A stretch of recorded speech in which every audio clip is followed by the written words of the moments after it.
Oh goodness me. Good morning everyone and Good welcome. morning. Welcome to RoboNerd TV from a pub in Wolverhampton that has relocated itself to the middle of Bristol. Fun fact, we're actually still basically we're in a pub, like just over there below us is beer being brewed right now, and we are going to be on that beer today, I expect.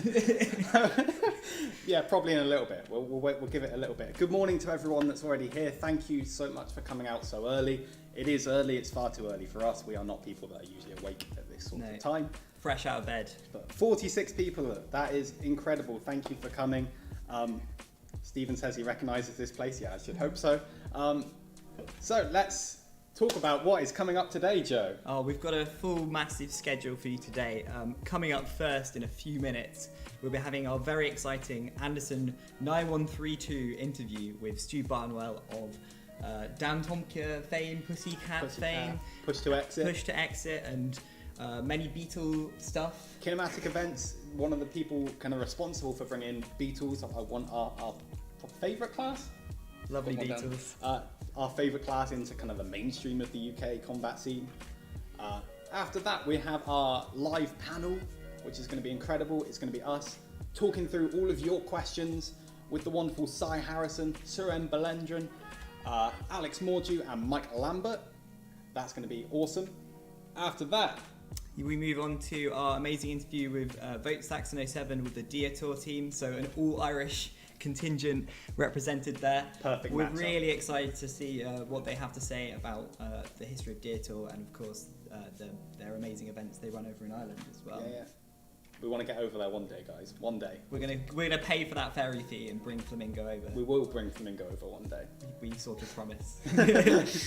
After that, we have a surprise live interview with Ian Lewis of Razer and Warhead. Our wonderful friend Sam Elliott will be taking that on for us while we have a little bit of a break.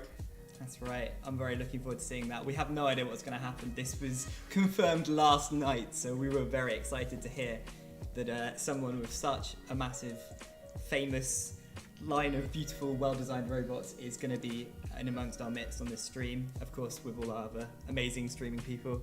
We move on then to an interview with John Denny of Limpet, 13 Black, and of course Limpet the Beatles and Ants form. John Denny, bit of a legend in the scene, has won too many awards in the Beatles scene at least, we think. And he is, who's interviewing him again? Sam, our good friend Sam again. Sam Elliott working very hard for us this weekend, so thank you, Sam. We love you. Next up, we have Chris Reynolds being interviewed by Jamie. An exclusive interview with the man behind those original housebots, which is going to be absolutely amazing. And afterwards, we've got a small chat with Jamie. He's going to chat about his interviews, and also he's got a little bit of a reveal for us. Very excited to see that. Very exclusive stuff. I don't think people have spoken to Chris Reynolds in years, so we're going to hear all about these lovely house robots. If you can make them out behind us, probably not, but it's okay. And then we're going to move on to a very exciting interview. We're getting a bit of American taste for this now. We're getting the ESC podcast. We'll be speaking with Chris Rose, who is the Battlebots sort of play-by-play commentator, I believe the phrase is. So very exciting to get someone from the industry right now, someone who's actually still on TV. We love Robot Wars, but of course Battlebots still trying to make a show even through this pandemic, so big up to Chris for coming and chatting to them. It's a hell of a coup, guys. Well done for getting that one. Big up. After that, we have the Spinnerproof interview with Dave Moulds of Carbide and Tungsten and Cobalt and various feathers. Stalwart of the scene for many years now, building scary things, and it's an amazing interview. It's really fun. After that, we have another interview with Jamie again. Jamie has been the house robot aficionado for the RoboNerd team. He has got an interview at the headquarters of Robo Challenge, which is, of course, the guys who built the modern house robots and the newer Robot Wars arena, and also have run many feather events and built some amazing feathers as well. So we're really excited to see what they have to say about their experience building house robots. And thank you to Jamie for driving all the way down from Scotland for that interview. Yes, Jamie has been working like crazy for this and editing like crazy as well. So big up Jamie. Big up Jamie. And finally, we have Jimjamatic's interview with Andrew Marchant on at 6 o'clock, just to round out the day. It's a hell of a day. It is a hell of a day, and we were just cracking out the coffee to begin with. I've gone with the cold brew. Craig's gone with the... I've got a nice oat flat white. We're caffeinating. Because it's needed. It's needed. I hope you've got some caffeine where you are. We'll talk through the Creators Week in a minute, but I just wanted to say hello to everyone in chat. So, hello to Robot Wars Jump Posting, Mark Lee from K2. Hey Vote Saxon, we're looking forward to your video. World Woodrow, we're looking forward to your video coming up later this week, I hear. That's a bit of an exclusive. Ooh. Who else we got? We've got Charles, we've got Plunderbird, we've got Owen. Hello Owen. Hello Sam Elliott 64, thank you for all the videos you've made. Hello Spinnerproof, thank you for your videos. We're excited to watch your interview later. Wayne, Rory Mangles will be chatting with you later, I hope. Rory the Mangles. Yes, we will have guests popping up between some of our live segments. That's a confirmation for Rory Mangles right there. He will be popping up at some point if you've got some questions for Rory Mangles. If you're a big fan of Team Nuts, they will be here. The Nuts will be here. He apparently won't be sober. Yes, I'm excited for that. Well, who else we got here? We have got Team Red Alert, the ESC guys. Thanks for speaking to Chris. COAE Systems. Who else? Techno Andrew, love your Lego Robot videos. There's some Lego Robot Wars videos coming out this week as well. Hello Ned. Hello Deads a lot. Hello Bugglebots, big up your stuff. Big up Bugglebots. Big up Bugglebots. Hello Asimov, I love your Beetle builds. Hello Team Bot Chef, I love your various kitchen-based things. We love you. We love you, Rob. Hello C. Wilcox. Hello Joshua. Hello Felix Townsend, you're a good boy. Actually, that's a fair point. Just in case you don't know us, we're Craig and Joe. We're from Bristol Bot Builders. Hello. We do events in Bristol all the time. Well, not at the minute because, COVID and stuff. But we do fun stuff in Bristol. Come and join our events. Yes, exclusively exciting news is we now have a sportsman-esque feather arena. So we are now going to do feather events as well as beetle and ant. So we're really excited for when in the future we feel the world feels it's safe to fight robots again in person. But until then, today we have some lovely virtual stuff for you guys.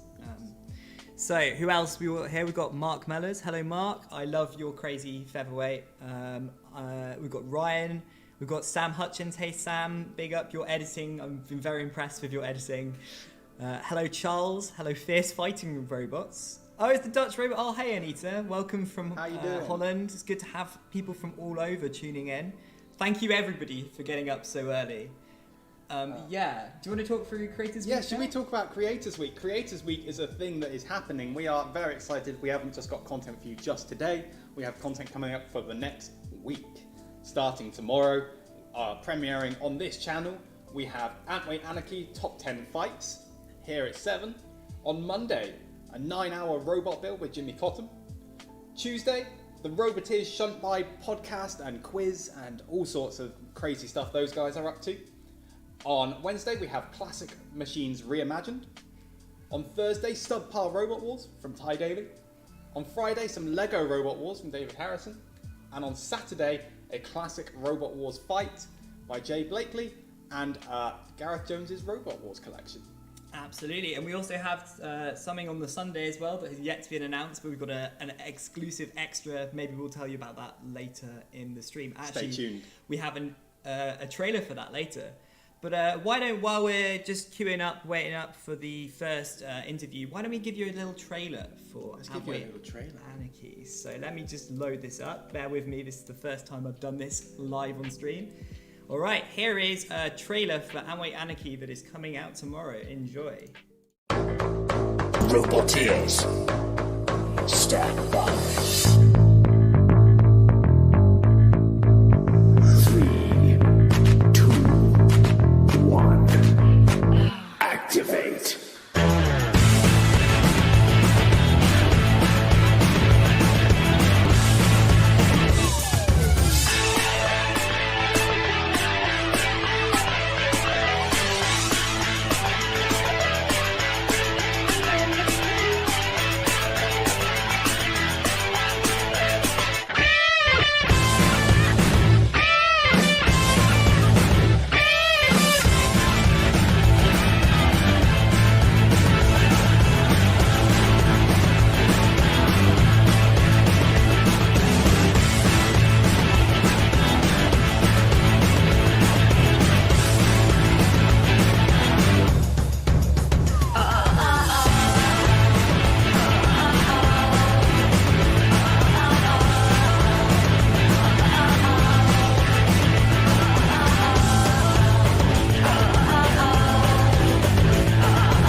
cease.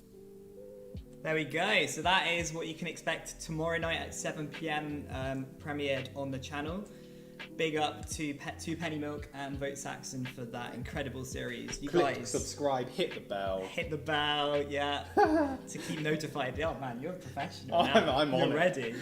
ready. So that is the Vote Saxon 07 and Two Penny Milk top 10 Amway Anarchy fights that will be here tomorrow at 7 p.m. Tune in, we'll see you there. Also, we are going to play you a quick trailer for Jimmy Cotham's 9-hour robot build. This is out on Monday. Enjoy. Hi guys, Jimmy here. Thought I'd take this time to amp up my little RoboNerd project that I've submitted for the Cyber Week. Without giving too much away, I attempt to make a robot in 9 hours. I know that isn't particularly a difficult task, considering the calibre of roboteers we've got around today.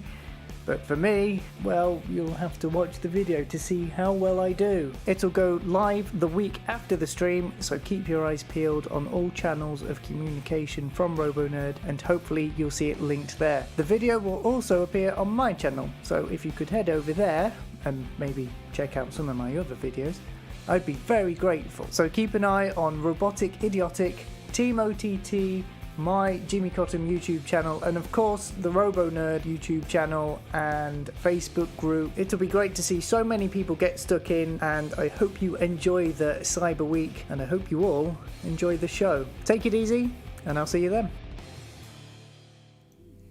There we go. Exciting stuff on Monday. Thank you for that one, Jimmy. Robot building. Well done, Jimmy. So, we're about to start our first interview of the day. I hope you're as excited as we are. Who we got, Craig? We have Anderson's interview with Stu Barnwell. Stick around afterwards for our live panel, answering all your questions. All right, so over to you, Anderson. Hope you guys enjoy it. See you in about 45 minutes. Get a drink. Get comfortable. Let's enjoy our interview with Stu. Yeah, recommend a coffee right now. Let's go. See you later. Hello, ladies and gentlemen. I am Anderson9132. Thank you very much for joining me today, and we have a very special interview with a very special person. Today's guest has been in the teams on the classic Robot Wars and in the reboot Robot Wars as well.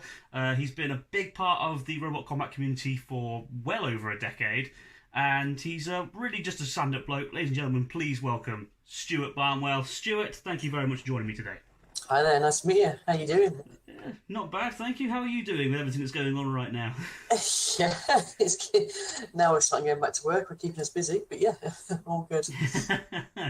Oh, well, at least he's back to work. That's the main thing. And keeping you busy means you don't get stuck bored at home all day. Yeah, definitely. Right. Not as much time to play with robots now, though. Oh, well, the sacrifice for a... I don't know really what you're sacrificing it for. Go back to the robots. Right, well, we may as well jump straight into it. So, I guess the first question is the obvious one. Where did it all start for you? How did you become a fan, and how did you transition from a fan into a roboteer? Wow. Yeah, so I obviously, like most people, saw it on TV. I started watching it from Series 1. Loved it, not just because I loved robots, technology, and just roboty stuff, but I like the special effects as well, the fire, the fireworks, the bangs, etc. So I got into it and was hooked into it, and then I've forgotten the year or when it started, but it was actually Rex's Robot Challenge when they did that magazine, Real Robots, I think it was called.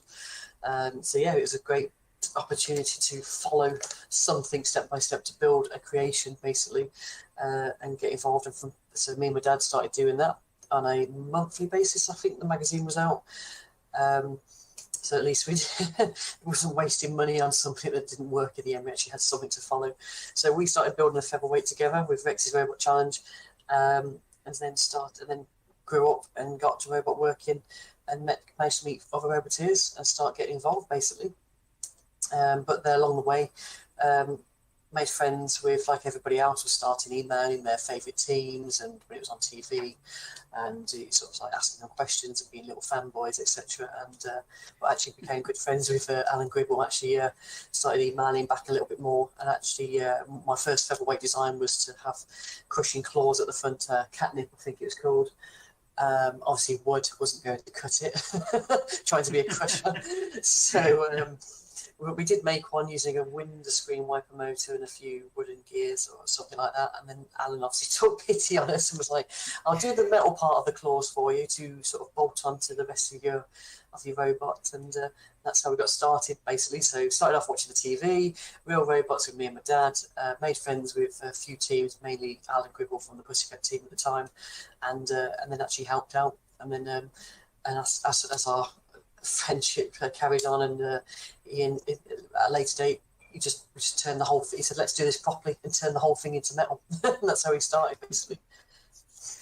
Oh, that's typical. That sounds like typical Alan from what I've heard, so that's a good thing. Yeah. So, before we move on to the actual show, just quickly, because Simon Harrison actually mentioned this to me, and he asked me to ask you about it. I think he wants to reminisce, bless him. There were these things called, I don't know if I'm pronouncing this correctly. Is it the Ouville or Owlville robot meets? They sort of happened in the early 2000s. Do you want to explain what those were and how they worked? Yeah, I only went to one, but it only took one to kick things off. We all remember that one, don't we? That's the thing, isn't it? Yeah. So when I sort of, and again on the internet, because that's where everybody, obviously, you had I think it's the Robot Wars forum. I think it's before the FI form, actually. But I made friends with another roboteer local to me. He was in Houso in Birmingham.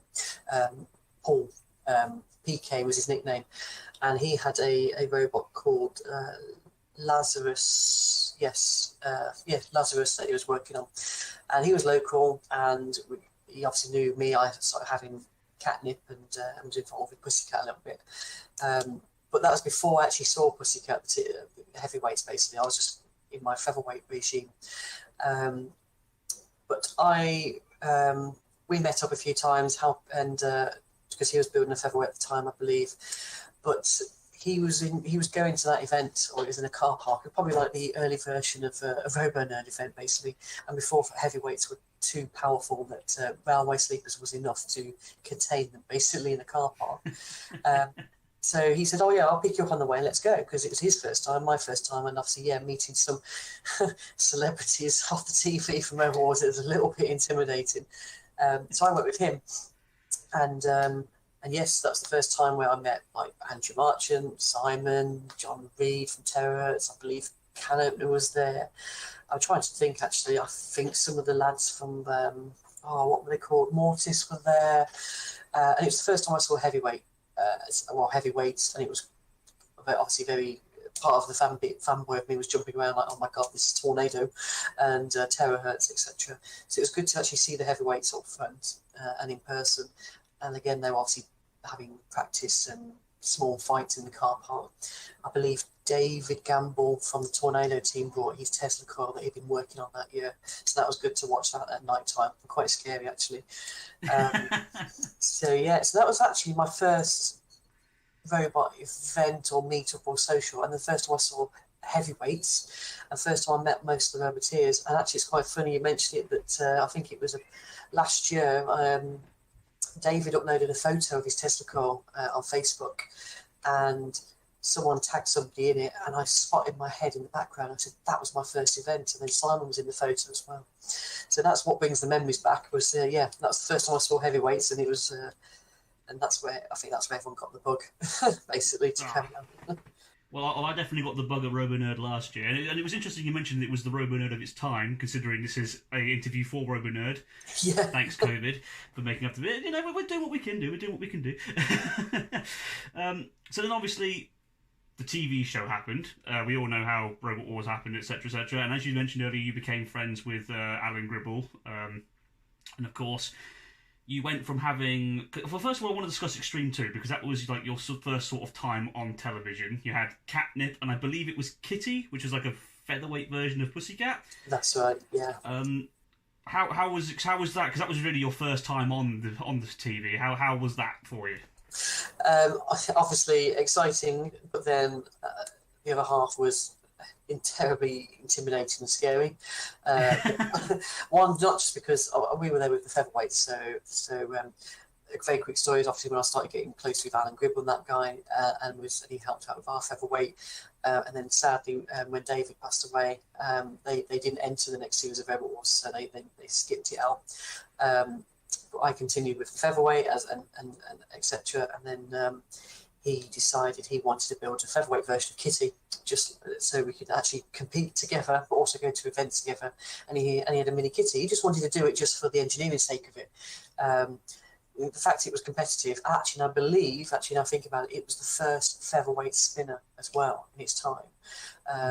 So I do remember that now, even though nastier spinners came after it, but he didn't build it obviously just to be a featherweight spinner. He didn't even want it to be that competitive. He did it as a challenge to make a miniature version of Pussycat that anybody can just drive and have fun with, basically, but obviously make it as a featherweight. So the two featherweights came along, and then and that's when we both entered Extreme 2. So I believe, him and his wife Anne were driving Kitty, and I was driving Catnip with my parents as well. So it was intimidating to be standing on that podium at the top, and obviously walking past the house robots when you have to go to your control panel, and obviously they're bigger than you, let alone the heavyweights are obviously huge, and that was intimidating just to see everything else. And doing as you're told by the production crew.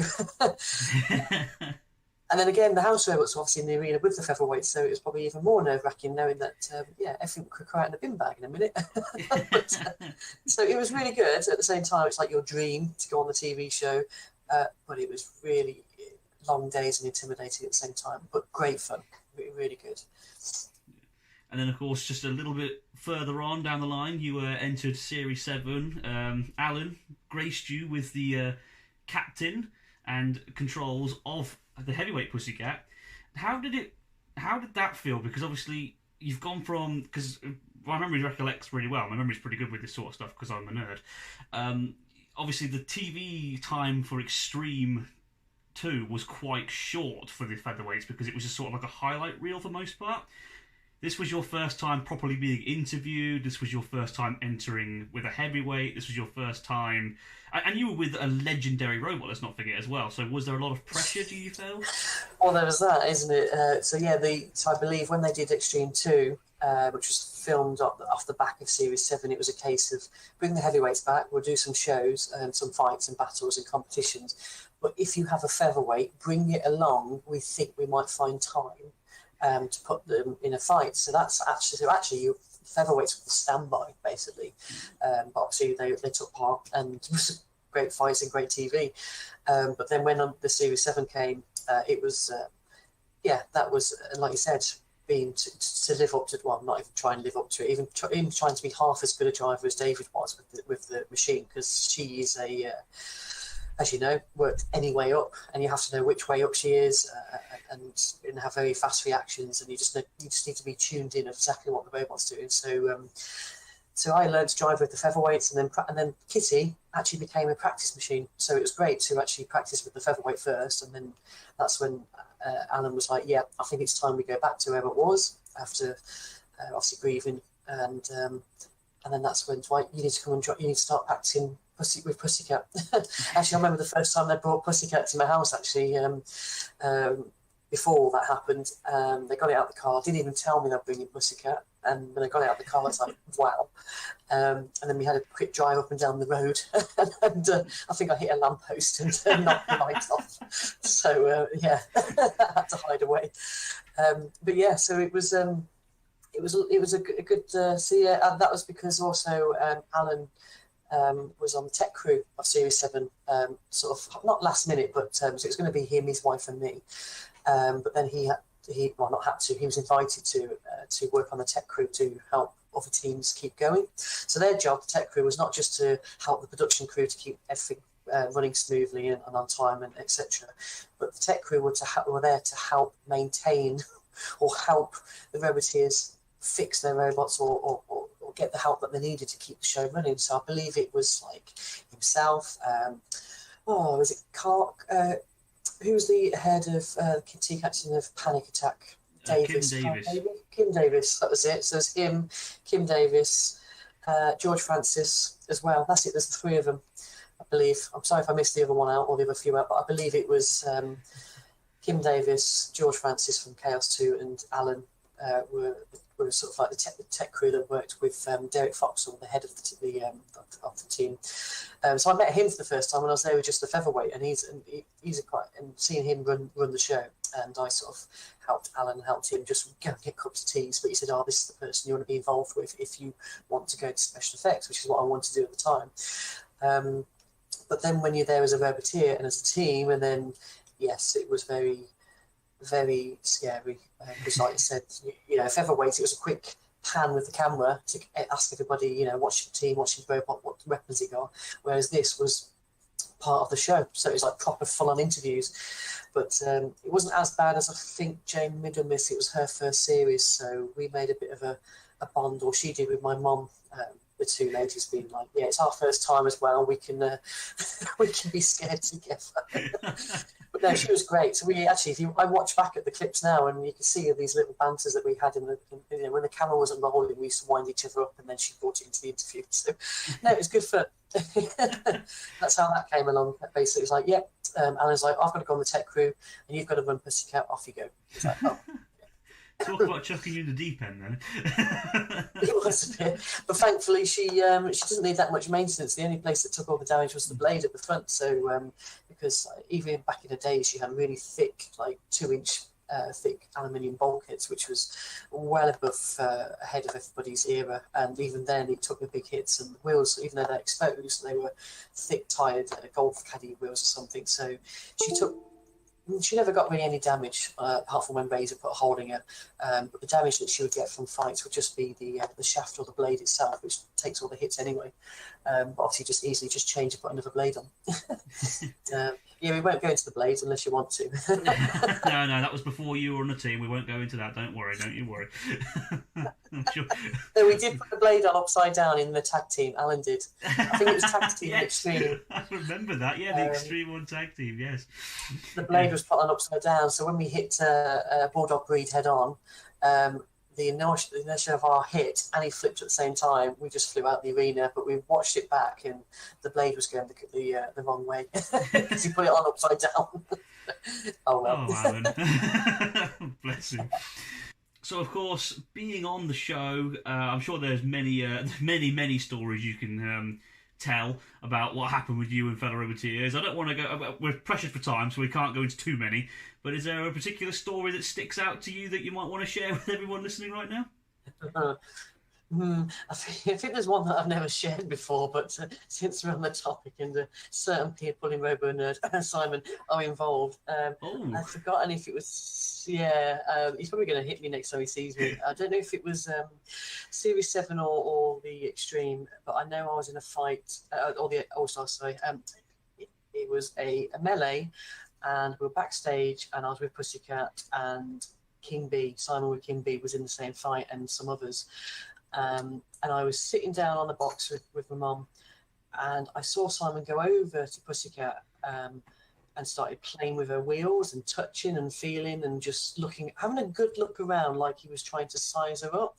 And it made me very nervous, thinking like, what are people doing? Are they literally go over and touch your robot and have a look to see where to hurt you? And it really freaked me out, I must admit. And then, so in my head, I thought, activate, I'm going straight for you. So as soon as it's, I know I'm going to regret this. And as soon as the activate happened, I went straight for him. And in the first few seconds or 20 seconds or so of the fight, I kept on going after him, and I believe I chopped through the side of him and chopped his chain off his one side, so he lost drive on one side. So I feel bad for that, and I feel even more bad because after the fight, when we was taking the robots out of the arena on the trolleys, and I went over to have a look to see the damage that happened, I think he mentioned, I said, yeah, I saw you looking at Pussycat, and he goes, yeah, I was looking at the wheels because I think we use the same wheels. So I was only looking at your robot to see if we use the same wheels. But I thought he was trying to iron me up. So there's a lesson learned there. Don't touch other people's robots before a fight. Oh, bless him. I feel really guilty for that. And then what happened on the reboot of Robot Wars, obviously it wasn't planned. Well, it was planned because it was a one-on-one. We felt really bad when Shane and us, the rest of the team, the Dantomkia, had to obviously fight one-on-one with King B. Again, we flipped him out the arena, but that's not the point. But actually, in the first melee, there was a bit of you go after him, we'll go after them. So we're best friends eventually, so it's fine. But yeah, even to this day, I feel a bit guilty. Go straight to him. Oh dear. Well, there's a RoboNerd exclusive for everyone listening. Now, whilst you were at Series 7, there was also a second team that you were a part of. I'm right thinking you were also on the Tomahawk team for the, I want to say this as nice as I possibly can, the brief time it was on screen. Bless him. I feel quite bad, actually, because it didn't last very long. But do you want to quickly just explain how that all worked out and how that happened? Yeah, it's actually, so as I mentioned before, we went to that pre-RoboNerd event, and PK, he had his robot. His first one was called Lazarus, and then he converted it and upgraded it to Tomahawk.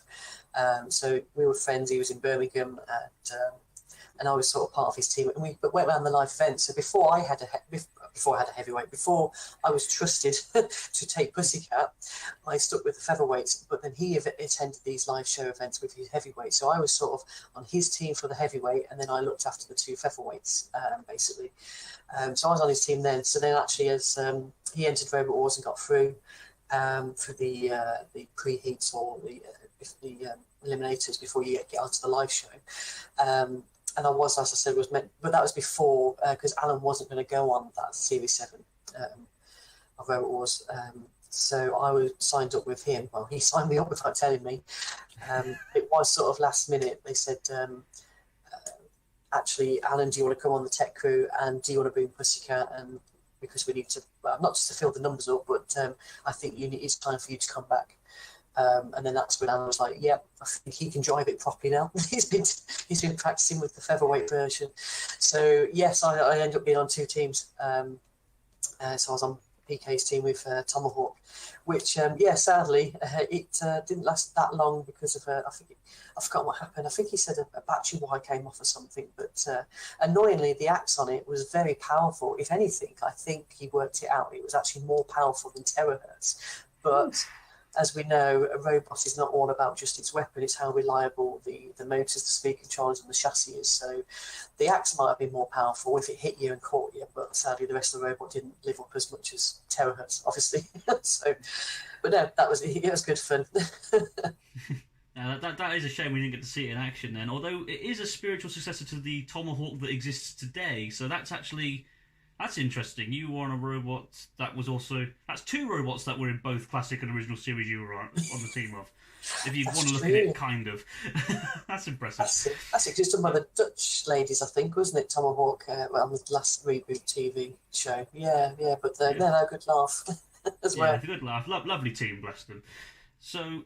I now have a personal question from me, because the reason why I got asked to do this interview is because Pussycat is one of my favourite classic series robots of all time. I absolutely adore it. Nice, so good know. We got the time. There you go. Learn something new every day. Of all the battles that you drove Pussycat in, which would you say was your favourite and why? My favourite and why? It would... for two different reasons, actually. It would have to be the All-Stars final, not just because I won it. That's not the reason why it's favourite. Actually, it was quite a little bit lucky I won it, some would say. It was because when I was doing going around the live scenes, I became very close to Mike Lambert from the Dantomkia team in the days. Quite a few teams. Because I'm travelling around these live events on my own, or being dropped off by my parents, or when I actually could drive myself, when I learned to drive, I was on my own. So a few people wanted to be like my Robot Wars parents. I think I had quite a few actually. I had Jackie Lale from the Tilly team, and Mike from the Dantomkia team, Ian Lockhart from the Lamsey team. Quite a few people adopted me at these live events. And yeah, so we became really good friends, and I learned so much from him. And I think I even travelled to some live events with him abroad, actually, with his team, because they owned RoboDome events in Brighton, etc., in their arena. So we were good friends and banter anyway. And I believe, because he told me this after, we were in the backstage waiting for the fight to happen. We were just waiting for the previous fight to happen. I believe this was one of the last 2 or 3 fights of the day of the filming. So it was a case of like, this is it now.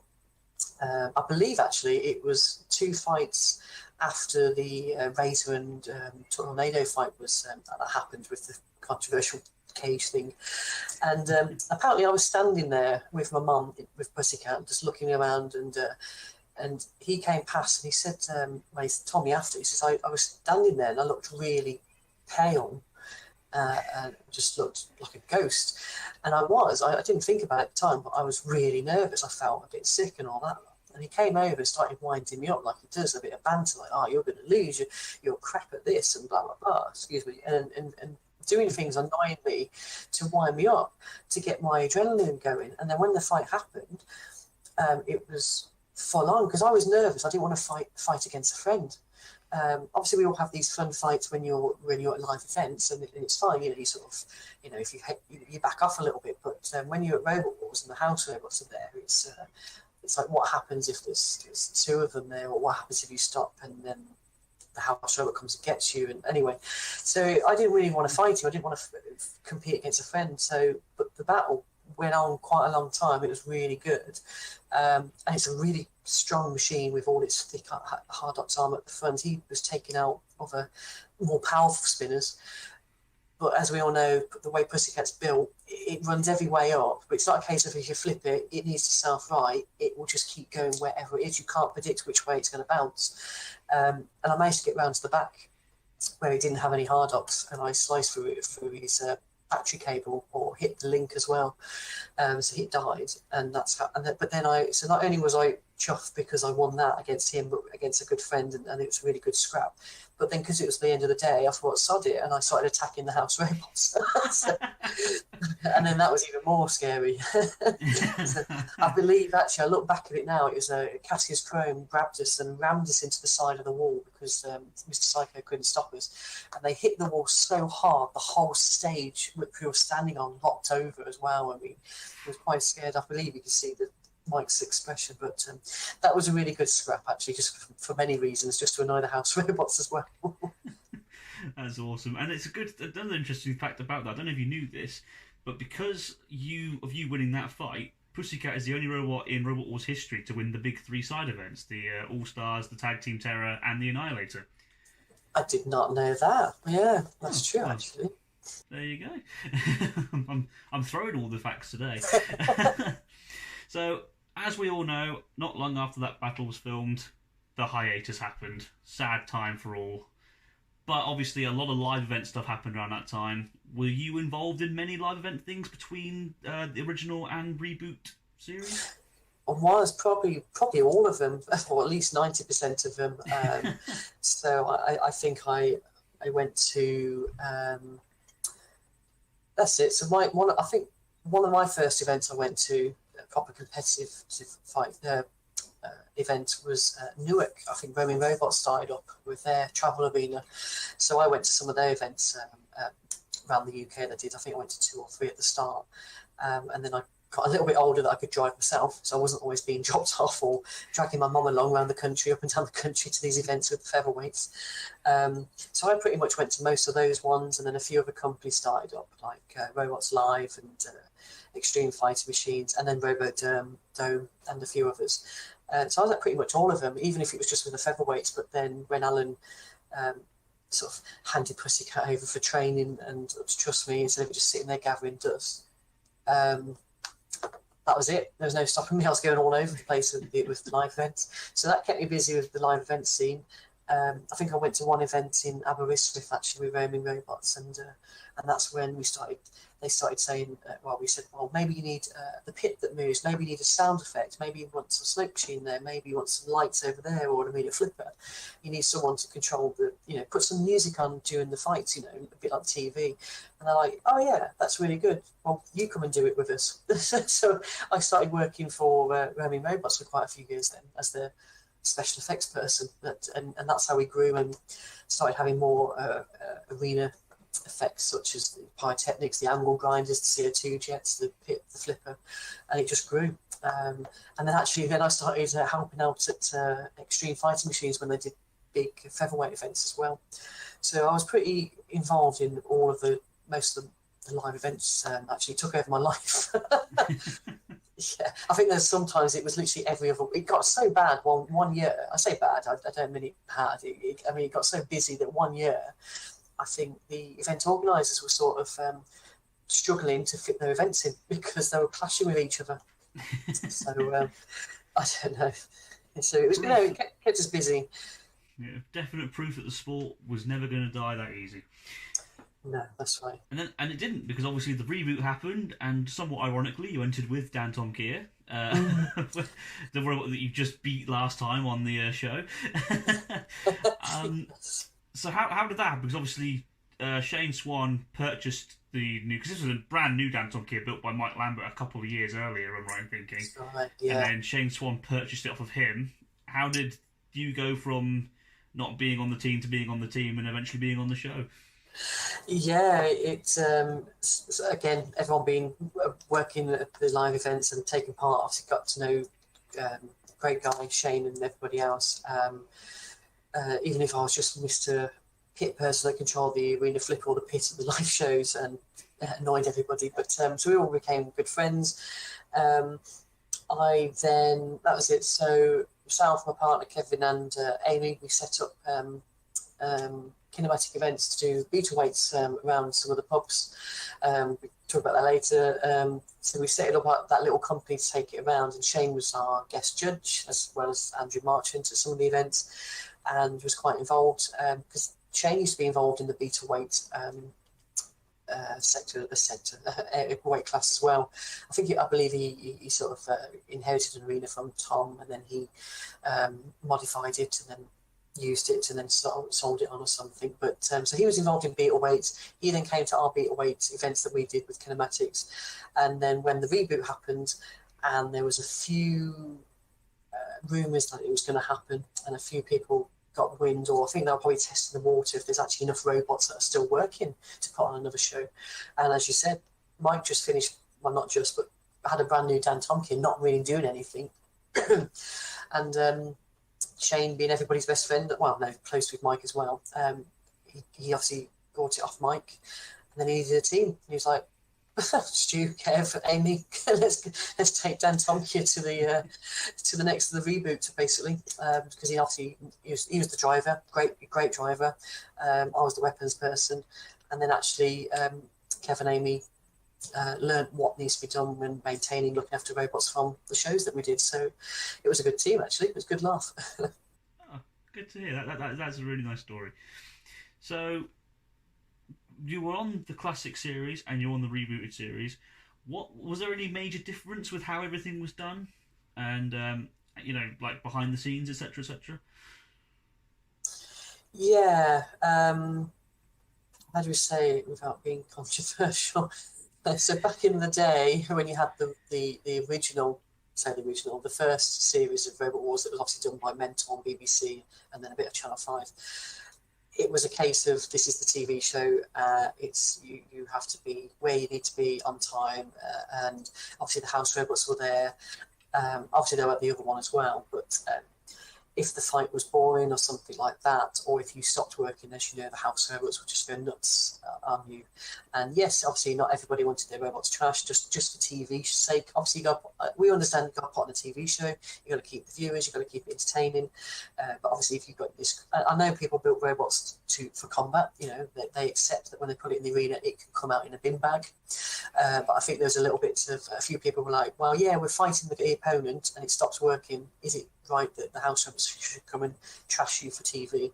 But it just seems a little bit more strict. And we're here, we're doing this TV show, and you're being invited to, if you're selected, to come and take part. And it was just all strict, and they separated the pits from the crowd as well with a big black curtain. So it was I don't think intimidating is the right word, but it was a bit more, I won't even say professional, because that's the wrong word. It was just a bit more serious, maybe.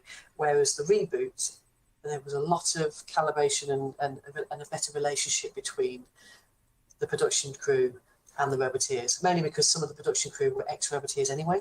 So there was that good communication, that good relationship. Obviously, you had a time limit. You needed to have your robot ready for your set fight, or you got disqualified. That's fair. That's fine. Everyone understood that. But the pits were sort of half integrated with the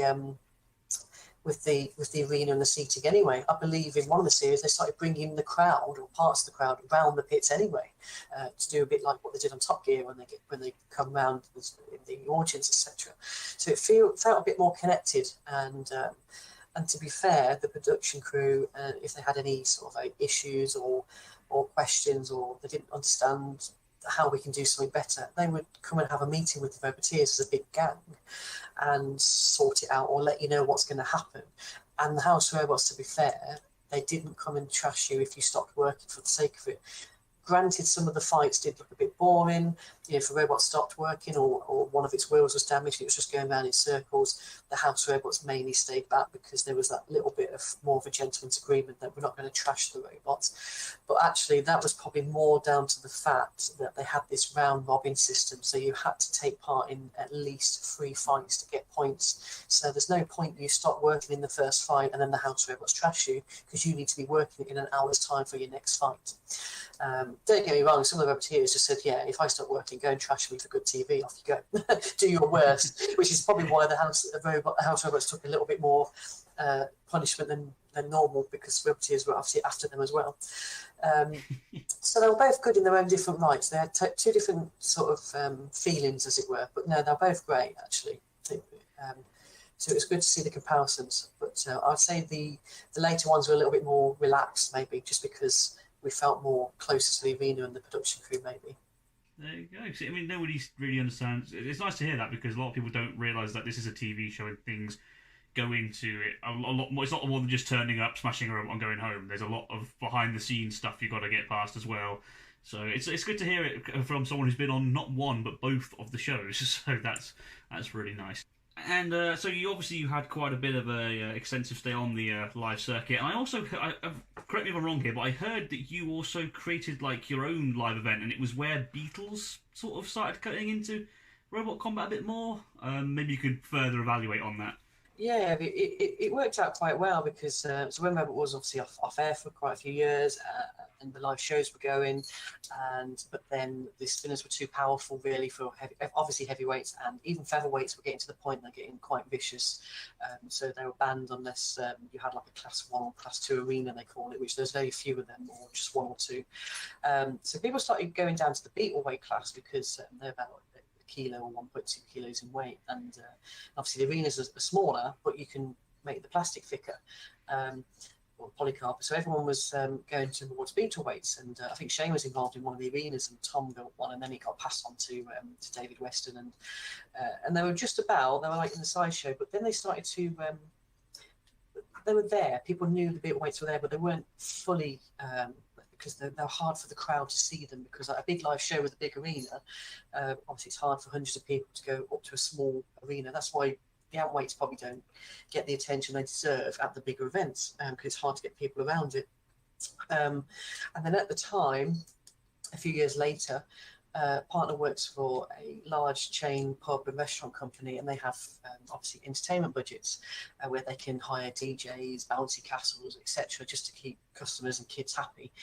And it was just at the time I thought, we could do something different here. We could get small beta weights and have what they do at some of the big shows, the pay to drive, so you can pay a couple of quid and have little battles with your friends and family. So I thought we could do this with the beetle weights, and we could actually add spinners and actually add effects and make them really interesting and quite theatrical and quite cool, because they're small, and we do it that way. And we thought, well, if we could take it on a bit of a tour around this pub and chain restaurant, Green King or Hungry Horse, if people know them. So myself, Kev and Amy actually formed Kinematic Events. We designed the arena, the beetleweight arena, the kinematic arena, so it could fit in 2 Ford Focuses, boots, because that's the 2 cars we had. We both had a Ford Focus, so I know to this day, anything couldn't be bigger than 1 meter and 1.4 meters to fit in 2 cars. And yeah, we had 3 months or 2.5 months, including over Christmas, to get everything built when we pushed the go button, when we got given the contract, etc.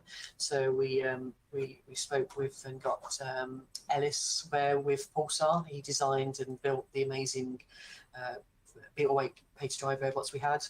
With the spinner, pusher, and the lifter or flipper, Firestorm type flipper, and then David Weston built 2 great house robots, Crank and Scorpio. We called it with the axe, and then we did. And then actually, do you remember Chompalot team?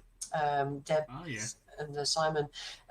They helped with the welding of the arena, so we chopped it all up and ordered everything, and then he would come over and help us weld it together because he obviously had a welder. I can't weld, or if I could, it would fall apart straight away. I just do nuts and bolts and CAD, not as good as Ellis and whatever or other people at CAD, but I can't weld, and I thought I'll leave it to the professionals. So yeah, we built the arena, made it very easy to construct and put away in 2 cars, and yeah, we toured the UK, including Scotland, with this kinematic arena. It was about 3 meters by 3 meters, and it had like 10mm polycarb around it when we doubled it up. And obviously, we were getting paid to go around and take this pay-to-drive arena around pubs and restaurants, but at the same time, we were ploughing that money back into the community by hosting the Beetleweight Championships. I think we did the European Championships twice. We also got the chance to travel abroad with the arena with RS Electronics in Germany, in Munich, because they had big events over there. And so we took the arena over there for their clients to play with. But mainly it was to go around the UK and and that's when Beetleways just went boom.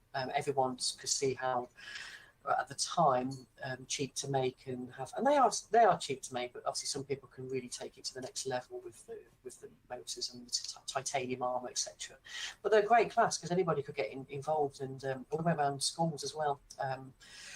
With Team Storm, that they set up school projects, so kids as young as 12 and 13 were building robots, Beetleweights from scratch, and they took part in the European Championships as well. So it was great. We had great fun with that. But then at the time, we both changed our cars, so we couldn't fit the arena in a Jaguar and a Mercedes. So then we had to hire a van every single time, which was fine. We still did the events, but then it got to the point that our careers and our jobs were taking too much time, and we didn't have enough time to dedicate to the Beetleweight live events because they were booming. They were practically quite often, especially with the Bristol Bot boys as well. We had a great relationship with them, and we took the arena for their events as well. And they came along, and that was great. But yeah, we couldn't keep it up anymore, so so the arena got passed over to Shane Tilley, who's with techno events. So then they carried on the arena, and obviously there's another arena. Dave Weston's got his arena as well. So at least the Beetleweights are really booming. I think the Bristol Bots people and doing really well, and Bugglebots as well that came into play. So it's great to see the Beetleweights still thriving, as it were. We do keep getting asked, and we keep saying yes, and we will enter a team, a robot, and we will come back. But we keep saying yes, and we haven't done it yet. But we will be coming back as a roboteer, an event. We get asked to be guest judges at the moment.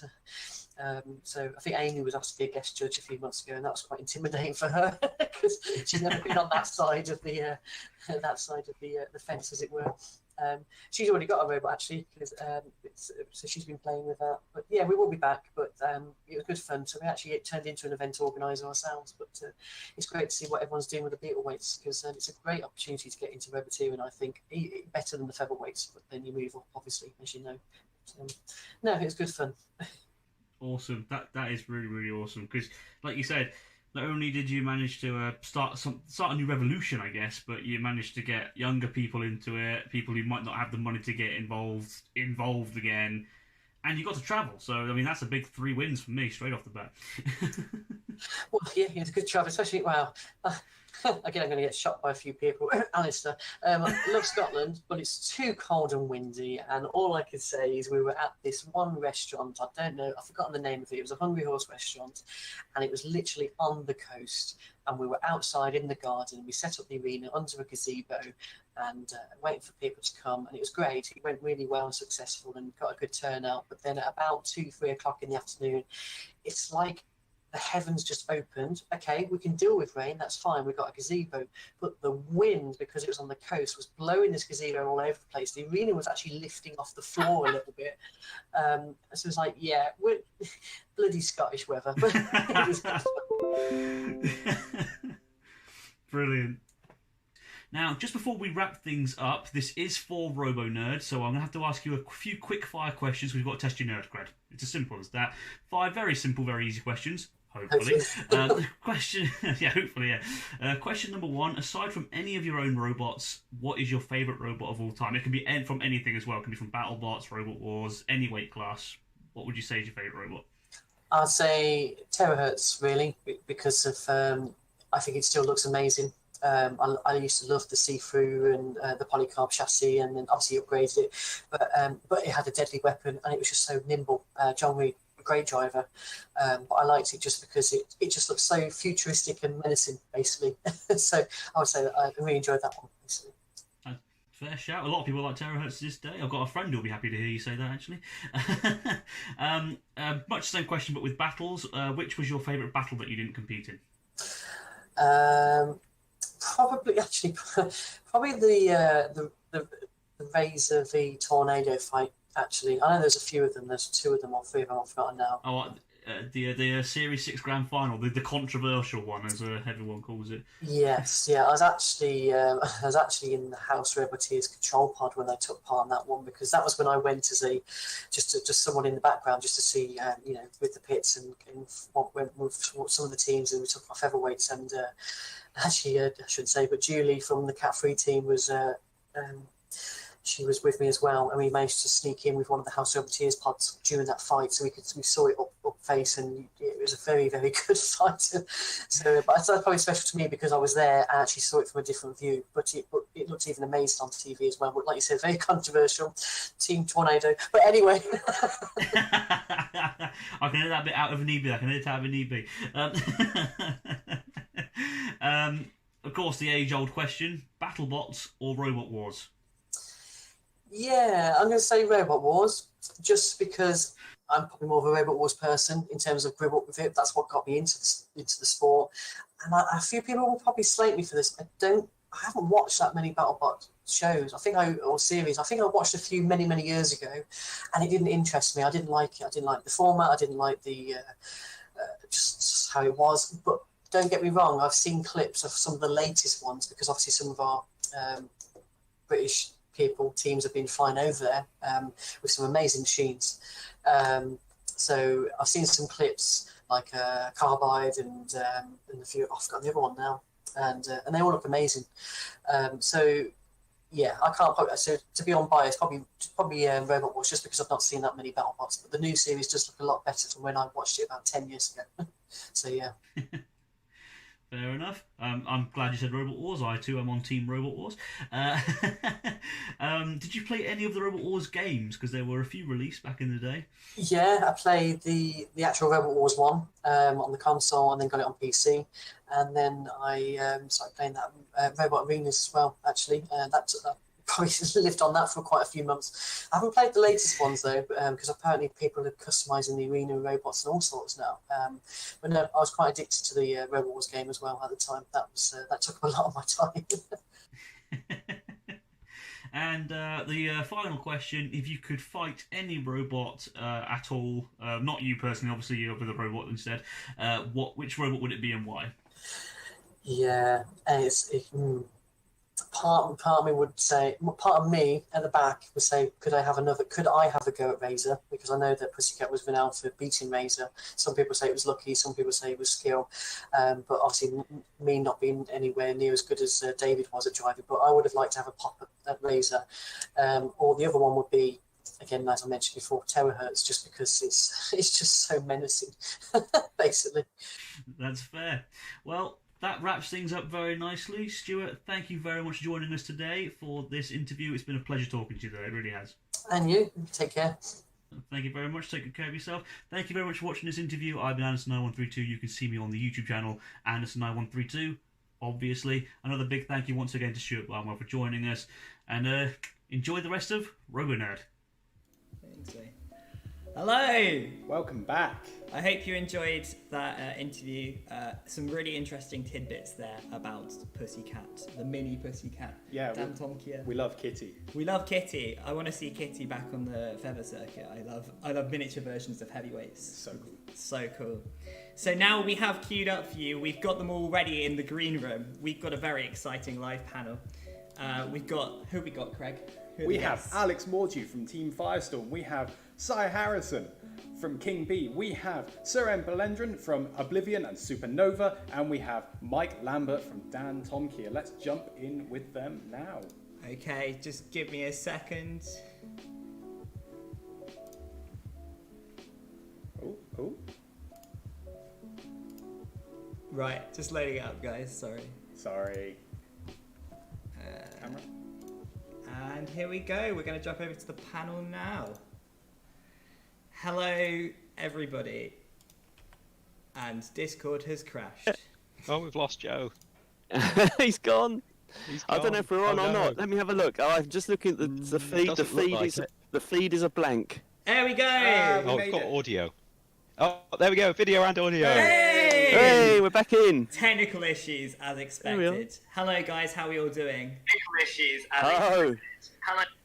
So, thank you so much for joining us this very not too early morning now. It's 11 o'clock here. Not for the case for all of us. I think, Mike, you're on a different time zone. Yeah. 2 o'clock in the afternoon. Not too early morning now. It's 11 o'clock here. Okay, so we're going to have a little panel with you guys. So thank you so much for joining us. First of all, we were hoping we could just go around the room and get yourselves each to introduce yourselves.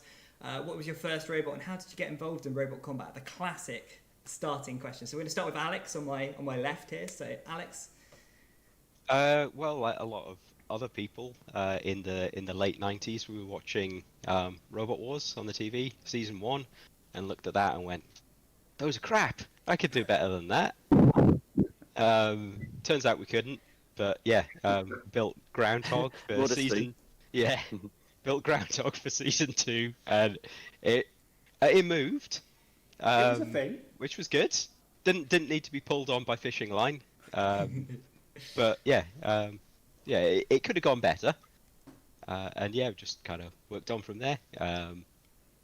Took a break out for a while, and then moved on to smaller and some might say better things. I like to hear that. We'll bring up more about the smaller, better things later.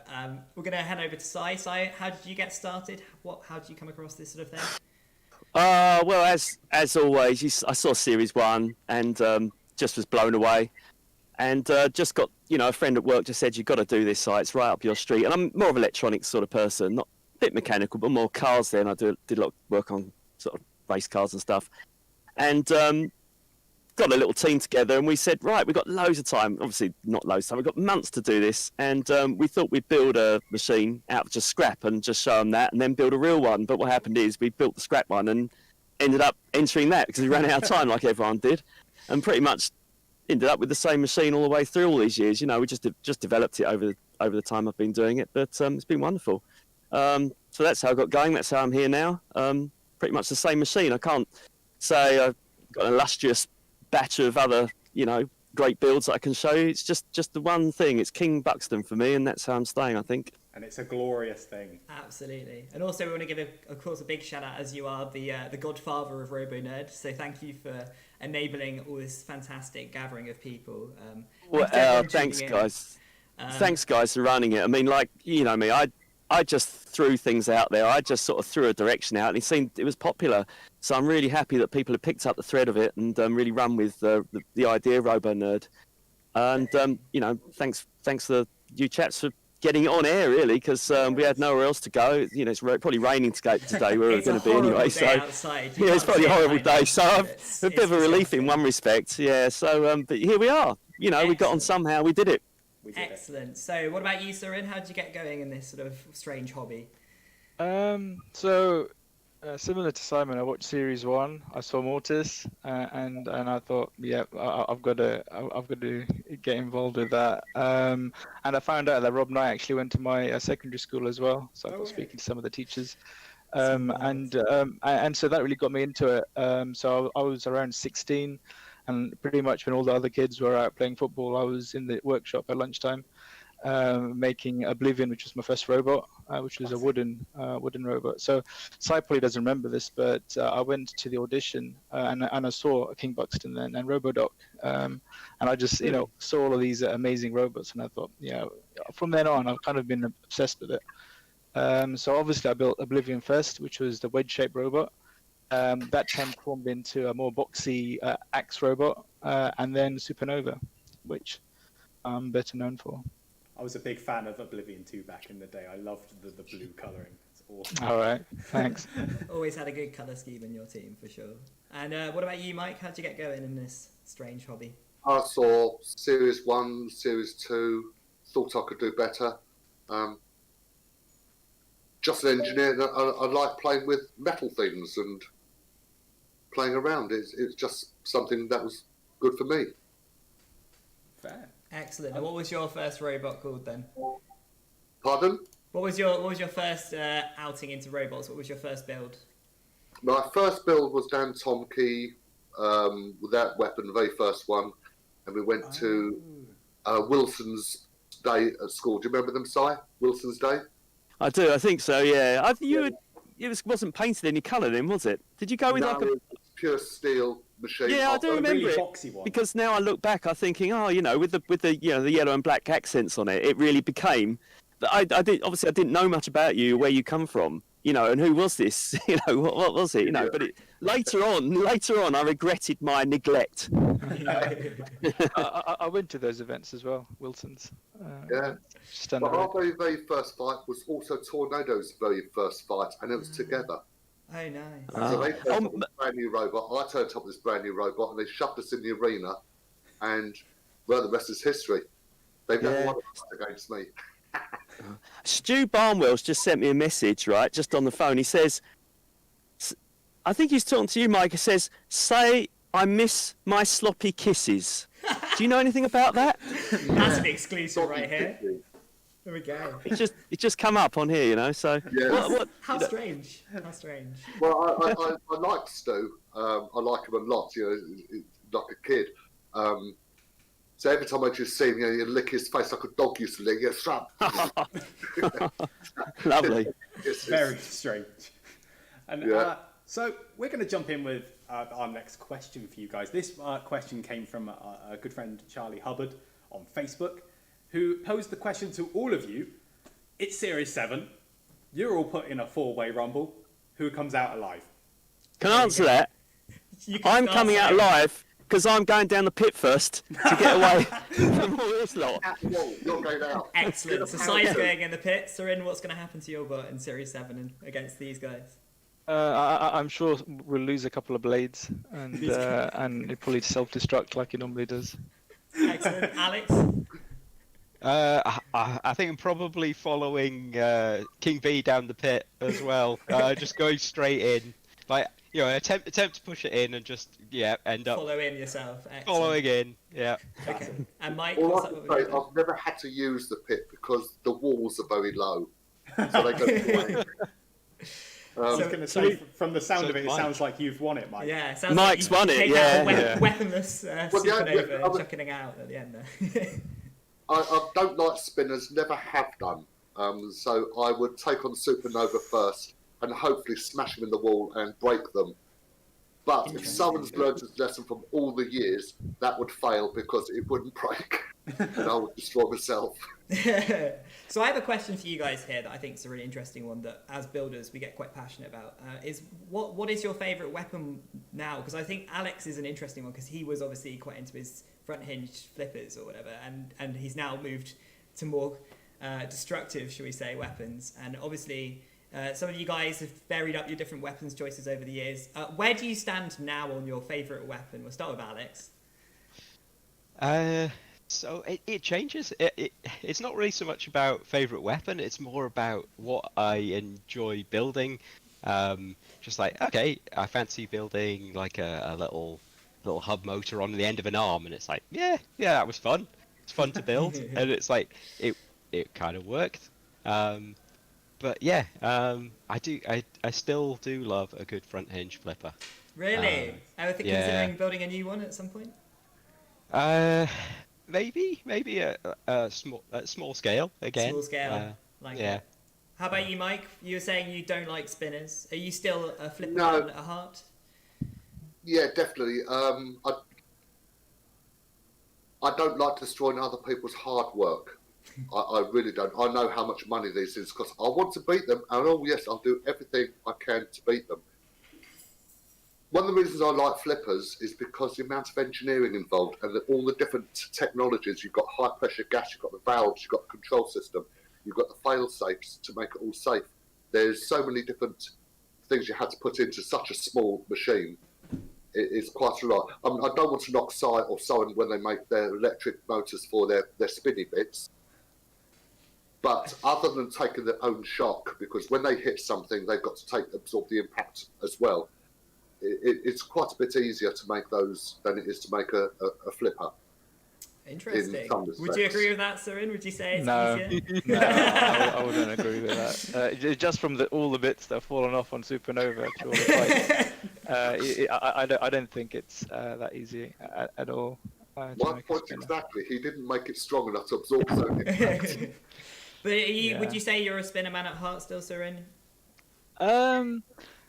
So I think I'm similar to Mike in that I don't like, I did it for the engineering challenge and not so much trashing other people's robots. And so, I think having had Supernova for so long, I kind of know all the weaknesses of spinners. And I think right now I'd rather do something slightly different, like a growler type robot.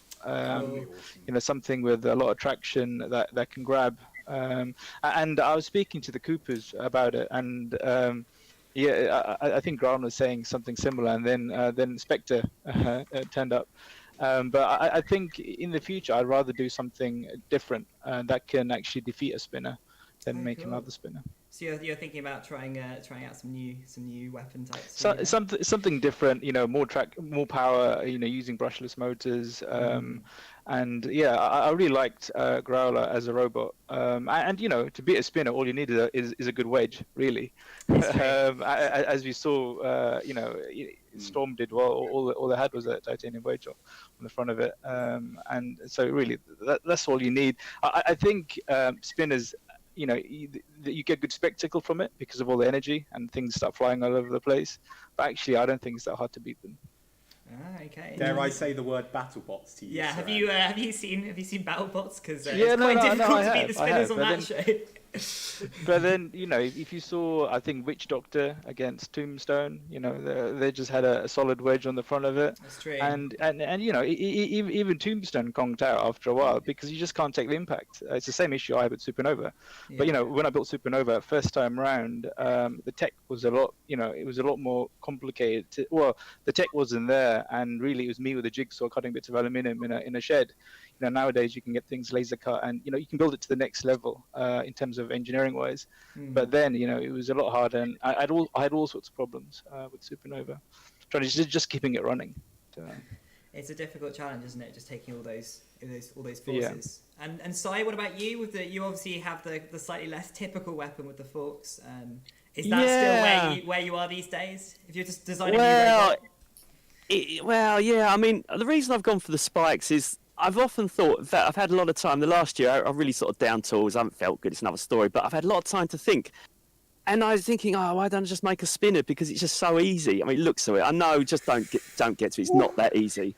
But, I've built feedback systems on the spikes. I've tried to make King B with this spike system and the mobility, the most accurate, most mobile platform I could possibly make. And it's really hard. But I do like that challenge in that there's a lot of technical aspects. I mean, I've just made a new gearbox for the lifter, and it probably weighs more than a spinner motor would. But it's just full of gears and reductions and clutches because there's such a lot to go wrong. Whereas, and I spent a lot of time thinking, I just want to build a spinner. I really do want to build a spinner because I've got two favourite bots in all the world. I mean, Warhead and also the Master back from 95 or whenever, 96, and original American robots. But coming back to Warhead, there's something about the jeopardy of, a big horizontal spinner, you know, that energy transferring between two bodies. I mean, if the two parties in the fight are in the game for a bit of destruction, okay, it's not always so much fun to get everything destroyed, but everyone's up for that. You don't know what's going to happen when they touch. You know, the angle, the amount of energy that's going to be transferred, and there's something I find quite exciting about a horizontal spinner over a vertical spinner, where you pretty much know he's going to hit somewhere and something's going to bend or flip over. But just the jeopardy of it. So I have got a plan, I have got a design, and I've had for about 3 years. There's a big motor here for it actually, for a horizontal spinner. But I just keep coming back to Buxton. I just can't help myself. I just keep coming back to Buxton. I just love just developing it. I want spikes to be something one day. Yes, I believe in you, and we keep trying to steal your lifting mech for our Flamingo robot, and we've not made it work. So I think we have a lot of respect for anyone who can make a robot that can lift another. I think it's actually a very mechanical challenge. You mentioned sort of horizontals versus verticals. I've seen Alex Mordue's been doing some very strange robots recently, something that I think combines both. Is that right, Alex? And of course, that is a beetle. So do you want to ask a question, Craig? Yeah, I wanted to kind of bring it round to some of the smaller weight classes, because I know some of you have taken part in some regards. I know, Mike, you made the featherweight Dantomkia. Alex, That was blowjob. Right. Blowfly did that. Sorry, blowfly. Steve. What? It existed. By the way. This old TV radio handle. Sorry. And Alex, you've been taking part recently in the beta weight scene over at Battlebots, doing fairly well, I hear, reportedly. How about the rest of you? Have you ever thought about taking it into smaller weight classes? Sasai, you were saying you were thinking about doing a spinner. Have you thought about doing a lower weight class spinner, perhaps? I don't know. I think so many other people have done them so well. You know, I think there should be there's always a new angle. I have got an idea, actually. I have got both the heavy and the lightweights. I think it's something that's not done enough. I don't want to say, because I'd like to build it and just turn up with it. But I haven't really got, I need help, actually. There's a few things which are technically, you know, I'm a simple guy. I weld stuff. I use tube. You know, I just hacksaw it out. Very basic, you know, CAD stuff. But I like I like doing it. I like it being a bit of a craft and an art. So there's some things I've got in my mind for a smaller one, but at the scale, it's going to be very hard to do. So if I could team up with someone who's very good at machining and printing, I could probably do it. And I've got so much at the tip of my mind, you know, to do, but it's just, you know, life's so short and there's so little to do, going to work and doing other things. I love this scene, but the time you need to really throw into it, you know, but yeah, but at least with smaller robots, the time is supposedly smaller, right? Let's hope. Yeah, well it seems to be that like heavyweight builders can build a heavyweight in like 4 to 10 months, and you know these beetle builders, 3 years later they're still like showing their wares on Facebook, and you go, where is it? You know, so you know, actually that's why one of the reasons for doing RoboNerd, to encourage people to, even if you've not finished your thing and don't think it's good enough, I want people to come along, just put it in and try it, you know, because there's so much stuff. The problem is, I tell you, there's so much, you see so much good stuff there, you're almost scared to run it.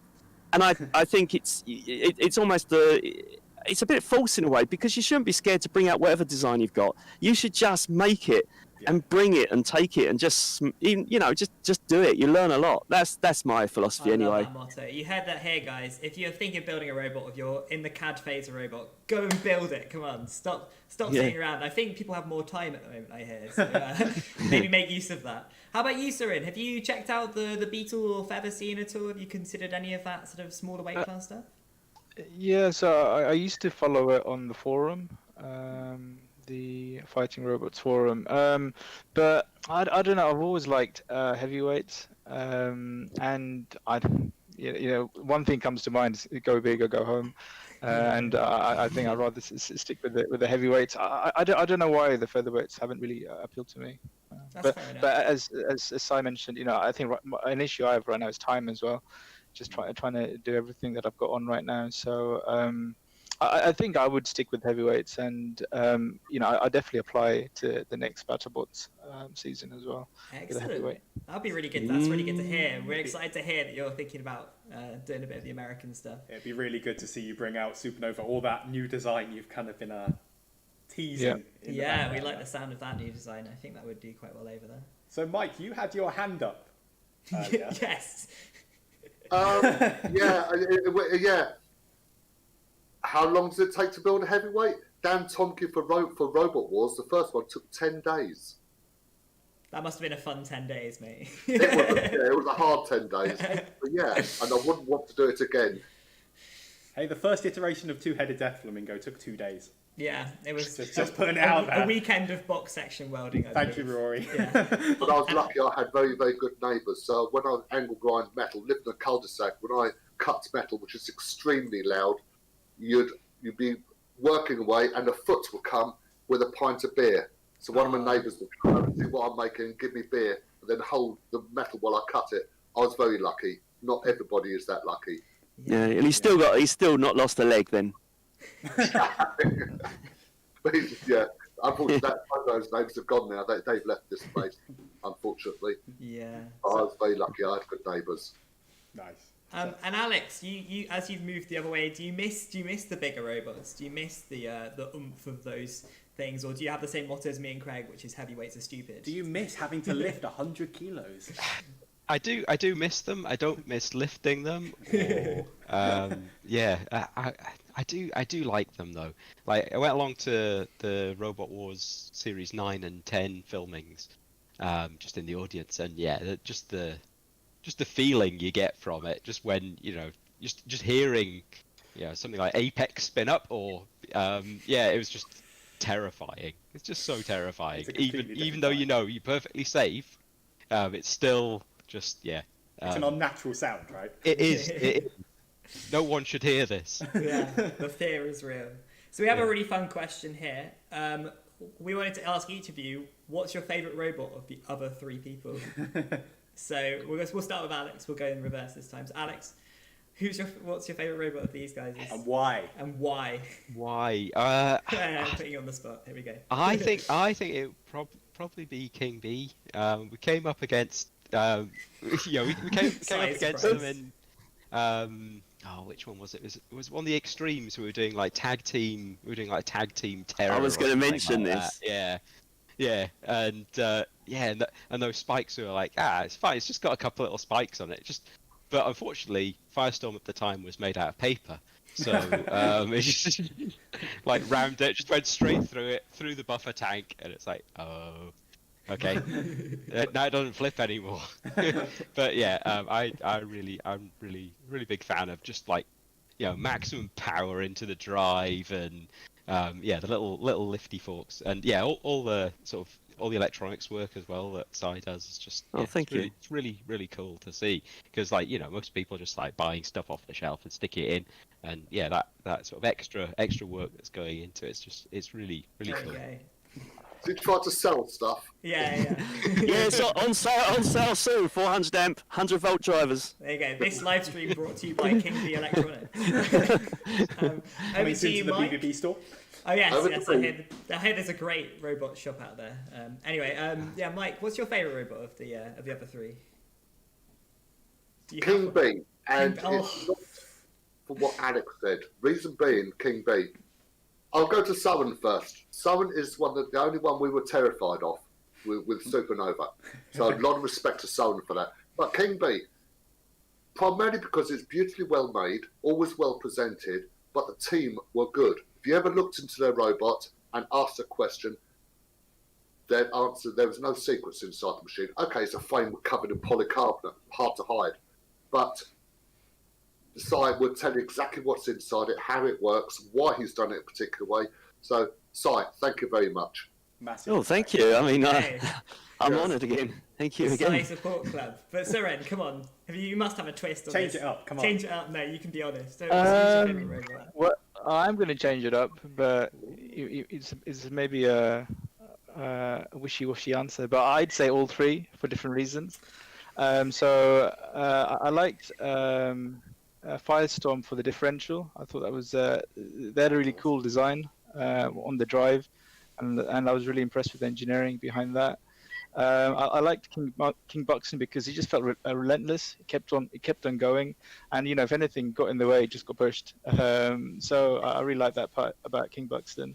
And in terms of Dantomkia, I just felt that I'm pretty I felt I was going to get flipped no matter what, and you know, I think flippers are Supernova's biggest weakness. It's so easy to flip, and I'm pretty sure I would have lost to Dantomkia every time. So there were my 3 reasons. I liked all of your robots. Thank you for being so diplomatic and nice about all the robots. I do agree, the differential drive is so cool. I forget about how bonkers that stuff is. And Sai, over to you. You can't say King B, so let's... No, I wasn't going to. Well, I tell you what, the reason these guys, you're all here is because I asked you, so obviously, you obviously made an impression. I wanted you to be here because you are machines that have made an impression on me over the years, so it's hard to sort of split you apart. I mean, Supernova, I mean, early days of that was one of the very few very dangerous spinners. When that came in the scene, I never had to fight it, I don't think, and you know, I would never want to, and that's the sort of machine you're impressed with. Mike, because, you know, it's such a... You've done so... You were fastest out of the arena for a long time, weren't you, or something? But I have to go in the end, I think, I suppose, with Firestorm. And a reason from my technical brain is... you know, I look at Supernova and it's like, it's brute force, it's fantastic. And Mike has great pneumatics, but I don't understand pneumatics. But I know differentials because I did a lot of work on cars. So Firestorm, when I first saw that, it was just something else. When they opened up the lid and you saw like the slip rings and the diffs, and you saw, you know, the differential drive for the forward and reverse and the steering, and it kind of clicked with me. I don't know if it clicked with anyone, but to me it was like, this is just amazing. And with that, it's been extremely consistent, you know. And coming back to what I was going to mention, you're talking about the tag team thing, which is, I think, this trophy here. I've only got that, and you mentioned I tell you why we got that. Firestorm is very gracious, and I tell you, you've been very overplaying the, you know, you got the damage, but you just come out. I think you just taped yourself up. You came into that fight as you volunteered yourself into that fight after something else where you were just done in. I think you won the last fight you win, but you had nothing left to give. But you still came into that fight with, you know, with a splint, you know, and like tape and all sorts of stuff, you know. And you were so you know, you came into that, and it was. I feel sorry to have to like attack you, and it, you know, went through. I didn't even mean that dastardly. But, you know, that was really good sportsmanship. You know, that fight couldn't have gone down if you dropped out and said, oh, no, we can't run. Because everyone else had gone home. I think it's the last thing filming. It wouldn't have even been on. But the sportsmanship, the consistent sportsmanship, the good display, I like a bit of Firestorm, me. You know, there you go. Excellent answer. Love Thank it. you. So we have a really... And it's not common that something as novel as that differential, it just kept on working. I don't remember it ever stopping, so that's something that's really, really well engineered, and I was impressed by that. Yeah, it stopped a couple of times, but I think that was just it was a problem further along the chain. It was in a pre-manufactured part. But the differential itself, is something that was amazing back then was just having a really reliable robot is one of the hardest challenges. So I wanted to ask Number you one challenge. A great question from Gareth Ampsey on Facebook saying, is there anything from back in my day, in quotation marks, which you still wished existed in modern combat robot stuff? Can I say? Simon, Can I say first off? You jump in, mate. BBC being able to draw in 6 million people on a Friday night. They can't be bothered now. That's from back in the day. 6 million people watching television, wanting to build robots, wanting to do engineering, just being excited. Whole families watching the thing on Friday night, 6 o'clock, whenever it was. Yeah. That's back in the day. I mean, they've tried, and they've just not done what's required. And I think the audience is there. Look at us here. You've got this whole RoboNerd thing. I wish I could just take this and just shove it to the Beeb or someone and just say, look, there's such a desire. What the hell are you doing wrong? It used to be right, now it's wrong. I'm sorry, that's my feeling. And when you see Battlebots in America is now Discovery's biggest show, you know, and they're putting on 2-hour episodes and 30-episode seasons. It feels like Robot Wars back in when you guys had that glory days. Yeah. We didn't have the glory days with the reboot here, I don't think. So I'd agree with that. How about you, Suren? What do you miss from back in the day that we don't have with modern robots? Well, maybe not modern robots, or maybe the modern scene. It's that I used to really enjoy watching people build robots and update websites. And I'd always spend my lunch times going to my favorite websites and refreshing them just to see what people have worked on. So I really miss that part of the old scene. I used to enjoy like learning from what other people are doing and looking at new tech and maybe stealing some ideas. So I miss that part. I want to say, yeah, we missed that too. The sort of when I first got into this stuff, which is a lot later than a lot of you guys, like there was still the forums, and you could go and see all these great blogs and websites as well. Whereas it's all just Facebook groups and stuff now. And while that's still really nice and there's still a really good community, there's not the same like longevity, and you can't go back and I don't know if people are being more secretive now. Is all a bit hush hush. Really? I do miss the websites. I think particularly with heavyweights, I've noticed that because the Beatles scene, we know exactly what's in everybody's robots, but the heavyweight scene, we have to go over in the pits and have a little peek inside, because otherwise you have no. You're right. There is this sort of less sharing going on around the big bots at the moment. So. A very good answer. What about you, Mike? What do you miss from the old days? The social side and the simplicity of the robots. Let that finish. Sorry, just enjoying it. Is that your ringtone? That's quite an epic one. Uh-huh. Hold on. There's something else I miss while he's answering the phone. Yeah. I miss 80 kilogram weight limits. Oh, me too. My bad. I think you can build such vicious stuff now with 80 kilos. I mean, it's it could be more. They could be faster. They could be just as powerful. Now you could just build big blocks into your engineering. With lead acids going out and lithium's coming in, should have gone back to 80k. My personal feeling. I agree, because now you've got less weight on batteries. The last three have been 80 kilo. The first Dantomkia, second Dantomkia, Spitfire, which I took to the States, and Bad Attitude. They're all 80 kilo machines. Regarding the simplicity, we did an event in Holland back in the late 90s, and I was quite famous because I used to let people strip Dantomkia apart, find out what's inside it. Provided they put it back as they found it, I didn't care. So I had loads of people that used to take, especially the Dutch, used to take the robot apart. Mike, what does this bit do? What does that bit do? And they used to strip the robot apart. I had no secrets, and to be the best, you have to fight the best. And if I had to push somebody forwards or help somebody forwards to encourage them to go a certain route or to help them on a certain route, so I could whoop them later, I was more than happy to do that. It's one of the reasons why I like Si. His other than his speed controllers, his machines are quite simple. Sorry, Si, but they are really nicely made. His spikes at the front, the only things that ever gone through the side of Dantomkia caused me a wheel to go, which one had hard oxides because of his spikes. Shall I tell him the story about that if we got time? Yeah, let's go for it. Mike hadn't spoken to me for like 10 years, and I was too scared to speak to him because in the first, the first is a melee. When the first, thing you get in Road Wars, you get melees, 4 of you, two go home, 2 go through. And Mike was in the booth with me, I think, and he said, "Oh, we'll have these 2, team up with me." And it's like I was too scared to say no, So we went on, and he just drove in front of me, and I went in the side of him. I didn't mean to, when you're going at full tilt, and like there's a yellow and black sort of like wedgie thing gets in front of you, and I went straight through the side of his wheel arch, straight into his wheel. I think we still got through. I can't remember. It was like, what was it? I can't remember. It didn't cost him the fight. He went crazy. I thought he'd never speak to me. He said, "That's so unsporting. I can't believe that we had an agreement." And he's like, "I'm really sorry. You were just there, and the spikes went through, and I don't know what I can say. I'm sorry." And I was so scared to talk to him until about now, really. I think. Oh,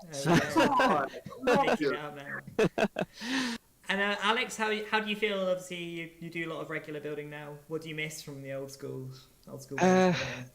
So I mean, I miss shed builds. Like you look at Battlebots, and it's like there's a lot of really really high, a lot of machine parts, and tens of thousands, sometimes even hundreds of thousands potentially of like machining and materials and stuff going into them. But yeah, there's not as many sort of shed builds. And I know that it's kind of it doesn't make great TV all the time. But it just kind of inspires people to look at it and go, "Yeah, I could do something like that." And that's why also I really like the lower weight classes now, just because it's so accessible. That's something that wasn't around when I was doing Groundhog and the early days of Firestorm. Like Beetles weren't a thing, and now it's like there's a huge scene both in UK, US, and the rest of the world as well for them. So that's something that I don't. Can I jump in here? Go for it. Yeah, we did Battlebots back in 2002. The Spitfire that we took, which everybody recognised it as a similar to Dantomkia. I don't know how much that thing cost. It was all handmade. It was simple and easy. And we fought. I can't remember who we fought, but it was $40,000 machine that we fought. It was a good fight. We won. But our shed built, which going on what Alex says, I love the shed build. I love the angle grinder, cut up steel, jigsaw cutting out the sheet steel. You can't do it with hard docks now. I've got to use plasma cutters, but they're all handheld plasma cutters. And all these shed builds, I love the shed builds. I love the simplicity of some of these machines. Get a file out to it, get an angle grinder out to it. We all like this. I've got a CNC mill at home, but I don't cut anything for Dantomkia on it because whilst they look pretty, what's the point? Yeah. What's the point? I was just going to say to about angle grinders. I think Alex, Groundhog, wasn't that just 4 angle grinders with some tape together somehow? I'm a little bit. Yeah, four angle grinders. Fantastic. It's fantastic. That's all you need. Into steel tube in the bottom of the legs. Yeah, it's wonderful. I remember seeing it first off, thinking, well, great idea. You can use what's around. You can look at what's in your garage and just think, have a new idea. The problem is now it's so competitive and so destructive. We need something to let the ideas out again. Something where you can come along and say, I've had this fantastic idea and I just want to run it, and not, be laughed at. And because it should never be laughed at. If you had a good idea, you can develop something, and it's not, not a vertical spinner. You need a chance somewhere, somehow.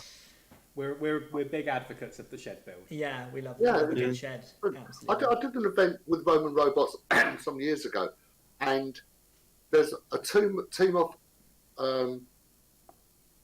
pensioners. That is what they were. They come from the local home. 2 men with their wives, girlfriends, and they built this machine. It was not competitive, but the reason they built it because they wanted a day out and have fun. They built this thing in the shed over 4 or 5 weeks or whatever it took, and they took it to this event, and they just wanted to fight, have one fight, and then go for a cup of tea, which is what they did. They had a fantastic time. That's a shed build. Don't knock them. This is what we should be pushing.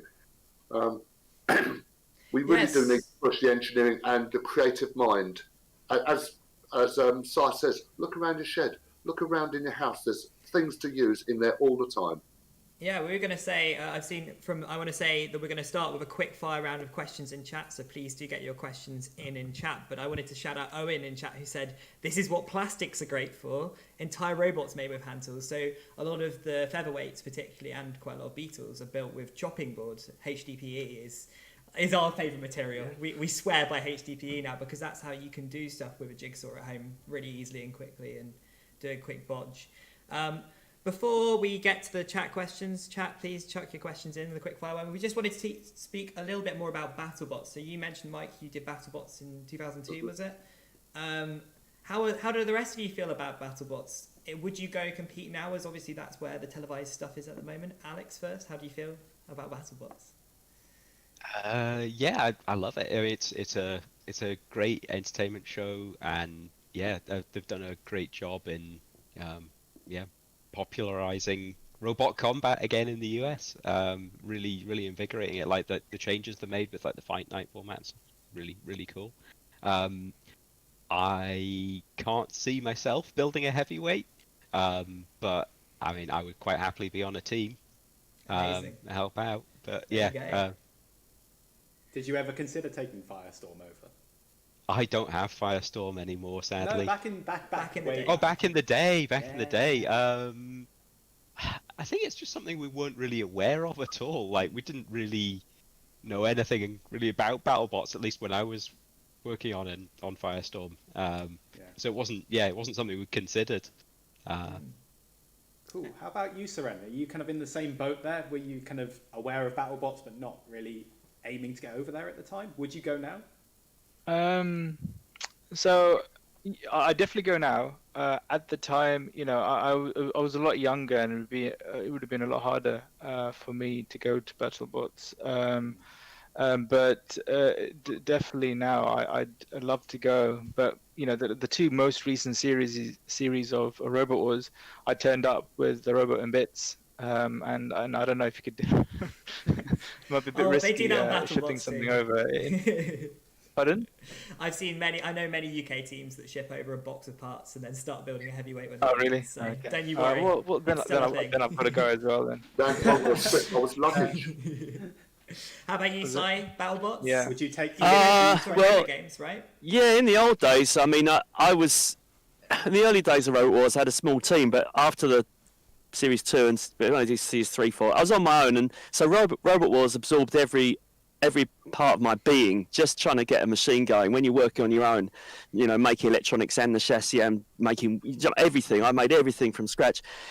But now, I would desperately love to be would desperately want to go and do to go over to the States and do their stuff the way they do it. They've really got a good thing going there, and they're doing it. It's nothing much going on here for a moment. I hope Robot Wars comes back, but a bit of BattleBots would be fantastic. But again, I'm on my own, and I just haven't. I went over to Robo Games, and I pulled a small team together and took B over there, and I learned a lot from that, and that was almost like my feelers. And now I've got a lot of good ideas because I needed to learn a bit about what goes on out there, and I had a good look round, and I made notes. And now I've got a good plan, but I need a team, and it's just me still, and I've put my feelers out for so many times, but all the good people, doing it are already doing it. You can't drag them off the team. There's only a limited amount, it seems, of really top builders which you need to get over there and make an impression. It's no good going over there. I wouldn't go over there and just be an also-ran. I want to put a team together. Maybe I'll talk to Alex. Put a team together, but then it's hard, It's available. There's a good RoboNerd team. A RoboNerd team. This team right here. Yeah. Excellent. And Mike, you said you did it back in the day. How would you feel about BattleBots nowadays, and how did it compare to Robot Wars back in the day? We were taken out by Surgeon General. Now, Surgeon General was a very, very basic machine. He used a 9-inch angle grinder gearbox to drive his two discs, or he'd drive his disc. The machines now are all CNC CAD built, perfect machines. And to me, it's taken the camaraderie, the sport way. I mean, we went out in 2002. Gareth Dean and myself went out there, and so we took ours as luggage. Yeah. If anybody wants to know how that was done, it was quite easy, and you can still do it now. But our room was the party room, so all the American teams in our hotel rooms come in. The bathroom filled with cold water, chuck your beer in there. That's your fridge, and none of that exists anymore. So would I do BattleBots now? No. Okay, interesting. Because what I enjoyed, what I went for, no longer exists. Yeah.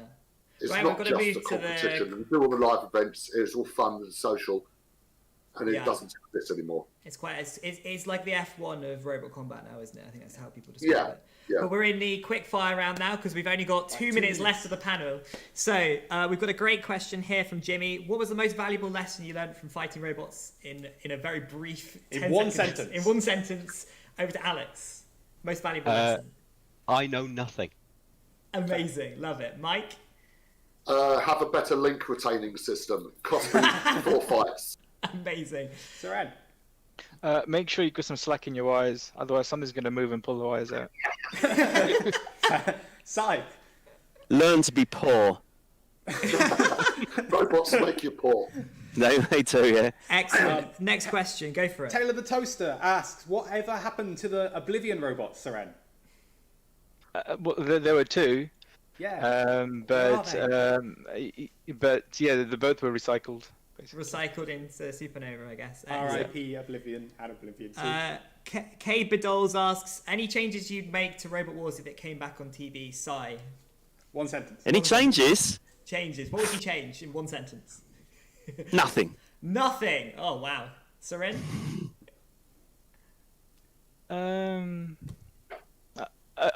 Different house robots. Different house. Oh, exciting. Mike? No, I'd keep it the same, but I'd put a cost limitation on some of these machines. I like it. Force the shed builds back in. Nice. Shed meta. Let's go. Alex? Cool. Stick it on BBC One on a Friday night. Yeah. There we go. Get those views back. Yeah. Yeah. See, that is the perfect place to end our chat. Thank you all so much for coming on for this manic 45 minutes of chat. It's been fantastic to speak to you all. Yeah, thank you for your time, and we could be talking for hours with you guys. You're all amazing people, and we love your robots. You are amazing. Yeah. Stick around. Thanks, guys. And we'll see you in a bit. Much love, everyone. I'm gonna hang up. Thanks, on you chaps. now. Bye. Bye. And right, there we go. So that was the live panel. We hope you've enjoyed it. Wow, what we're doing. So, I am all over the place. Wow. Okay, coming up now, we have Vote Saxon's interview with the Diotoir team. Straight after that, we'll be in with a live chat with Ian Lewis, being interviewed by Sam Elliott. So stick around for that. It's going to be great. Guys. We'll see you very soon. Over to you, Stephen. Hi everyone, hope you're all enjoying the stream. Right about now we should be freezing our unmentionables off in a cold field in Wolverhampton while having a bit of a laugh with some fighty robots. Unfortunately that's not happening this year due to this whole lockdown pandemic thing that's going on. Thanks for that one, China. First KFC. Now this. Stop messing with fighting robots! But anyway, seeing as you can't come to us, we're going to come to you instead through our glorious live stream. I mean, I'm here. But if that wasn't good enough, I've brought along some friends, so please join me as we welcome Mr. Pete Redmond and Dr. Zulu himself, Ciarán Byrne, from the Diotoir team. And now, Vote Saxon 07, probably the greatest interviewer in the world, hosts the greatest interview of all time for you lucky RoboNerd viewers. Please welcome to the virtual stage the Diotoir team. How you doing, Hello. lads? How's lockdown treating you? Yeah, well, it has impacted in terms of events because all the events are Yeah, I cancelled. suppose that is the one big downside to it. From Dublin, Nemesis. Surrounded by lethal stainless steel spikes and a pneumatic ram, this fur-covered robot isn't as cuddly as it looks. There's a great place to kick off from. Why'd you cover it in fur? It was supposed to be leopard skin, and we sent off a certain individual with a few quid to get leopard skin, a nice leopard skin print, and he comes back with that bleeding stuff. We really weren't forward thinking at all about gimmicks. Yeah, that's great. Now we just sound like a couple of amateurs. You know what I mean? There was forward plan, don't mind, it was forward plan. It's probably leopard skin, because Coronation Street at the time was on, and Bet Lynch wore leopard skin. Deep cut. Watch them now. How did this all come about? How did you go from three lads knocking about to this fur brain madness of Robot Wars? First trip to the States on my own, well, as a family holiday, sitting in the sitting room, and this thing came on called Robot Wars, and it just absolutely went mental over it. When was that, 1996 or something? Oh Jesus, yeah, it would have been 1996. And then I came back, and Pete's very easy, you can talk him into anything. So I kind of said, right, if I do this, can you make this work? And he just went, yeah, okay. And then that was it. Then I was doing work with the Army EOD, and they had a load of robots they were getting rid of, and they told us to take any parts that we might need. So the description is a cake-like object. Well, it's not actually going to look like that when it's finished, because we're going to lower it down to mud guards on the wheels and cover it in fur. From Dublin, Nemesis. At the moment, it looks like a big quality street tin. Whenever it came to building Nemesis, like we've heard the rumors, we've heard the stories. Did you really weld the motors to the chassis? What happened? Yeah, you did. Some people just can't take a joke. You know what I'm saying? You said, well, this, and this, and you said, well, that, and then while you're at it, why don't you just weld the motors? I mean, they're fighting amongst each other already. We're off to a brilliant start here. The problem was they came over, they went through customs weren't sure what on earth this was they were faced with, and insisted that the guys took everything apart. Circuit boards, the whole lot, yes? I think the balaclavas were a bad idea. You've had a fair wee run-in with the ferry and trying to get robotic pieces over to England. What's the worst example? Like what are the battle stories here? We turn up with stuff that don't work. And then we say, oh yeah, and I have to try and make everyone think that it's working. Oh yeah, no, that's great, you're doing it. And he's there going, oh, I'll get this fixed now. And by the end of the day, it's working. And I have to say By the start of the show, it's working. By the start of the show, it's working. And that's what I'm saying to you is, he works great under pressure, and believe me, I put him under some pressure. Have you had time to think about tactics? I hope it goes into a hole so that I can just go home. Oh no, don't you dare! After all this work, don't you dare? better not, because that's going to be lodged in his back. That's very naughty. We borrowed these one sheet of macrolon cut in half to make two, but it was still too long. So we decided we'd fold it up and break it in half. We got Joe, we bent it all the way over, and we got Joe to stand where the two pieces touch. And then me and Pete got up on a bit of height, like a container. Yeah. On a container. And we decided we were going to jump onto the roundy bit of the macrolon to shatter it and make it another two pieces so we could fit it in the really van. understand how macrolon works. Remember the Buellers used to get Stuart anti-shatter? Jumped off the container, landed on the corner of the thing, completely broken ourselves up because this thing just went and Joe laughing steps off and it swung over and clocked the two of us over. We're cushioning on. Anyway, it was his fault.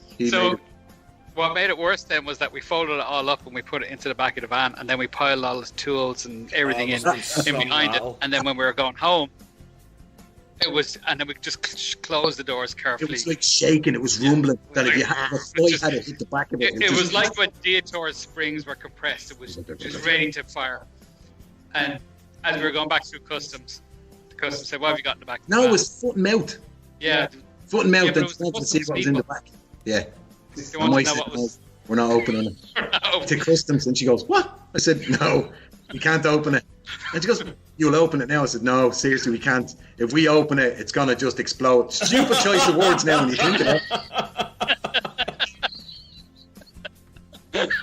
So I said, "No, it's just gonna explode." She goes, "What?" So with that, the other guy came out who just happened to be a fan.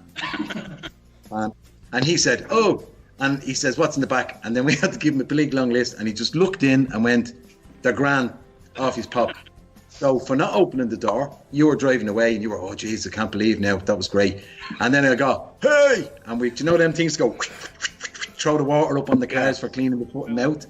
Just as we went, your man shouted, "Don't forget to put your windows up." And we got drowned with this foot and mouth thing. We were all sticky on the way. I think probably the worst one was the Fourth Wars, wasn't it? Whenever I think you were delayed, you were still building the robot in the pits. Whenever you finally got it built, it wasn't even constructed properly. It was overweight, so you put it into the arena, and within 5 seconds it's upside down on fire. And because it doesn't have its top panel on, it's just doing this 360 around the flame pit and just burning all the fur off of it. Yeah, well, that wasn't to do with customs. That was just us not being ready. No, I call it lulling the other teams into false sense of security. Yeah, well, improving them. You know what I mean? Yeah, it's improving them, right? Yeah. Yeah, we were too heavy. We had to take the top armor off. That's him. He's the guy that was in charge of weighing the bleeding thing. You know what I mean? I was the welder and the weapons guy. You were the weigh guy. Yeah, well, if there wasn't 6 kilos of weld on it, we'd be grand. Yeah, well, you didn't limit the welds. You just kept all kids welding. That's all right, lads. Calm down. Come on. It's a long time ago. Let bygones be bygones. The Cerberus match. Oh, the Cerberus match. That was when we had been working on the robot all night. We'd blown all the FETs in the speed controller, and we stayed up all night, through the night, and we said we do this last fight against Cerberus, and then we just go home. So Cerberus, we told the Cerberus guys, just get out of the way. We're going straight for the pit. I mean, you couldn't be any more straight with the guys to stay. Look, we're just going to head for the pit, get out of the way. We're just finished with this now. We've had enough, and they wouldn't listen. And you'll even see the match where they just drive into our jaws. And I looked at him and I went, "Are they on a bit? What are you doing?" And he's going, "Well, here, look, we'll all go in the pit together." And he just pushed them in. You know what I mean? You couldn't warn them. They got in between us and the pit, and we were literally going for the pit. We couldn't go anywhere else. We'd no left or right. We knew we angled it up just to drive straight forward. And what did they do? Get in the way. And we were even looking at them saying, "Lads, what's the story here?" You know what I mean? But you know what I mean? We're just professionals. There was that big thing of the fur virus, where it was everywhere in the pits. It seemed by the end of filming, every single robot had a little piece of Diotoir fur. I mean, even I've got Diotoir fur.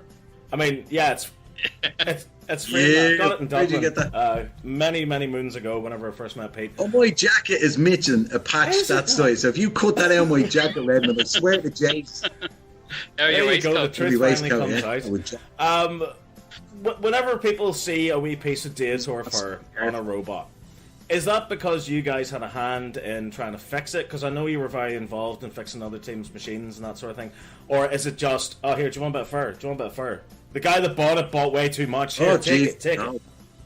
I got to the stage where you had to watch it. Like, everybody was coming over, and even people from the audience were sending in requests to get some fur and even get jackets and stuff. It went mental. It went absolutely mental. You know what I mean? It got to the stage where we got the little weavers in Ireland to be weaving away like, oh, they couldn't keep it in the shelves. You know what I mean? Didn't one guy cover his fridge in it? Yeah. A fridge covered in Diotoir fur? Yeah. He covered his fridge and here. Well, I'll tell you what, that's a fire hazard waiting to happen in the kitchen. He did cover his toaster. He covered his fridge. You're joking. Yeah. Ciarán, very absent whenever it came to the reboot series of Robot Wars. For shame, sir. What happened there? Come on. Like, Pete made the effort. Where were you? That was when the loner Diotoir. Oh, that's why I wouldn't have had to do it. You didn't have the magic touch on it. It wasn't your robot. No, no way. I mean, how could you go over it with a non-Diotoir? Well, I don't know. That's like a question for Pete. It's like toilet paper. You know what I mean? That stuff is fairly good, but when your finger goes straight through it. What did you say? Aldi toilet paper. Just go straight through it. It's not the real stuff. You know, that's what I'm trying to say. Yeah. It wasn't the real Diotoir. It was like a fake deal. You know, it was like the Wish version. If I ordered Diotoir on Wish, that's what I'd get. Fake-ator. You know what I mean? Yeah, a Wish-ator. Let me just tell you what happened there. So what really happened? Oh, by the way, Aldi paper's fabulous. Do you know what I mean? Just saying there's many other places you can buy toilet paper. Ooh, 450 quid I saved this week on Aldi toilet paper. So just in case anyone's wondering, Aldi toilet paper's brand. You know what I mean? Reach it, gets the parts of the toilet paper. There you go, RoboNerd, part sponsored by toilet paper. So we were going to build a new Diotoir for the reboot, and I sent in an application to the BBC for the new boot, and I never heard anything back at all. And then I kept getting calls after that for why don't you put in a robot into it, and I said, well, I'm busy now for season 2, I can't do it, and at season 3 I was also busy. And sorry, what were you busy doing? I was busy doing other stuff. Like what? Could you tell the listeners what you were busy doing? What were you busy doing, Pete? I was making robots, like Alex. Oh, sorry, making like robots. But you were too busy to make a robot. Too busy. I was too busy doing a PhD. How's that? I see he's got you there. I don't know what that spells. So I was too busy, and I said I couldn't do it. And the producers were ringing me and emailing me and saying, listen, we really want to have Diotoir in Robo Wars reboot. So they said, look, we'll give you a loan of a robot and you can cover it for change it whatever way you want.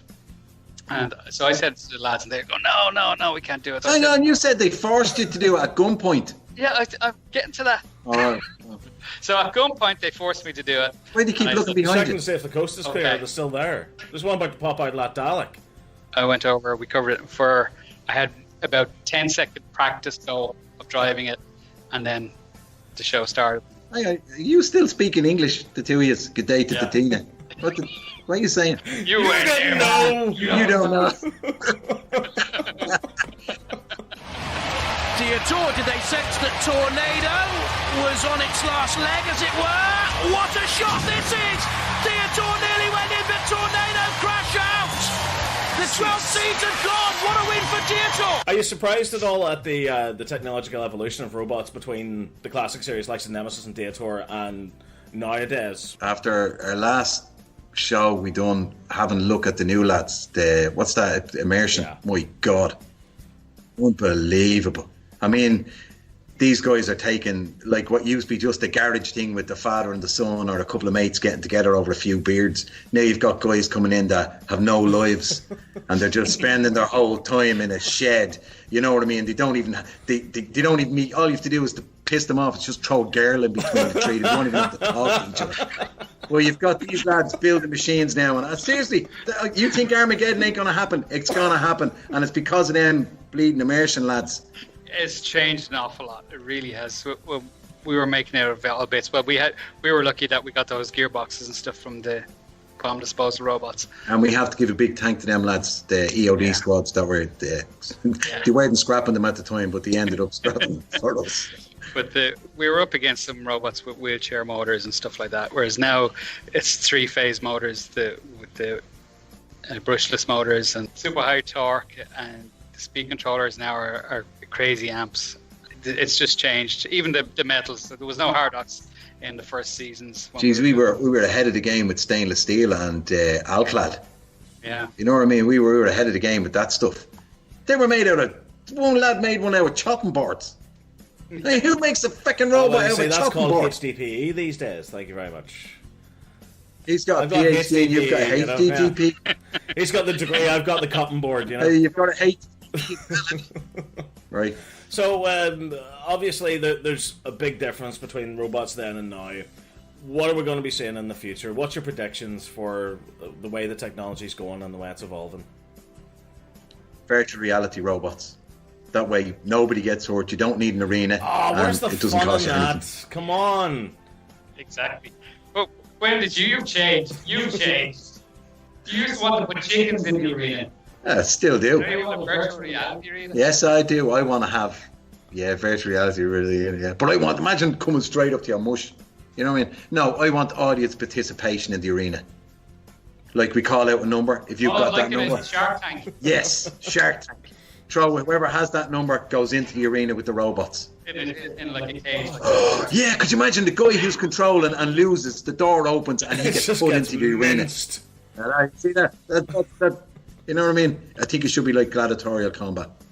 The people who actually, the winners of each robot have to go in and fight each other. Arenas. That's the issue. If the sport is to keep going on and evolving more, then we need more arenas and more live events. A lot of the audience want to see robots get smashed up. I hate spinners. Absolutely hate spinners. I like axe robots. Something that you get bang for your buck. You know what I mean? Yeah.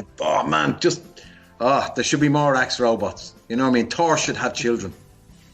You know what I mean? Jason, if you're out there, have Thor babies. What's one that you'd love to see take over? You know, come on. Hang on. Well, flippers, spinners, all this carry on. Something new. Come on. We had a weapon design and we weren't allowed to use it, which was remember the shotgun, the disruptor. Yeah. That weapon was. Water. They use it in the bomb disposal machines. They have a thing called it's a disruptor where it fires a shotgun cartridge in it. It's like a combustion chamber, and they have a shot of water that comes out at like a what measurement would you put it at? It would actually cut. It would cut fast, yeah. Fast. Yeah, well, yes, he has a PhD. Yes. It comes out, but this stuff, once it fires, can cut through near enough to 2-inch steel. You just went down the path of having, what I thought anyway, was one of the more interesting weapon setups with Nemesis and Diotoir as well. The car springs with the chain. How did that work? Because obviously the chain pulls the springs down. Just let me clarify. Just let me clarify something here. He went down the route with the springs and the bleeding chains, right? I wanted to do something like, I would have had the original King B. Isn't Simon lovely, Pete, isn't he? Yeah. Simon's my favourite. Even the time he tried to pierce me in the bum with his robot. Yeah, that was just not right. You weren't expecting that, though. No, I wasn't. I have to say, I didn't think he was going to get into the air. I didn't think he was going to get that height out of it. So we do our own shows. We do it at the RDS and at the National Basketball Arena. And at one of them, Simon was over. Well, Simon's been over at almost all of them.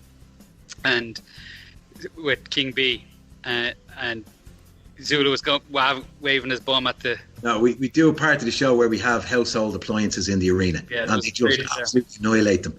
So go on. I'm just clearing up a few things. So we had a fridge in there, and the fridge went sideways, kind of, with the door open, so it just turned into a big ramp. And King B went flying up the ramp and poked its two spikes right out through the macrolon, right where he was standing. Each side of my buttocks. Yeah. Oh, it was not the answer. I tell you, I was glad I had some Aldi toilet paper then. No kidding, brown trousers time, all right. How many people did we nearly kill with that spring? We used to pay fellas to stand on it. Well, what broke on it? Broke the welds. And what would you expect? Them springs are supposed to hold a truck.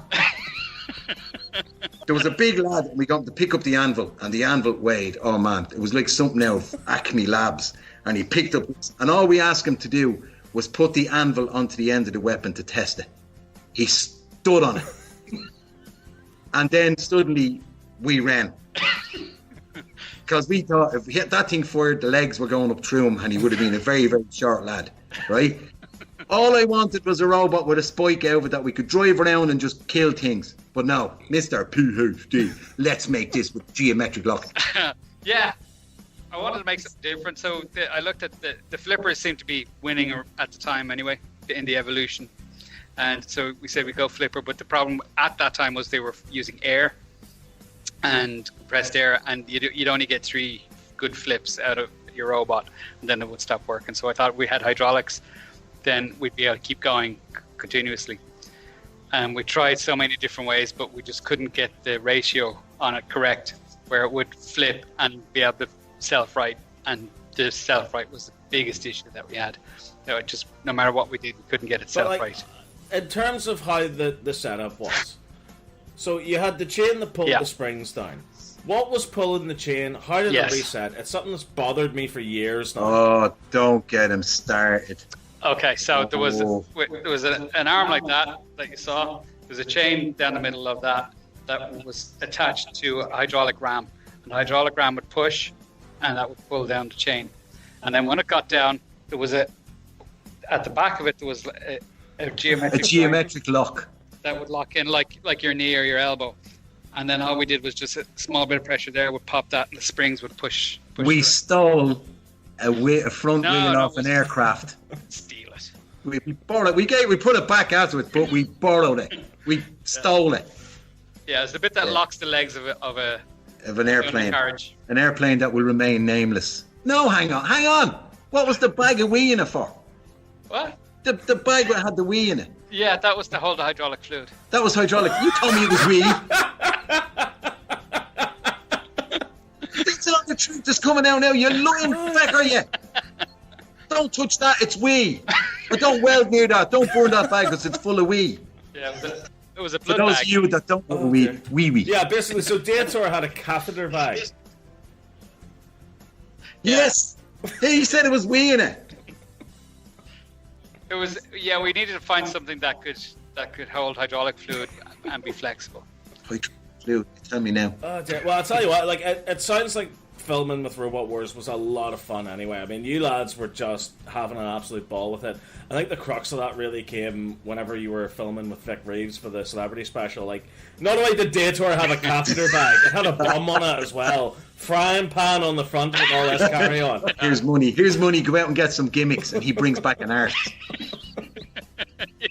An arse, 3 pairs of glasses, and stop, I forget about it. I've got money, I'm going to go out and buy a fake bum. We put a little curtain over it. Oh, we did? Yeah, and that was attached to the wheels that when we drove off the court. I was wondering about that. It was great crack, that really was. That whole first couple of seasons was just crack for us. I'll tell you one thing though, we had Pussycat panicking. Ooh, we done a sneaky. Will we tell him about the sneaky? Yeah, go on. Right. Oh, here we go. I have no clue what you're going to say. Remember they were deciding, your man, the celebrity that they had come over, I don't know what weapon to use. I said, use whatever weapon you want, pal. But don't use any serrated ones because it'll just lash us to bits. So I went around and got the lads to start slicing the fork with a Stanley blade, making into thin strips. And when that fork gets hit, especially by something spinning, it wraps around and causes it to compact. And especially when you go over to try and burn it, synthetic fork. Yeah, you tried to burn it off. It expands. So his weapon was useless against us. Ha ha ha ha ha! Take that, Pussycat. Yeah, but we were good friends with them because we were in the tag team together. That's not what you were saying. That's what, but like, you weren't always in the tag team with them. Like, you started off with McHarg. Yeah, and then... McHarg. Yeah. Them the mad lads. Like. I have to say, they're the only thing that's scared Why me. was that? They're just nuts. The 3 Welsh lads were nuts. I mean, who brings blow-up sheep Ninja with them? sheep, thank you very much. They were only ninja sheep because they put the things on it. They didn't want anyone to know what sheep were. But why would you bring blow-up sheep to a thing like that? Anyway, Welsh lads, and we had a sheep on the... Didn't we have a sheep on the front of Diotoir or Nemesis at one stage? Yeah, I think, and there was a picture of, who was it? Oh, Anne Robinson. Your woman off Yeah. Anne Robinson or something, yeah. She does the holiday program. Yeah, she had said something that she hates Welsh people, I think, and so they put her face on the front. Oh, a very wise girl. A wise girl. Starting off with Megamorg in the tag team, and then they broke down something like that. Was that genuinely what happened, or were you just like, nah, you're a bit rubbish, like we won't Pussycat on because they finished runner-up last year? No, they genuinely broke down. Yeah, we had won the fight, and then they just smoked out their speed controllers, so that they were just dead. It had nothing to do with Peter being found in the pit with a set of clippers. No, of course, like we've had to go there already at Pete for his PhD. Thank you very much. But of course, we all know there's a real doctor in the room here. There is indeed, yeah. Dr. Zulu himself, otherwise known as Ciarán Byrne. What are you nodding for?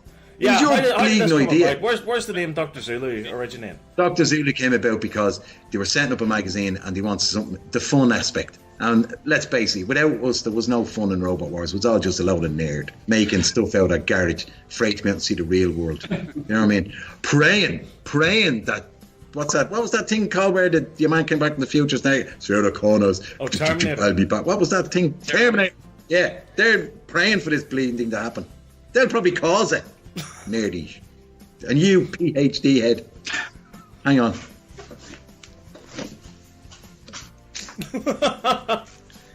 That's for the problems. Was it actually you responding to those questions then? Yeah. Don't you see you? I'd no computer, did I? So he'd come in on the Monday with the questions, and I'd be there going, "Oh yeah," and I'd be giving, I'd be helpful, and I'd be saying to him, "What do you think, Pete?" It was all just, you're a loser, you're a nerd. That's all you ever said. Yeah, but they were losers and nerds and geeky stuff like that. Seriously, come the apocalypse, you'll be hunted for food. You're watching the RoboNerd 2020 live stream. Thanks for tuning in. Look at him smiling. Look geeky. And he watches. Oh, I have to say though, I do like the Orville. Well done. I have to say that I do like that. So, one of the biggest things that came out of the Dr. Zulu column in the Robot Wars magazine, which I read, oh man, cover to cover every time it came out, was the big blowout that happened between yourselves and Firestorm, where you called Graham Bone and Alex Mordue, I believe it was, like a bunch of girlies, big bunch of girlies. And whenever I read that in the magazine, like, I'm laughing my head off as it is. And then it bleeds into the show, and I went, this is the coolest thing ever. They're talking about the Robot Wars magazine, and they're talking about how he had to go at them for getting their hair done like a big pair of girls. What's this about the Firestorm boys doing their hair? Big gang of girly boys, that's all they are. I have 4 sisters, right? And then my 4 sisters wouldn't have the same amount of cosmetics as them 2 lads had. You've never seen anything. They've got moisturiser, they've got demoisturiser. They had all the gear, and they used to wear matching gear. The 2 of them, they were like a married couple. You know what I mean? And then no matter what you said, Firestorm, Firestorm. You know what I mean? But they had to be taken down. He did seem to pay. love that robot a wee bit too much. Didn't he? I mean, polishing it and then, I don't know, sleeping with it. It was glorious. I mean, like, it had to be taken down a wee peg or two, absolutely right. So of course, along comes you with the massive spanner. And clearly, right, pulls open the front of Firestorm and lifts out wires which are wrapped around hydraulic or pneumatic rams, which clearly shouldn't have been there in the first place. Who came up with that? And please don't tell me it was yourselves. Please tell me a producer came along and went, "Here, lads, we've got an idea." We'll tell the truth. Do we tell the truth, Pete? Yeah, it's a little bit of both. Okay. What happened was we were at the winning the best sportsmanship award for the last 200 years. Yeah. Right? Where seriously, I had no room left on the mantelpiece, and Peter was too busy recycling them into, I don't know. And the one you see behind him right now, that's all the old sportsmanship trophies. What happened was they said, right, look, will you go in and do something? So Pete went over, he threw a load of, I don't know, wires and crap into it. And the gas thing about it was more than just one take, because I don't think they realised the 6-foot spanner coming out with trousers. Very subtle, that. Very subtle. It was what they were expecting. But the funny thing you didn't see was they had the camera rigged up. Everyone was sitting around the walls out of the camera shot. And it didn't matter what we did. Everyone started laughing. I don't know what the hell was going on. They had to keep retaking. And the people kept disappearing because they kept getting rid of them. And then when we finally got everything ready, we were walking over. And who walks into me? Joe. Joe was going, yeah, what's the plan? I said, Joe, get out of the way, Joe. We're doing something sneaky. And he goes, all right. And then he walks off real suspicious, like, you know what I mean? As if, walking up. So we got to where we were doing it. Pete was in the corner now, and Pete was buckled up. He was, the only thing he's describing is, I had got near you, I would have boxed you, because I couldn't stop laughing. But I kept a straight face because I'm a professional. So I got over and there I went, and pulled out this big spanner, but that end, put it in and yank, and then pulled out these wires to make Firestorm, you know, the girly lads. Firestorm better than what they were. But we went on, because every time we done it, the camera just was shaking like this, because the guy that was holding it was too busy laughing. Where do you get a spanner that size? I think the guy who drove Dead Metal anyway, he had a big tool. You didn't know, and you're saying the guy from Big Dead Metal had a big tool. This is a children's program. Anyway, I borrowed it from someone in the pit. Well, there you go. Question answered. You cut to the World Special with yourself squaring up against Dave Young in the big battle, you know, UK versus the rest of the world. How did you keep a straight face? I couldn't do it. I've been out drinking with him. I just even looking at him, you burst out laughing. Like how did that happen? Yeah, it was a bit of crack. You know, and we were having a laugh, and we did have a lot of laughs on when we were filming that. But they cut out all the yeah. fun I've bits. noticed they had a habit of doing that. Like the amount of stuff. Like, I mean, I outwitted Dara O'Brien at one point. Cut that out completely. I was so annoyed. Yeah, because remember I pulled out the book at the end. I had to give him the book. Oh, you weren't there. You pulled out a book? Yeah. Was your PhD, was it? No, it was What was it, Dara the stand on so you could kiss him, you little short-arse kid? It was Dara O'Brien's book, comedy. It was Tickling the English or something. And so at the end of it, he said, well, how did you think you did in that? And I said, well, we may not have won, but I think we tickled the English, available from good bookstores.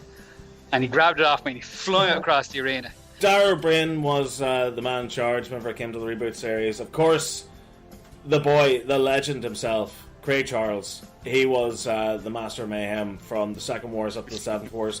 That's all well and good. That's fine. But then on top of that, you had his son as a teammate. Jack Charles was on your team. How did that come about? He kind of just, I don't know. Everybody wanted to be on our team. We were all pairs at one stage. You know what I mean? Yeah. So we nurtured him. We taught him the ways of the Force. Excellent. You know what I mean? These are not the droids we're looking for. See, that was a nerdy thing there, wasn't it? Appreciate that one. Anyway. No, he loved us, actually. He thought we were the kid, what was his name again? I can't think, but Jays, we had some crack with him. Jack Charles, yeah. Pete duct taped him to a table. Taped Craig Charles's kid to a table. We couldn't keep an eye on him. Pete decided then we couldn't get anyone else to look after him, so we duct taped him to a table. Craig was good crack, actually. He was good laugh. But remember, we called up to his place after. Oh, don't get me involved in that. The after show drinks. Yeah. That he meant. Well, if someone says to you, right, do you want to come back to the gaff for a few beers after work? What time would you say that is? After work, about 10, 11? About 10, 11, go turn. 9 o'clock, turn up. Yeah. What happened was I got caught to go to Hemel Hempstead to work on Sergeant Bash, to re-weld Sergeant Bash because he was knackered. And they sent me in a limo. I should have seen it. Remember the limo, Pete? Yeah. I got into the limo and then Pete goes, "Are you right? We're going." And this was at about 10:30. So after knocking on the neighbours trying to find the gaff, we found it and we're knocking on the door. It's a complete darkness. And Pete did this. This is all Pete's fault. So we're in complete darkness and this head comes out the window. "Lads, what are you doing?" I said, "You said to call up for a few drinks after work." "Yeah, I meant 5 o'clock. Who drinks at 5 o'clock? He was in his pajamas. He was in his night dress. So he had a mate in there, some other lad that does things, and Jack. So we all went in. I think we were there at 1 o'clock in the morning. But he was sound. The end thing, he was sound. Nice guy. He loved us. Big fan of Galway. Brought him over to Galway jersey. Thanks to O'Neill's, by the way. It all just goes to show how great the STEM subjects are, because they can be applied to such a vast range of things. You've worked on movies as well, even on the likes of making those insane apocalypse cars for Top Gear. Zulu, you were having to go at him earlier on for causing the apocalypse. He's trying to save them. He's trying to save us as well. He's given us the tools to fight back. There's no point in trying to save us after you caused the bloody thing. You know what I mean? You know what I'm saying? And tell you the truth, if someone lets an EMP off where there's no electricity, yeah, but there's no robots I either, can still you know. blacksmithing. Doesn't matter, I can still do blacksmithing. I can still make spearheads and go hunting nerds. But how are you going to make an EMP? What's an EMP? Is that anything like his doctorate? Yeah. It's like a PhD, but better. Yeah. Is it really? But Zulu he's done an awful lot of movies and making weapons for movies and TV shows like Game of Thrones and all that kind of stuff. He does an awful lot of that stuff. Not as much as I should, but I have to say, you're talking about the STEM stuff. You're talking about all the projects. You're talking about stuff like this. And in all fairness, no matter what I've done, or the welding and stuff like, or having a bit of laugh and stuff like this, there's one person, and I have to say, I'm not trying to give him a big head or anything like that, but there's one person now that has made it all. You know what I mean? Without him, there would not be a team. That'd be Joe. No, P.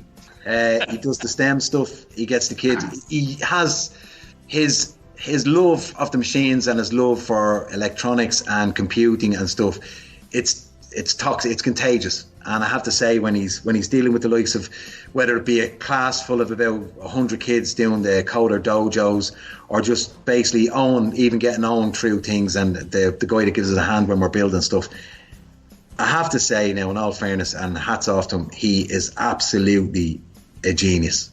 If a genius can be measured in, 1 to 3, he's 3. He bugs the crap out of me, right? Just on no means bad. He absolutely bugs the crap out of me, because he leaves everything to the last minute, right? You do, and you annoy the shit out of me when you do it, because you'd be there and he'd be working grand. Oh no, I want to fix this, and then we're there for hours, and I don't get any sleep or nothing. And the fish and chips just pay us for certain things, Pete. But no messing. Toys for big boys. Toys for big boys. Yeah. I mean, Roborats, even this year, it just looks like absolute wild crack. I mean, like you were talking earlier about how you've built props and things like that for Game of Thrones. The trophy this year was like a massive broadsword that you'd put together. Don't get me involved in that. You just tell me what you want and I just make them. Yeah, that's all Zulu's artwork. They're incredible. Every year he makes these incredible sculptures for trophies. Yeah. And this year he made a sword, a full-on sword. Was it a movie-used sword? It was a prop. Yeah, but was it in a movie? Yeah, all of them really. Anyone that had a sword stuck in their back, that was probably it. You know what I mean? It was like, this would be the one to reach for. Don't give me the M16, give me the sword.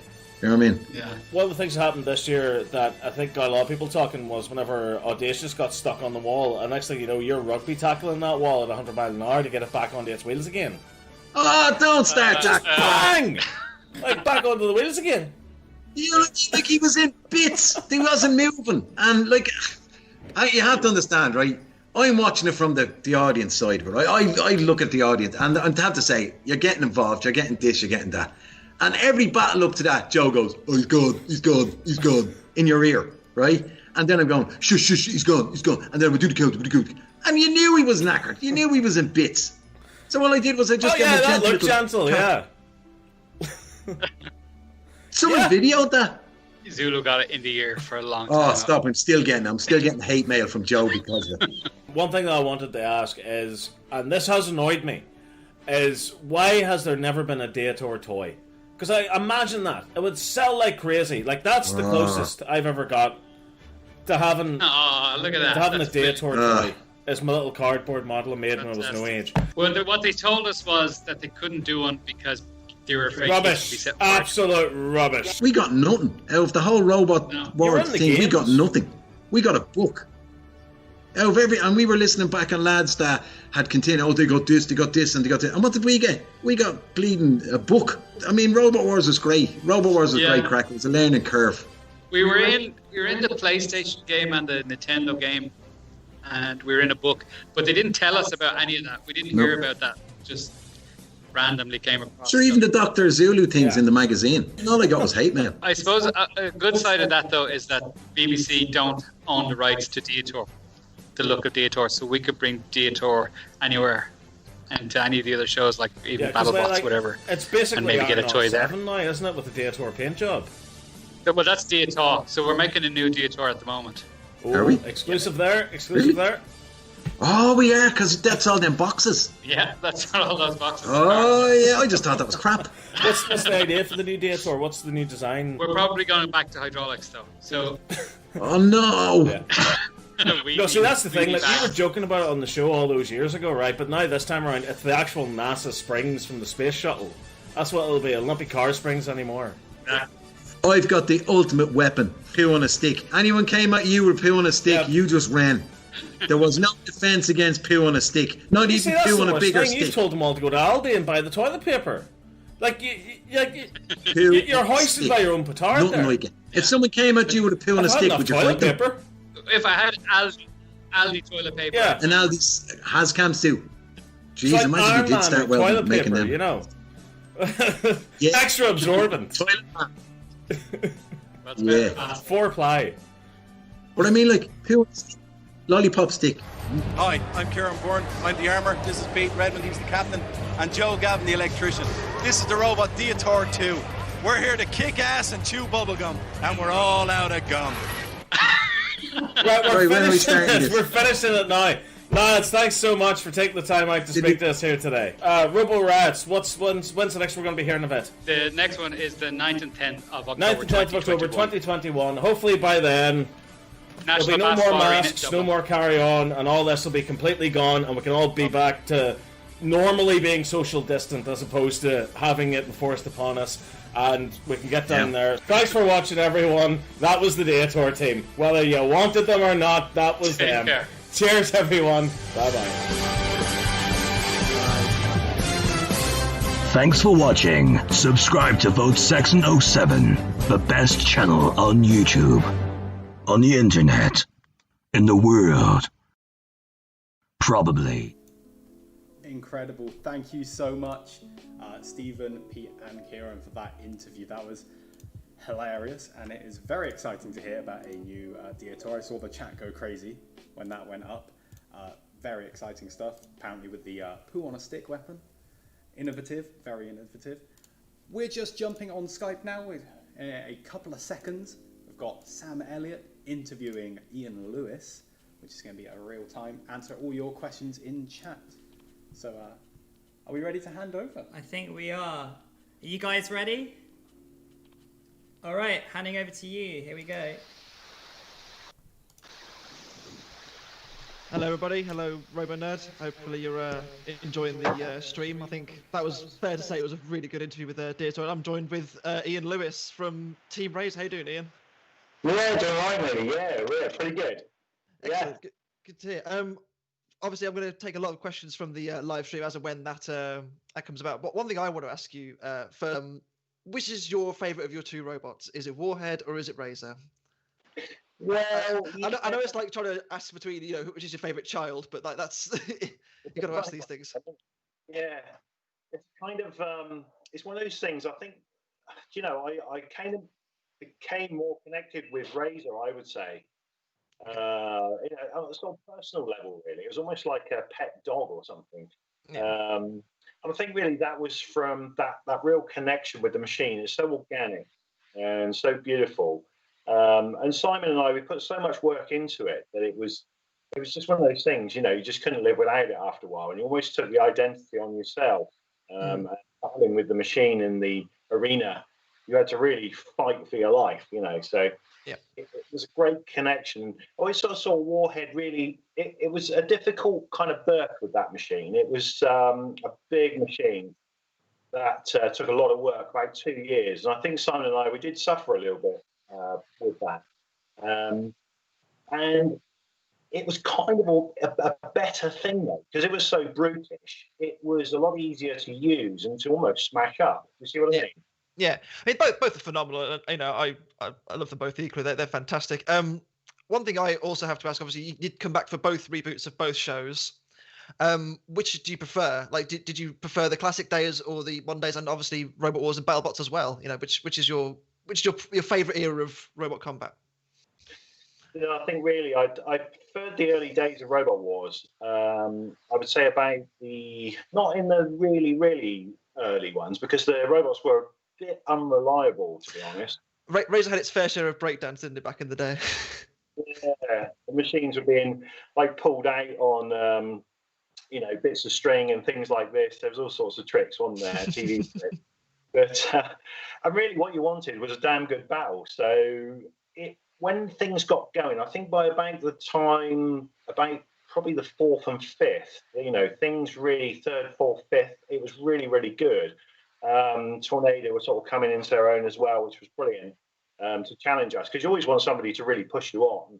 And really the theatre of it as well, the fire, the flames, the craziness, and the sort of just the kind of theatre of it. And Battlebots is totally sort of something different. It's almost like a hardcore American sport where once you're there, you're immersed in something that's kind of a bit more serious. And those guys, Greg and Trey, they're great guys to be around anyway. Quite inspirational. With the early days that they did. That they wrote, I think it was like La Machine, wasn't it? They were quite simple machines, but all together quite inspiring.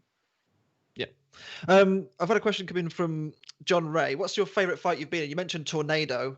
Was like, obviously you had so many fights over the years with Tornado. Like, is that something that kind of stood out for you?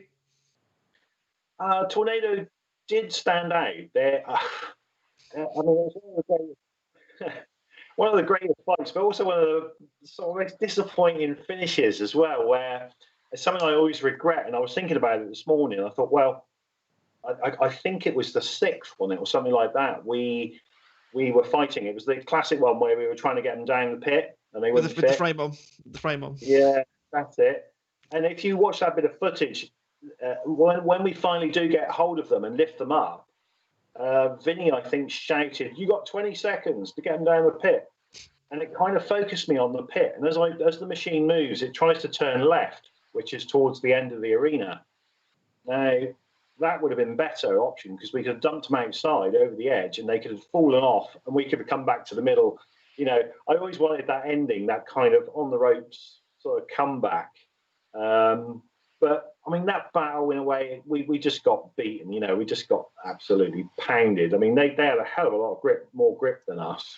Yeah. So I think one of my favourite fights that always stands out for me is certainly the result and the battle with Drillzilla. Okay. Oh yes. Yeah. Second World Championships. But also a really great one was the one with Gemini. Right. Which was great fun, because you were fighting two machines, and a really nicely finished little machine get a hold of one, but then you got the other one coming around the back trying to tip you over. So we were guarding against that as well. So that was terrific fun. That was. Excellent. I've had a question from Craig, one of the hosts of the stream. Actually, was Series 8 Razer, so obviously came back for the reboot, was it mostly unchanged? And what was the plan for the because you had that massive plow on the front as well, didn't you, that came back with it?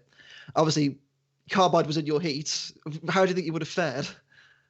Yeah, that thing. I got that made at work, and oh dear, yeah, it was like 19 kilos of steel. It was a real tough thing, and we kept it hidden under the table. And old Dave, he was pretty cocksure, as quite rightly so as well, really. But we had that thing under the table, and we were there for a bit, and then after a while we said, "Mate, we got something for you. Have a look at this." Just dump on the table. And it was quite good to see his face just drop a little bit. There was just that little bit of doubt. I don't know how it would have turned out. It would have been quite interesting, I think. Did you want to fight them? Yeah, I think with that device on there, it was terrific. It was all rubber mounted. It had huge mounts on, these massive rubber mounts that bolted to the sort of deck chassis of Razer and adapted. So it was like a sub-level with this huge snowplow. The only thing is, getting a lick on that head, that a Razer would probably twist it a treat, which would have been another massive repair, which, we've sort of done over the years. Yeah, so you probably wouldn't have a spare claw lying around, would you really? No, it's always a bugbear that, that's the thing, people expect it to look beautiful all the time. Yeah, exactly. It's, absolutely gorgeous looking machine. Rob Nevin asks, is there any chance of seeing a new Razer given that Spectre and Quantum have shown how effective crushers can be? Yeah, it's times have moved on, and I think what's happened is certainly with Simon, he's kind of he was always sort of self-employed. We were self-employed with Razer and all that, and our ideas in the early days were we built motorized skateboards, we built mountain bike frames, go-karts, radio-controlled cars, all sorts of things, and then Robo Wars came along at the right time, and we just were totally into it, and we were kind of the same hymn sheet, you might say. Simon and I now really, we're on different churches. We're on different sort of sides of the planet, I think. We're still good friends, but we're not in sync anymore. And I would say really that what's happened is my interest in e-bikes, in designing e-bikes and model aircraft, travel, motorcycling, and all the sort of joys of life, really. I love to be out there doing my thing. And Simon's now got a business actually in skateboarding. Okay. And sort of skate parks, so skate park stuff like that, BMX, all that kind of retro stuff. Yeah. Oh, good stuff. Question from Jimmy Cottam. What is the one robot that you never actually fought, classic or modern, who you'd actually really like to have fought? I'd love the Coopers have always played such a big part in the story of Razer. I remember meeting James Guy. What was he? He must have been around 16, I think, in the early days. And somebody, I can't remember who it was. Somebody sent me a picture of like a Razer machine. So there it was. That was Venom. And I thought, crikey, who's this? Who's made this? Somebody could have just made a copy and would be going around the country sort of pretending to be us or something. So I had to check this person out. And James was a great guy. So snowboarding and going on holidays and stuff like that. So it'd be great to have a fight, really between Razer, the old classic, and the Spectre machine. It's a terrific machine that they've built, and it really is very modern. It's got that super sort of modern side to it. And it's a long shot for Razer, in all honesty, because although it has got a few tricks up its sleeve and we are very good at operating it, they've got a lot of power and all that sort of thing. I do wonder, actually, if they sort of lose their nerve a little bit, if they get a bit shaky and think, oh, God, we're fighting Razer. This is so we're fighting the robot this is kind of based on. Just nip in there and have them, Yeah. I do think that, I've got to say. It would be good fun. Yeah, I think a lot of people kind of look at Hypnodisc as the. Oh, you're breaking up there. I've lost you. Oh, was that? Yeah, we're good. Bit of technical issues there. I was just saying about Hypnodisc. That was kind of the one you kind of missed from the classic series that you never actually fought. How do you think that would have gone?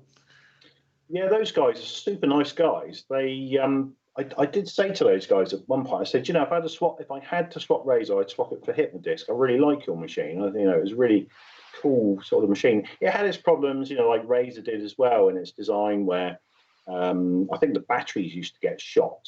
But to fight those guys, they were pretty nibbleable, weren't they? They were a very, very good shape for Razer with an edge round the side.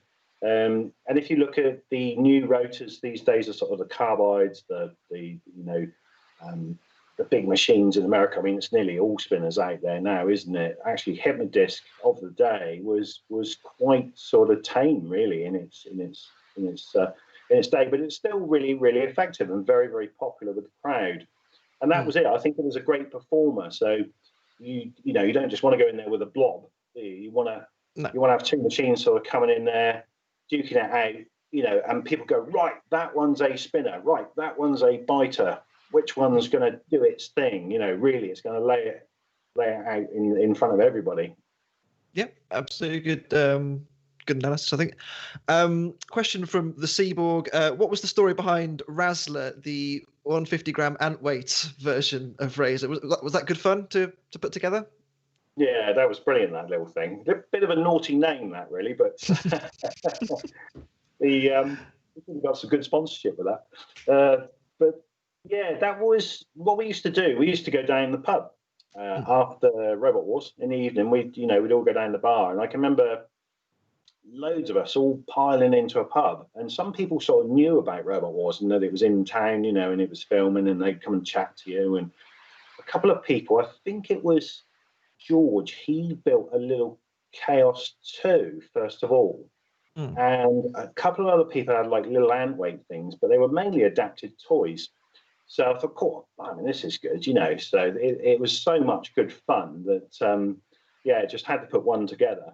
There was 3 servos, a 3-channel receiver, and 3 batteries inside that thing somehow, and it self-wrote as well, which was fantastic. A bit of a hats off to the toy makers because they got the center of gravity pretty good. Brilliant. Have you looked at the smaller weight classes these days? Obviously, Battlebots has been a big success on YouTube. Would you think that, would the smaller weight classes interest you today? Maybe a Beetle weight Razer or a Warhead? Yeah, I think people have already done it though, haven't they? They've, I've seen a few things going about, and some of them are brilliant.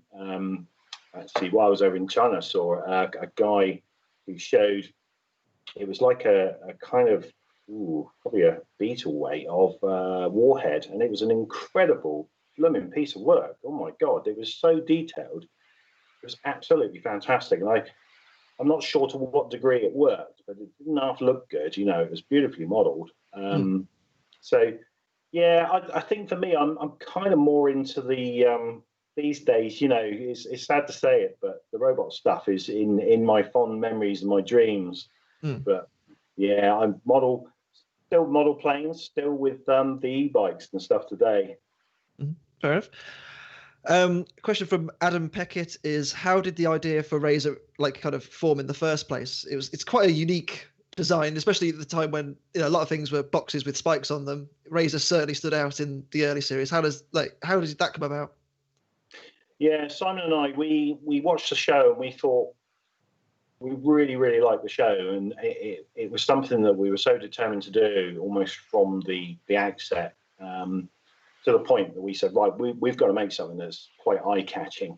So the British Bulldog idea came into effect. It had a kind of a bit of a jaw on it, but it was quite a short jaw, although it would be effective with hydraulics. Simon knew hydraulics quite well. I knew a bit about electronics, and we both would join together in the mechanical design as well. We were both very mechanically minded, like I say, with the motorized skateboards and things. So that jaw just got bigger and bigger and bigger and bigger and bigger in the design, until one day I sent Simon a fax through, and it just had like this big curved shape to it, like a big claw type thing. And I thought, well, it can't get any bigger than that. Could we make this thing with a lever ratio of 3:1? Nice big hydraulic ram. And we did a couple of cardboard sort of mock-ups, which were way too big.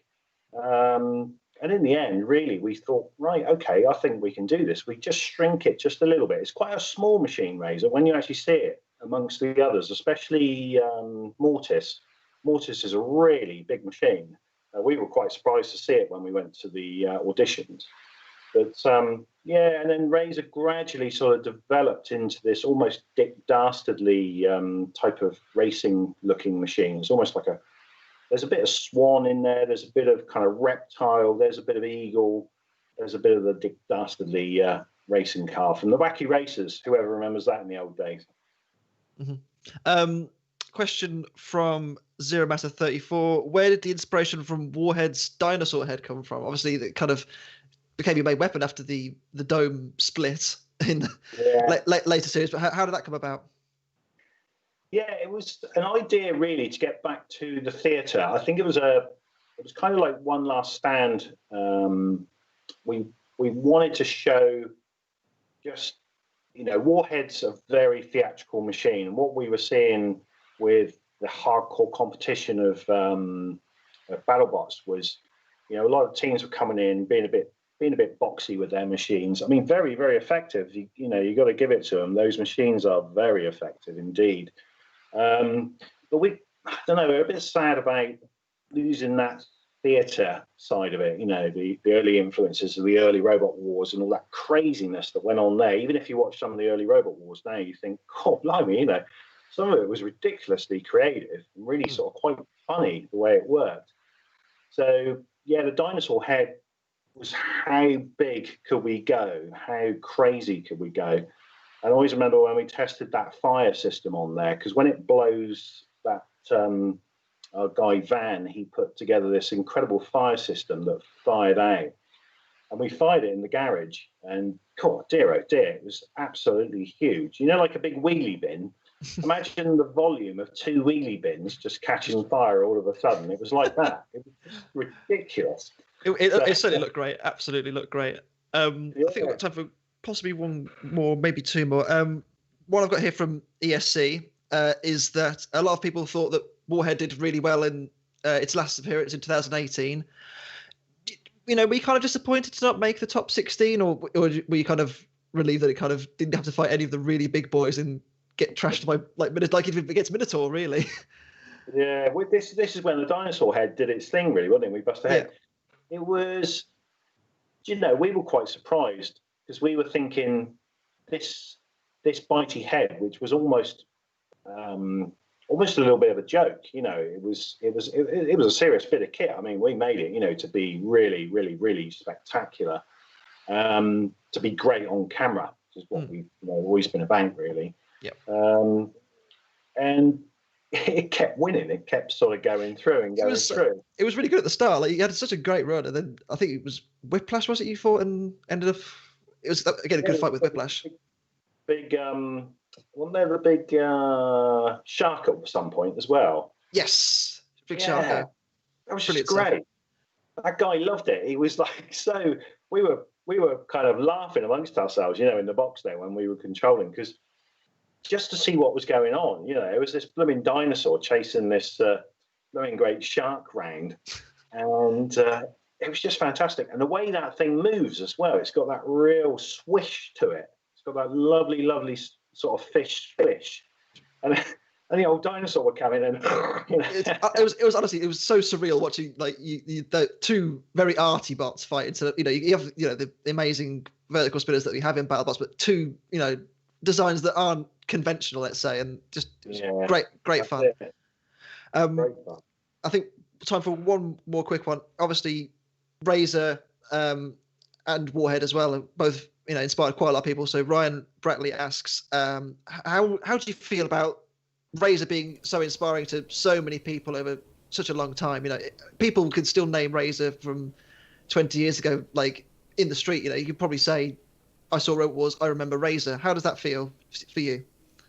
Yeah, do you know, it's quite surprising. It does catch me by surprise. I hurt my back last week, and I was in the chiropractors, and there was this young mother sat there, you know, younger than me. I'm sort of 53 now, so I got talking to her, and you know, motorcycles, blah blah blah blah blah. Robot Wars came into it. Oh yeah, what machine was that? When I said Razer, her face lit up, and she said, "My kids love your thing." I was like, "God, blimey!" You know, it's so surprising how far it reaches, and I do love that. And I think also something I really, really like is go along to some of the meetings. There'll be people who've got their careers. They'll have their own business, or they've been to uni. They've become a mechanical design engineer, and really making a contribution to, you know, the sort of the country and the technology, or running their own little business, you know, entrepreneur, employing a couple of guys. And they'll say, God, I was so inspired. You know, I watched Robot Wars, just loved Razer's battles, loved some of the other machines like Hypnodisc, Chaos 2, all fighting it out, you know, and it inspired me so much that I ended up getting my own business. And you're like, cool, blimey, wow, that's really, really cool. And I think in some ways, you know, these TV shows don't realise that that's like a massive advert in it from years ago that set somebody on what is a really good path in their life, you know, and it's a lovely thing to see. Yeah, fantastic. Thank you so much for your time, Ian. It's been great talking to you. Yeah, thank you so much, you guys. It's been brilliant to have you.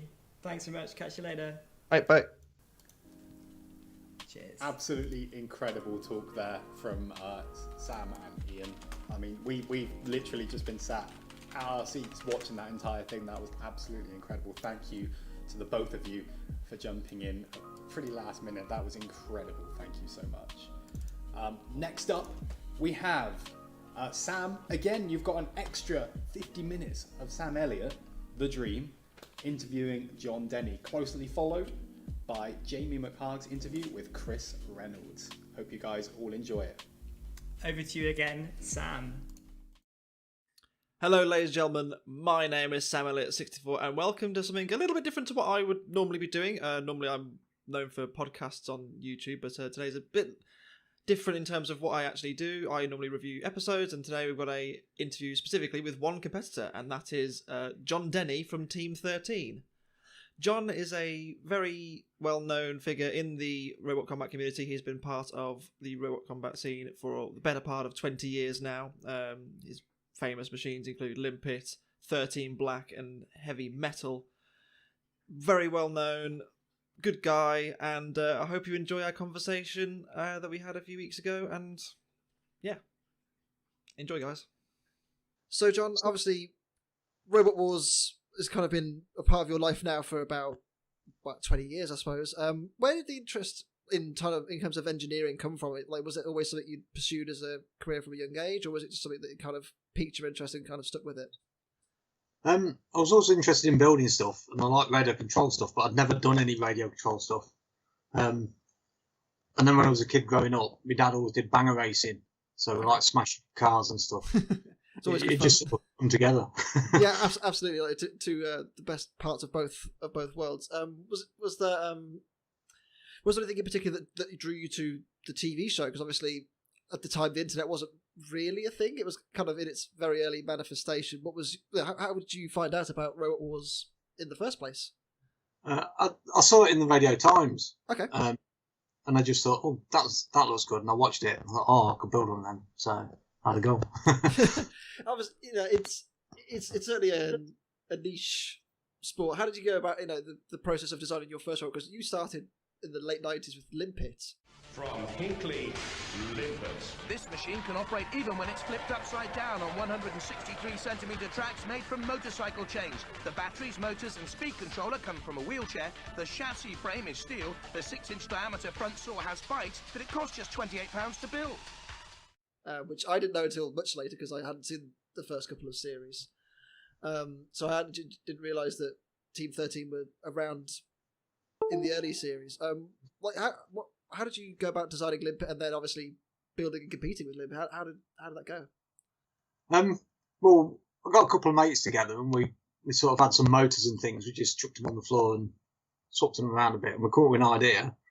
And then it was sort of quiet for a couple of weeks, and one of my mates turned up with all this stuff. He said, look, I've been down the wheelchair shop. I've got all these bits.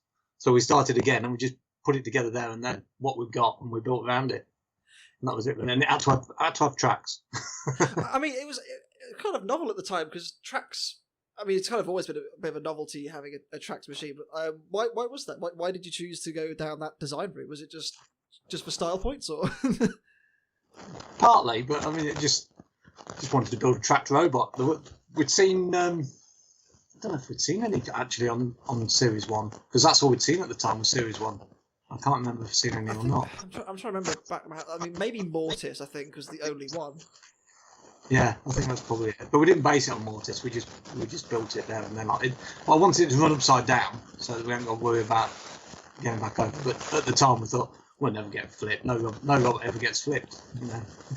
and then things changed dramatically later on, of course, with pneumatics and things. So you arrive at Series 2, Robot Wars. How was that? Like, getting into the studio itself and into the pits, was it kind of a strange experience at the time, or was it just going through the motions of getting ready to fight and hopefully fight and get through the gauntlet at the time? It's exciting because we'd never done anything like that before, and it was completely different to the later series. I mean, you turned up and you were sort of the registration and everything, and you were given T-shirts and stuff to wear. You didn't do anything for the rest of the day. Nothing was done on the first day, and we went to the hotel, and then the next day the filming started. Okay. So, I've- those three films, it's amazing. I've heard stories about the catering being quite good. I think that was mentioned before. Let's talk about your heat for Series 2. You got a pretty horrible draw because you were in with, at the time, the champions Roadblock. Were you... Obviously, you had seen a bit of Series 1 you mentioned. Like, was that something that kind of caused you concern at the time, or did you think, oh, well, you have to take them all on eventually? No, we weren't bothered who we had. I mean, because the first few heats, you didn't encounter the robots anyway. This is true. We didn't think we'd get very far, so it was good fun just seeing the robots. Yeah, exactly. You know, at the time, there's a lot of... You know, you haven't got the kind of tried and tested formulas you have in today's competitions. You know, it was very much an experimental, let's see what actually works and put it together. Yeah. Obviously, things didn't quite go to plan. I think you were quite lucky in the sense that in most other heats you would have gone through no problem with your gauntlet score, if I remember correctly. It's just one of those unfortunate things where you got drew in a particularly strong heat. Obviously, Limpet will get to a bit later because obviously it's come back in various different weight classes and done very well. Does it kind of like not upset you as such, but like do you kind of think back and say, you know, Limpet was actually a very good concept for the time and didn't really realise it? It was a good concept. I think it would have done better if we'd actually spent any money on it. We didn't spend anything. We had little gabbers and stuff, and we just made it out of scrap and things. Okay. But to be honest, it wouldn't have got any further because one of the speed controller sides had gone. Oh, no way. If you watch the show, the barrels. Roboteers, stand by. 3, 2, 1, activate. Have they repaired those motorcycle chain tracks? Has it got enough speed and power? Well, it's slow progress, tunneling in here. Champions Roadblock look on, very, very worried. John Denny and John Freeman. Steady progress. Only a few barrels tumbling here, and they've got themselves wedged in underneath, crawling. Caterpillar approach to the Skittles from Limpet. This is going to be close. You can tell how it's turning. There's only one side turning, and we've got no spares, so it wouldn't have gone any further. That was it. Okay, so it was a case of you either went out then, or you would have got out the next round anyway. Yeah, we wouldn't have been able to compete. So okay. You did actually. I've having read online various places that you were looking to come back for the following series with the second iteration of Limpet. What were the differences between the two? It was a completely new robot. It was aluminium. Okay. It had a weapon, a better weapon. It was going to be like a cutting claw, like on Ciarán. Okay. The claw was homemade, and we'd started messing around with pneumatics. And the tracks were like on pods, so they were like suspension. So if it got hit by a hammer or something, then the idea was the middle bit would bounce and survive and everything. Oh, nice. It's a shame we didn't actually get to see it. Was it a case of the series coming around too quickly, or was it a case of the robot wasn't ready in time, or was it? It just weren't ready. About a week before, I got it running about a week beforehand, and it was just total rubbish.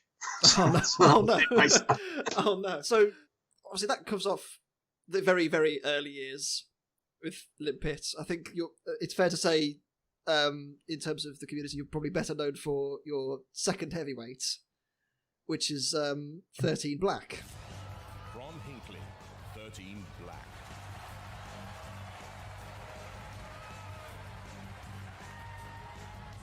Innovative design, two 650mm spinning discs at 400 RPM, carbon fibre, Kevlar, composite body and weapons. Can get up to 20 miles an hour. This really will be Russian roulette. Where did the idea come from? Because obviously Hypnodisc was kind of taken off at this point with the big spinner. And then Mr. Denny arrives with two. Why? That weren't my idea. What it was, there was me, Richard Morris and Ken Wilson. Okay. And what it was, I'd always kept in touch with Robot Wars, always watching it and everything. Okay. And every year they sent me joining instructions, but I didn't bother because I was just too busy at work and things, and I had other things on.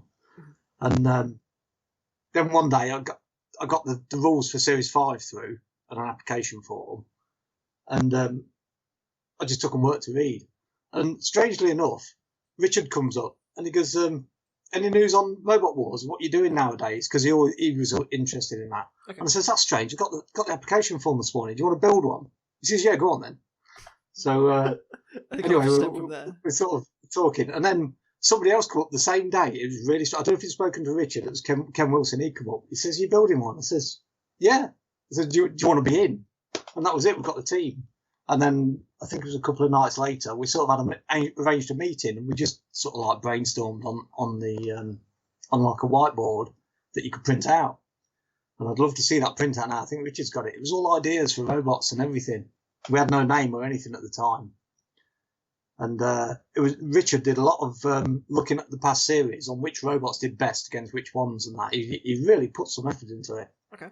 And I remember at this meeting, he says, we need to build a disc. It needs to have a disc because we stand a better chance of getting on the show. They want to see the structure. And we come up with all these ideas for discs. And it was only one disc at the time. And then the next day he says, I've got a bit of an idea. He says, we've got a disc on the front, like Hypno disc, but all the back's exposed. Why don't we put another disc on? And we sort of laughed. It's like, it's not possible. We can't do it in the way. He says, yeah, but if I use carbon fibre, we can do it. And that was it, really. We come up with this double disc design. Fantastic. And, it was very novel at the time because obviously everyone had seen Hypno disc and what it had done, but obviously then you come along with two, and it certainly stands out. I mean, it was a very unique machine. You look at it and you think, what on earth's going on here? But it was very effective. I think a lot of people obviously rightly remember Hypno disc very well. But I think 13 Black goes a little bit under the radar as to how good it actually was. In my opinion, anyway. Yeah, the trouble is with the old series, you didn't get a lot of fights. No. You fought until you lost and you was out. Whereas the new series would have got more, the new format would have got more fights. But as it was, it did well. I mean, Series 5, we turned up for the qualifying at Sheffield, and it was massively overweight. It was about 120 kilograms. And we had no speed control. The speed control I'll go back to the building of it. Richard, he designed everything on CAD. That was the difference between this and Limpet. It was a serious robot, this one was. And he did everything on CAD before we even put anything together. And it was all put together the day before qualifying. The whole robot. That's crazy. I know, and it all fitted. Richard was amazing. And I still see him sometimes. Oh, bless. But the speed controller didn't. It blew up as soon as we plugged it in. Something was wrong somewhere. It was because you couldn't buy stuff then. Yeah, it was all very much custom made, wasn't it? Yeah, that's the main difference now. And so that blew up. So it couldn't run. So what am I going to do? And I says, don't worry, I'll blag it. I'll tell them something that we can't run. And when we got there, I says, they says, yeah, is it okay? I says, yeah, it's not bad. It says, how heavy is it? We weighed it, and it's 120 kilograms. And it says, well, you can't put that in the arena, it's too heavy. I goes, well, that's a shame. I don't think they actually knew it didn't work. And after the qualifying, we just waited to hear. And I got a phone call back 3 days later. It was the producer of Robot Wars. And he says, how's it going on that? I says, oh, it's fine. He says, are you okay to be in the show? I says, well, we've not heard yet. And he goes, oh, hang on a minute. And then about 5 minutes later, he called again. He goes, you're in the show. Because it was such a good-looking robot. I mean, at the time, it was all black. And it had a great theme as well. Obviously, the roulette wheels is very, Well, that was all me, the theme, because I wanted to give it a good name. And I was trying to think, Richard was no good at names. And I was lying in bed one night trying to think of a name. And I was thinking roulette, stuff like that. And I like the number 13 because it's bad luck and everything. And my dad always used to race with the number 13 in his banger racing.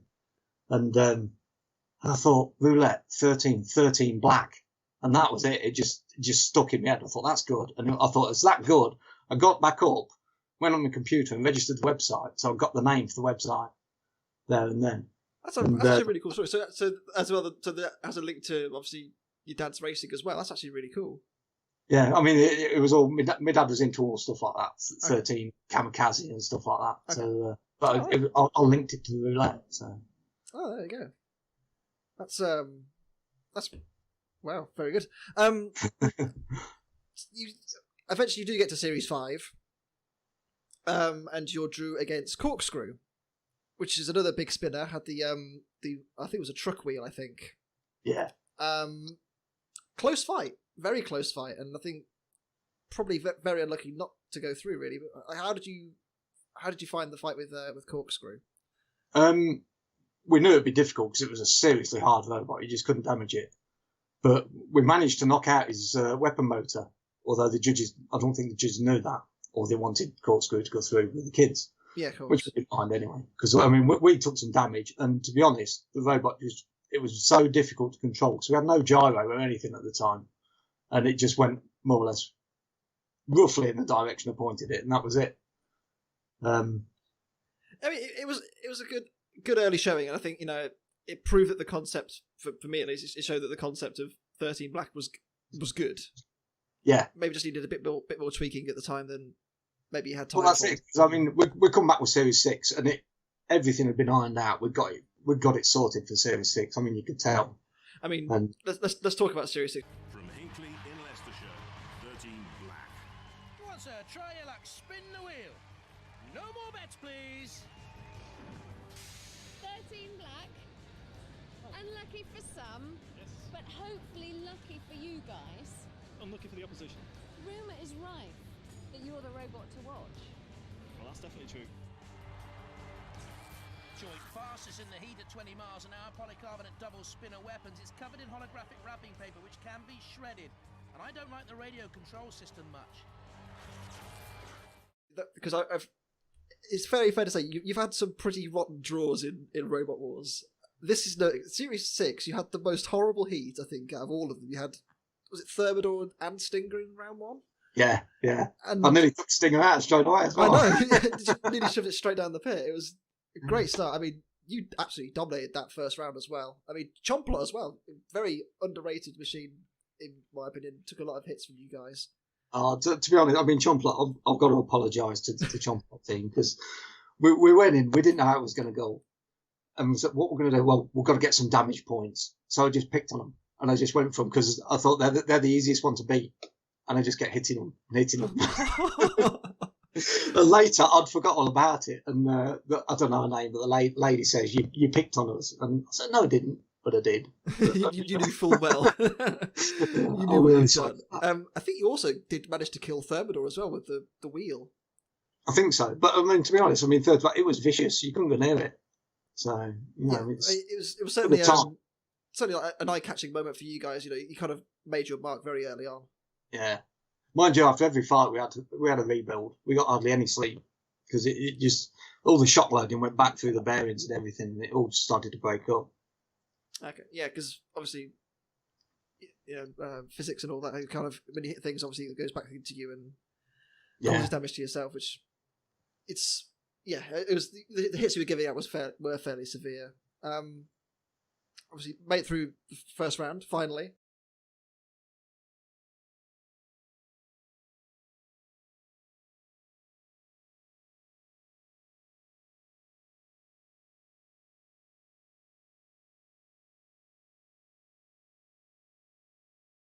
Show the power in 13 Black. Yeah, I mean.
captured quite a few imaginations and showed that what could be done.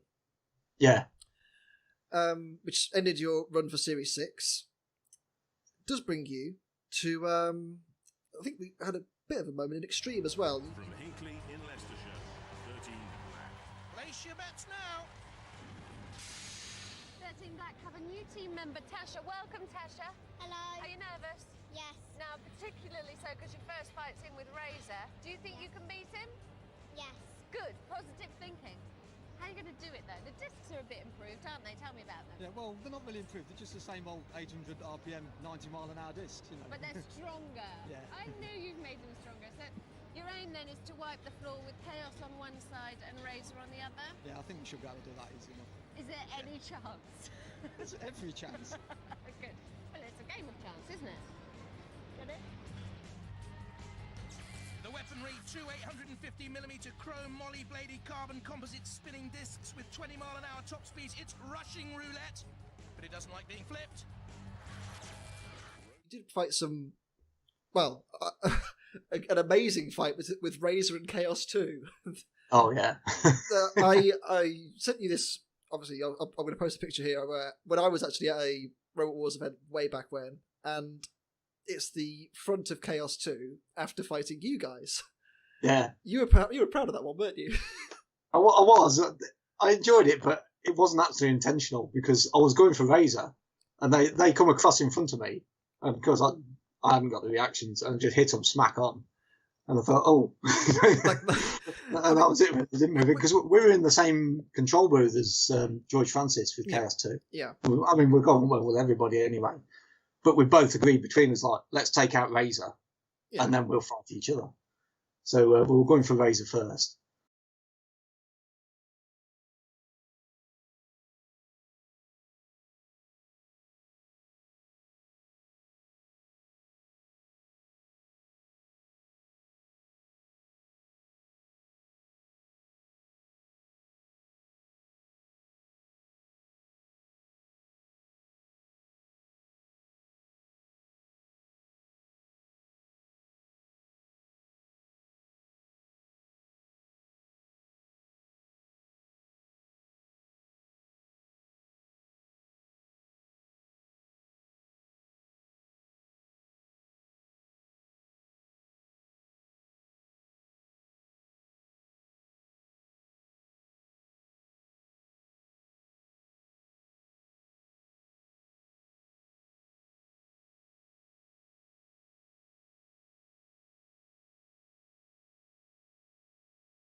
Trying to get things sorted, including that damn self-lighter.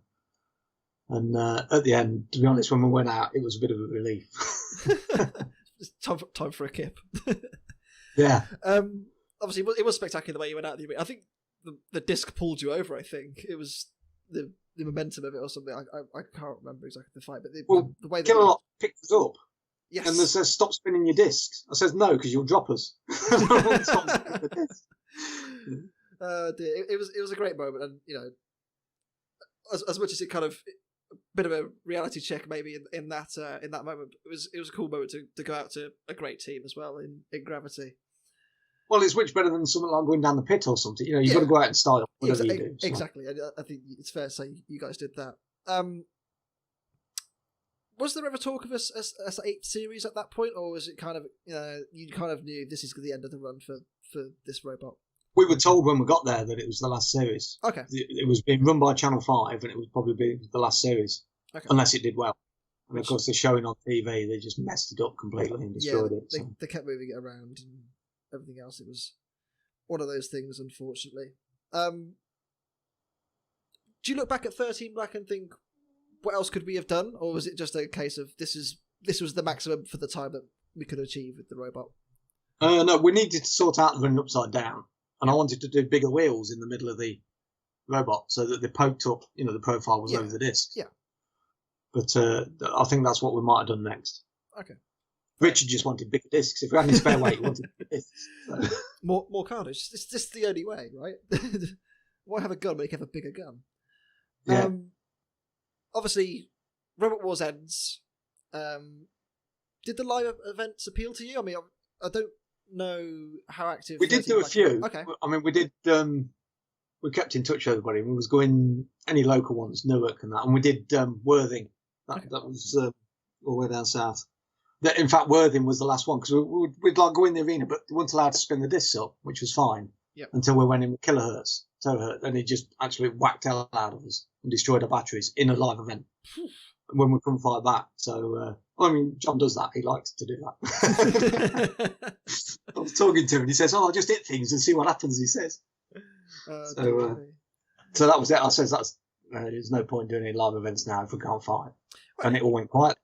Well, it did. It did for a while. Obviously, you kind of, at that point, started nurturing your boy, John Jr. Yeah. Of course, he's had his own success with Limpet XS in the Beetle weights, and obviously even in the Ant weights as well. I think you guys run Ant Freeze, don't you? Yeah. That's your event. Talk us a bit about that. I mean, how did that come about? Like, where did the interest for the smaller weight classes come from? It's just we went about 5 or 6 years. We didn't do any robots at all, but John liked it. He was watching it all on the telly and that. And then the local team, oh God, it's Alan Young, his team. Oh yeah, Team Mad. Yeah, but they do robots live. Yep. And of course, John was into the internet by then, and he said, "Want to go." And so we went when they come to Whittick, which is just up the road. And of course, we knew them anyway. We turned up, and they said, "Oh God, you're 13 Black and stuff." And because we knew them back in the day as well from the live events. Mm-hmm. And as it happened, we entered the draw to fight with a robot at the end of the show. It was Puck, in fact, and John won. Couldn't believe it. He won, and he had a good driving. Oh God, he's good. And because at the time he was just making cardboard robots. Sure. And he wanted a featherweight. I tried to build a featherweight because I'd done it in the past, and it was all old stuff I'd got. And then he wanted an amp weight, and it was all new to me. But get in touch with people and that, and we built one and went down to Reading, and I think he got 2 fights all the way to Reading. He just got 2 fights. But that was Amp Tank, we called it, because he was mad on Ratchet and Clank as well. And then just developed from there. Just got more and more idea of building amp weights and built up from there. Got into it, and then because John was doing so well with his driving, and he wanted a live event. And where I work, we've got. I was like, I'll build an arena. Have a show, and we called it Ant Freeze because they used to do Volkswagen Beetles and stuff. I used to be into them, and there used to be a show called Bug Freeze, and that was up at Stafford. We used to go there, and that was it was all sort of there's like an auto jump and that. And I thought about names, and I thought I'll call it Ant Freeze, and everyone thought, why is it called Ant Freeze? But that's why.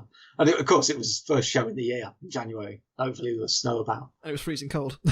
Yeah, it was cold. And it was cold as well because we had no heating at the first one, I think. And it's just took off from there. And now it's just got so big, it's unbelievable. Yeah, I think there's AWS, and I think there's pretty much you guys. Then after that, those are the two big events in the UK, and obviously the Bristol boys as well. Yeah, all they're coming along now. Yeah, absolutely. 2016 rolls along. Robot Wars comes back to TV. Were you tempted to go into Series 8? I mean, obviously, it would have been a quick turnaround. Did you apply? I didn't even need to. They phoned me up. Oh, you kidding? Because I mean, a lot of people in Robot Wars know me anyway. Yeah. And they phoned me up. It says you've got to keep this dead secret. It says we're bringing back Robot Wars. Do you want to build a robot for it? I says, yeah, go on then. And I says, I can't build something too technical, because Battlebots was out and that. And I said I can't match anything like that because I've not got the equipment. So I'll build something a bit somethingy, like because I was always what a great machine! What a great machine that is! Yeah, fantastic. And I was going well with the bloke because he was local to me as well. Mr. Dig. What is he still about? Yeah, he's even localer now. Oh, I think he lives in Inkley. Absolutely love Mr. Dig. He's a sour guy. Yeah, I mean it was. I contacted him about RoboNerd, and that's why I come to RoboNerd. What a great dude! I know. Needs to bring him along again, John, please. Yeah, it needs to be totally different, long hair and everything. But anyway, now I've lost my train of thought. What was it? Oh yeah, the phone me up and says, "Yeah, I'll build one, but I'll build it scrap. I'll do a Mad Max type robot." Says, yeah, and then a few weeks later, we sold the house, so that was it. We were moving house, just no chance. So I couldn't enter that show, and that's why we weren't in it. No temptation. As well, but not straight away, obviously, but no temptation to bring 13 Black out of retirement, or was it just long gone by then? No, not at that stage because I couldn't do it. I mean, there was a lot of engineering and stuff gone into 13 Black, and it wouldn't have been completable. Yeah, the design it was in. So plus I couldn't afford all the parts. I couldn't afford new speed controllers and stuff like that. Yeah, fair enough. But obviously, eventually, you did come back in Series 9, Heavy Metal. Heavy Metal, rotating arm. Heavy Metal also has some unique weaponry, including a 360-degree rotating arm. However, despite having various weapons at their disposal, the team's main concern are their huge wheels. What we've got with the armour? The armour it's called latex steel. It's not very thick, but we just take chances. Usually alarm bells when there's exposed tyres, but there's no rubber as such on these tyres. No, they should provide plenty of grip. Yeah. They're replaceable as well. Do you have spares of these? No. No. Where was the inspiration for that? Because it's very unique. And I remember talking to Dave Laurie about this because he was on the big preview podcast we did for Series 9, and he said that it was all, there was no fabrication or anything, it was all just you that made this. Yeah. Which is mind blowing to me. Well, what it is, there was some fabrication. I got a mate at work that makes some parts. Yeah. He's a big L. But I design everything. And what I can do is weld. I can weld anything to anything. So I thought, right, I'll base it around a solid body, and that's the wedge. Works upside down.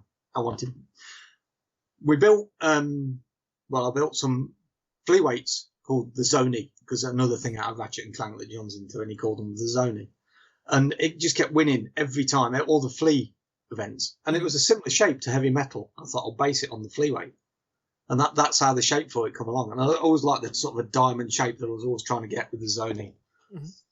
But it had to have a weapon, obviously, as well. And the weapon I got on it, that was just the arm, and there was going to be a weapon on the end.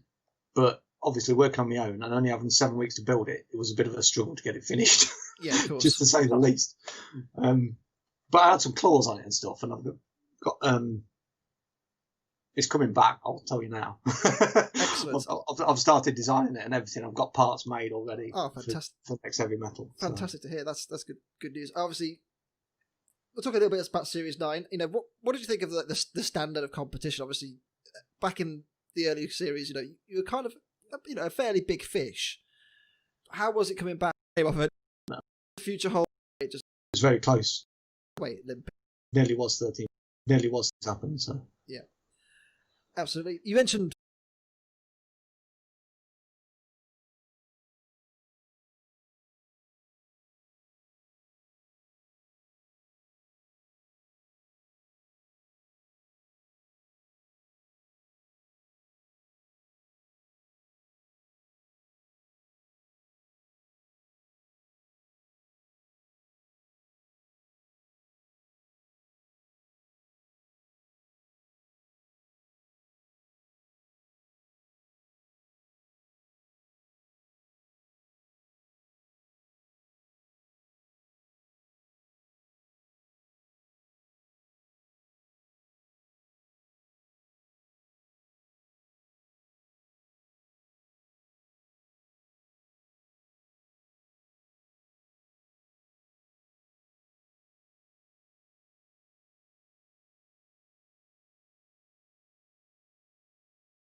Battlebots. Should we talk a little bit about that?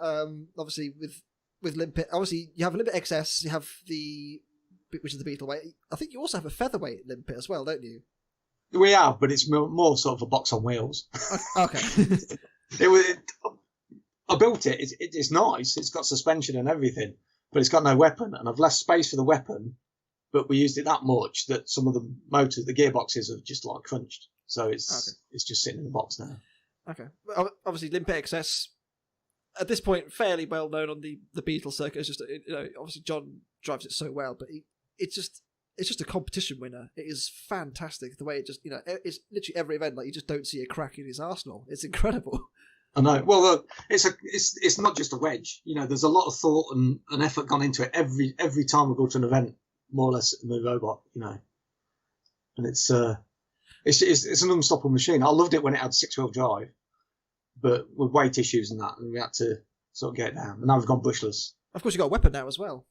Yeah, but it's more of a self-righter lifting arm. Yeah. But we were at the Euro Champs last year for the first time with this new self arm, and it's just not got the power, so it needs more design on it. Okay, very cool. So, with all said and done, what does the future hold for Team 13? Where do you go from here? Obviously, you've had a long career in robot combat. Where does it go from here? I don't think we'll ever get to Battlebots because I'm a one-man band. Well, I was going to ask, have you been tempted to go to Battlebots, but kind of answer that question. We'd love to go if there's any team listening, but we couldn't do it on our own. Just couldn't manage it. Plus, there's time off for work. I don't think I can manage it. Sure. So, but we're building the heavyweight, like I said, heavy metal too, if you like, heavier metal or whatever. Very good.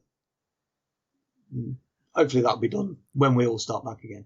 Fingers crossed. I'd certainly love to fight it. It'd be good fun to fight that with the Flamingo. That's for sure.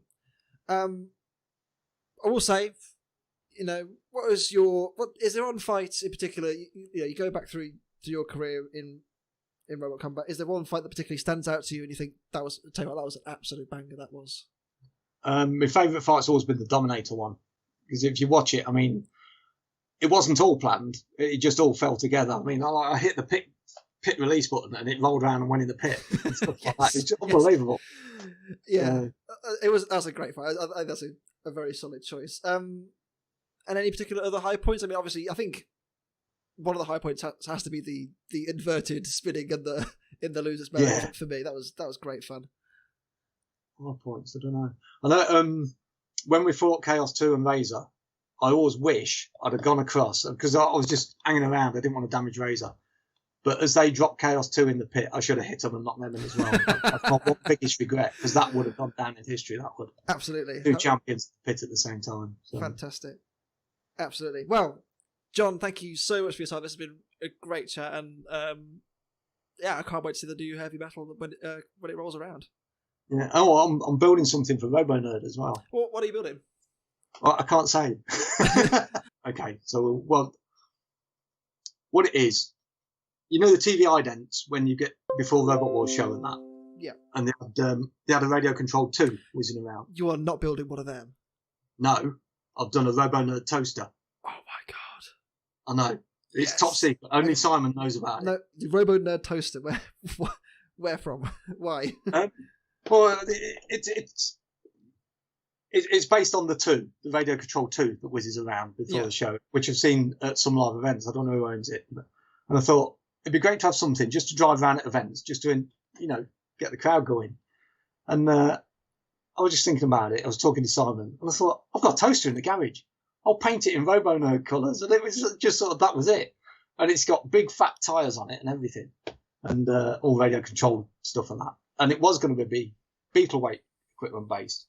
But all I've got lying around is featherweight stuff. So there's this toaster, which is massively overpowered. And it whizzes around. And it's just mental. Oh, fantastic. It's got a bit of character and everything. Actually, I do have one more thing before I do wrap up. Can we talk about the 13 black pullback? That April Fool's... Was that an April Fool's joke? I want to say it was.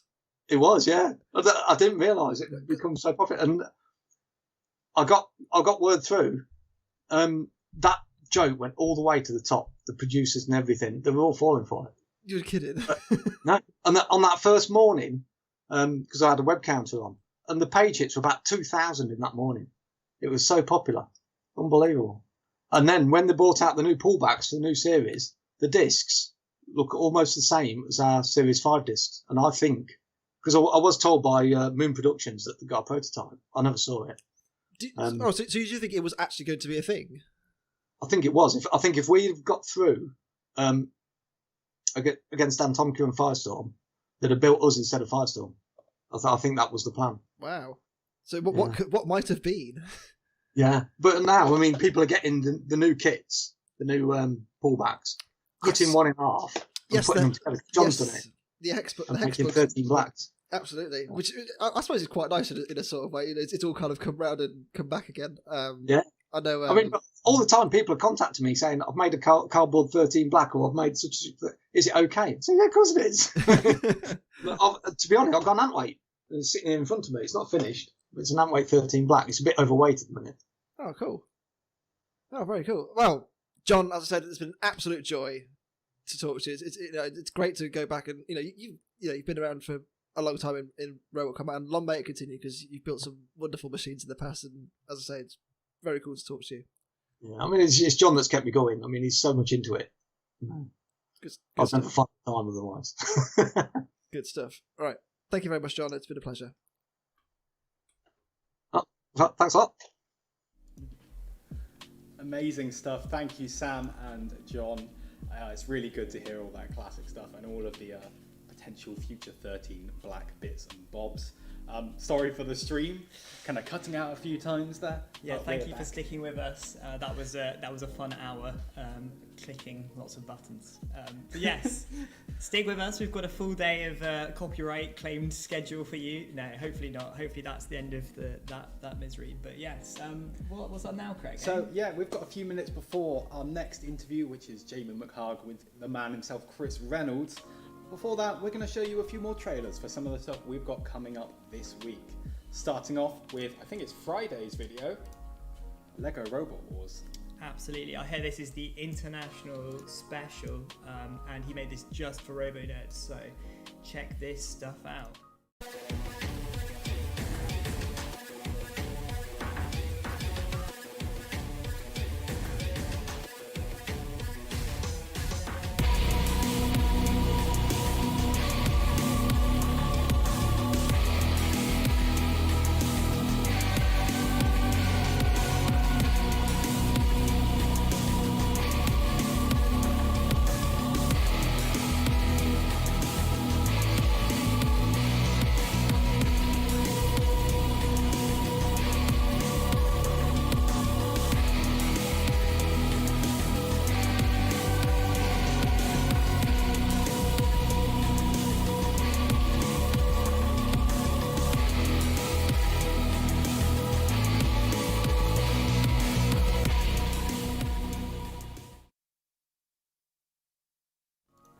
There we go. Some super fun fights coming up for you there on Friday. Thank you, David, for that trailer.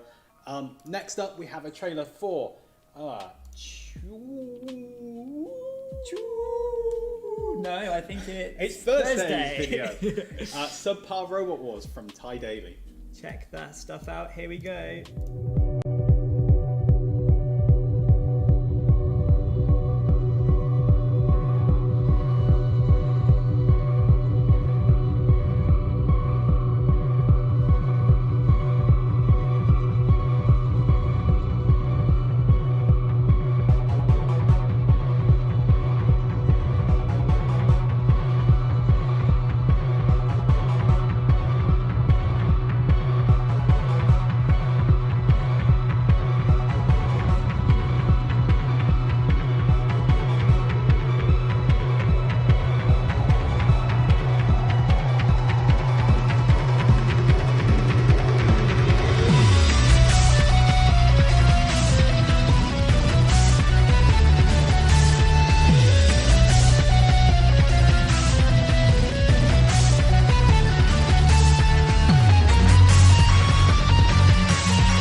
I think we just about made it through the copyright strikes there. But yeah, so that's Subpar Robot Wars as well. Another competition that's going to be streamed this week on Thursday. So tune in at 7 p.m. on YouTube Premiere. Oui. On Wednesday, we'll have the Dominus Ignis's video, Classic Machines Reimagined. Check out this trailer. So I came to Oh, it's coming. It's coming. I'm going to click that button. So I came to Simon Harrison with my idea of going over 10 robots that, if remade in today's day and age, could still do pretty well. Simon liked the idea, but he gave me one addition to the challenge. It has to have been a robot that went to RoboNerd. Nowadays in robot combat, a split-second decision could mean life or death for your robot. Vertical spinners have been rising up the ranks in recent years. They've proven time and time and time again to be incredibly devastating. It's hard to say because there's not really many examples of modern day American style launchers in the modern combat scene. It's honestly great to see it keep coming back for more. And I can definitely see some great potential there. It would do well in the modern scene because it has done well in the modern scene. To me, this is a robot that not only could do well in the modern scene, but it could win a modern day award in my eyes. And that is... There we go. Good stuff. That looks very interesting. I'm actually super excited to hear about that. We have one more surprise for you. One more thing that we have not announced anywhere. The wonderful world of Woodrow Jevon and our boy Sam Elliott 64 have pre-recorded something a little bit special for Sunday. Absolutely. This has not been announced or shown yet, and here it is. Very excited to bring you this. To conclude RoboNerd Creator Week, Team Mortis give an exclusive interview. You guys mentioned, it's nigh on 25 years ago now. It was good looking back, actually. Put a big smile on my face. Made me laugh a few times. On how they joined the sport. BBC looking for teams to enter a robot competition. Because I didn't get involved till 2 or 3 weeks later. On how they broke America. Yeah, it feels like you've arrived. I mean, it's Hollywood. Yep. And much, much more. Took home a trophy in Mortis's final fight. Indeed. That's a good way to finish. That's hilarious. What's the end of that? Best fight we ever had, that one. An interview with Team Mortis, coming Sunday the 23rd of August at 7 p.m. BST, exclusively to RoboNerd TV. Acquire hype is all I can say. It's a big one. There we go. Mortis confirmed for Sunday. If you want to hear about that team, how they got to where they were. Yeah, how they did all the things. How they had the robots and the robots did some stuff. Good stuff. Amazing. So, we're now going to move on with our next full-length video. It is, of course, Jamie McHarg's interview with Chris Reynolds, creator of the original House Robots, followed by a quick interview with Jamie himself, because he's got something special to show you guys. So stick around. It's not rude. It's not rude. God damn it, Craig. So yes, stick around. There's a lot of House Robot content coming your way right now on the RoboNerd TV. Here we go. Hello, Robot Wars and RoboNerd fans. Thank you for joining us on RoboNerd TV for today. I'm very honoured and excited to be hosting this interview with someone who I consider to be an icon of the original run of Robot Wars. Involved right from the beginning of the show, my guest today is the main man behind the creation of some of the most visually fantastic robots that were on the show. Robots that went on to become household names and would strike fear into even the toughest of competitors. The man responsible for the birth of the house robots, please welcome Chris Reynolds. Hi there, Chris, how are we doing? Good, thank you. Nice to have you join us today. I'm sure plenty of folk will be very excited to watch this interview. Just seeing someone connected to the show right from the start. So it's obviously been about 20 years or so now since. I think it's 23 years because the original show was in 1997. Oh, of course, yeah. It was filmed in 1971 and then it aired. Was it 98? I think it aired. Yeah, it aired in 98, but we filmed it in November. I think it was in 97. We rehearsed. We sort of rehearsed it there was auditions and rehearsals and things like that in the latter part of 1997, and then we filmed it, I think, in November. Because it was cold. Yeah. Yeah. So that's obviously that was with Jeremy Clarkson as well, of course, the first series. That's right. Yeah. Some folks still remember him quite fondly. Some folk just seem to remember Craig Charles mostly. But yeah, it was Jeremy. It was right at the start, wasn't it? Yeah, it was filmed in the warehouse. If you come out of the exhibition centre down in London, it's being used at the moment as the Nightingale Hospital. You come out of it, to your right is some old warehouse buildings, and it was originally filmed in those warehouse buildings. They still stand, but I think they're cafes and things now. So, but at the time, they were still disused warehouses, and we turned one of them into the sort of workshop area for the contestants' robots, and the other one was made into a studio. So. So obviously you were back then. Were you head of the BBC visual effects back then? No, I wasn't head of visual effects. I was a senior supervisor in the special effects department. So, I mean, what happened was that the job sort of came in to a friend of mine, Andy McVeigh. I know Andy Lozelle, and he didn't want to do it. He didn't think it could be done because it came in as these sort of fighting robots for a robot sort of show where the robots all fight against each other. And because he didn't want to do it, I said, well, if you don't want to do it, I'll do it because it sounds great fun.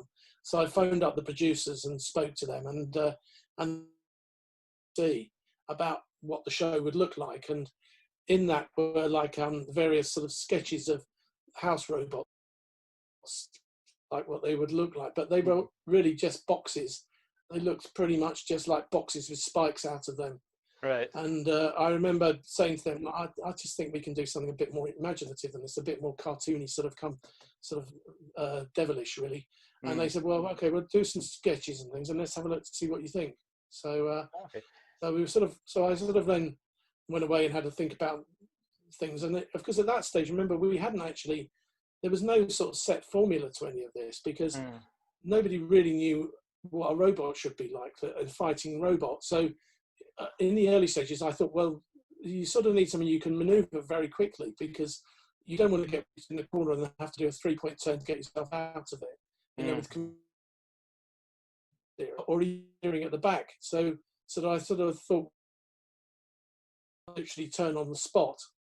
So if you get yourself into a tricky situation, you can turn immediately and either go backwards or go sideways and effectively get yourself out of it. So, but then of course the problem was that tanks steering required tracks, and tracks are complicated, and we didn't have a lot of money to make this in the early stages, and also they stand a lot of risk of getting damaged. So, so then we thought, well, let's experiment with just one wheel on either side, because we were running on a very flat floor, so it didn't really matter. We could maybe have skids. And as it has so happened, we put industrial casters at the front and at the back. And that's what allowed the peripherals of the robots to sort of support themselves without sort of digging into the ground all the time. So. Okay. And the scale of house robots and obviously the competitors, was that something that was quite clear from the start, or was it based around the weight limit that was in place? Or no, what happened was that Steve Carsey said to me, well, the competitor, everybody's got to be 100 kilos. And I said, there's no way we can be 100 kilos and run all day long, and we haven't got the money to be clever enough to try and get ourselves down to 100 kilos. So we can do the job if you give us no weight limit, because we were going to have to make ourselves heavy, because we had to, not only did we want to be more powerful than anybody else, but we had to have batteries that could literally run for like 3 or 4 hours on the trot without even coming off, and and it wasn't always possible to swap the batteries. So we were, eventually they said, well, okay, that's probably fine. You guys have no limitation to how heavy you can be. So we sort of went away, came up with the steering with the first one I think we got sort of with its chassis working was shunt. The 2 wheels either side and a very simple chassis. And then that chassis was then copied onto exactly the same chassis on Matilda and Dead Metal. And then Sergeant Bash, because I wanted Sergeant Bash to look a bit more, slightly more different, so that we didn't end up with them all looking exactly the same. We sort of put more weight forward on Sergeant Bash, and his wheels went back more. But basically, his chassis was still very much the same, even though he had very different wheels. He had rotavator tyres. That's right, yeah. Yeah, that's something I remember picking up. We had no weight limit. So. Yeah, that was something I remember picking up on when I was doing some research into building my shunt replica. I watched a lot of the making of Robot Wars clips from, I think it was filmed around about the time of the first season. And we noticed that they're all kind of very similar. Was it angle iron chassis, was it? A kind of... Yeah, they were just angle iron chassis. Yeah. In fact, actually remembering it, what happened now was in the workshop, in the special effects workshop when we were there at the time, we had some little kiddies scooter type things like quad bikes, I think they were, or go-karts, battery go-karts. Okay. And I think they were for a game show that was being done in special effects in the BBC at the same time. And these chassis were there. And we sort of like, when we got round to thinking, well, we're going to have tyres either side and electric motors, one motor to drive each wheel, we sort of looked at inside the Jolly Roger. They were made by a company called Jolly Roger. Inside the Jolly Roger, radio controlled these go-karts, these little kiddies go-karts. All right. I thought, well, and we thought, well, if they can carry us around, 2 or 3 of us sitting on top of them, they're going to be powerful enough to run what we're doing. So we thought, well, let's try using their motors, their drive chain, their bearings, and their tyres. So we ordered a whole load of those and then put them together and shunt sort of. It worked really well, actually. So we thought, right, let's do this. So we then replicated it and made it up. But I think we only had about 4 weeks to make all the robots in the first place. I was going to ask. Yeah, we had very little time. I think the total budget for the whole special effects for the first series was, off the top of my head, I think it was only 40,000, which was nothing really. It wasn't anywhere near enough money. So we had to be very clever how we did it all. And was that £40,000 for like set design, like effects on the set? No, that was for the special effects side. Right. So that was to run the studio with the special effects guys in the studio, and to look after the house robots, materials, and everything. So that it was not a lot of money. It was very little, really. To be perfect. No, that's fair enough. Because so obviously, a year later, Kilolop cost almost that to build by himself. Yeah, he was. Yeah, I still remember vividly when that appeared because obviously I think there was a lot of. It appeared in a magazine, or was it a Blue Peter or something, I think, before the second series aired. But I hadn't seen any of that, so when Sir Kilolop... Actually, it may have appeared before the second series aired, Kilolop. But what happened when we built the first... I mean, really, I sort of thought... I went through thinking, well, okay, like in the future, what's going to happen in the future? Well, in the future, you may end up like a whole machine that just does all the logging and things like that in a forest by itself, and that's where sort of shunt came from. So I thought, well, we would have an axe to chop down the trees or something, and then a scoop to push things around, and then I thought, well, then you'd probably want a robot to chop up all the logs, and maybe that you wouldn't end up building robots in the future, you'd be growing them. So I thought, well, it may be fun to make one that looks a bit more organic. So then we started sort of playing around with the design of Matilda, and I thought, well, it's sort of like an alien pig is the sort of like a good answer to it. So, and James, who made it, kept coming back with the clay sculpts all the time and going, what do you think of this? And I was going, no, we need more sort of like dinosaur-y, more of this. Yeah. So Matilda was very much done.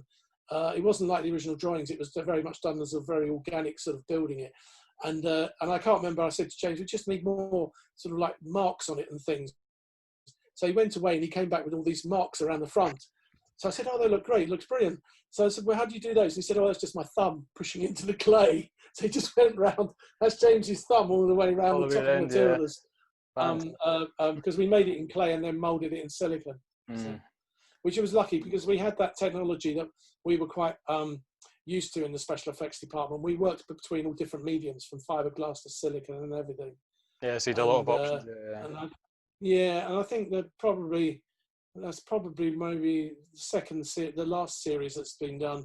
I think somehow or other they seem to try to do it all with metal, which I think limited them really.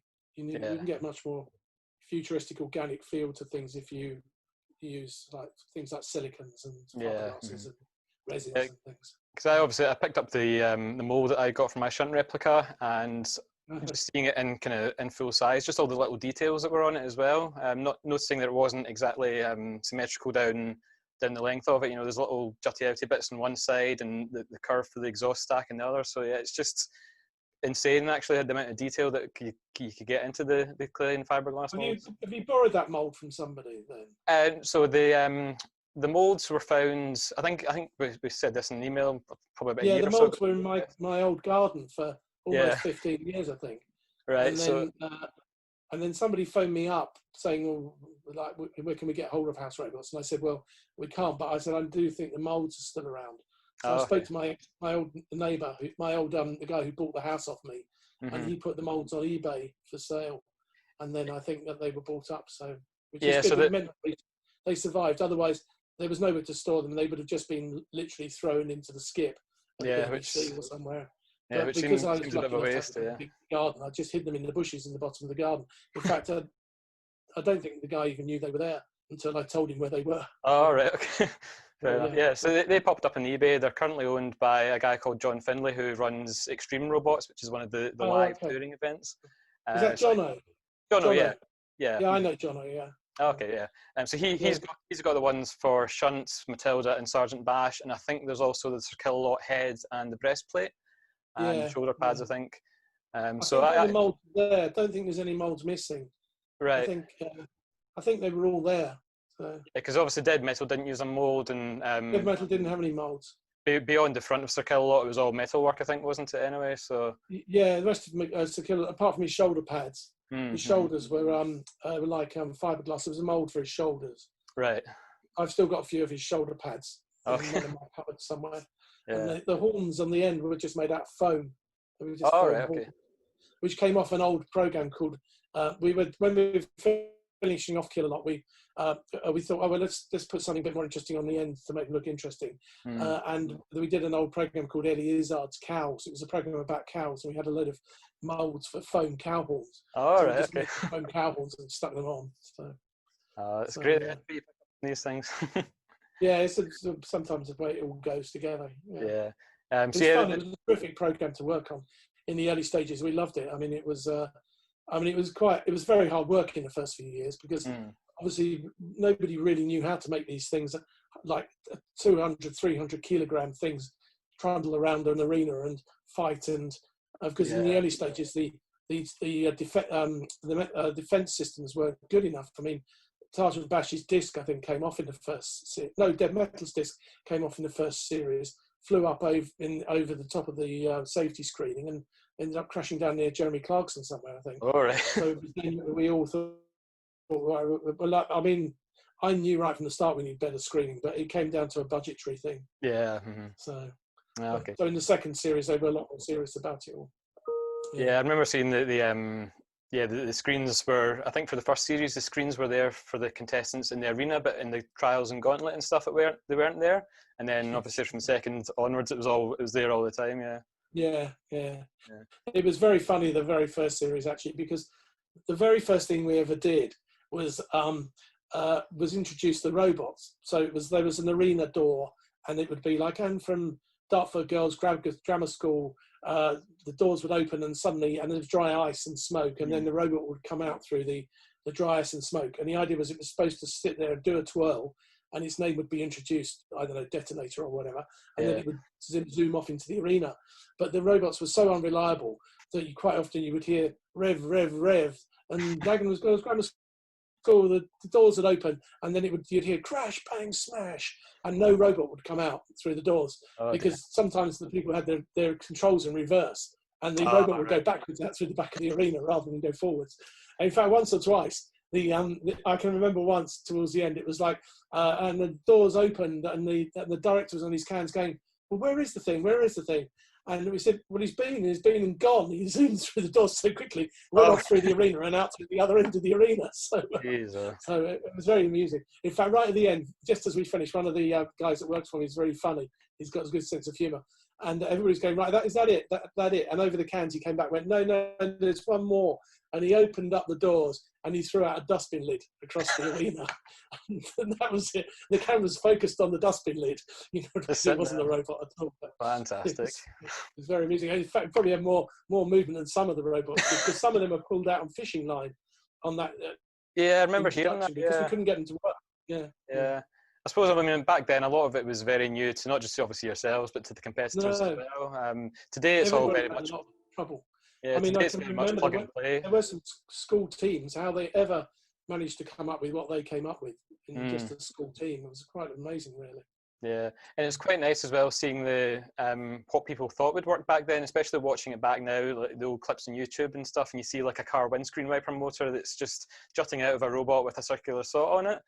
And for myself, I mean, I've been doing this as a hobby for about 16 years now, so obviously I see that and I find it quite comical. But back then they didn't know what the level of destruction was required, or what would work and what wouldn't. So, well, it also and we were caught out by it a bit, really, because even Dead Metal saw, Sergeant Bash's saw at the back. He had a petrol saw at the back originally, and the idea was this saw would come down with a steel cutting disc in it. Well, you use one of these petrol saws and you use it as a steel cutting disc. It cuts through RSJs on building sites. Yeah. But in the end, you would have thought this would easily be able to rip through other robots, but it didn't. It was useless, absolutely useless, because sometimes the other robots would move and the blade would get snapped and a bit would fly off, and it just didn't have enough energy to the robot wouldn't stay still long enough to cut it, and there was just lots of things like that we didn't realise, and so it was a big learning curve for us as well, really. In fact, I think the most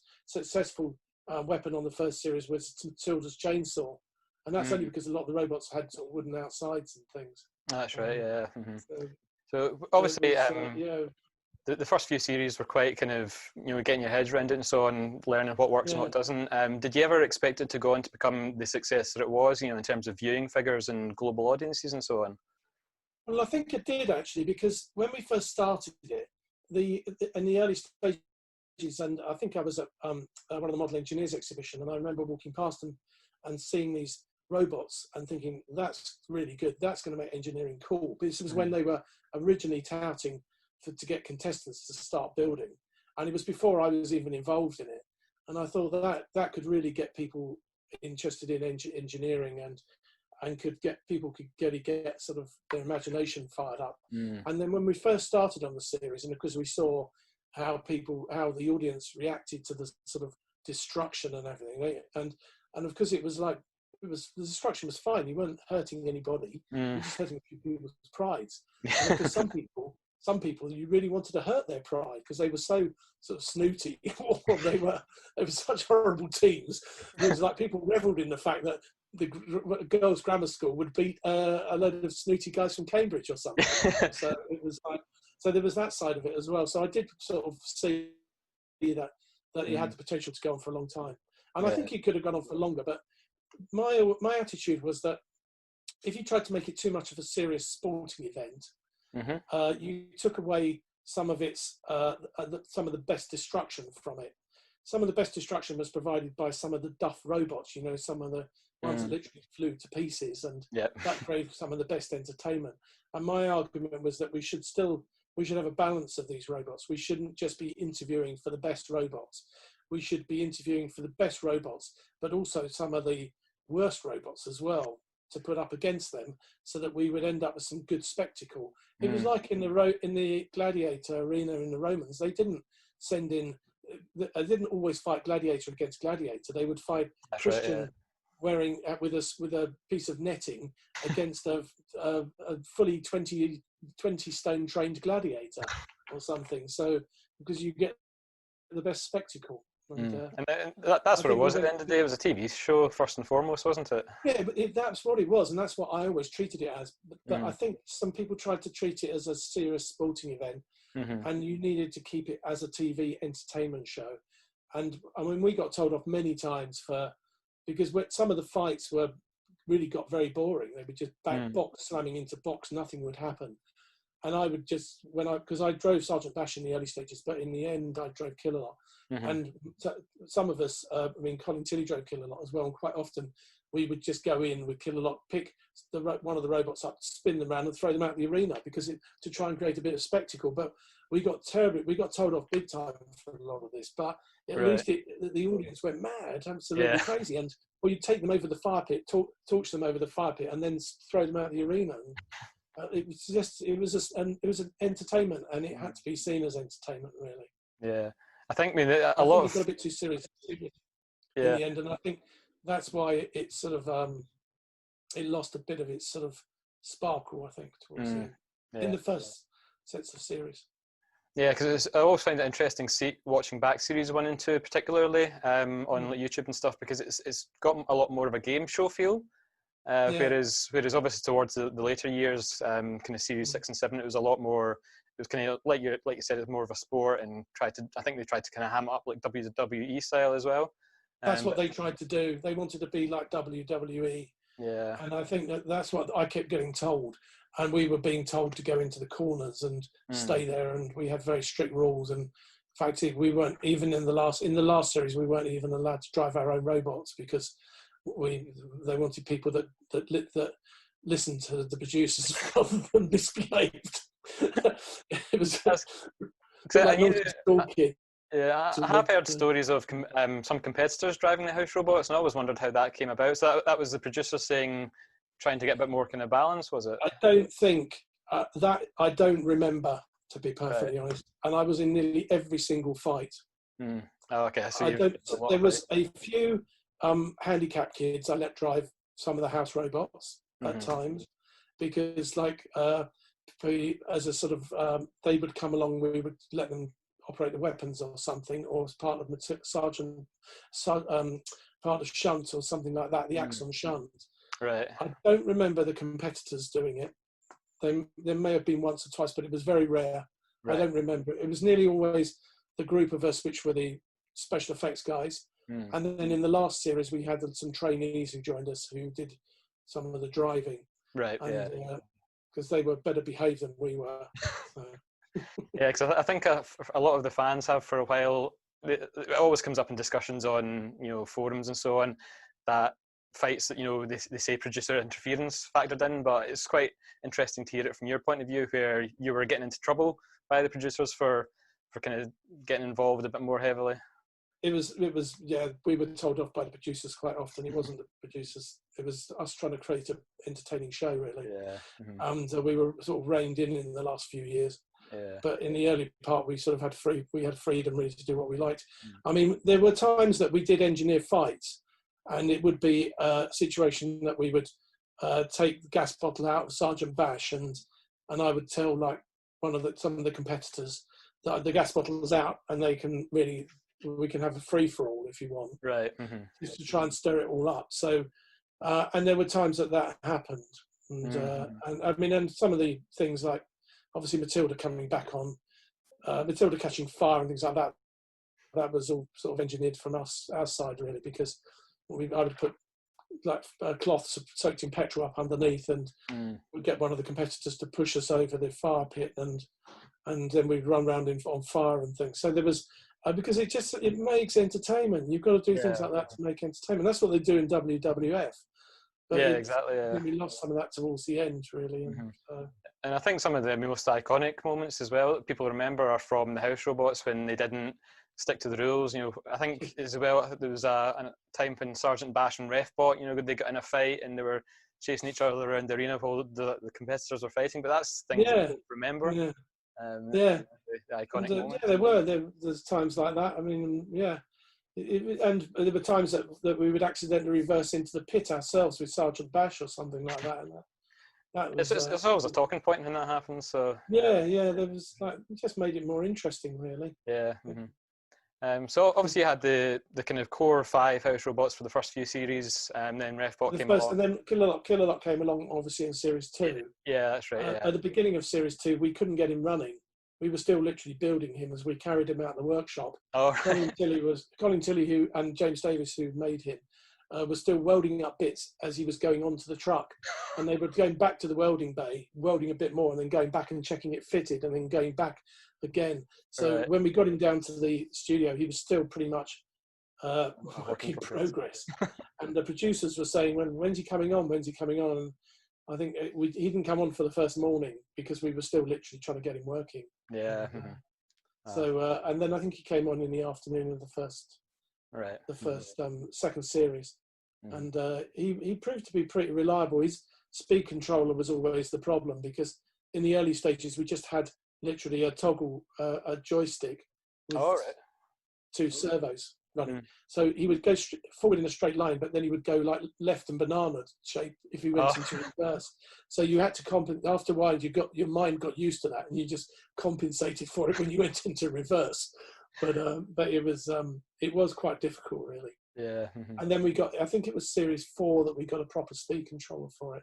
Right. And then it went. It was all much easier to use then. Yeah, I find that so interesting because I know Gemini, the cluster bot they used to the wheelchair speed controllers with the servos, and there were other teams that had, I think it was the 4-quad controllers with the servo potentiometers, but I didn't know Sir Killalot ran on a joystick. Yeah, Sir Killalot did exactly the same. Yeah, in the first, second, and third series, maybe even the fourth, to be perfectly honest. So, but yeah. The others all ran on. The first year, they all ran on. I can't remember what they were. I can't remember what speed controllers they were on the first year. I think the second year we got 4 QDs to run most of the 3 of them. Killalot. Sergeant Bash, Dead Metal, and Matilda and Shunt. Right. Those 4. But the first year, I can't even remember what speed controllers we had in the first year. Can't remember what we ran. It tech ones now. No, I've got a feeling we may have even had to run them on tank steer. Oh, right, okay. Just 2 joysticks, 2 sticks forward and 2 sticks back. Because remember, we always had 2 people on each robot. Because I always knew that you would never, if you ever got a chance to get a weapon into somebody, you would never get a chance to do it driving at the same time as get the weapon in. So we always had somebody to do the weapons and somebody to do the driving. Right. So the first year, I think we may have just run an ordinary tank steer. Okay. So, yeah. So obviously, there's a Mr. Psycho and Growler came along in the 60s, I think it was, and then Cassius Chrome in Series 7. Whenever folk make up their kind of favourite house robot polls, and rank the house robots, Cassius Chrome always ends up usually at the bottom. It's a bit of a disappointment, really. Was that something that Channel 5 were keen on you guys creating, or was that something? Yeah, they wanted another robot. Right. There wasn't a lot of money to build it, so it was pretty much built on the cheap, to be perfectly honest. So, but they wanted another robot. Channel 5 wanted another robot, their own robot, but it was never really worked. Its mechanisms were never really any good. It needed a lot more development work. Possibly hydraulic power packs as pistons, with accumulators and things. Yeah. Like with a real punch to it, but we never, it just never really got going. It looked fantastic in terms of the fiberglass sculpture of the head and stuff. It always looked fantastic there, but I don't know if it was just a victim of the last series and didn't really get a chance to shine, or like you said, the budget affecting it as well. But I think it was the budget really, and the time. We just never had enough time. I think we only had about 3 weeks to build that one. It wasn't very long to build it really. It was all built on the quick. Yeah. But unlike sort of the others, we had a bit more time. I mean, I had a good year to think about Killalot, so I always wanted to do a knight in armour for the 5th one, and I had and then I did sketches for it, and eventually the sketches looked silly as just a knight in armour. Then I thought, well, how about an alien knight in armour? And then it all worked as soon as it was an alien knight in armour. It worked, and then I was for years going on about doing a dog, and eventually the producers let me do the dog, but I also wanted to do a giant, and we originally set out with Psycho to Psycho as a giant with a big club, a big metal club, but we couldn't get the club to work because it was, it needed to be something more of a hammer. So, So he still ended up as a bit of a giant, but he didn't end up with quite a big trog type giant as it was going to be. So, it was still good fun. Yeah, when he came thundering in and put the hammer down on people, the audience actually screamed with great excitement. And it was like, and you can always just see whenever it's in the arena, just the size of it compared to even the other house robots and the competitors. It was always just that next level up from Killalot, Colossus style. Yeah, the audience just went berserk for it. But the set construction people didn't go berserk because every time he threw his hammer down, he split the floor underneath. He had to reinforce the floor. I think it was Growler quite bad for that as well. I think I remember reading. Growler was pretty bad. He bent all the metalwork around the outside edge because he was so heavy and quite fast as well. Yeah. Fantastic. But it was it was quite good fun. All those. In terms of the reboot series, did you see any of it at all? I did see it actually, and I watched it, and I sort of like really wanted it to be successful because obviously the first series was. But as soon as I started to watch it, I don't know, I just thought that the presenters were a bit too stiff, really. Right. They needed more animated presenters, really. You know, like slightly, even almost cartoony presenters. You know, which because Craig Charles was pretty much like he was different. He had leather jacket and everything. He looked really pretty wacky, really. Yeah. And I'm a bit disappointed with that side of it, but I was really disappointed with the house robots. I really did think that they would like bring next generation house robots in. I mean, I did originally go down for meetings myself about it, but and I did mention that I would, if I was going to do it, I would have built something that was much more like Killalot would have been far more as if it'd been designed in the stealth fighter Lamborghini factory, you know, that type of thing, much more angular and it's still Killalot, but much more angular and sort of stealth fighterish than the old one, really. And likewise, I would have revamped them all, really, and done them all slightly different to make them look a lot more, maybe even like gone as far as chroming Matilda or something like that. Probably kept Matilda much the same, but certainly changed all the others, you know, brought them on, maybe chromed up one of them, you know, even if maybe even chromed Killalot or something, because make them look much more completely different. And few generation on, really, completely different. Things move on, but they didn't look as if they've moved on. In fact, people said to me that some of them looked as if they'd gone backwards almost, really. I mean, Killalot looked as if he'd been made in a scrapyard rather than looked as if he'd been made, like, grown by aliens or something, really, or was an alien himself. And that I found a little bit disappointing, really. Yeah. I think his head in particular, I think that was always quite an iconic part of the look in the classic series. So it jarred for me a wee bit as well, just the design. It was just, obviously it kind of built to resemble Killalot, but it didn't quite. That's the one, that one there. Exhibit A. Yeah. This is the only This was the original Killalot head, and the only Killalot head that ever took part in any of the TV shows. Oh, right. The one that now was the reserve head and was never used in any of the TV shows. This was used in all the TV shows. It's even got some of the dents from like when he got hit by what's the really good one with the axe? Scorpion, I think it was. There was I think it was Dominator. There was Cat 3. I can't remember. One of them anyway hit him with an axe and is there. He got hit there, and there's a couple more. People tried to bash him over the head, so it's got the repair parts from him. And where he the bolt that went up through the head and the petrol motor that produced the hydraulics would rattle around like mad and wear a great big hole in the end. So, I mean, obviously I've come to accept over the years that they're a lot bigger in person than they are on TV, but I think even seeing that in relation to yourself, that always seemed like quite a small part, Killalot's head, in relation to the rest of the machine, but just seeing you hold that there, it's quite a... They were pretty big. I mean, I think Killalot, because I lied about the weights because I didn't want anybody to know how heavy we were, so all of the weights that are published in all the magazines are wrong. I mean, Sergeant Bash, I think, was about 330 kilos. Oh, right. And Killalot, I think, started off at 650 and then it ended up at about 700 in the end.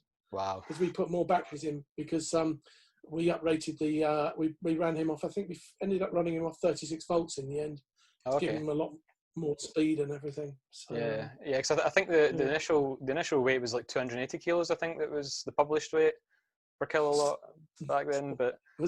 It wasn't at all. All those weights were weights that I gave. People would phone me up and go, well, we're doing a book now about Killalot. How heavy is Killalot? And I'd just say, 280 kilos, because I didn't want anybody to know that we were like 650 kilos, because it was a bit unfair, really. So I thought I said what I could get away with. Yeah. And I think I said Sergeant Bash was only 150 or something, but he was 330. I can remember because when we first, on the second series, when we uprated him to having the hydraulics at the front, he was pretty heavy, so we weighed him. And 330. Wow.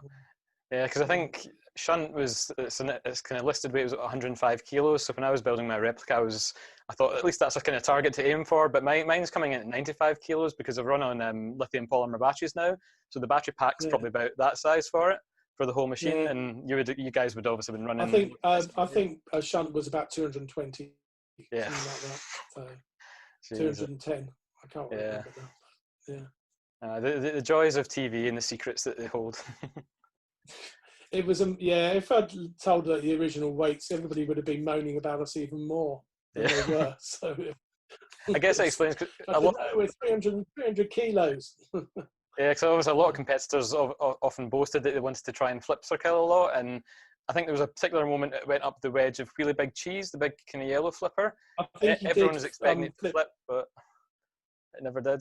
Yeah, I think he moved him forward, moved him a lot forward. And I think there was one where he was close to lifting him over the arena, because I can't remember what happened, but we never got flipped over the arena, and we never got Killer Lot never got flipped. He got lifted up, but then I think he came back down again, and I think they then realised that 300 kilos or something for Killer Lot was not true. It's not right. So, yeah, I think even in the reboot series, it's the only one that's not been flipped, because they flipped over the new versions of Matilda, Dead Metal, and Shunt, and I think they're all about 360 kilos, but they never got the new Circle Lot over either. It was about 750 kilos, I think, in the reboot series. Yeah. So probably a bit similar weight to the original one. So when was the last series done then? The last of the new series? They ran for 3 series. It was only 6 episodes per series. The first one was in March 2016. The second one was December the same year. And then the third season was May 2017. Okay. And then, so they did the 6-part series for that, and then they did a kind of 2 international specials, or UK versus the rest of the world, and that aired around about the end of 2017, just into the start of 2018, and then I think it was just after the 20th anniversary of the show that the BBC came out and said, we're not going to renew it again. So it was about 2018 was the last time it was on TV, but still loads of us obviously competing in the live events and kind of touring the country with them. I did go down for interviews, because they were interviewing me originally for judging the second series. Oh, right. I think they decided they wanted to go for somebody that had letters after their name in robots. So I didn't get the job. That's a shame, because I know they got Noel Sharkey back, obviously. He was always going to be in it, but then I was going to be one of the other 2 positions, but they decided not to in the end. Yeah. So I didn't get the gig, which is okay. I wasn't. It would have been fun, but it's all a bit consuming sometimes, and sort of like I'm still pretty heavily involved in special effects in films and a lot of the Netflix stuff now, and Amazon and Apple TV stuff. So I was just going to ask that actually. What sort of stuff do you do now that obviously Robot Wars is finished? I've just done a film last year, Mark Wahlberg, Infinite. That'll be out soon, with the big street chases through Mexico City and big crash bang wallops and cars blowing up and all sorts of things. So nice. Just finished another series of The Crown on Netflix. Oh, right. Which is a big series on The Crown. Mm-hmm. We're just doing a Sky series called Britannia for Sky TV, which is also Roman Empire. Lots of people murdering each other, setting light to things and blowing things up. So that's keeps us pretty busy. Yeah. So we do a lot of that type of thing. Did a Agira Haji, which was a big TV drama last year with lots of shoot-ups. And we just finished Jack Ryan as well, which is a Netflix, Amazon TV thing. So, okay. So do you still work with the people that were all involved in the special effects? Yeah, well, Infinite, actually, funny enough, I had Colin Tilley and James Davis working with me. Oh, right. Which was brilliant. We were out on location. And Mike Tilley as well. So he was in Robot Wars as well. That's so right. It was like a bit of a reunion of Robot Wars on Infinite last year. But I do work with a lot of the people. Mickey Edwards, unfortunately, who used to do Sergeant Bash, died last year. Oh, right. Which was sad. Mm-hmm. But the rest, everybody else is still pretty much along. Andy Fraser, who was with me, and Mike Crowley, who did RefBot. He's around. He works for me a lot, actually. Right. So still got quite a large group of the original gang together. Yeah, fantastic. Meet up, So stuff. We tend to have BBC Special Effects Department reunions once a year, just before Christmas, and everybody gets together then. So we always talk about Robot Wars because it was good fun. It was it's got quite a kind of like, it retains its appeal quite a lot. It always comes up in conversations, obviously within the fan base, but it's good to know that guys such as yourself still reminisce about it as well. It's amazing. I go out and I meet people all over the place, and people go, "What do you do?" And then I go, "Oh, well, I can do this and that." And they say, "What sort of things have you done in the past?" And I say, "Oh, the Crown," and they go, "Oh yeah, right, yeah." And I say, "I worked on Blackadder in the early stages," and they go, "Oh, wow, okay, that's interesting." And then I worked on Robot Wars, and they go, "Oh, Robot Wars, I love Robot Wars."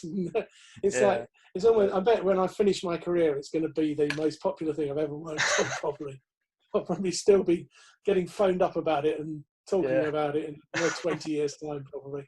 Oh dear, yeah. It's a crazy thing. Yeah. It is, yeah. Well, I think that's me kind of gone through the questions that I had lined up. So thank you very much for taking the time to talk with us.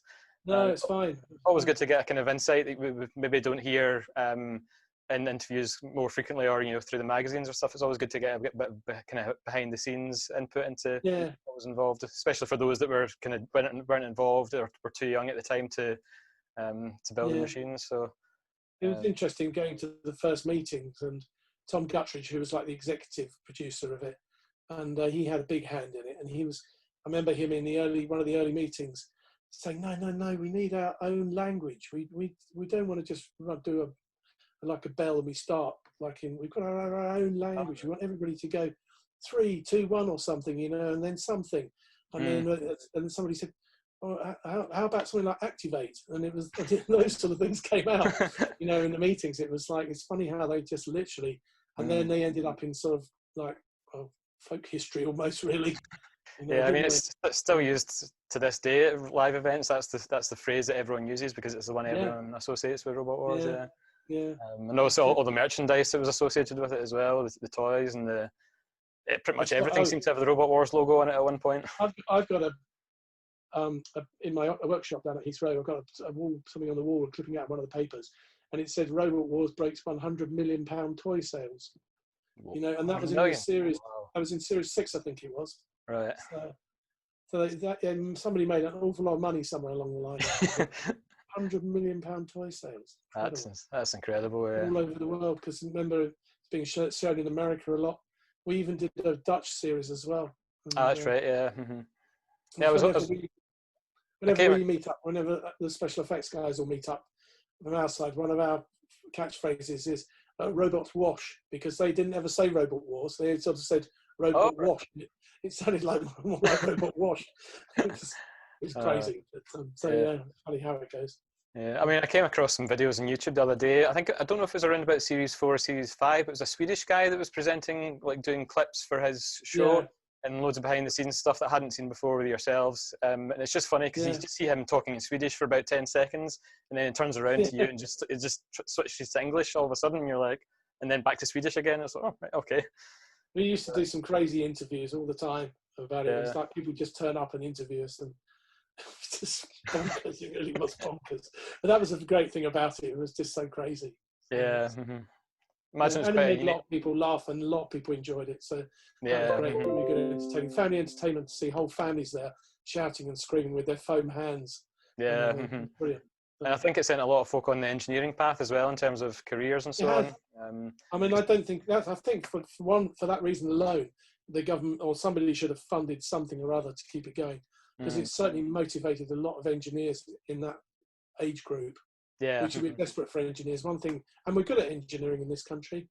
Yeah, we don't always get engineers don't get encouraged enough to do it. Really, sometimes it's cooler to go into other jobs than to engineering.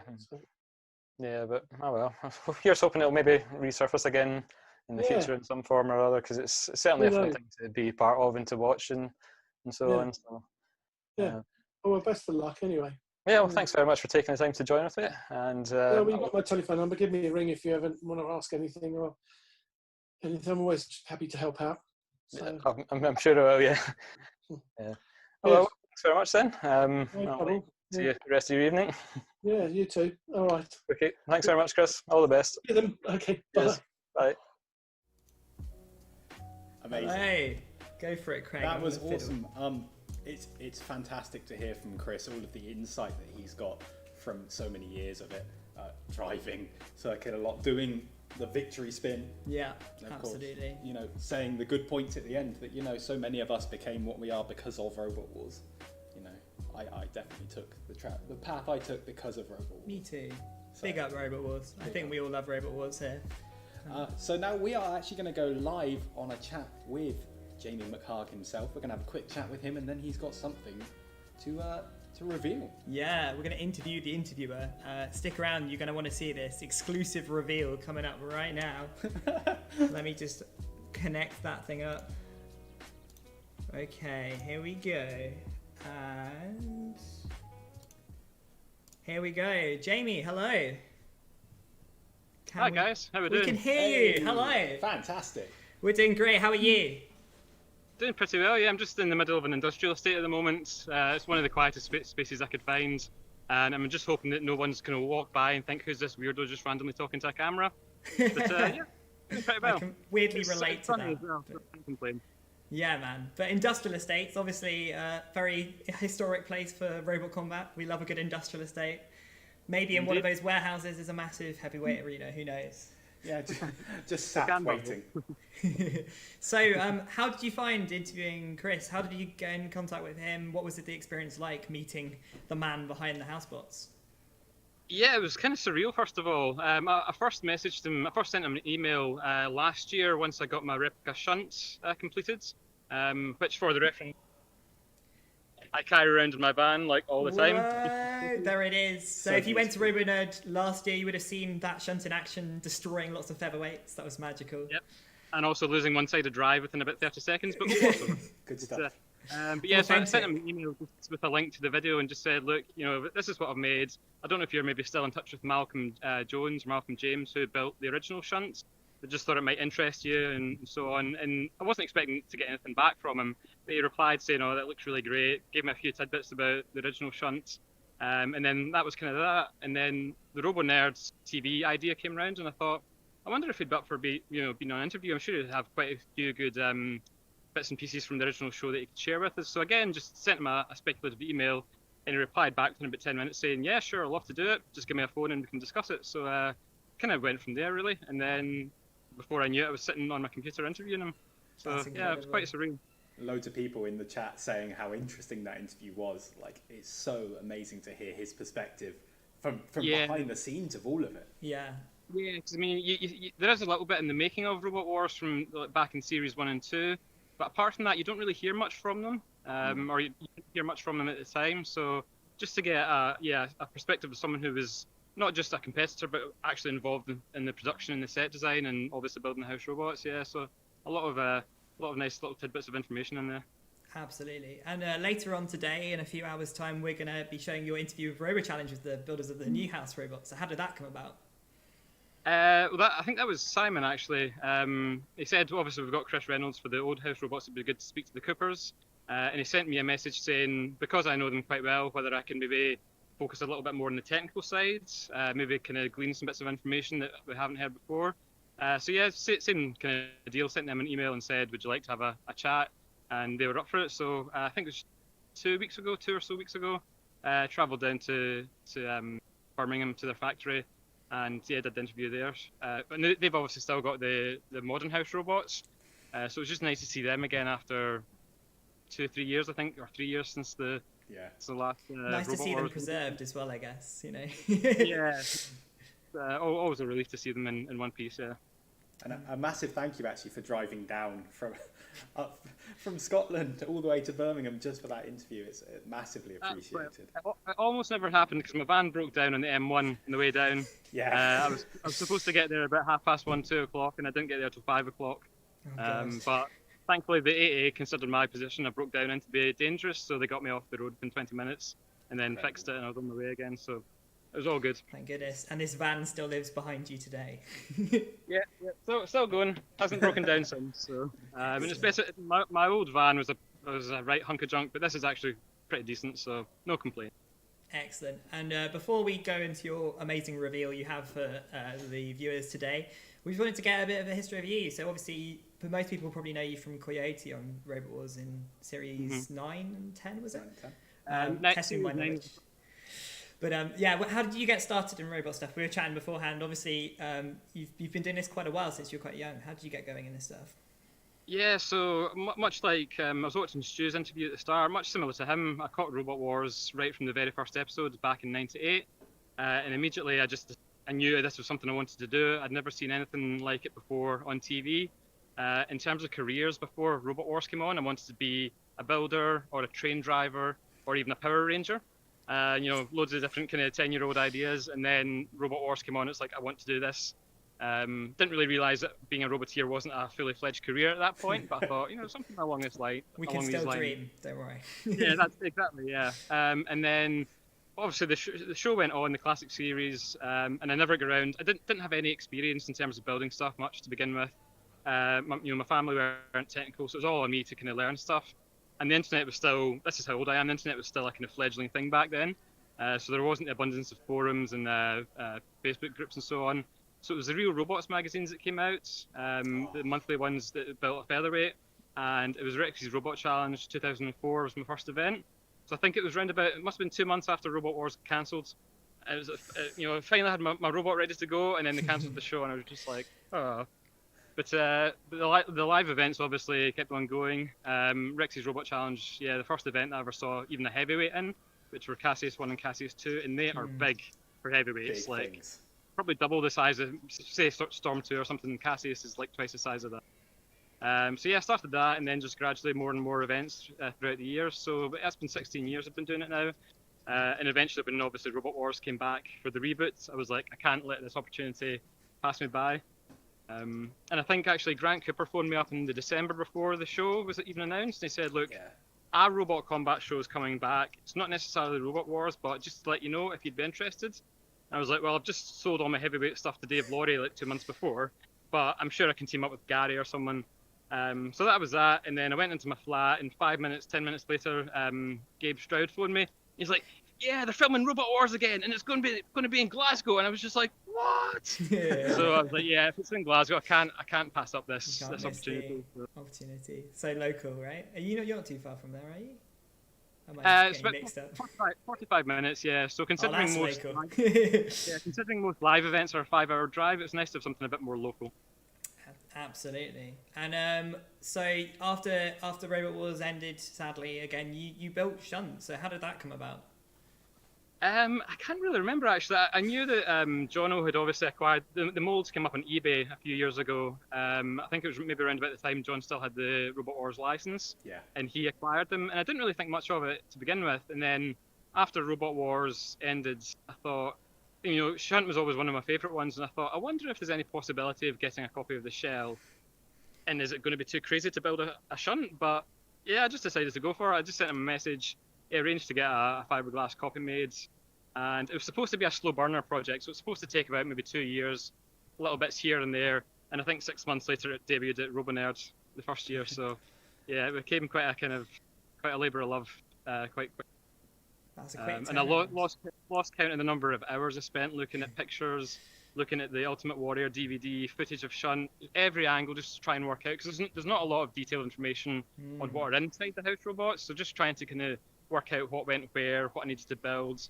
And the shell gave me the rough size, but Shunt has a lot of extremities, so it's got the wheel guards, it's got the plough and the scoop, so they all had to be eyeballed. So I was literally looking at pictures and like drawing a bit of line on cardboard and like, that's not quite right, different line, yeah, there we go, and cut that in metal. So yeah, before I knew it, I had a full working full-size Shunt, which was quite fun and still a bit surreal. And so would you say Shunt is your favourite of at least the old school house robots? Almost second favourite. Anyone who knows me will know what my favourite one is. Right. It's very spiky. It's very, very spinny, very bitey. Yeah. Oh, I quite like that one. Yeah, me too. I wish I could see it. Cassius Chrome, it's called, isn't it? Yeah. Cassius Chrome. Love it. Well, if you have something you'd like to share with the RoboNerd stream, now would be a fantastic time. We can't wait any longer. We've been teasing it. I think most folk know what it is now after the teaser, but I'll bring the camera around. So this is like the original trailers for the reboot, isn't it? This cloth. Sorry? This is like the original this reboot is stuff. like the teaser trailers, yeah. So yeah, I won't be able to hear you very well over here, but I'll fill it off and come back and talk. Here we go, guys. Here we go. Drum roll. The madman has done it. He's done it!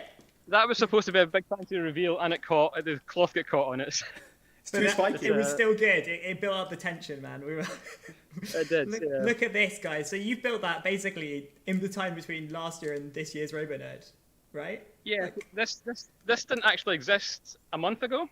I started planning to build it maybe about kind of March time, and then lockdown happened, and unlike Shunt, there's nothing to get a sense of scale on Dead Metal, no reference point. So I decided, apart from the wheels, I thought I'll just try and CAD it. So I managed to get maybe about 60% of it CADed up, and yeah, just I think July 12th or something was when the laser cut parts arrived, and since then it's just been almost non-stop to get it all up and running. But it was worth it in the end because my god, it looks incredible. I should prefix this by it's not actually finished. The pneumatics don't work at the moment, and there's still a lot of kind of external stuff on the saw cover that I need to do details of, but it runs, it drives, and the saw spins at the moment. So I can give you a quick demo if you want. Oh please, yes. Yeah. I think people don't know about the sound, do they? Tell people about the sound of Dead Metal. Yeah, so it never really came across in the TV show, but Dead Metal is obviously a petrol-powered saw on it. And they pretty much kind of got rid of all that. You know, it never came across in the cameras, and they just put in fake sounds. So this has got a 2-stroke petrol engine in it, which is really, really loud. I don't know if I can turn my camera around here. I might be able to. Oh. We'll see if Discord allows you to. And this is the moment where the screen dies again. We'll see. But yeah, seriously, while Jamie sorts this out, a massive thank you to Jamie for 1, locking in 2 house robot interviews, but 2, building a house robot in the last month just for this, guys. Check it out. Look at this thing. And let's see what the volume's like. Brace your ears, I guess. Here he is. Oh, it's driving. It's moving.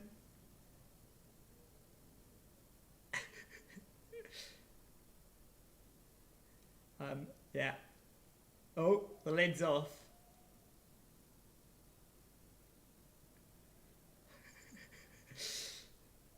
Oh. He's revving it up.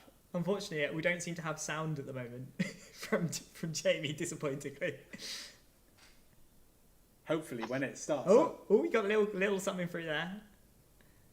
It doesn't think Jamie's talking, so it's muting out the background sound, which is in fact Dead Metal.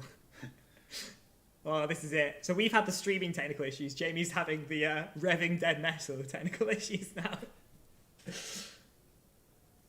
Oh my god. Everyone in chat's very excited. I'm glad you're as excited as we are. Look at this thing. Yeah, let's just take a moment to say that Jamie made this. There are no molds for Dead Metal, because none of it's fiberglass. There's nothing, any of that. This is all by eye, and it looks spot on. It really does. It looks like you're looking back for a time machine, really, doesn't it? The old stuff. He's given it some real welly as well. This is great. Hey, I see some smoke. Some good smoke, not bad smoke. It's spinning. So we need Jamie to say something, and hopefully the mic will turn on and we'll hear the revving. Oh, got a little something. I hope he comes over. The lid going back on there. Very exciting stuff. The best lawnmower, someone's saying. Yeah, I'd love to see Dead Metal mow your lawn. All right, lid's back on. He's tightening it down. There you go, guys. We're getting some real robots live. This is the real robot experience. Here we go. Jamie, well done, man. Well done. That was some good work. So, there you go, guys. Whoa.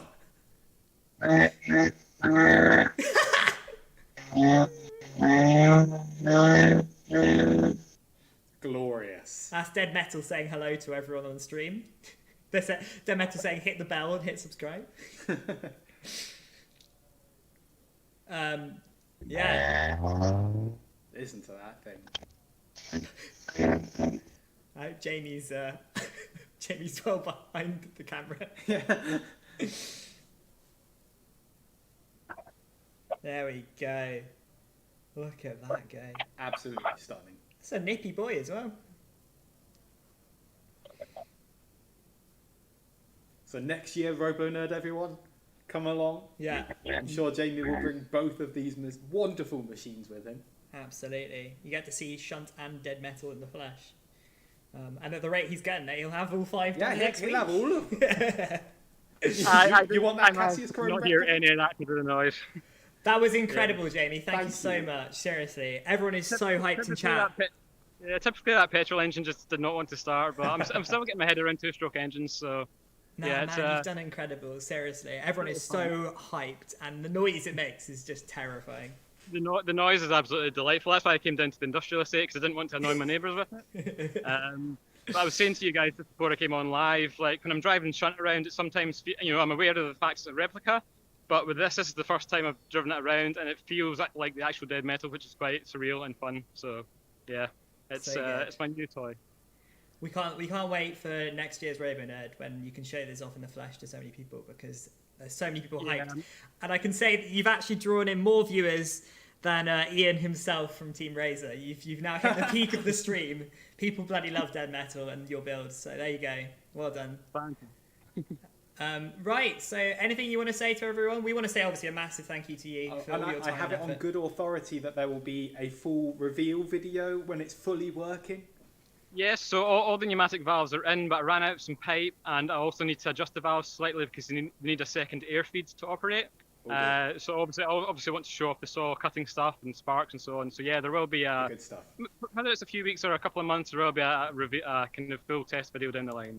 Amazing. And the claws, I have to ask as a claw enthusiast, how the claws going? So they, again, I'll see if I can get them on the other side of the camera. So they are complete, but they're not powered at the moment. But I'll just give you a wee demo. So amazing. Whoa! Look at that. Quite wide. That's quite a good wingspan there. Yeah. The width. It closed right across to there. So again, they were something I had to eyeball, but I think they were pretty. I think you've pretty nailed close. That is absolutely stunning. Thank you so much, Jamie, for everything you've done for RoboNerd. And that's quite right. And thanks to you guys for putting the stream together as well. And I hope everyone enjoyed it. Yeah. They're loving it. They're loving it in chat, and we're looking forward to your interview later. So make sure you tune in at 5 o'clock for Jamie's interview with Robo Challenge, all about the modern house robots. And that's in person. You went down to their base. You got to film the robots in the flesh. So that's gonna be some great stuff. So we're gonna head off now, Jamie, and head on to our next thing. So thank you so much. Thank you, Jamie. We'll catch you in a bit. See you later. Bye. There we go. Amazing stuff. We really hope you enjoyed that reveal. It's been tough for everyone that knows about that to keep it quiet, I think. It's incredible. We're going to move on now to another very special thing. This is the ESC Podcast's interview with Chris Rose, the play-by-play commentator for Battlebots. Very excited for this one. Bit of American stuff for you guys now. Okay, head over we will. See you in a bit. Later.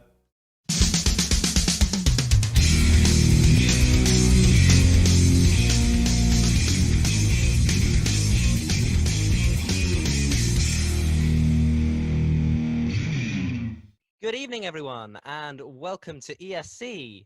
No, not an eye-opening special chat, or is it? It's the Extreme Scrutiny Club, and specifically an ESC Extra. This week, we are doing something a little bit different. We are celebrating RoboNerd, which sadly could not take place in person this year. I am joined, as ever, by my two regular hosts.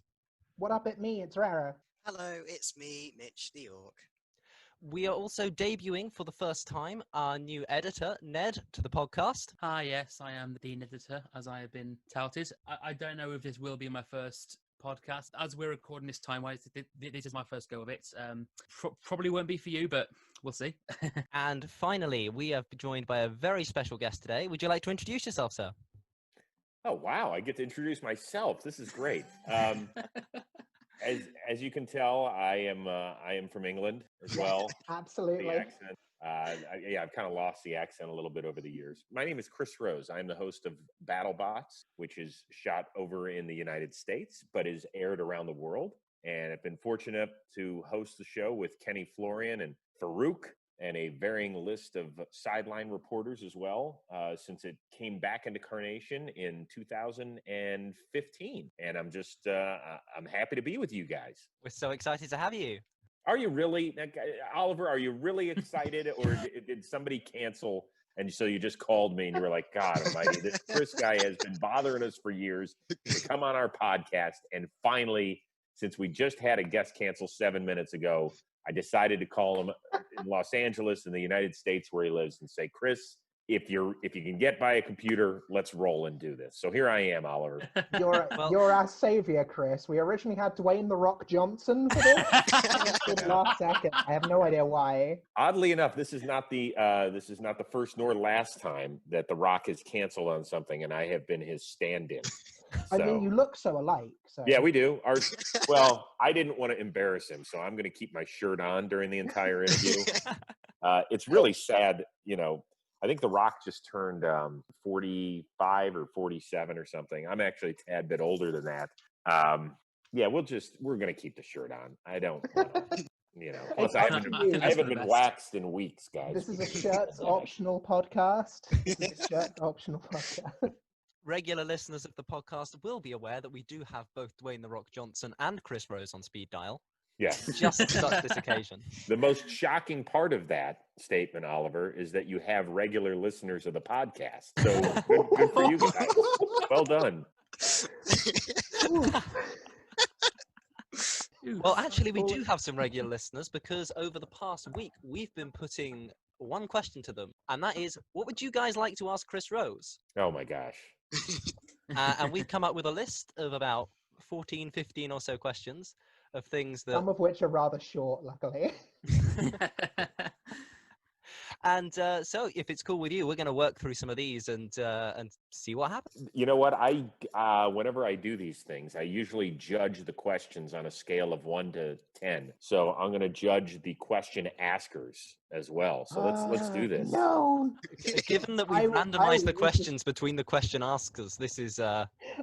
I'm going to use this point to be like, don't pick on the woman in the podcast. Hello, please don't pick on me. No, stop. That's no fun. No, of course. So, Oliver, I think you're up first, right? Okay, so the first question that we've got is, we would like to know, how did you get involved with Battlebots initially, and were you aware of fighting robots before you signed on? Okay, it's a great story. So in 2015, in the United States here, particularly with what are called entertainment shows, they get everything in line, meaning the director, the producers, everybody who is responsible for putting the show together. And then usually the last thing they do is hire the on-air people, the people you will see in front of the camera. Of course, yeah. The So talent, as it were. Right, the talent, exactly. I don't like to call it talent because I think, there are some people who are super, super talented whom you never see and are the reason that projects get off the ground. And then there are some bumbling idiots that are in front of the camera and are not talented. So I hate the word talent. I just want to go by that. So they were still looking for what's called a play-by-play presenter, I guess is how you guys would term it. And I had a friend that was trying out to be the female host, and we were represented by the same agent. And the agent was talking to the producers, and they said, hey, listen, I've got a great play-by-play guy who can really help you out. They hadn't found anybody that they had loved. I went down to their production office. I met with them. I knew nothing about Battlebots when it was on in its previous incarnation on Comedy Central about the turn of the century. So I pulled some clips up on YouTube, and I started watching it. And I remember my oldest son was about 14 years old. So he was getting ready to go into high school here in the United States, which is, kind of your formative years. This is where, as boys, they can kind of be mean to other boys and all that sort of stuff. So I start watching it, and he goes, what are you doing? I said, well, I'm up for this job on Battlebots. And he watched about 90 seconds of it, and he goes, you are not doing that show. Said, what do you mean I'm not doing this show? Hold on. And he said, Dad, I am going to get laughed out of school if you end up doing that show. I was like, no, dude, it's not that bad. It looks fun. You know, it's something different. He walked away. I ended up getting the gig. I was very appreciative of it. We shot the first season. It was on network television presented by ABC, which is one of the major networks over here. And I remember walking into my son's room and he goes, Dad, I am so happy that you did Battlebots. He goes, everybody thinks I'm so cool now. Oh, brilliant. I was like, yeah, that's one wholesome. for me. That is so wholesome. One for Dad, 0 for Josh. All right, You've actually kind of answered our next question of if you watched Battlebots back in 2002, but yeah. Or 2000 even. But when you were watching those YouTube clips, did any particular fights stand out from the old age? Have any sort of stuck with you since? You know what? It was interesting because it's such a jolt to the system. If you've never seen robot combat before, you're like, what the hell am I watching? You know, Very angry remote control cars. Yeah, and is this legal? Like, are people going to be arrested for doing this? Are they in somebody's basement right now? Like, you're kind of confused what it is. So those are questions we still ask ourselves now, by the way. Right. Well, it's not, you know what? It was totally this underground world until it was brought on national television. And I think to some degree, some of the builders liked the privacy that it brought and the anonymity, if you will, but because they were very concerned when we took over that we would present it in a totally different light. And I actually think we did, but we did it in a real positive way. Back then, when it was on Comedy Central, by the name of the network, which if your listeners are not familiar with Comedy Central, it is just exactly the way it sounds. It is a network that is built around a comedic tone of a show. So you're not going to have any serious programming. Everything has to be jokey, and that's the way that they make their money. Well, on ABC, they wanted a totally different tone. They wanted us to care about the competitors. Who are these people? Are they family members? Did they have some sort of tragedy in their life that got them inspired to become bot builders? What was it? We needed to have people care about the contestants and the bot builders. So we kind of found a happy medium. We didn't think, Comedy Central did a great job with the show, but they never treated it like it was a sporting event. And the beauty of a sporting event is you never know the outcome, right? When we all watch reality TV or whatever, we know that it's really pre-produced television. With what we were doing, you don't know how the script is going to end. You don't know when a bot is going to take a dump on the floor and not be able to leave its red or blue square. You don't know. As a team member for Nelly the Ellibot last season was difficult for us. It was, but wasn't it great when we saw those big googly eyes and within about 12 seconds, one of them was flying halfway across the battle box? Actually, I have a related question there. So I asked my team captain, Sarah, of course, if she had anything she wanted to ask you. And she did say, do you remember your promise to buy Nelly new eyes? Yes, I do. You can tell Sarah, I certainly do. And if there's a new season and Nelly the Ellibot is there, I have already put a financial request into the fine people that produce Battlebots. We are going to do LASIKs on Nelly the Ellibot. And so she won't need any bifocals or anything. She'll just have clear vision. Beautiful. I'll pass it on to the captain. I'm sure she'll be pleased. Please do. You tell her hello. I liked her spirit. Mitch, your turn. Yes, indeed. Thank you. So my next question, Chris, is sadly the 2020 season's been delayed for the foreseeable future. But if you saw any of the robots that were going to compete, were there any you were excited to see? Well, unfortunately, we don't. Well, of course. I love seeing old bots that maybe haven't done as well in the past, have made some adjustments, have learned, because as much fun as it is, there is a huge learning curve. Like very rarely are you going to see a new bot kind of come out of nowhere without having earned their stripes in a competition and know what the hell to do, So I like it when a team like Rotator, who struggled a few seasons ago, but came back last year and was really one of the top 10 or 12 bots, makes an improvement. They were determined to be better in certain areas. I love that. I love that sort of stuff. Or the hypershock knowledge of, not suck or suck less. Yes, to suck less. That was very good. I mean, in 2018, they really sucked. And Will Bales is one of our favorite builders out there. He's got so much energy and charisma and charm, and he's also the last one to show up to class. Like, as the teacher is shutting the door to start class, he sticks his hand right in there, says, "Hey, here I am. Don't forget about me," because he's always working on things to the last minute. There was a bot like Death Roll from Australia, which had joined us a few seasons ago and was kind of this long, slowish, sort of crocodile-looking bot. And it came back not only physically looking different, but the team had kind of pared itself down. There was new leadership in place. I think Stephen Martin was his name.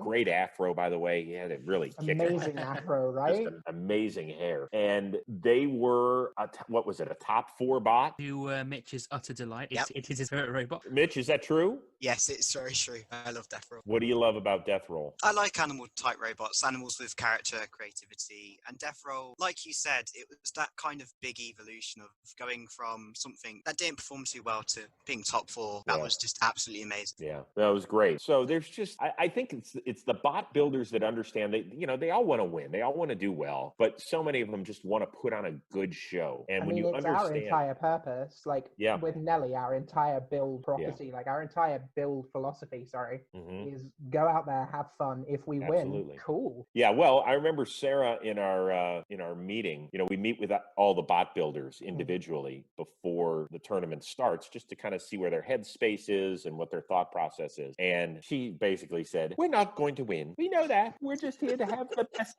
time ever." And I was like, "Oh my!" Was that a bad Sarah impression That was really good. That was actually good. Kind of follow up from that question, then, Chris. Is there any robots that you've seen in the last season that's just that's been filmed and aired last year that you think might have the potential to level up going into this year? Maybe they had a bad season, or you think the design has potential? That's a really good question. I expected a little bit more. Bronco, I don't know what happened to them last year. They're one of the OGs of this sport, if you will, the great flipping bot. And they had a very rough season. If you call 0-4 rough and then leaving before the playoffs even started, those guys were in their van driving back up to Northern California before I could even say thank you for coming. And their Hydra kind of showed up and showed up as well. Yes, no question. And that was their goal. Let's remember that's a family that, of course, has part of its claim to fame with Son of Waiachi. And when they were all about, hey, listen, what Son of Waiachi can do. Yeah. Keep your eye on Hydra, because Hydra we guarantee we're a better flipper bot than Bronco. We were like, hey, slow your roll there, partner. That's Bronco you're talking about. It means that we're all terrified of Fusion for this year. Oh, yeah? Fusion is their new bot, and it has 2 weapons, because, what could they do that they haven't done before? So it has 2 spinners on it. I love it. Yeah, it's great, because there is, as much as they do want to put on a show, there's also ego involved. We all want to do great, and it's fun to be the king of the mountain. You don't think of Ray Billings loves walking around there knowing that 30 of those bots in a room full of 60 robots are scared the bejesus out of him.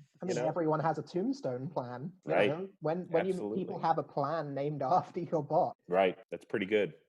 Okay, so the next question we have: were you approached by Discovery to reprise your role after the hiatus? And how did you react when you were told the Battlebots would actually be returning after after it all? That's a good question, Ed. So we were on ABC for 2015 and a more substantial role in 2016, and then the show got put on the shelf for a year. And basically that means it doesn't mean that they don't love you. It just means that for a year, they're going to see what happens. Mm-hmm. And then Discovery and Science Channel, who are 2 cable television networks here that are kind of joined at the hip, they're owned by the same group, decided to bring it back in 2018. And when I tell you, I was super excited after sitting on the sidelines for 2017 to come back and do it. That is no lie. I'm very fortunate. For people that aren't familiar with me, this is not my main job. My main job, I work for the Major League Baseball network. That's some intentional talk, isn't it? Yes, it is. So during the baseball season, and even when it's not going on, I'm working every day, Monday through Friday. I also work for the NFL network. I do I was about... familiar with your NFL work, so Thank you. I have about 35 or 40 days a year with them. So I start when the season starts in September, and I work all the way through the NFL draft and do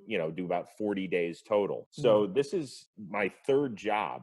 But when I tell you that it is as enjoyable as almost anything I've ever done, I'm not lying to you. I love the group of people that I work with from the television standpoint. Our producers are brilliant minds who work their asses off. I mean, down to the nub. We have amazing writers, the technical people that put this thing together and make it look as good and as grand as it does on television. Unbelievable. And I equate it to summer camp.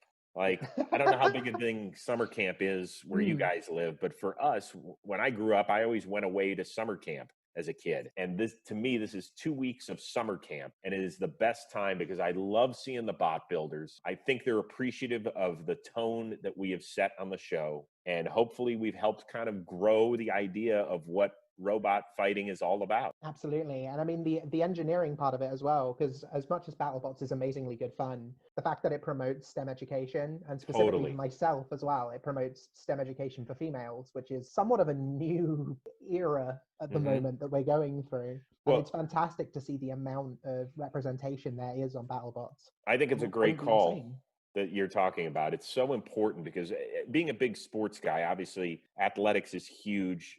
I've got a son that's in 8th grade still, and he plays 3 sports, but he loves BattleBots. So he's not just a jock. He loves BattleBots. And when he was younger, I started this when he was about 9 or 10 or so. I'd come home from work, he'd be like, "Tell me who fought." And I'd say, "Really?" He goes, No. I want to wait until I see it on TV. And then the next morning he'd wake up, he'd go, "Can you tell me, did Scorpios win?" And I'd be like, "I'm not going to tell you, dude." But there are so many great engineering programs opening up at the high school level and even earlier than that. And I think it's so important. I mean, FIRST Robotics has become a huge part of this sport. And I mean, there was a documentary recently about it as well, about how many of the popular faces in modern Battlebots actually brought their way up through that program. Totally. And it's fantastic. And as much as the UK doesn't have anything similar, we also have people who are around my generation who grew up as a kid watching Robot Wars. And again, it had that era of being more of a comedy show, and then it had a reboot where it was a bit more hardcore and serious. Unfortunately, Robot Wars is no longer with us, but we do still have Battlebots. And that's why so many UK builders are hopping the pond all the time. Well, we love it. We love having the diversity of the entire world. It wouldn't be nearly the event that it is if it was just the bot builders from the United States for the most part. And we love it that last year we had Brazil, we had the Netherlands, we had 2 bots from China, all that. And so I think it's so important to have the entire globe represented, because I think the ingenuity you get, the character, personality, the drive, everything, it's just so much fun. Did you have any sort of favorite anecdotes from being on Battlebots? Did you have any sort of stories from behind the scenes that you sort of hold dear? There was the one fight where Tombstone had been knocked out in the 2018 season in the first round of the playoffs by, I believe, Bombshell, who had gotten in Bombshell. As a wild 16 seed, even though they went winless during the regular season. I'm not so sure how that happened, but I'm not part of the decision-making process. So anyway, we're always looking for extra fights to kind of fill time and captivate the in-studio audience that we would have and things of that nature. He ended up going against, oh my gosh, forget the name of the robot. The one with the 2 fists that were sticking out to the sides. Tantrum, thank you. Aaron Hill and Tantrum. And this is what happens when you get old, guys. It'll happen to you too. You forget stuff. And then, he had these 2 hands that aren't real like heavy metal. They're kind of light, but he just wanted to chop, Ray Billington and Tombstone just wanted to chop those hands off. He told us, I want to chop one off and then I want to chop another off. And Kenny and I are sitting on kind of the corner of the box together, and we hear him hit the hand, and we were like trying to find, where'd this thing go? It had stuck in the pole Oh my God. inside the battle box like it was something that was filmed out of a movie. The odds of it happening, I'm not smart enough mathematically to figure it out, but oddly enough, somebody tweeted me the other day that I actually figured out the odds of this happening were 1.23 trillion to 1, and here's how I came up with it. I was like, dude, I'll take your word for it. Like, whatever. I'm good. But it's definitely the unpredictability of robot combat that makes it so entertaining. Absolutely. I mean, we had one robot, and I forget what it was, but it was a fight that I don't even remember if it aired. It was so bad. One of the robots, it was one of those that just couldn't even make it out of its own square. And Kenny and I were laughing hysterically throughout the whole fight. It was one of the few times where we were actually making fun of the robot. We were I mean, that sounds a lot like our fight with Rainbow. So yes, yeah, it does a little bit. Yeah, Rainbow took it to you. Don't worry, those eyes will be. We donked him once, I think. Yes, maybe. I wish I'd been there for that one as well, because being I'm not actually English by descent. I'm from Ukraine originally, and being able to donkey a Russian bot would be well, then I don't want to. Hey, I don't want to start rivalries. I don't want to start any border wars here. I think they've already been started. I don't think you need to worry about that. Yeah. We got enough problems going on in the globe. Exactly. That's true. So the next question's kind of maybe it's a difficult one to answer. I feel like I feel like the guy who was asking it had an idea in mind as to where he was going with it, which I will briefly lay out, but you can answer it however you like. There are certain groups of fans in the UK and in the US who get maybe a little frustrated at one type of robot dominating the sport. So for Battlebots, it's four-wheel drive vertical spinners. Over here in the UK, it's triangular pyramid-shaped flippers. But the question that's been asked is, what direction do you think the sport should move in to provide maximum entertainment value? It's a good question, right? One thing that we have really been about, and certainly the people, Greg and Trey, who are the creators of Battlebots, and are much more in tune with the science of the sport than I am, because I don't even know what I did with a Bunsen burner when I was in 7th grade in science class. I'm just not that good at that stuff. Set things on fire, I'd imagine. I mean, I did that a few times with a Bunsen burner. It happens. Thank you. Yeah, I thought I was the only one. Thank God there's a community here where we can all come together and grieve about our Bunsen burner experiences. I think there's another entire podcast in that, Chris. Yeah, well, count me out of that one then. Thank you. So, they've always harped upon the point, and you'll hear it during our commentary, that you have to have an active weapon. You have to. You just can't be, as much as I love Hal Rucker and Duck, you got to have something. And, you can't just be a big brick that's running around town. Now, as far as, those vertical spinners, listen, this is part of the strategy. How do we beat Paul Ventimiglia's robot? How do we come up with a game plan? And that's part of it too. I mean, in sports, who's the most dominant soccer team you guys have right now in the UK? Is there one that's gone on a run in recent years? To be fair, I don't think anyone here is a soccer fan. Perfect. I follow Major League Soccer. I follow the MLS, but okay. Well, good job, Chris Rose. Way to know your audience. Anyway, my point is, if in sports there's a team that has a dynasty going, do we all of a sudden shut things down and say, yeah, this doesn't seem fair. This team's won 3 championships in a row. Why don't we change things up a little bit? Well, no, it's incumbent on the rest of the sporting community to get better and to figure out a way. It's adapt or die, right? It's adapt or die. And that's kind of the nature of sports in a way, though, isn't it? There's so many sports where that's the case, where just maybe like 1 or 2 players just dominate the entire game. Well, yes. So in our case, let's circle it back to Battlebot with Paul Ventimiglia and Bite Force, who's won the last 2 titles and 3 of 4 since we brought it back. Paul's a great guy, and he knows that people are gunning for him. Now, this year, let's hope we get 2020 back and rolling at some point. People are going to be going after him. It's the biggest target on his back in the entire sport. And it's only getting bigger.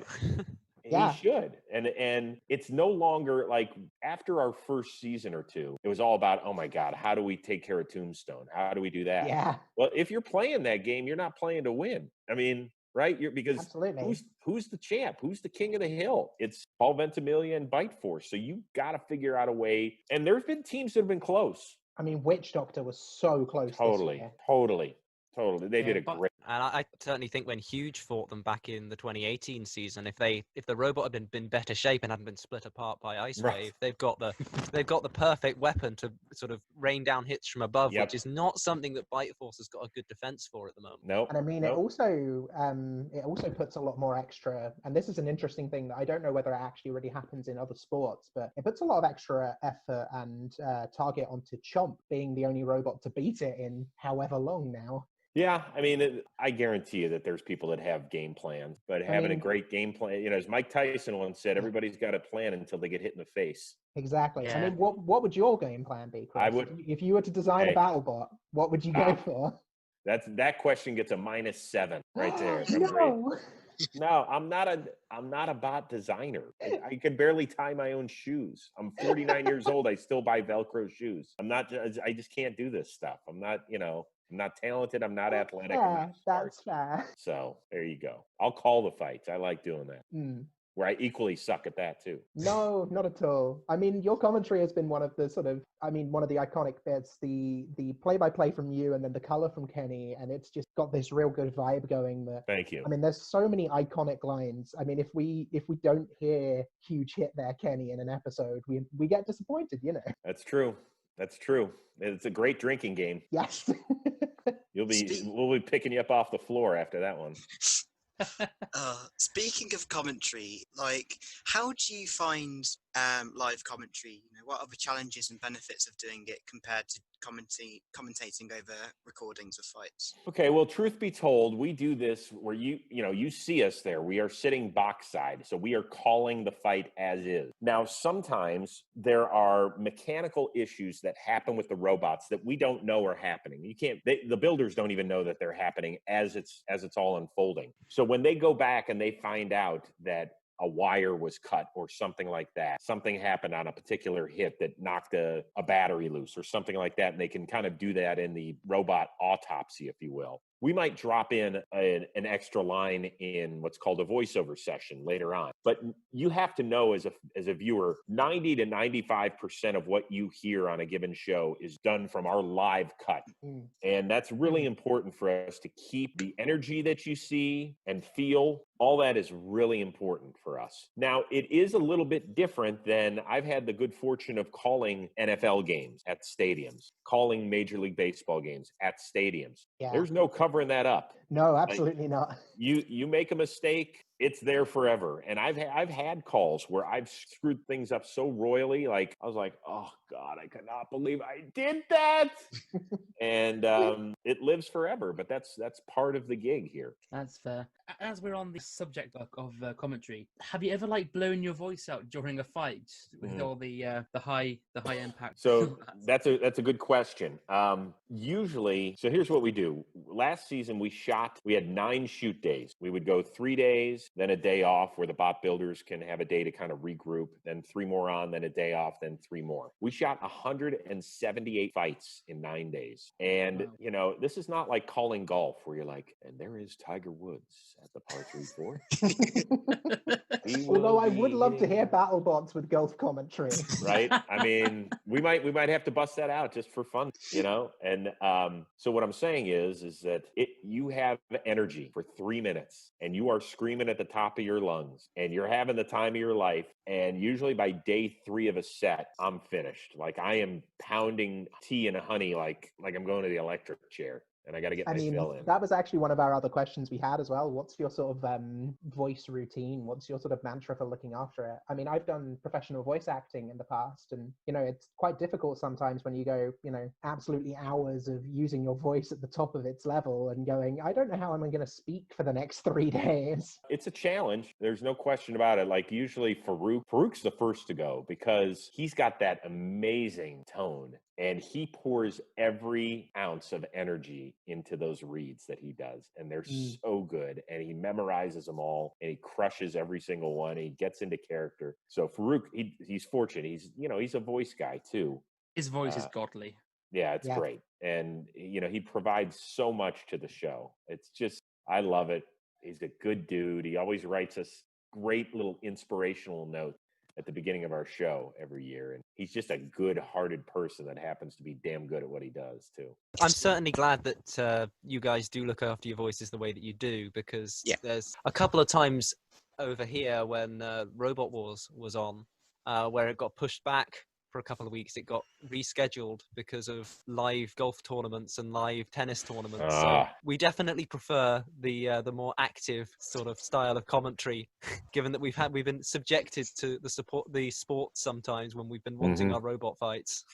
Yeah, no, I understand it. And I love it. Like, I used to coach my youngest son's Little League baseball team. And when we first started to do this, it was like right in the middle of our season. So they were all asking, hey, is anybody going to be Tombstone? I'm like, guys, I can't tell you this stuff. Go out the shortstop, Johnny. Stop picking your nose when I hit you the ball, too. Clean it up. Give him an automatic strike one just for asking about Tombstones. Exactly. Okay, so next question I have is, I mentioned this a bit earlier, but I guess this is more in detail.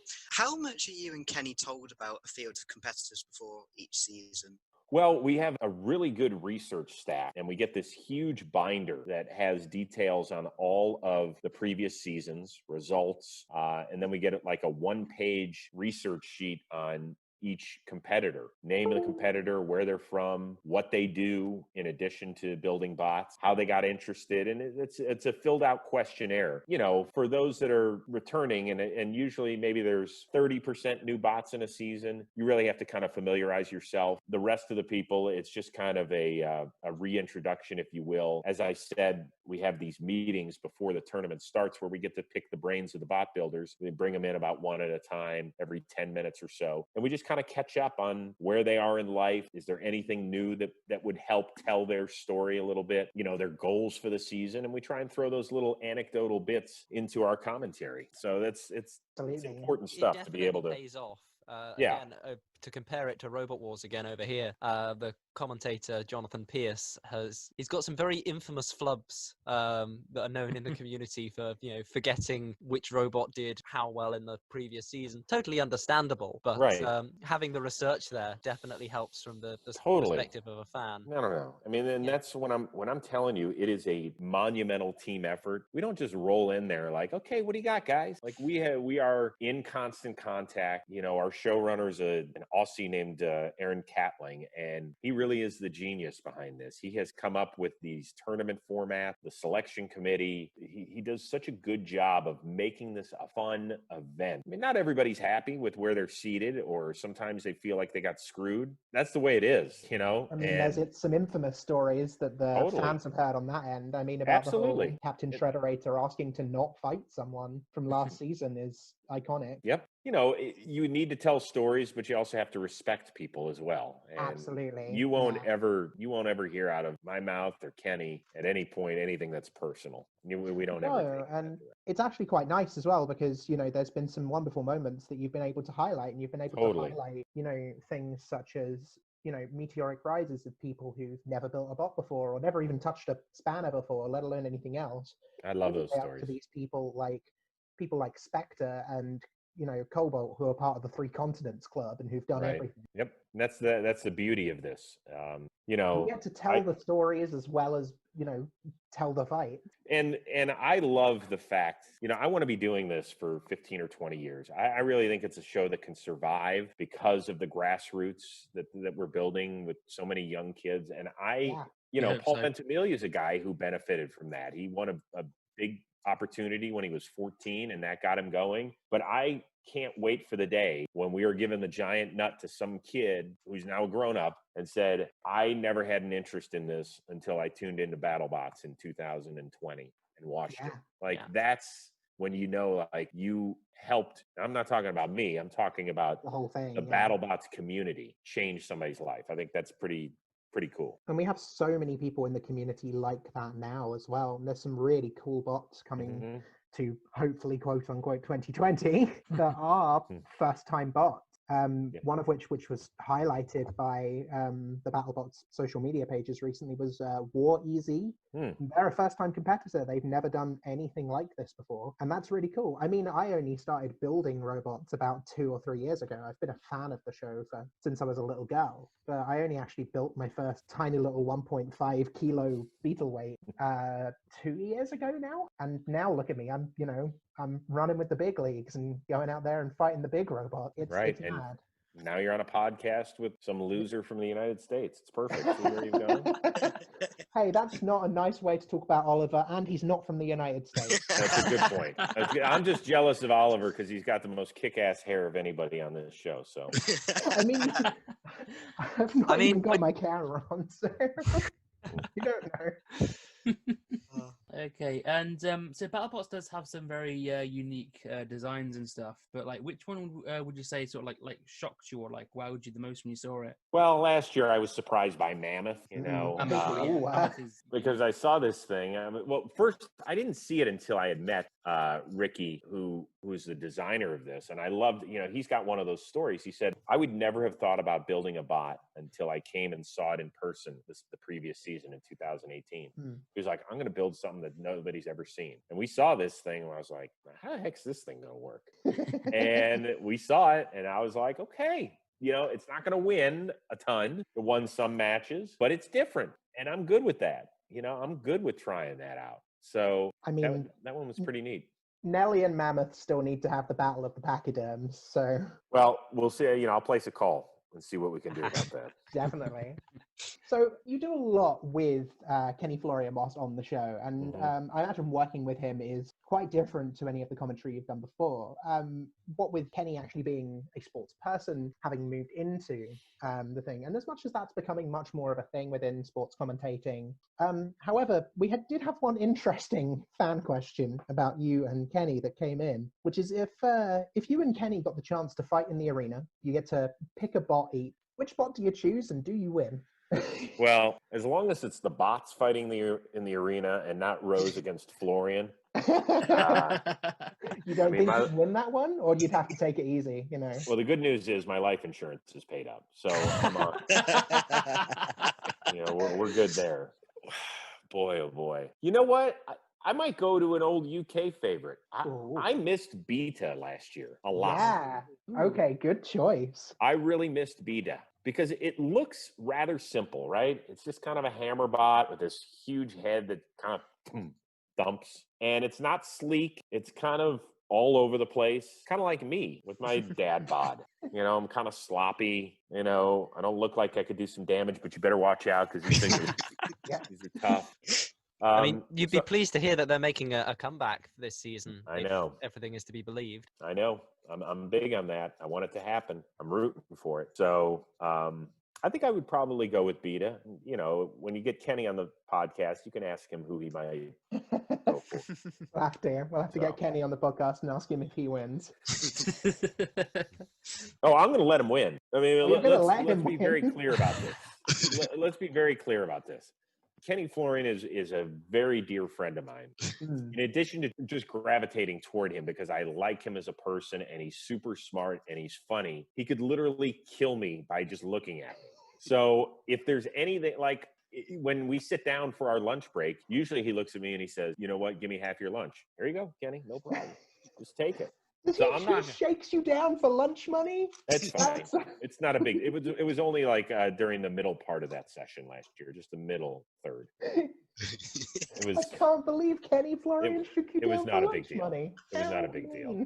What he forgot was that there was so much extra that I just went back up and then I took it to my trailer anyway. So it didn't really do its job. I just said, "Here you go, Mr. Florian. Here, you take this." Okay, so we've got 2 more questions left. One of them is very on topic for what we've just been talking about. So with the whole coronavirus thing that's been going on, we've all been in lockdown and unable to leave our houses. So out of the current presenters of Battlebots, so that's Kenny, Farouk, and Jenny, which one would you rather spend lockdown with, and what would you do together? Stop. All right. You Now- said no questions were off limits, so we're asking. That is this true. one. That is a well, Jenny's like my kid's sister. First of all, we're represented by the same agency, and she is as nice as she seems on television. She is a gazillion times nicer. She is from a place called Minneapolis, Minnesota, and for people that aren't familiar with kind of the geography of the United States, your listeners, it's right in the middle of the country, all the way up north. It's like right next to Canada. They have the nicest people up there. I was fortunate enough to spend a ton of time in Minneapolis over the years, and they are just good-hearted people. She doesn't stop smiling. I'm like, do you go kick a dog or something when you get home? What do you do? Because like you're so nice. Like, what is it? Give me something. So I could easily live with her just because she's big into yoga. I used to do yoga, so maybe she could get me back into that. I would probably end up living with Farouk, though, because I spend so much time with Kenny. I'd probably like to live with Farouk. He's a big Phillies sports fan, Philadelphia. So he loves the Philadelphia Phillies and the Philadelphia Eagles, most definitely Philadelphia 76ers and those teams. So we have a big sports connection, he and I. Plus, I'm not a great sleeper, but I used to have a college roommate who had a beautiful voice. And I used to have him just tell me stories to make me go to sleep. So I'd be like, John, he goes, well, what story do you want me to say? I said, just talk. And I would be like asleep in 3 minutes.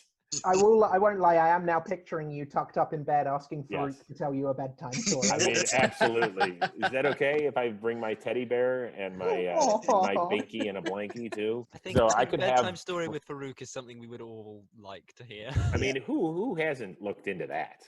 Yeah, I mean, true. In fact, So- you know what? That actually brings back the one of our last questions we had is the cold opens that you had up until last year. Like that could definitely make a good cold open if you guys ever brought those back. But how much fun were they to record? And did you have any sort of point to take in making them happen? I like them. I think the writers did a really, really good job.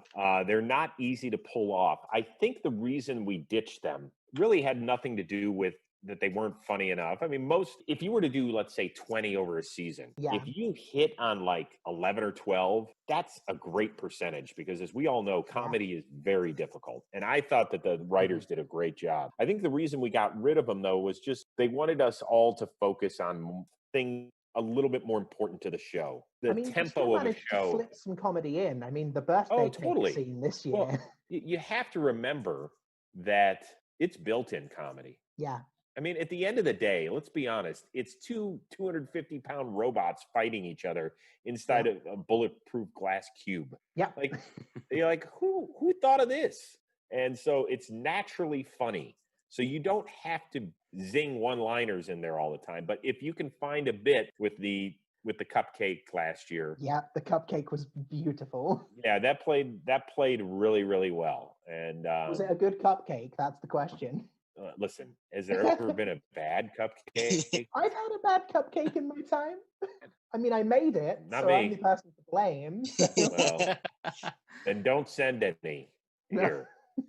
I want to keep my streak of batting 1,000 on the cupcake taster scale alive.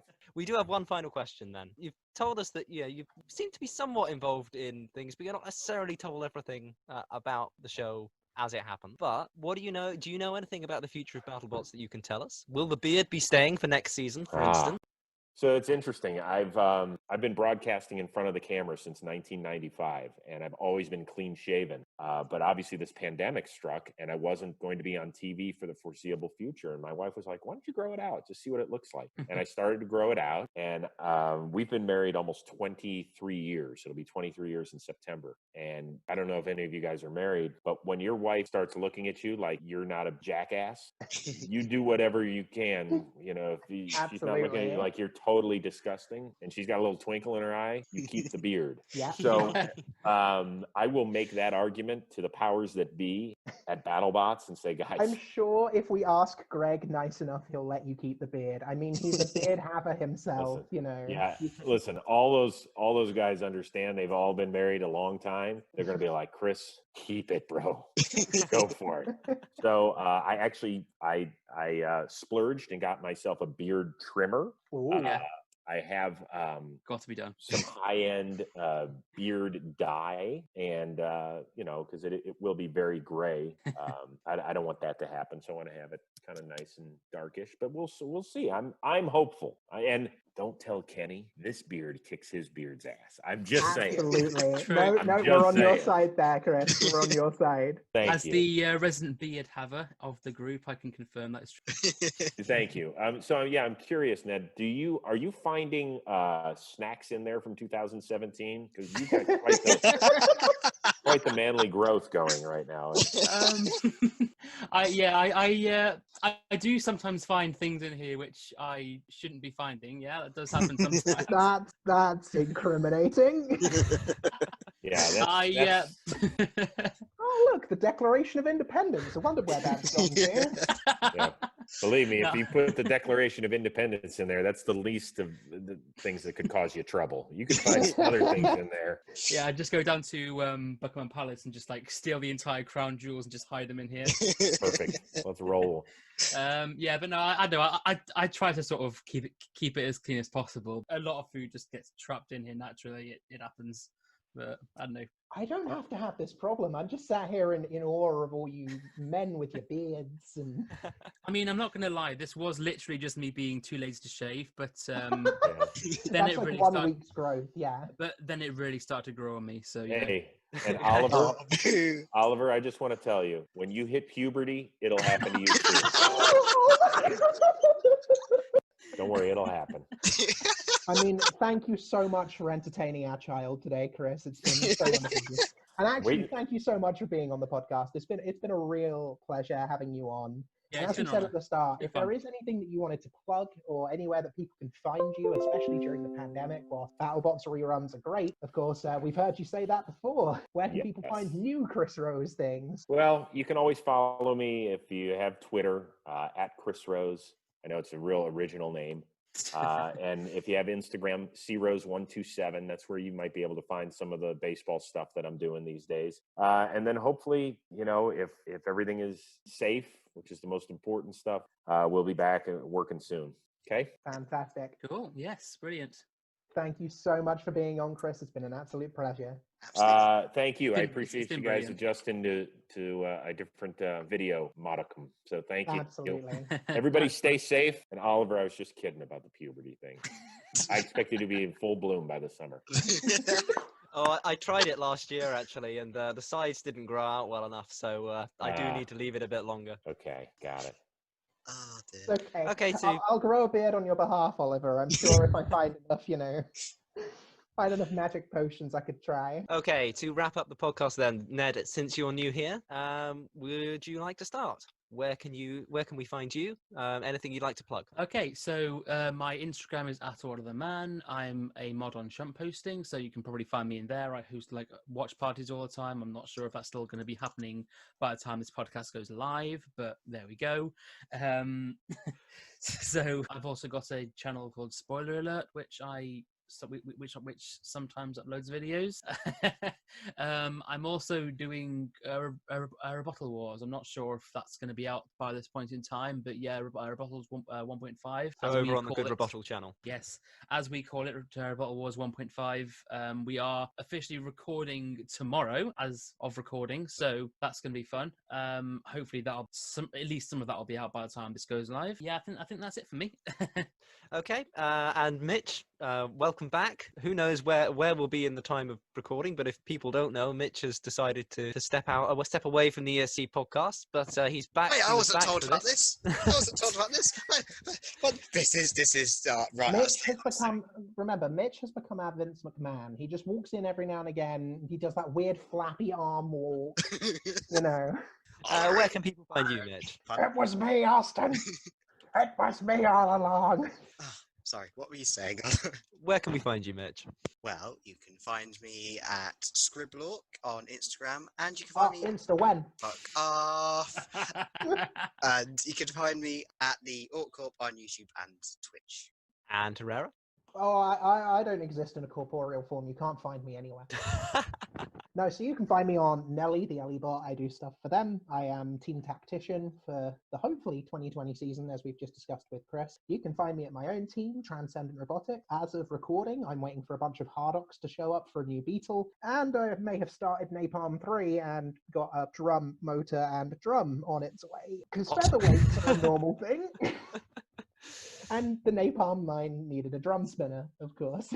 And you can find also- my personal things at Team Martin Bailey on Facebook. I am working on a Beetle 4-bar. And you can find ESC on Facebook. We have a Facebook page. Go check that out. We do stuff related to the show, posts, updates. I post ESC stuff on Twitter as well, but I never got to say my Twitter because you interrupted me, bitch. All right, I'm sorry.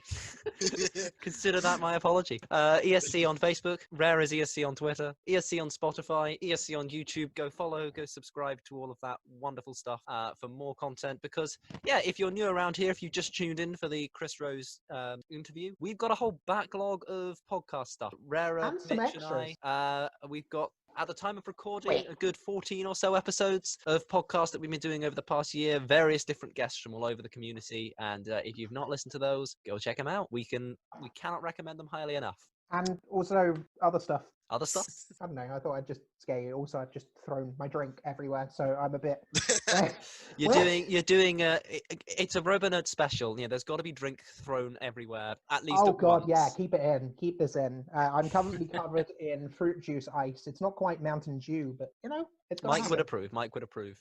Anyway, thank you everyone for joining us today. I hope you've enjoyed the interview and enjoy the rest of the RoboNerd celebrations. Yep. Happy RoboNerd to you.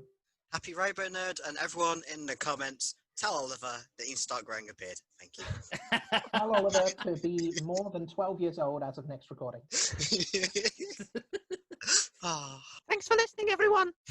Bye. Bye. Yeah. ESC is brought to you by Dickhead Generals, Gazebos, Garden Supplies. Get your gazebos, don't look at the change. You're all fired. Amazing. Thank you so much, ESC Podcast, Oliver, Ned, Rira, and Mitch.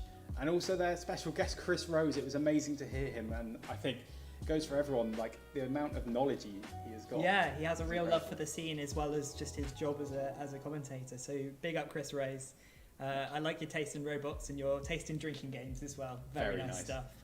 We're now going to cut, we've got a few minutes before our next interview, so we're going to cut to one of our special guests. We have a call in from the wonderful man himself, Tom Brewster. And here we are, we're jumping over now. Jumping over. Hello. Hello there. Hi guys, how are you doing? We're knackered, how are you?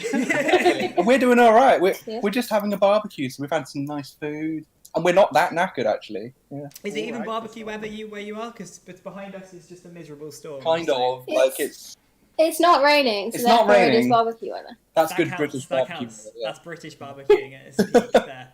Excellent. Yeah. Oh, right. So how's things been? How have you been in the old lockdown? I think we're doing all right. Yeah. Our landlord surprised us a few months ago, and we had to move, so that was fun. But we're mostly settled now, and yeah. No, we're good. I think we're all moved in. The robots all moved in, of course. Yes, I saw you That's the putting important garage. part. Really. Yeah. I'm very jealous of it. Having a garage is every builder's dream, isn't it? It is, and we've got one. It's amazing. A comment when we moved here though that Tom made was though, the garage doesn't go into the kitchen. It's from the garden. So I'm Yeah. like, oh no, you'll have to walk through the house to Yeah. make your cup of tea. Yeah, our old one was joined to the main building, Oh. and there was a door going into the kitchen, so you could just funnel coffees back and forth on builder weekends. It's great. There's a phrase for this, guys. It's called first world problems. Yeah. Oh no, my garage isn't on my kitchen. Oh no, The it's Flamingo good. workshop is up 2 flights of stairs. Yes. I think it's 2 flights of stairs. and it's about 4 miles over there. So my garage is not quite. But you know, we're all complaining. Big up robots. And how has the building been going during lockdown? I know you guys have been busy. You've been doing some building. Well, we were kind of ready for the original filming date of Battlebots, so Which was that back in March? March, and now So we right, just in the were ready. lockdown We time. were ready for the ship date, bar like a couple of like finishing. Yeah, you guys were like the most prepared you've ever been, right? I saw you Yes. drive tests in March, and I was like, this is not right. You're meant to be doing that like in the test box on the day, right? Yes. Surely. Yeah, and various bits. amazingly, it was in weight as well. Incredible. We thought we'd missed something out, but Mm. we hadn't. Are you For sure fun you've fact- not forgotten like the whole disc or something? Well, the first time with Monsoon 1, I forgot the E-Tech in the weight calculations. So. The second time it was half the battery. The second time, it was half the battery. It weighed 118 kilos when we first had it weighed. But this one weighed 111. Yeah. Oh, what? You might have forgotten something, and you don't know what it is yet. Is it wheels, mate? Did you forget Is it wheels? wheels? Wait, we Is it need just a wheels? load? Yeah. Oh, Has Oh. it just got a propeller on the back and that's it now? And a propeller. We forgot that. No one told us we needed wheels, to be fair. Like, Yeah. Overrated. Exactly, You just use exactly. gyroing to get around. So Maybe you hopefully built the everyone new knows. Rex, T-Rex? I reckon that's... Yeah. Yes, like Rex. Oh, love that one. So good. Hopefully, all you guys on stream know that, of course, Tom started out with Tauron in Robot Wars, but went over to the US several years ago with Monsoon and has been battling it out there ever since. And Sarah, how did you get started? Because I think you've got a bit of a longer history than Tom, don't you? Oh, yeah. Oh, wait. Did you know? Carl, come here, quick. Okay. Here we go. I was on Robot Wars because my dad built a robot, but I was Is your only dad selling- here? We're getting a dad exclusive. Carl, come here, exclusive. So, Yeah. we're having a bit of a family barbecue, as I said. So we've got the original builder of Okay. the alien here as well. Welcome to Come on. your dad. He's on the way. Oh, he's on the way. Okay, sorry, getting a bit Not started with the alien. Yeah, so he was originally part of Team Bulldog Breed, Mm. and then Tony helped him with the alien. Yeah. And then you went and along. you as well, of course. You were part of the alien team. Yeah. Yeah, my Oh. job was to Okay. colour in all the fancy signs Okay, that were definitely artistic. People of Robot Wars. the original alien team. Hey! We're a huge fan. Thank you for joining us. So welcome to RoboNerd. Yes, you're live to 120 people right now. What do you have to say? Stuck for words, much as I was on the original Robot Wars series. Yeah. The link fell out. The link fell out. That's been a trend of the day, actually. Everyone's been saying we had an old builders panel, and their main advice was learn to how to keep the link in. So. Exactly. And I would say that to anybody. We've swapped to switches now. There you Yeah. go. Oh dear, controversial. Controversial. Not for Robot, was there? And how do you feel about your daughter continuing this robot legacy in the family, like going over to Well, America? It's great. Second generation roboteer. I went over to America with them last year, and Oh, that went well, didn't it? That went well, yeah. But maybe that's why I shouldn't go again. I'm not. You're cursing Monsoon, are you? Unfortunately, no. That was a good experience. No. Yeah, you wouldn't do it again if you could, or? What, go to America? Oh, well, Robot Wars. Robot Wars. Alien 2, we need the Alien 2. Did you never consider it? I spend my money. I spend my money and my time doing other things these days. I've got a. He's got a track car. A 500 brake horse Audi TT track car. So. Very good. It's always replaced with something else equally expensive and silly, isn't it? When you do Exactly. What's more expensive, do you reckon, at the moment? Monsoon or the car? I think the car's probably more expensive because the Piston decided to exit the block the other week. Taking half the rod with it, and so that's Is that the equivalent of losing your link? Then is that the modern? Yes, didn't keep his link in. Yeah, that was it. Oh Yeah. dear. Amazing. And how's the barbecue going, guys? I want a live report. How's the food? Oh, it's good. Oh, It's good. Well, it's fine. So we actually wanted to light the barbecue at 1 p.m, but we only lit it half an hour ago. On brand. This is the British barbecue. So we went to the seasonal aisle, and they didn't have the barbecue stuff in there anymore. They replaced it with all the back to school stuff. Yeah. So the only barbecue stuff they had was a pile of charcoal briquettes. And we couldn't light it. And we We couldn't spent find ages fire on it. lighters. So we're like, oh, I was trying a blowtorch we'll just earlier. put some alcohol in it. I would like to give a big shout out to Felix. We've had a lot of barbecuing with blowtorching in the last few weeks. We've ended up with a lot of blackened food. Just direct fire on it is the way forward. Yeah, I hope your fates are better than ours have been. Yeah, we literally had to get a big bowl of water to stop our barbecue last weekend because it almost burnt our arena down because our arena is made of wood as well. So, and we were using it as a table. and the whole thing lit up. So.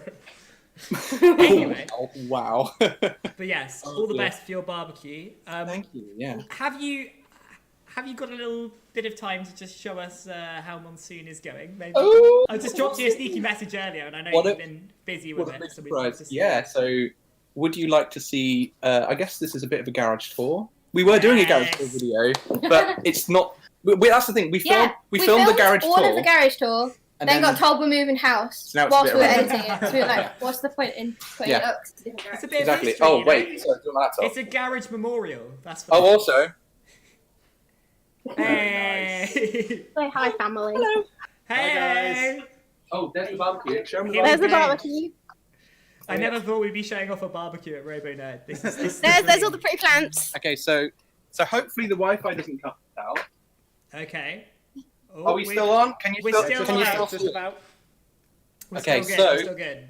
yeah, welcome to our the garage. Is this the Monsoon Technology Centre? Is it sponsored by Team Storm by any chance? No, we're no affiliation with Team Storm or other things related to Team Storm. Team Monsoon though. So where should we start? Okay. So down there is the remains of Monsoon Mark II. You can't even see it, can you? No, there's too much stuff in the way. There's too much. Okay, we believe you. Okay. On this bench, I'm slowly building the return of another robot that hasn't been seen for a couple of years. Can you guess what that is? Oh no, you monster. Maybe. Looks to me like a wide boy. But I suppose this is the stuff you kind of want to see. So I don't know if the Wi-Fi reaches that far. maybe. Does it? Oh, do you want to give it a go? Give I it a go. apologise. We'll risk Are we it. still on? We're still there. We're still there. Okay, so this is Monsoon at the moment. Oh, it's so small. It's our featherweight, mate. It's almost a featherweight. I mean, it looks like it. For scale, Drizzle for scale. Drizzle is like what? Maybe a third of the width of the whole robot. So 3 beetle weights wide is maybe it's a Monsoon. We did have a banana for scale somewhere. I don't know where it is. Yeah, pretty this, well. this is Monsoon. All of our spares. This is how ready we were. We've got all of our spares down here.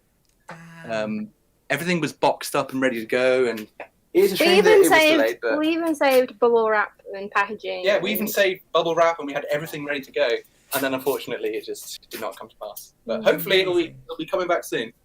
Can we get any quick questions in chat? We've got a couple of minutes with Team Monsoon right now live. Go for it. If we can get anything, but I just want to ask, what's the difference? What are we talking? What's the core differences between last Monsoon and this one? What we're looking at here, Tom? It's in weight. It's in weight. That's so the whole thing is fully brushless now. Fully brushless weapon, brushless drive. It's as powerful as the weapon motor we had the first year, the mighty E-Tech. So those are the technical differences. The whole robot is a lot smaller, as you can probably tell. And I think this is the first time we've shown off the bar. This is the new bar. It's got no holes in it now. It's a thick boy. That's a Chungus toy right there. We've got our disc over there in the far corner. Getting a little sneaky. We might have lost video for a second. The biggest thing. We're back. You still there? You good? Yeah, we're back. Wait, come this way. The light, I think, is. There we go. Yeah, wait, there we go. So, one of the big things about this robot, the two halves pivot independently. The double pivot dream. Yes. Pivots for days. And we've got pivot forks as well, so it's a pivot on a pivot. On a pivot. On a pivot, quite possibly. That's just sensational. Pivots for every occasion. More pivots really are always the solution, I think. All right, we're going to go for a quick fire of questions. Are you guys ready? Yeah. So first of all, Robot Wars versus Battlebots. Pros and cons. Hit us up with a list. Robot Wars, it's more shed builds, which is nice because you get more handmade robots. Whereas Battlebots, you get more CNC'd machines, more CAD'd machines, which is nice. But there's also something good about the shed builds. So that's the biggest difference, I think. Excellent. How about Monsoon? How far do you think you're going to go this season? Is this looking like a good season for you if you can obviously go? I mean, that's the big question with the world. But, hypothetically, this season, how are we feeling? We're just going to turn up and do what we can. Sarah with the realism here. I like it. I think it has all the specs of a robot that can go very far, but it's just down to will it all hold together? How good's my driving? How good are we in the pits? There's no reason why we shouldn't be able to go quite far. It just depends on the matchups, really. Fantastic. I mean, if we do better than last year, then we're winning. Yeah, we've got to win. Yeah, win 2 fights, I think, and we're doing better than last year. Yeah. Okay. Or 3 fights, technically. Yeah. Last year was 2 wins, 5 3 fights losses. last year. Yeah, cool. So last year you took Monsoon to a couple of live events over in the UK. Are you planning to do that again? Ooh. If the live events are there, maybe. Yeah. So if there's time, we would like to go to at least one live event. Because all the things that went wrong last year, we would have known in like one live event if we had time. So if there's a live event before they reschedule filming of our next season of I mean, Battlebots. the lockdown has meant that filming gets pushed back, so there's time, but it also means that all of the Extreme Robots events and the Robots live events have been cancelled or postponed, so there's nowhere to play. They're still listed for September, October. Whether that actually pans out, exactly. I don't know, but we'll see. But that's a really good tip for anyone, I think. If you're not sure about your robot, the best way to test it is actually get in the arena and smash up other robots and see what 100%. breaks, right? That's a good life lesson. And about feathers, I see that you've been hinting possibly a featherweight there. Would you like to get back into the feather scene at some point? Yeah, I think so. So, we've got a So, I don't know where it is actually. Might be on the side. I'm not sure. Feathers are good fun. It's kind of this has kind of been a bit of my lockdown project. It might be a new straddle. Might be, maybe. That in theory, it definitely is. It might be. Is there a chance you could just casually chuck an axe on that and come hang out in Bristol with it as well? And just putting that out there. Maybe. It could be a thwackbot quite. It could be a thwackbot quite easily. Assuming that Mr. Townsend makes these parts for me. Then... That's a catch out for Felix. Felix, if you're in chat, get machining. Tom Brewster is get machining. You better be paying that boy finally. He works. I am. No, I happily pay him finally for his services when he gets around. He's been working shafts day and night for you, Tom. For his payment in WKDs and he does make the best shafts. He is finest shafts in the business. Check out Felix Townsend. Couple more questions. How did you feel about Tim's betrayal last year and splitting off before coming crawling back to you? Heartbroken. Heartbroken. It's like that line. Is it that line in Infinity War Thanos where he's like, you could not live with your own failure, so you came crawling back to me, or something? No. Close enough.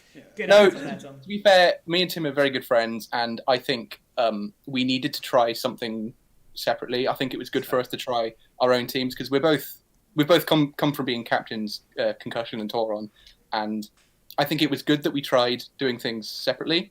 But I think at the filming, just at the end of it, we both kind of agreed that we had more fun on the same team. Yeah. And I think it works better on camera when we're on the same team as well. You've got some good chemistry on camera for sure. It'd be good to see that again. Yeah. I mean, you got that in the 2v2, right? That was quite good for seeing you guys. Yeah, that was the best day. That was the day after our loss to Bite Force and Tim's final loss to was it Warhawk? Yeah, you both had a rough season, and it was kind of like a nice British redemption there, wasn't it? Exactly. That day, we both went out for Greek food? Takeaway food. Yes. We both went out for food and we just had a day off. Oh, just had a day off. We left we left the pits and we had our own little time, and we just came to the agreement that we would have more fun doing it together. And but then that 2v2 happened, and it even happened on my birthday as well, which was even more fun. But that was a very good day. That kind of sealed the deal that we had more fun together, and we needed to team up again. Yeah.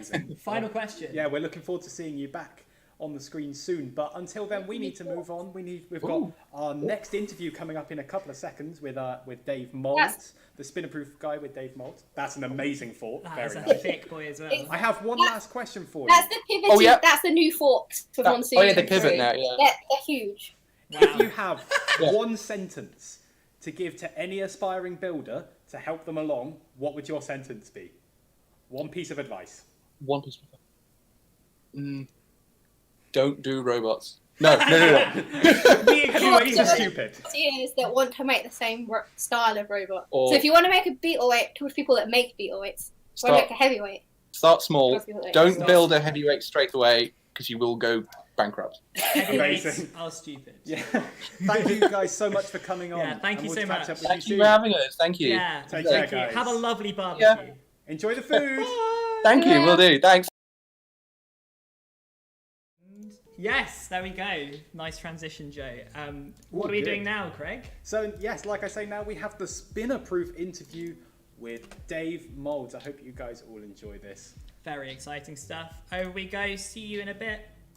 Just tell me what to start, Sam. You are in control here. You are the editor. Start everything right. A conversation that we've had a lot between us and sort of in public as well is what fight you would want to show someone that's never seen this sport before. That fight, you and Gabriel and Big Nip are also there, is probably one of my picks. I think it was probably one of our favourite fights. It was horrible afterwards. We were completely trashed inside. We've never actually run Carbide that hard. It wasn't really hits on anything solid, but it's just the amount of hits. Like the constant spin up every time. It's just using a lot of power.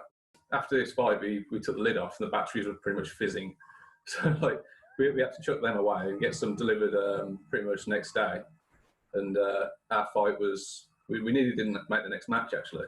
Yeah, I was waiting outside in the rain for him to turn up, waiting for the delivery guy, and then we got him charged, and we had about 3 minutes to spare. Otherwise, we wouldn't have made the next fight. It's nice to know that was all kind of real drama, though. Yeah. I think it's easy to be quite cynical when you watch the show of how much of this happened, how much of this is sort of edited in to make it look more exciting than it was. But that was exactly as shown. Yeah, it was really good actually, and like the Gabriel guys, they took it really well. Like they had a great time. They enjoyed it. That's what they wanted from it. So yeah. So if we're looking at that as an example of a great fight, what for you as a competitor and as a viewer makes a great fight? For me, I think we had. I usually prefer the fights that we lose if we lose them well. So like at Battlebots, just against like Minotaur, we lost that. But it was like 3 minutes of two people beating the shit out of each other, wasn't it? It was like, even though we lost, it was like we learnt a lot from it. And we also were quite chuffed that we could actually take that for 3 minutes. And, it's something that's like genuinely close at the end. We were pretty sure that they'd won it, but we weren't like 100% sure. Like, when you've got some doubt yourself, I think that's a really good match. And that's what makes really good TV as well. So, but for me, like, not necessarily just our fights, when you're watching someone else and, it's really even, but it's like fully action-packed throughout the whole thing. It's not just like two pushers like knocking each other a little bit for 3 minutes. So no one wants to watch that. If you've got two robots like absolutely beating the crap out of each other for like 3 minutes solid, and at the end it's like, which way did that go? For me, that is a really good match. Do you think at all about like I don't know how to phrase it, like the tactics involved with driving and stuff? Like if you're watching do you watch many fights? And if you're watching them, are you sort of thinking about the tactics involved going on, or is it just not just, but like, are you sort of like enjoying the spectacle of it more? It depends how busy we've been leading up to it. You don't really get time to think about it most of the time, but if you've had 5 minutes to think about it, like, what do you reckon this team would do against that? They'd probably do this, and 9 times out of 10, you're right. It's like they've done the sensible thing, because we're all kind of on the same sort of page. Everyone knows what works and what doesn't these days, so it's like good to watch them and implement that. Sometimes it works for them, sometimes it doesn't. Sometimes you watch, what the hell did they do that for? It's quite interesting watching what people do and how people get around problems, and that's what makes it all kind of interesting for us, really, yeah. How much thought do you put into strategy for your own fights? I think a lot of people have this idea that spinners aren't particularly strategic. It's kind of spin up and go. Is that the way you're viewing it, or is there a sort of degree of nuance in your approach? It depends which robot we're entering with Carbide. It was always designed to be, this is what it is, it's built, there's not a lot we can do. There's obviously like some variations with certain configurations we did, like against Nuts, we made that thing on the front to protect the chain, but generally it was just more driving tactics than the actual configuration of the robot. Always kind of designed to, because our disc kind of went clockwise, we'd always aim to drive up onto them on the left so we could block their left-hand side. So other than that, it's very much point the nose at them and go with Carbide, whereas with Cobalt, you have to drive it a lot more carefully. And we've got different configurations for different robots we go against. I can't really say at the minute what those configurations are, but like we kind of design everything with some consideration into worst case scenarios. So if we were going against Minotaur again, we've got a setup for him there. Got a setup for like Bite Force, Tombstone, all the big names. we always kind of think, well, what if we're drawing against them, and what are we going to draw against them? And sometimes there just isn't an ideal configuration. Yeah, I think if you've got a robot like Carbide or like Megabyte or something, you kind of have to stick to your guns at the start. You come up with your design, you go, right, this is what I'm doing. That's how it's going to be. Everything else, you have to kind of configure it to fight other people. So like Jamie, who built Coyote, he'd had different setups to fight us. That he would to fight, I don't know, like Thor or someone. The same with us now, we're designing things to be more modular. I think that's very much the future of the sport. It's very rock, paper, scissors, but if you've got like a robot that can be, you know, all three of those things, then and do it well, then you're gonna do well throughout the competition. That's the way that like we see it, and yeah. So. Are you talking about like configurability in terms of sort of like armor configuration, or are you sort of thinking of robots that have very different types of weapon, like Bombshell did? I think that's very good for some teams. It works for them. For us, we we're sticking with the same weapon throughout and configuring it differently to fight one thing. So we're not going with like, you know, multiple weapons. We're going with the same kind of fundamental robot, but like the small incremental changes that can make it better or worse. Yeah, so things like minor optimizations you can make to your ground clearance or to the speed of the weapon or something like that to try. Yeah, things like gearing and all that kind of stuff. Yeah. Just minor tweaks really. Sound like a Formula One car. You set the geometry for one track differently to another track, but looking at it, it's the same car. Do you know what I mean? Like you wouldn't unless you were like, you know, one of the design engineers, you would not notice the difference between the car. So it's like incremental small changes as well as like the big obvious ones, like, you know, putting an axe or a spinner on. It's like the small changes as well make a massive effects to the actual robot's performance. One of the things that I wanted to ask, or that we both wanted to ask maybe a bit later on, but I think we've sort of touched on it here, is like the differences and the minor upgrades that you've made to Carbide and all of your robots throughout the years and stuff. Like if you've got a robot that's already doing well, what changes are you making to it? Because like the different versions of Carbide that have been on TV, they all look quite similar to us. Yeah. But like, I'm curious to know what can you tell us about all the changes you've made inside to help make it more reliable and make it better? So Series 1 Carbide was obviously had NPCs, which are like wheelchair motors for drive, and it had like an E-Tech, I think they're called whatever the original E-Techs were called, I can't remember now. But we did find some vulnerabilities with that, like the clutch kept breaking, the motor for the weapon kept breaking, and the drive didn't break, but it was a bit sluggish, and it did break, but not enough to actually stop the machine. Like it had like, you know, small failures. So between Series 8 and Series 9, Carbide, as you say, it was the same outside pretty much. A few like changes to make it look a bit cooler, but the actual innards of the machine were completely renovated. So the weapon motor, which kept every fight, we'd have to spend about between 2 and 4 hours, however long we got to get it working again. We had to remount the motor, so we ended up making our own motor for it. That was a lot of work, but worth it in the end.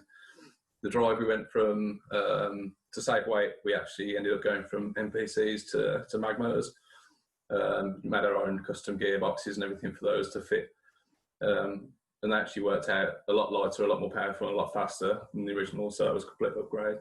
All the electronics pretty much stayed the same. The clutch we changed slightly. So in Season 8, we had a lot of problems with the clutch exploding. And then we went to Battlebots and we had a chat with Ray Billings from Tombstone. We kind of said, we noticed he was using the exact same clutch. And we're like, how come yours doesn't blow up and ours does? And like, the only difference was basically one washer. So we put next to another washer and it worked perfect. Well, 99% of the time. So it's just little like incremental changes that you find out and you learn and things like that. And then Season 10, a lot of the internal components stayed the same on Carbide, but the chassis was starting to twist. So we actually ripped out most of the bottom A-frame, rewelded all that with chromoly tubes and a few other bits and bobs. And then we started, obviously that went through Season 10 and everything worked pretty well. And then for Season 11, if it was happening, we actually started stripping down Carbide for Season 11, should it happen. We stopped all work once we found out it was cancelled, but we started changing a few bits on the weapon that would have like made it a bit more reliable and et cetera, et cetera. But yeah, it's just slow evolution really, because things like that, you can't fix it or you don't know there's going to be a problem until it's broken. Yeah. I think that's amazing that you say what a big upgrade here is the addition of a single washer. That's astonishing to me that can make such a big difference to a robot. Yeah, so basically, like season A or series A, the grand final, we lost that because of a single washer. So when you put it that way, it's crazy, isn't it? So I just find it hard to imagine being that close to optimal already that a small change like that could do anything. That's kind of a dream scenario. Yeah, it's crazy. But towards the end, Carbide was pretty optimal. It was just small reliability changes. But I don't know if you'll ever get a robot like that 100% reliable because, you know, it's dishing out a lot of impacts, isn't it? And it's got to take it itself for so long. It's hard. So, yeah. I mean, like Tombstone, he's been doing it for how long? 12 years or something now? He still has breakdowns, bars snap and things go wrong, catches fire. And, you know, he's still learning now. So I don't think there ever really is an end to it. There's no like, okay, that's perfect now. That never breaks. Especially when you're trying to do something that's so damaging. You could make a spinner like Carbide that was like half the energy and it'd last forever. But there's no fun in that, is there? you always want more power, and then you get it reliable, and then it will break, and you go, oh, I'll just put more power in it. And then like it's just a never-ending cycle of just screwing yourself over, really. The thing that's always stood out to me is that you were able to make those changes and improvements while, for the most part at least, winning. So was it a question of the couple of defeats that you had with the robot and the couple of maybe tougher fights where things went wrong were enough for you to learn, or was it experience from previous robots feeding as well? How were you able to do that? It was a bit of both. It was experience from previous robots with the initial build, and then from there onwards, that's why I say I like the fights that we lose, because you learn more. If you keep winning, yeah, great, like by force sort of thing, but you don't learn anything unless you have a close call and think, oh, better improve that next time, like, because it was close. Like, if you keep winning and it's just relentlessly reliable, until you finally get beaten by something, you've got nowhere to go with it, and the whole thing becomes kind of hollow then. So yeah, it's great, win, but it kind of sucks the fun out of it at the same time. So for me, I'm not really that bothered about being on TV and doing all that sort of stuff. It's like the designing of it and the building of it and having a laugh whilst you're doing that is more enjoyable, and like trying to make something that's optimal. So I don't know, just trying your hardest to make something that's perfect. It's never going to be perfect, and having that kind of goal of that, knowing that you're never going to reach it, or you're very unlikely to ever reach it, that's what makes it kind of fun. You've always got something to achieve. So it's interesting to hear you say about the sort of TV side of it. On the show, you always seemed very calm, very businesslike, and something that I've often wondered is that because you're trying to manage how you come across on camera? Or is that something that is just completely natural to you and your approach to competition? I think I'm naturally quite chilled anyhow. And if it goes wrong, then there's no point worrying about it, because you can't do anything about it really, unless you got a machine shop with you, so you can only do the best with what you've got. So there's no point worrying about it. TV, I'm not sure really many competitors like the TV side of it. I could be wrong. What do you think? Do you enjoy it? Oh, Jamie enjoys it. He had his hair done specially for it and everything, and like he just before his event, before the fights, he goes and sits on the sunbed and all this kind of stuff. Like he loves it. So they really wanted us to be the bad guys. So we were actually talking about this the other night. I think it was either season 8 or season 9. Sorry, either season 9 or season 10. We got a phone call. Just literally, we loaded the car. We were ready to drive up to Scotland, and we got a phone call off one of the. I can't remember her name, but one of the producers, and she basically said, right, you guys ready? And we're like, yeah, we're good to go, car's loaded, we're about to set off, booked into the hotel, yada yada. I said, oh, okay, cool, can you change your uniforms to all black? Like, why? And they were like, oh, we want you guys to be the bad guys. I was like, nah, we've already got the interview. We've already got the uniforms paid for, and they're expensive. And I'm not going out now to buy all black shirts and stuff. Like, no. They're like, oh, can you be the bad guys though? I was like, no. Like, we've built the robot. We're going to come. We're going to be us. So do whatever you want. But you have to be very careful when you're being filmed, because it's very easy for a bit of moody music to go over the top of something, and a voiceover going, oh, these guys are scumbags. And then like all of a sudden all the audience and everyone that's watching the show thinks, oh yeah, they're scumbags.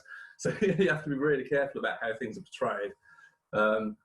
they did it to us a couple of times. Like literally after the Gabriel fight, after we went outside in the rain for these batteries to turn up, I came back in. I was like, yeah, got them.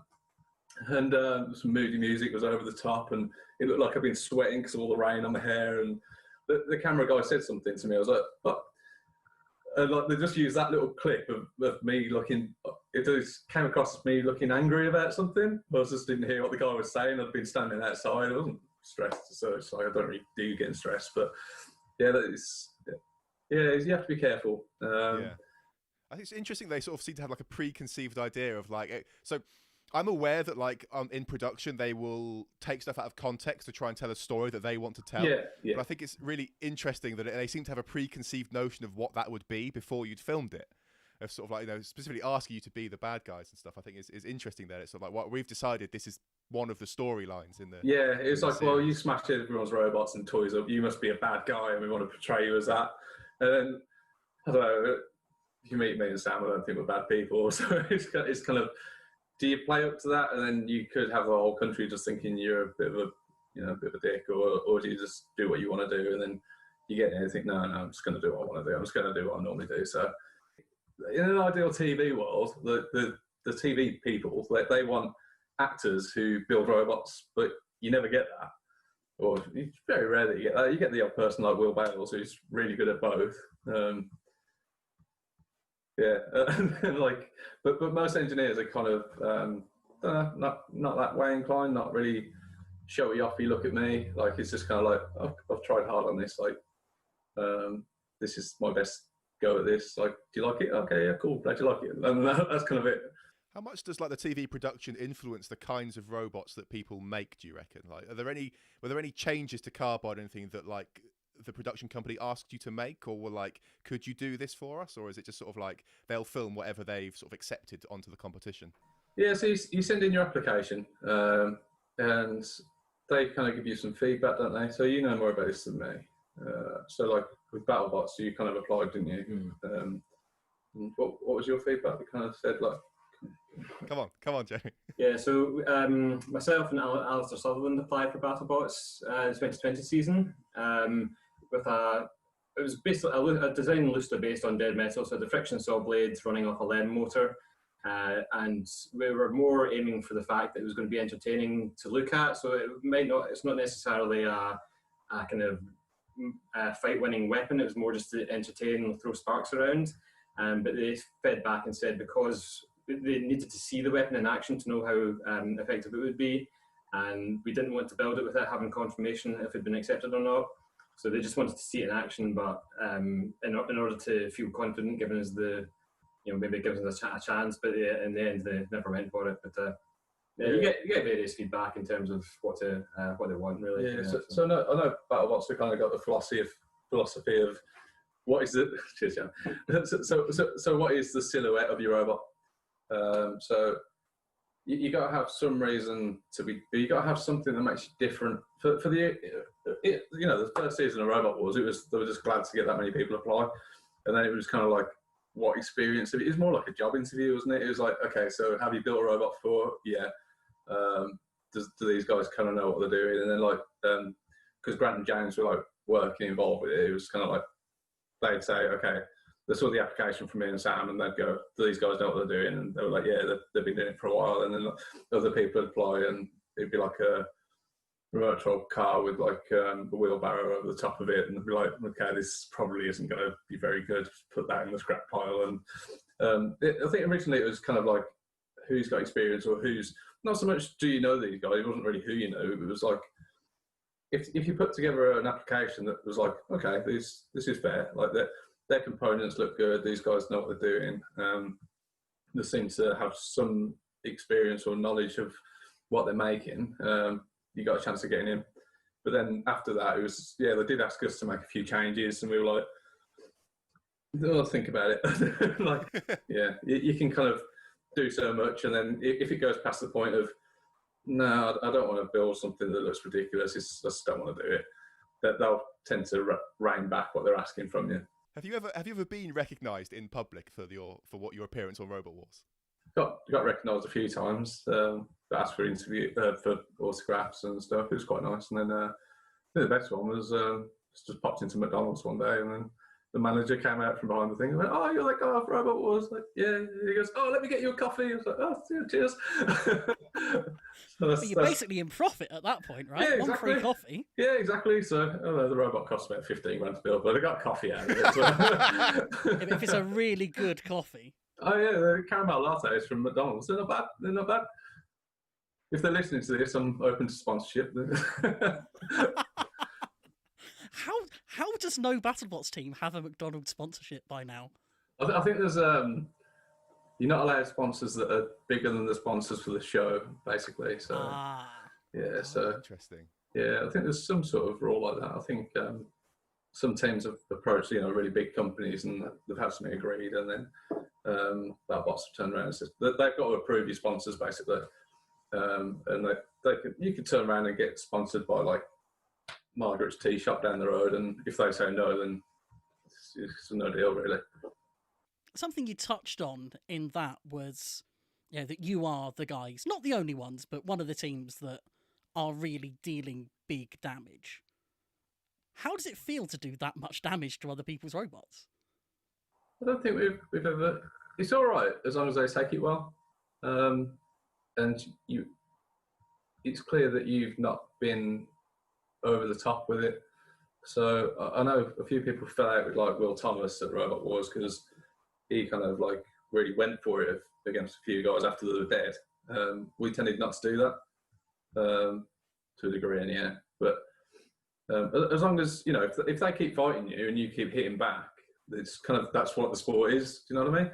So yeah, if they stop and you stop hitting them, then as long as you kind of abide by that kind of gentleman's agreement, then you're all right. Obviously, that's not what the producers want you to do. They want you to keep smashing the hell out of them for the full 3 minutes. But at the end of the day, I've known a lot of these people for like over 10 years, and it's like you don't want to cause your mates like thousands of pounds worth of damage for nothing, and they'd understandably be very annoyed about that if you did. But I've never had anyone like take it really badly, or even if they were like, I think it's like a spur of the moment bit of like emotion where they're like, "Oh no, I can't believe you did that," and then like half an hour later, once they've gone away and had a coffee and chilled out and had to think about it, and they're like, "Oh no, it was a good fight. Like I enjoyed that." So I think there's a lot of like heightened emotions at the time, and if you're not going to be very happy if someone really destroys something that you spent 6 months building and spent thousands of pounds on, but at the same time, you have to think, "Oh no, I signed up to this.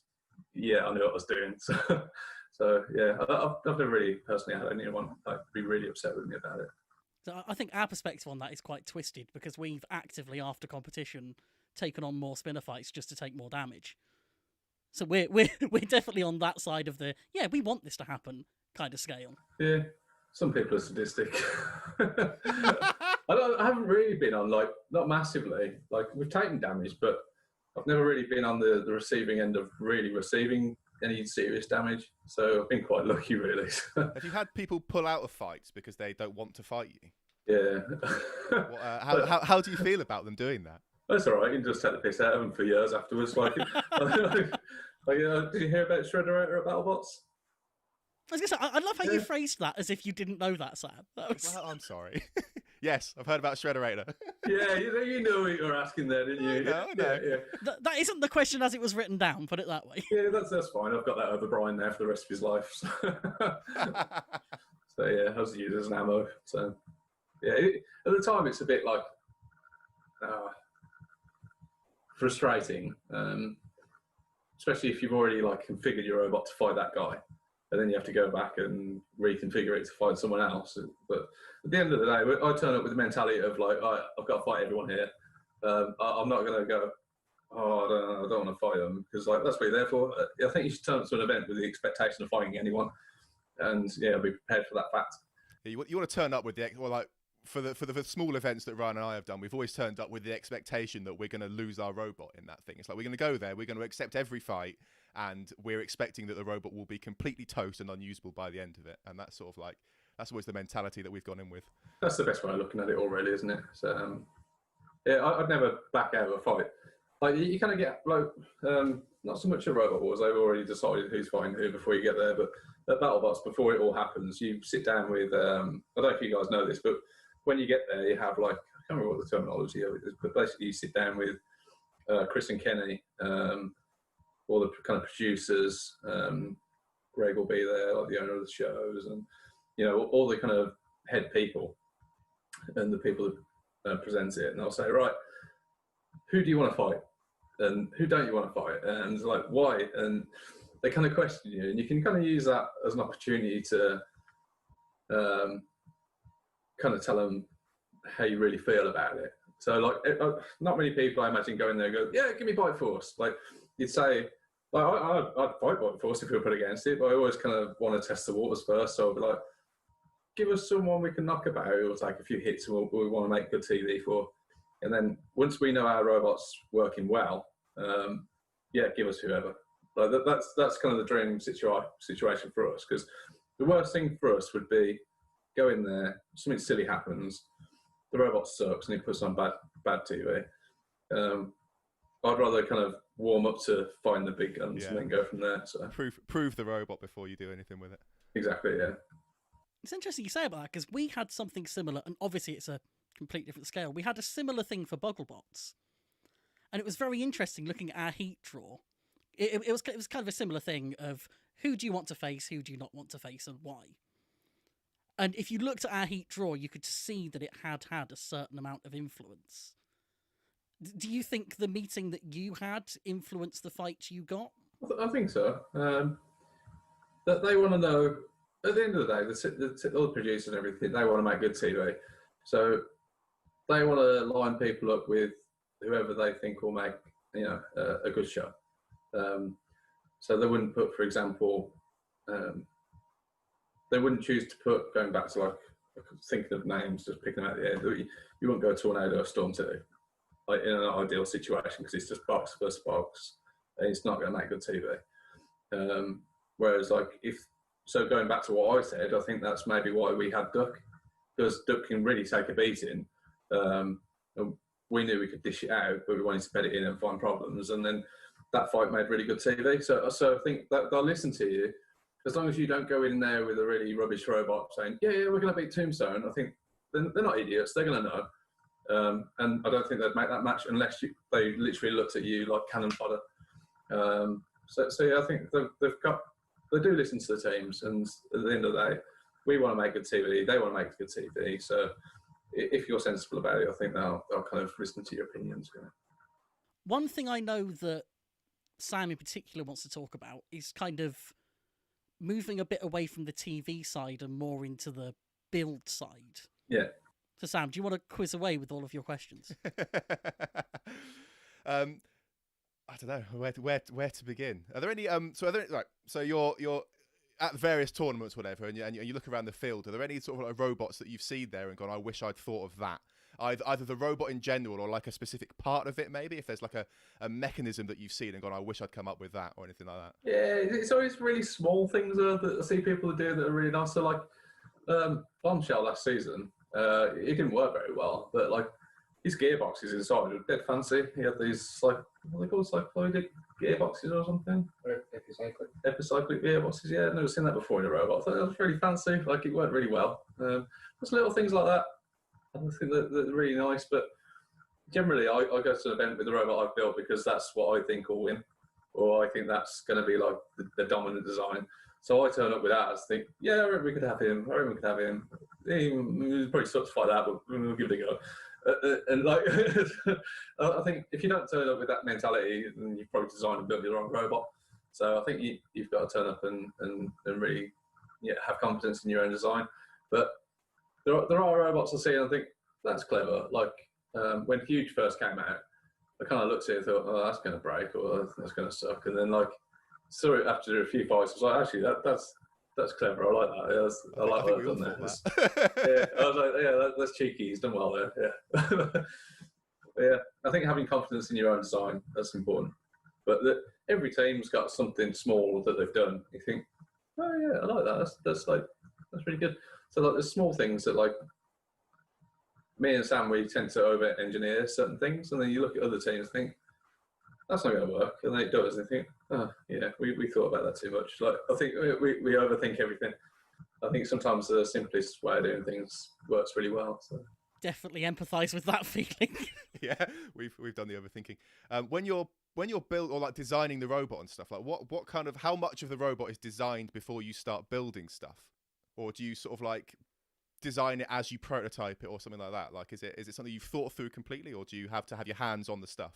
We kind of just decide on components first, so like the major components, like your multi speed controllers, your all that sort of stuff, and then we put it into CAD, and then we work backwards from that. So we'll probably spend, so the new Cobalt, it's probably 80-20, 80% design time, 20% build time, because I think that the more you design things, the less the less you got to think about it as you're actually making it. So like the whole chassis was just laser cut and then bent. And then we'd tap all the holes in the plates before it was even a robot, and then weld it together. We knew exactly where they went to go to the millimetre, and it kind of all just went together. It's more of an assembly by that point. You spend all the time designing it, because I think if you start building it, you can kind of engineer yourself into a corner then. Whereas, so like Cobalt started off, the disc was much bigger, and other factors, and then as you design it, you work out, oh no, it's going to be too heavy, so you shrink it down, and then that makes the chassis slightly smaller in all dimensions. And then if you started off and just went, right, I'm going to make it this big, you'd end up compromising a lot of stuff as you're actually building it. So I think designing it is really important now.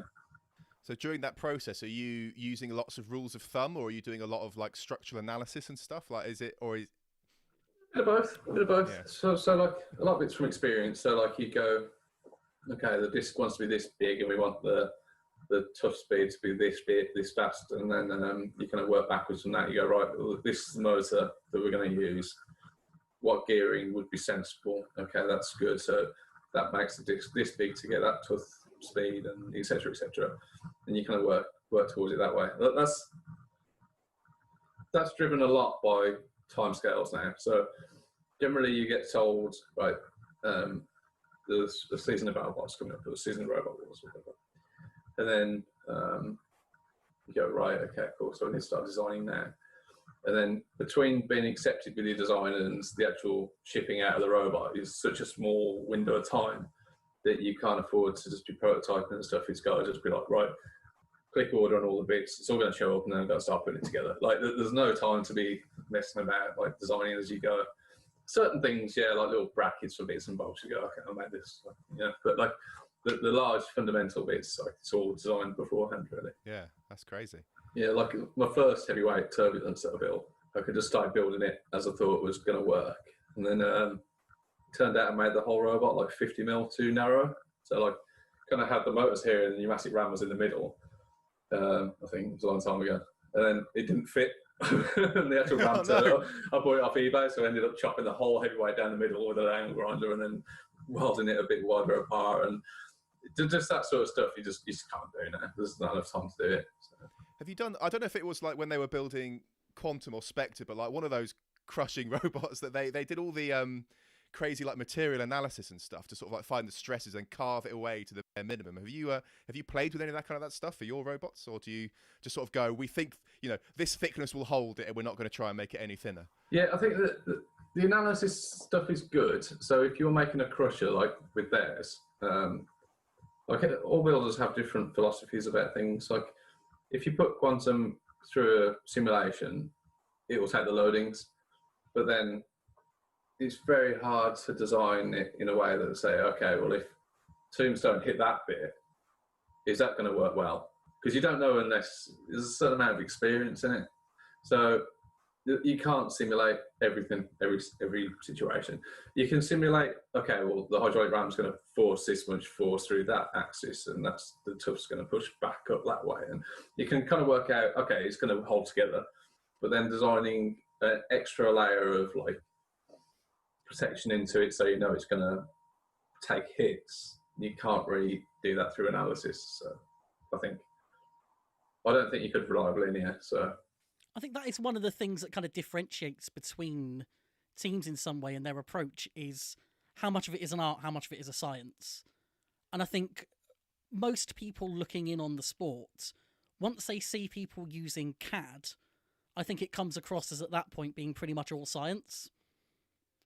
But it's kind of relieving to hear that the experience you have, the things that you've used on other robots, still play into that, and there are still decisions being made that aren't sort of purely on screen. Feels harsh, but yeah. So like bulkheads in Cobalt, for example, we could have made them way skinnier, but then you think, okay, but tombstone might hit it, so it needs to be a bit thicker here, and etc., etc. You kind of have to design it in a way that you think, okay, that fits. Let's take some weight out of it so the robot doesn't end up 150 kilo, and then you go, okay, well, that's too skinny, and then you have to kind of design it with everything kind of in mind. It's not easy. I think if you designed a robot completely in CAD, just to take its own forces, you could end up with something really weedy and super lightweight.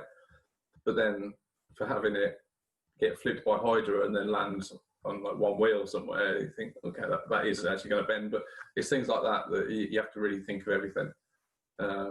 It's not easy. I think that's something that really comes with experience, and knowing the competition really helps. So you mentioned that you've designed a lot of the robot before you do stuff, and you sort of say that you just like place an order and assemble it and stuff. So I'm like curious, like how much of it is stuff that it's just like off-the-shelf parts versus stuff that you're having someone else fabricate for you, versus how much of your robot is stuff that you're fabricating in-house, where you're just buying a sheet of material and then machining it yourself? So a lot of the actual chassis work, we'll get the material in and then send it to our sponsors, who's a laser cutter. They'll chop it all out for us, and then we'll take it to a company that do bending. They'll bend it to spec, because these materials are so thick and strong now, you can't do it in the garage.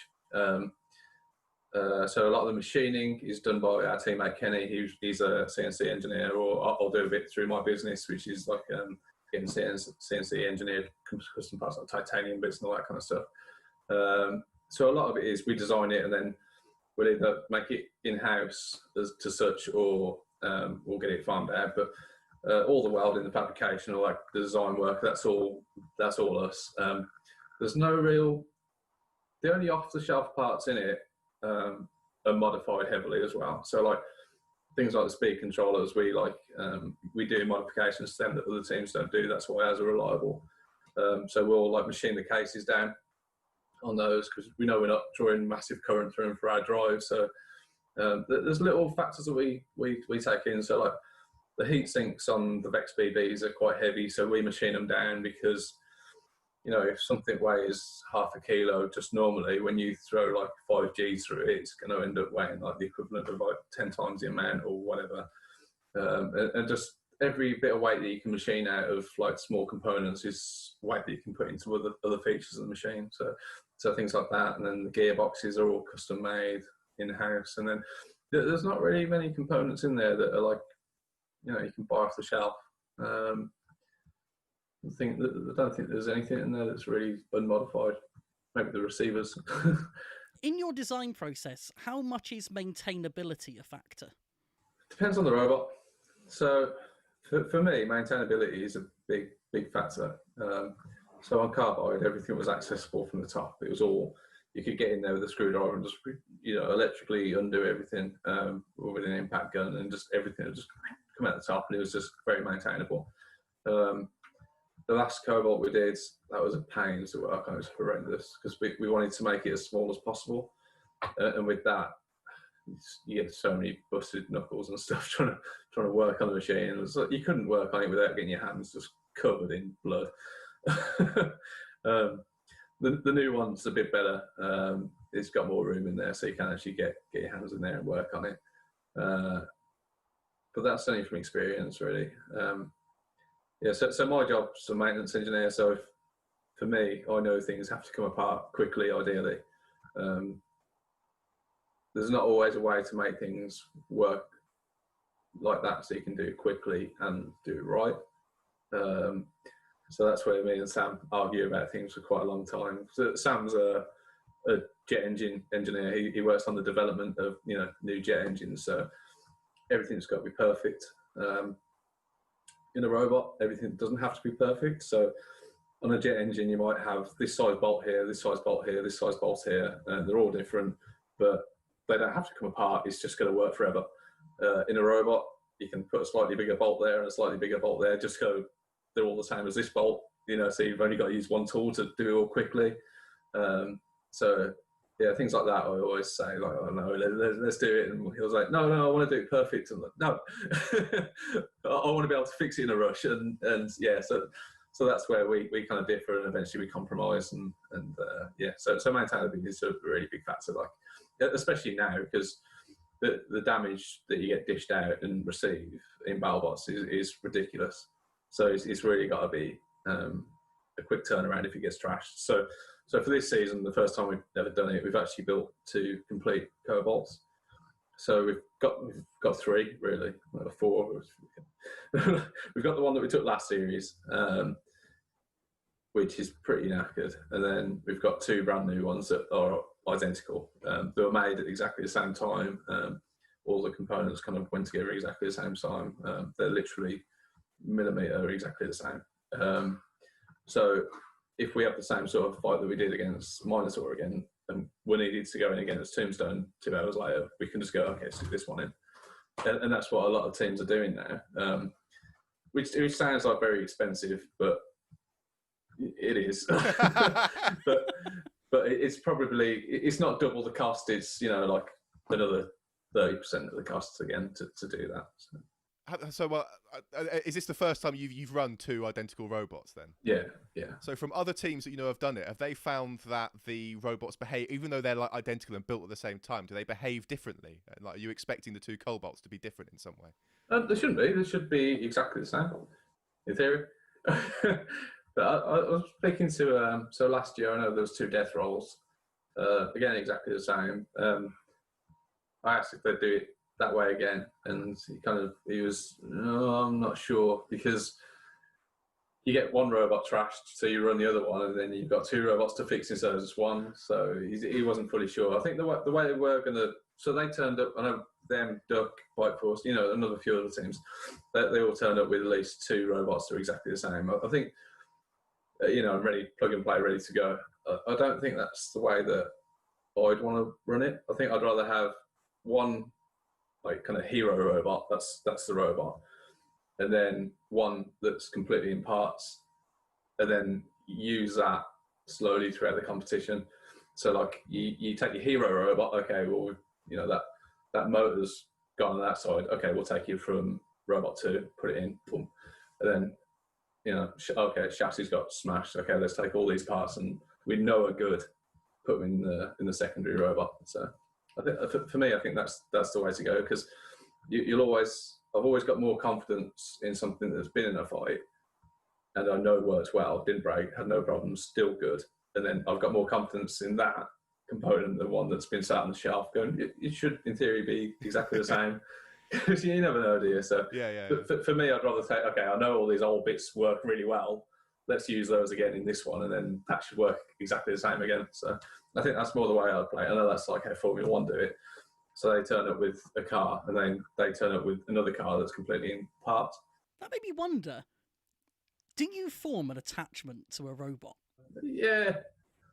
Like, I don't think, we were talking about this earlier, weren't we? Like, you'd never want to sell Coyote, would you? And I don't think I'd ever want to sell Carbide. That's kind of like, it kind of fulfilled my childhood dream in a way. So that's kind of, even if it never gets used again, that's sitting in my garage and getting dusty. Cobalt, if you had a good offer for it, yeah, probably. It's just like it kind of feels like a tool to do a job. Do you know what I mean? Whereas Carbide, we spent a lot longer designing and building it, and like I said, it kind of did what I always wanted to do. So yeah, for me, I don't think I'd ever sell that. Yeah, like I guess they get quite sentimental, don't they, after the years? And then I know, like people like Ian, I don't think he'd ever sell Razer, even though that's literally sat in his laundry room with clothes dangling over it, it's dry, going rusty. Like, amazing. I don't think he'd ever sell that. No, well, you couldn't. If you built that, you couldn't sell it. I think he got offered in the 90s. I think he got offered like 90 grand for it from like some, he used to do events. I think he went to like some art place. There's some like, arty type going, oh, it's a very beautiful modern art piece you've got there. And it was like, thanks. That's incredible. And he got offered 90 grand for it. turn it down. But no, it's my life's work. And he was still using that to do like school shows and stuff. And I remember we went out to fly like remote control planes, and he was like, "I wish I'd sold it." but like 90 grand is a lot of money. But yeah, I don't think I'd sell Carbide. Maybe for 90 grand if anyone wants to offer us that. But but yeah, I don't think I'd sell it for what people would pay for it. Yeah. Would you ever like build a different robot that's like that's very different to Carbide but use the Carbide name, or is it like Carbide, that name and that robot are like the same thing and you couldn't reuse either of them? No, I think that's been done now. I think that's kind of at the side. I think maybe if Robot Wars ever came back in another 10 years, maybe do like a more modern version, whatever modern is then, maybe do that. Whether I'll still be doing the hobby by then, I don't know. But no, I think Carbide is kind of Carbide now, isn't it? And then everything else will be different names. But kind of running out of names now that are like periodic table ones that aren't rubbish. Like you can remake a robot called Tin. I mean, I think if anyone could, like, you could. That'd be amazing. Tin would be alright, actually. I think it'd be kind of funny. Yeah, I might make my next robot called Tin. A lethal robot called Tin. yeah, Copper. I don't know. No, maybe not Copper. Not in Battlebots at the minute. That'd be a bit dodgy, wouldn't it? A bit close. A bit close to other robots. Yeah. Yeah, no, I think that's done now. Yeah, I think I'll leave that. Oh, the one other thing that I was interested to ask about, this is something that we've been quite sort of reflective about over the last couple of months, is... I'm worried now. What is your sort of team dynamic within the team? On TV, we've always seen a lot more of you, and I wonder what it's like behind the scenes in terms of, I imagine, quite an equal partnership between you. Yeah, me and Sam have always been kind of 50-50 and everything. Sam's not as keen at doing... Well, he is. Sam likes to think about everything he does. And sometimes when you get asked a question on TV, you have to have a comeback straight away. And he likes to think everything through methodically. And it's something he's getting better at. But yeah, he's not really a very outspoken person. He's quite a shy, intellectual guy. But I kind of forcing him now to kind of get more in the camera and take some of the glory for it, because he's built half the robot with me, so like he's entitled to as much kind of recognition as me or more now. So like every Battlebot season or Robot Wars season, we always took it fifth. Like, okay, I'm captain this time, you're captain there, I'll be captain this one. It's good because they always want a captain. They always want a face. At Battlebots, they say you can be co-captain, so we've done that as well. Everything's 50-50. And now it's three ways because Kenny does a lot as well. So it's kind of three ways. Kenny doesn't like being on TV. It's not his kind of thing. Again, he's just like a very clever guy and a very good engineer, but he doesn't enjoy the TV side of it. So so now it's really three ways. But they always shove the camera in my face, and I don't know why. You make the mistake of answering their questions. Yeah. It's really just maybe Sam's the clever one. I should just shut up for a bit and let him like embarrass himself instead. It always amuses me that I think This Is Fighting Robots, or KOB 1.5, whatever you're going to call it, it's probably the most we've seen of him. Yeah. I'll be honest with you. I don't think I really watched any of it. I mean, you won't be alone in that, that's for sure. Yeah, I kind of skipped to the fights. I was like, okay, these are funny sound effects. I didn't watch any. I'm not interested in watching other robot builders dance around and sing songs dressed like baked potatoes. It's just not like, it's not for me. Like I thought the show was shit, to be honest with you. But like, yeah, it's not something it's not made for Western audiences, is it? It did really well in China. Their TV is kind of weird and like that, and that's what they enjoy. So, but it's not really something I could sit and watch. If nothing else, you got off lightly with the costume they gave you. Oh, I didn't. That thing, like, I'm a big guy. I'm 6'2", and I'm quite a broad bloke. And that jacket they gave me fit Ellis, and he's like built like a 5-year-old girl. So, like I wear like a large shirt in England, and like they gave me that jacket was triple XL, and it just about fit. And it just about fit Ellis. Like you can't get clothes over there. So it's kind of like, here you go, wear that. Like, cool. It's like, it is what it is. I'll just be uncomfortable then. Yeah. I saw some of the uniforms I had people wearing this latest season, whatever that was called, and they looked bad. Like, yeah, I didn't regret not going. I do have one final thing that I'm curious about. It's like, have you built robots that aren't for combat? Have you built like more science project robots just to sort of like learn a new technology or anything like that? Well, no, because I work with them for my day job, so it's just an horrendous thought. so like, no. Yeah, fair enough. Combat stuff, I guess, is different enough, isn't it? That it's a hobby rather than. So my day job's kind of like robotics. This is like, you know, the industrial robot arms that you see. I work a lot on that and automation products, and it's like when you've been doing that all day and you come home, it's the last thing you want to do.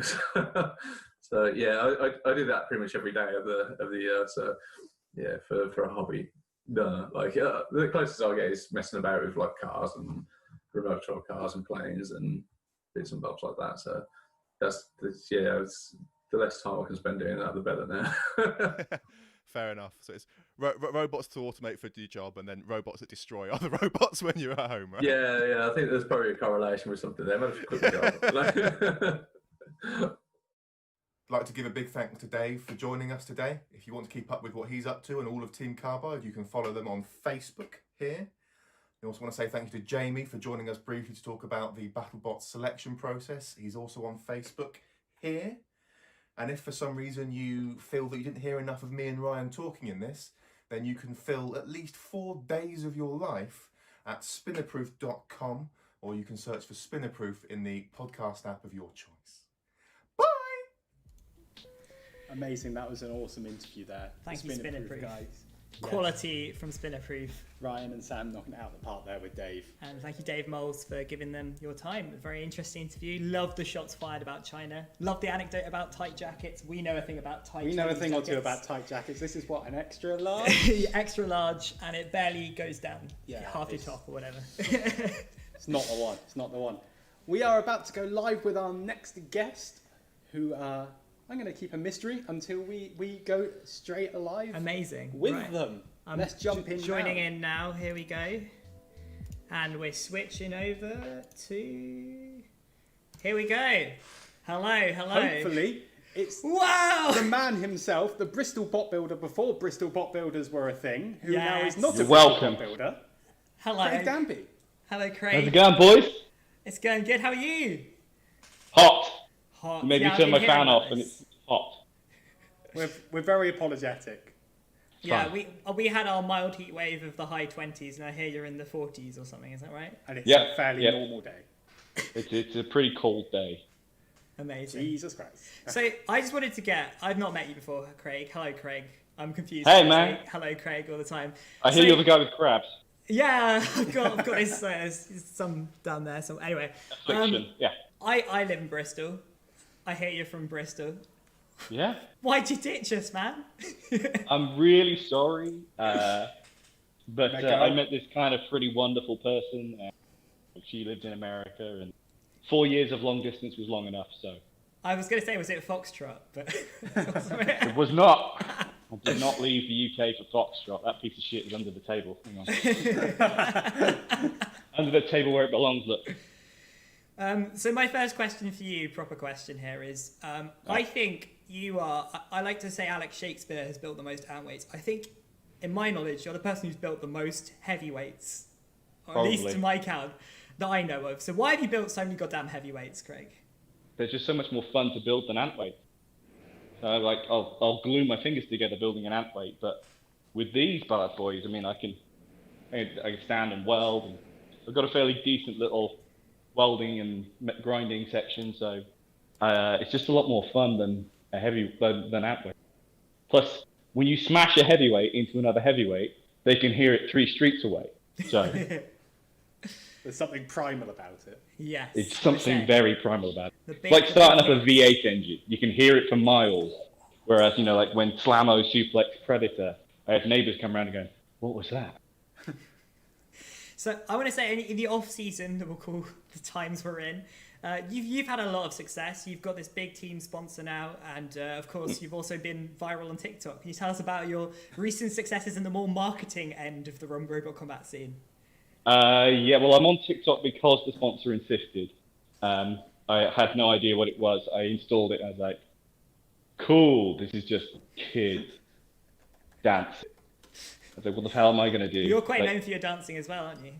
Well, I mean, I get the odd shimmy now and then, but so I just started uploading testing videos, and then I found an old lawnmower at work, and I decided to beat the shit out of it, and that Fair. is, I think we're just over 5 million views on that now. The channel, I mean, the channel itself, my TikTok channel analytics are they surpass all of my other social media like 10 times. I get something like an hour and 30 minutes of watch time a week right now, which is more than I could get being on Battlebots. So, you know. And that's for like a 10-second video as well, isn't it? So that's some. Yeah, it's. I think the longest video I've got on there is 34 seconds. Yeah. Welcome to the new generation, eh? Well, people with tiny attention spans. Except but then, here we've got people engaging from 10 a.m. this morning, so they've been here for what 7 hours now. They're still here. Yeah. So this is well, great. I mean, because nerds have got nothing better to do. That's it. So, Welcome to Robo. That's what it is. So, I mean, to be fair, I'm exactly where I would be if I wasn't on the phone with you now. That's a fair point, Mr. Danby. Can you show us your stuff? Yeah, give us a tour. Give us a garage tour. All right, okay. So this is my hot working area: the welder, the plasma cutter. It's all generator driven. That's down there on my welding table. Tools and dirty bench full of crap. And then I do most of my assembly on fold out benches, which are here. I've got, you ain't seen that, right? But that's one of my special setups for Battlebots for Slammo. That's a hammer bot that I'm building for my YouTube series because I'm bored of not fighting robots. So I'm going to do a YouTube series called Backyard Bots, which is me fighting my robots in my backyard. Amazing. That's another one for it. That's an upturned wok. I was going to say that looks kind of blendo. That's a big wok. It's a 30-inch wok. It's incredible. Oh, and then there's Predator. Wedgie boy, big wedgie boy, spare for Slammo. But this is not a hidden arm one. This is a completely flat one. Hyena with Foxic Mark 3.5 on top, all hydraulic now. And my challenge bot that I did, which I still haven't finished editing. Right? Yeah. Yeah, the gym equipment stuff. It's fought Slammo, and I haven't posted the. And did it beat Slammo? Stuff. That's the question. It did not. One thing it did do is it did everything that everybody said it would do, and that the disc kind of exploded. So I'm glad I've made some polycarbonate screens for me to be behind. So yeah, that was good fun.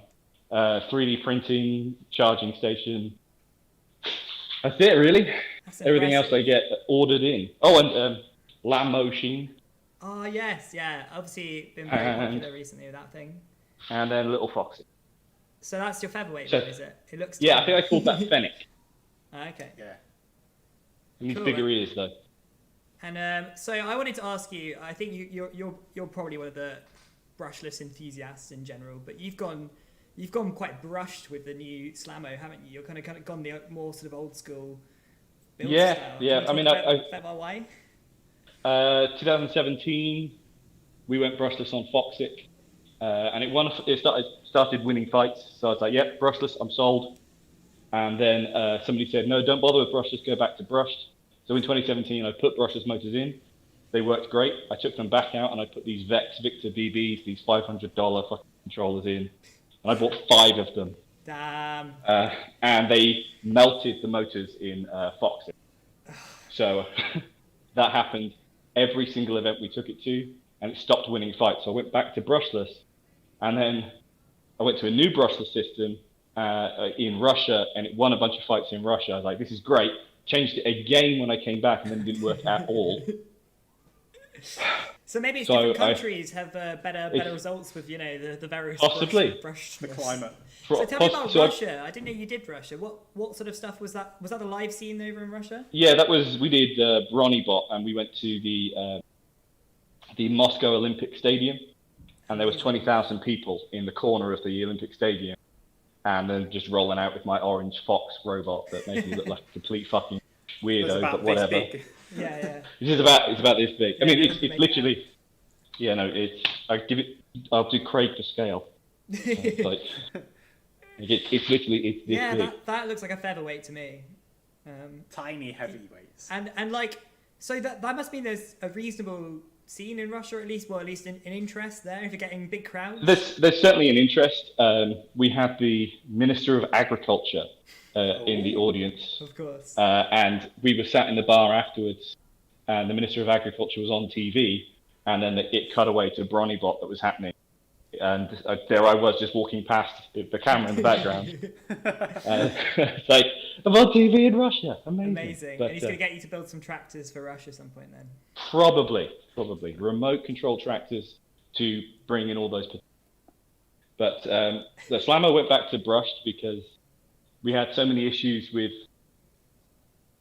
on the electronic side of it, the actual drive system that Foxtrot had at Battlebots last year, it was actually bulletproof. We didn't have the drive motor go down, we didn't lose the speed controller, but the other side of it was the low voltage side couldn't handle the back EMF that it was generating. I see. So that was it. It was killing itself. So we blew a battery eliminator in almost every single fight. And so. Damn. Wait, so now the thing I've noticed with this season, obviously you've had extra time now, but you were early and running it in Florida last year. Yeah. It was ready. And it was working, So- and it's been super reliable, right? It's been looking really Yeah. good from what I've seen. So I've done a lot more reliability testing. So what I have been doing, I did some videos of it where I drove Slammo off the loading dock at work, which is about a 4'1", and it was surviving just fine. And every time it broke, I'd fix it and find out why it broke and stuff like that. So I've done 20 drops and it hasn't had any failures. So I was like, right, that's the good thing. Right, next one. So the next thing I do is I borrow a work truck for lunchtime and I have my work colleague drive it around the building at about 25 mile an hour, and I push the robot off the back, just to see if it breaks, and if it breaks, keep fixing That's it. a really cool way of battle hardening when you've not got other robots to smash into at the moment. Exactly. So throwing it off a moving truck has been quite fun. The videos for that are pretty hilarious, particularly the one where it lands on a pallet and the pallet jumps up into the truck with me. So is this something we're going to get to see on YouTube, or is this too saucy for YouTube? That one I probably won't put on because I get a lot of people go, "Oh, safety," and it was the time I drove Slammo off, and Slammo hit the corner of a pallet and it pinged off and it flew into the truck as I was riding along. It's like, yeah. Fair enough. Do we have any questions from the comments? Let's jump in with some quick fire questions for yourself. All right. First off, one from our good friend Nicholas Cole. What is the one robot that you look back on the fondest? Had a long and varied career. Tanto. I had a feeling. Which one? E-Tech driven Tanto. Probably Mark III, which was the one with the titanium forks. Yeah. It would never have been competitive in a full combat environment, but it was a lot of fun to drive. So it would break arena walls, and it was fantastic. That sounds so good. Glorious. All the power. What else we got? Let's have a look. I was not prepared. Sorry, I put Craig on the spot. Put me on the spot. Both Craigs on the spot. I love it. Oh. So apart from heavyweights, how are you feeling about smaller robots at the moment? So I see you've been testing out some hoverboard wheels, which I also similarly have done. How are you finding those? They're all right. They're okay. I've got the geared ones, which are a bit slower than the ungeared ones, but you get a lot more torque. So they're okay. I've also been trying to refine Sir Clips, which is actually the bot that preceded Slammo. But yeah, that one's now in its 7th iteration. That works kind of nicely. I've gone all fingertech controllers in it, and it's probably the most expensive ant weight I've ever built. It's a really nice build, though. I was trying to work out how you crammed everything in there because it just looks like I hammer the motors in. I literally hammer the motors in. Got a little nylon. Have I got it here? Got a little nylon-ended hammer that I literally tap the motors in with. Because otherwise you can't get them in. We've got a really good question here from Jimmy. Did I hear that there is a version of Foxic heading to the UK? I saw you mention that. How's that working out? Are you sending it over to Chris? So there's Foxic 1, 2, and 3.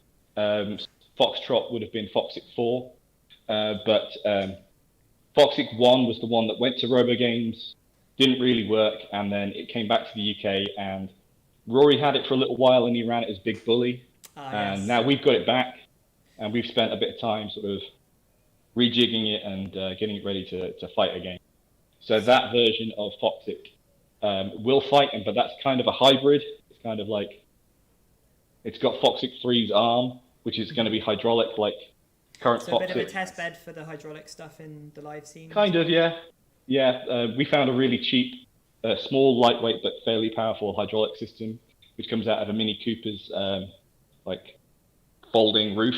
Oh, right, okay, cool. So it weighs less than 2 kilos, and oh, wow.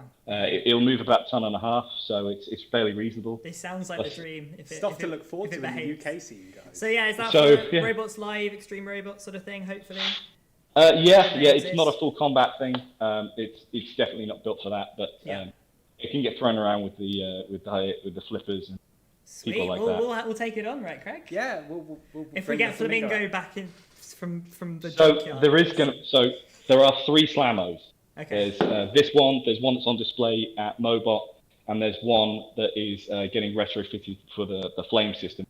Very nice. And one of them, after filming, when it finally happened, is going to go back to the UK with Chris. So there's going to be a Slamo fighting on the live scene in the UK at some point as well. This is really nice to hear. You guys are like spicing up the live heavyweight scene, because we get a bit sick of just being, shout out to all the flipper wedge bots here, bringing in our own shitting on here. I've always hated that. You know, I've never once. I've had times where I've thought about like just building one, but I've never ever followed through with it, and I just can't build what everybody else is building, so I always tend to try and do something different. It's my only complaint with the heavyweight scene in the UK is the diversity is not there like it is in the other weight classes, and so you guys bringing a couple more bots in is big up from us. Right. We're going to head off to our next question thing, but we've got the last one-sentence question that I am making a habit of asking. If you have one piece of advice to give to aspiring builders, go. Don't trim your pews with scissors. You're asking for trouble. Gotcha. Thank you, Craig. Amazing advice, Craig. We'll see you then. Thanks for tuning in, and thanks for hanging out with us. Take care. We'll see you soon. Much love. And Doodles. Come back to Bristol, yeah? All right. Come back. One day. One day. Bye. Amazing stuff from Mr. Danby there. It's great to speak to him again. We're going to move on now to our next interview, which is the next Jamie interview, which is with the Robo Challenge guys, Grant and James. I hope you enjoy this one. Hashtag Jamie Nerd.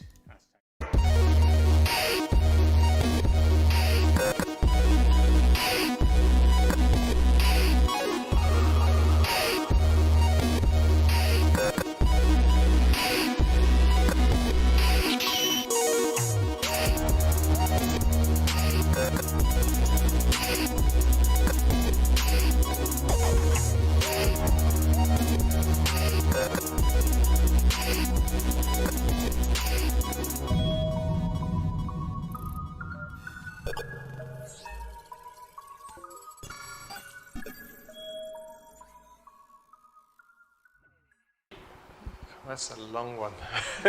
So we got involved in Robot Wars back before it was actually going to be Robot Wars. So we worked on a show that was going to be a drone show before it was Robot Wars. So Robot Wars might not have actually gone ahead if we'd done a good enough job.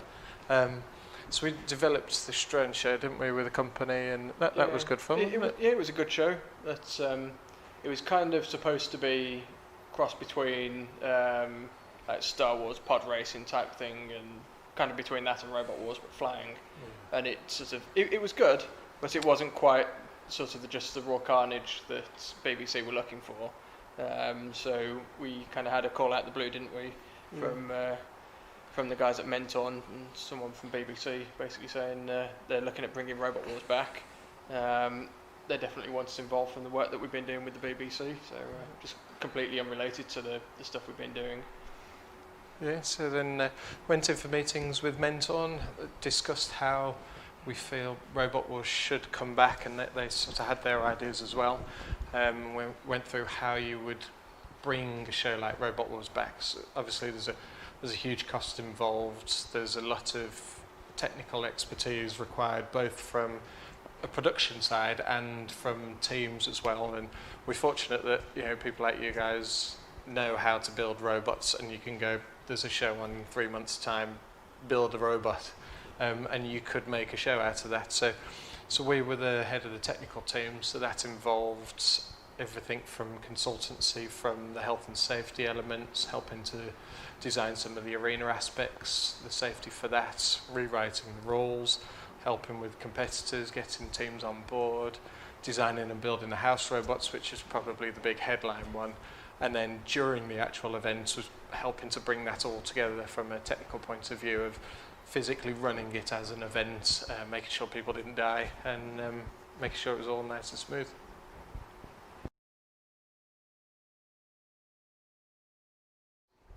It was remarkable, wasn't it? It was very surreal. I mean, we've been able to work on a number of high-profile robotics projects that have been all around the world and things, and to be called and headhunted to lead the team to bring Robot Wars back was really surreal. I don't know what you think. It's one of those things you grow up watching Robot Wars and Scrap Heap Challenge and shows like that, and it was quite nice to think that our business, Robo Challenge, started off through building remote control cars with knives and things strapped on, getting a bit better at that and doing school events and shows.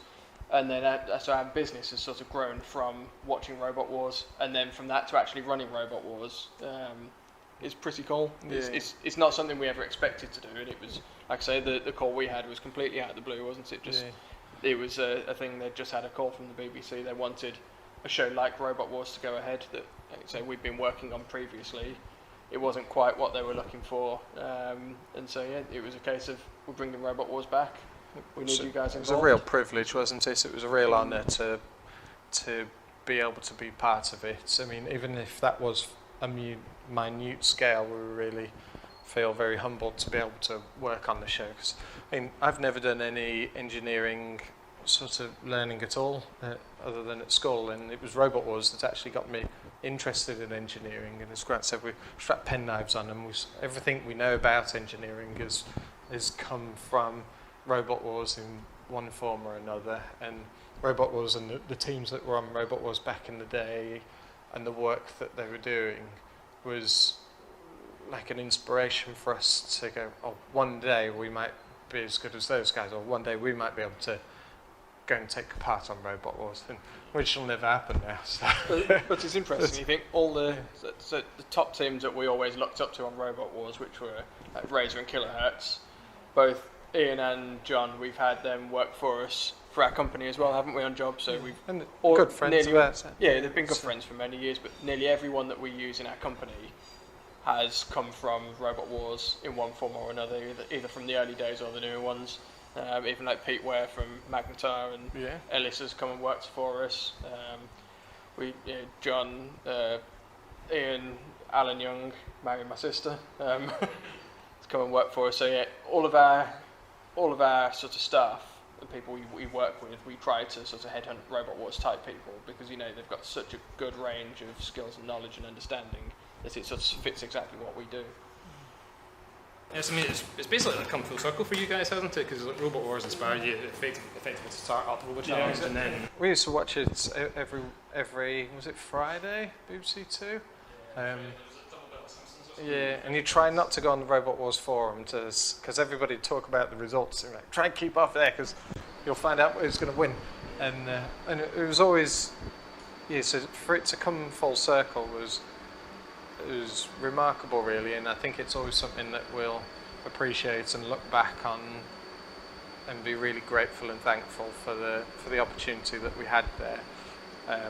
And it was really nice to work with some of the legendary teams and a lot of the new teams and see these new people coming up and thinking, actually, I hope there's now some people at home watching it, wishing that in 20 years' time they could do what we're doing now, and that would be really heartwarming for us. And Yeah, as I say, we're incredibly grateful for the opportunity.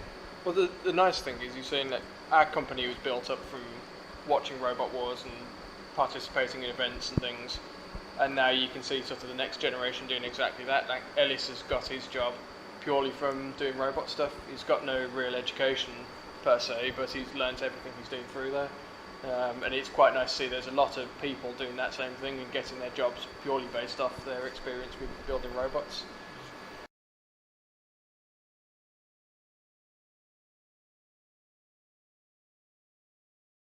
So when we were asked to design the new house robots, we knew obviously the basics that we needed to build. We knew the kind of size, the power, the armour, and the basic stuff through sort of experience of fighting robots. But the real interesting bit is trying to design and build a robot that could be not just solid and strong, but also really easy to repair on set.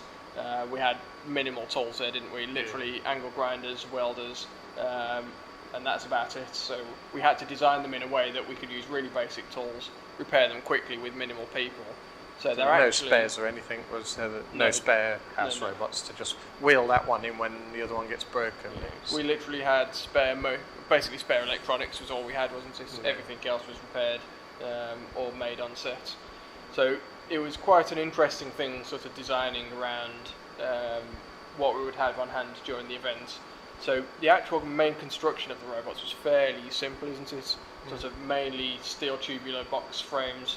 The drive and gearbox sections were fairly simple, but we made sure they were quite universal, though, weren't they? So that it's the same drive system that goes into each one, but different depending on the size of the wheels. Different gearing, so you could bolt the pillar block bearings in different positions in the same gearbox to make it suit Matilda or shunts. Yeah, the Matilda, shunt, and Dead Metal all have the same drive systems, but just different gearing to suit, which is all completely interchangeable. Kill a Lot was a bit trickier, because that's a real robust, fairly solid system on that, isn't it? But we actually bought our first CNC plasma cutter just for this project, didn't we? Because we had 8 weeks, I think it was, to design and build them. So we were actually looking at 4 house robots. 2 of them were going to be from the styles from the original series, so like Kill a Lot and Matilda were the main 2.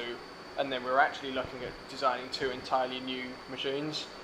But because it was so close to the Christmas holiday at the time, we were kept pushing BBC and Menton to sort of make a decision on what they wanted. And obviously we had to order stuff within a matter of days before everyone shut for Christmas. So in the end we ended up building all 4. So we had to just get everything ordered real quick, ordered the plasma cutter in, just so that we knew we could get things done in time, and a load of steel, and we just sort of made a lot of it up as we went, didn't we? So there was there was the 2 elements of it, wasn't there? There was the mechanical design of making sure that they functioned correctly. We knew that they had to have much improved power over the original ones, because the original ones just get torn apart. So you've got the physical aspect of them, but then you've also got the sort of backstory of each house robot, and you can't just bring back a bigger version of what was there before, because each of the house robots had a story, and so you've got to work out, well, if these robots have sort of gone off and fought elsewhere, what would they be like if they came back now? So they had to have evolved, and they had to be new, or sort of develop their characters in a way. So each one had a very sort of particular path that it had to go down from a sort of story perspective as well. Like Kill a Lot was basically to been down underground fighting for the last 10 years in these dodgy underground fights, and sort of his main breastplates and things are still there, but they've sort of got a bit marked, a bit smashed up, and he's lost all the top half, so you start to see more of sort of the creature underneath the skull now, and trying to reveal who he is rather than just make a new mask, effectively. So that was more about sort of showing more of the organic side of Kill a Lot. Sort of it's bulked up a bit, got a few more scars. You see what's under that mask, and then sort of try and make that work. But the body and the head on that was actually sculpted after all the other robots were down in Glasgow, weren't they? I think it was the day before filming. James, I think Deadwally's gone down with you? Yeah, we flew up to Robot Wars and took... You took Matilda and Dead Metal? Yeah. And did Shunt go as well? No, I was still finishing Shunt. So we set up Robot Wars and made sure everything was there, did what we needed to do. And then I flew back whilst the team were working on the rest of it, setting up test arena and everything. I flew back, sculpted Kilolot's head overnight, and fiberglassed it, made the moulds. In 24 hours we went from nothing to a finished Kilolot head that then went in the van and drove up that next day, and I think we finished painting them. Yeah, we painted them on set, I think. We finished painting, I think Shunt was being done as it was going in the arena. Yeah. So the numbers that are on the side are actually Grant's birthday, which is just trying to come up with like an army-esque. Shunt needed to be, it was a bit grungy before Shunt was, and I think Robot Wars as a whole was a very grungy show in the 90s. And we wanted to make it a bit more modern and futuristic, so that's why you've got Shunt's a bit more sort of army military style rather than just being a scrapyard bulldozer. Dead Metal was a scrapyard sort of low budgety thing before, and now it's supposed to be a bit more of a futuristic alien-y-esque machine, as Grant was saying, involving the characters. So they the paintwork on that was being done as it was wheeled into the arena for the first phase. I don't know, my mum put did the writing on there, so she did RTL, which is Robo Challenge Limited, and then my date of birth on there. You're supposed to have my date of birth. Well, she missed off the bit on the end. It's supposed to say -87, but she didn't have time to cut the rest of the stencil, so that's what stayed on there. There is a stencil for my birthday as well, but we didn't have time to put it on. But there's obviously the basics of the machines. We started coming up with these sort of backstories for how we were going to sort of make the visuals look and work and things like that. And so Mentorn, it was Henry sent over some sort of rough mood boards for ideas they'd had based on these stories we'd come up between ourselves and Mentorn, which I think got some down there. So they're the ones. These are the original mood boards. So you can sort of see the Kilolot one there. You've got the original one, and then you've got bits of how would you sort of evolve him. So starting to reveal he's some kind of creature, not just a robot. And looking at the armour was very dinosaur-y, and it was actually really weird when you look back at it. So you're trying to look at sort of computer gaming like Halo, Call of Duty, how that's sort of more modern, futuristic armour plating. Matilda was a nice one to play with. The original one, the face looked really good, but beyond that, it kind of didn't make sense for the creature it was trying to be. I mean, like, you don't really have these fins on kind of a dinosaur type thing of that style, so that's why we went sort of more the spines on the back. Trying to modernise it, wasn't it? And like really bulk it up to put the power into the machine, but modernise it using transformers, things like that as like an inspiration. And also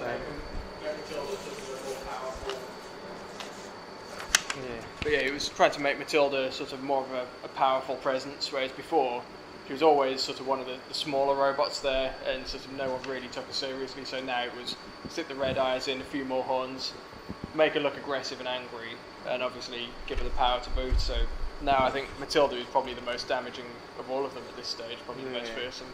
So I think we'd sort of trying to get a female role as the most powerful of the house robots. I think sort of worked quite well. The fact she managed to throw nuts out the arena from like the CPZs was just that was accidental. We promise I didn't mean that. I think it's 35 kilos. Is it the flywheel on there? So it's But again, that was designed. All the house robots were designed to be able to cause damage, but in a way that hopefully doesn't destroy things. So the flywheel was designed and tested to try and throw robots more than just tear through chunks like some of the bigger spinners do. And even Kilolot, the power in the jaw, it was set so it could squish things and do some damage, but it's more for grabbing them and throwing them around and things like that. Back in the old day on Robot Wars, like if you lost, your robot got written off then, whereas and in the old days you'd spend like a few £100 building a robot, whereas as being competitors ourselves, we appreciate and understand all the hard work and effort that the teams go to and the thousands of pounds that they put in out of their own pocket. And so there is a bit more of an appreciation to go, you can't just write these things off because it's fun. There needs to be an element of, once they've fought, those teams need to go back into the pits, repair and get back in the arena, and that didn't happen in the olden days either. You lost your fight, you went home, whereas now you had to do multiple fights. There was that balance of putting on a show, but enabling teams to get back into the arena. So yeah, it was, for Kilolot, as far as design goes, you've got the idea of how much power you need to put into the machine. You've got the style and the character of him, and then the physical thing was, as you were saying, very much taking it as you go. So Grant wore the original Kilolot heads and was holding the original Kilolot arms, and he'd sit down in between some tracks and we'd kind of go, okay, lean forward a bit more, that looks a bit more aggressive, and okay, let's stop, hold it there, we'll take some pictures, get some measurements of you. Okay, that's how he should stand now, and we've kind of built it off the thing that. we wanted to do with Kilolot is the original version always was sort of very squat down, and I think that was more of a size thing. He was always one of the bigger robots in the arena, and to physically house everything in there with the engine and that, it had this real big hunchback. You don't really notice on TV so much, but when you look up close and start looking around, it sort of looked a bit odd for what we wanted to do on this. So we thought it'd look a bit meaner and a bit more sort of aggressive if we just stand him up a bit more, bring the body and the head further forward, and see what that looked like. And so, like Jane said, we wore all the stuff, took some photos, and put that into the background on CAD, and we could get some nice sort of dimensions and sizes for what looked about right.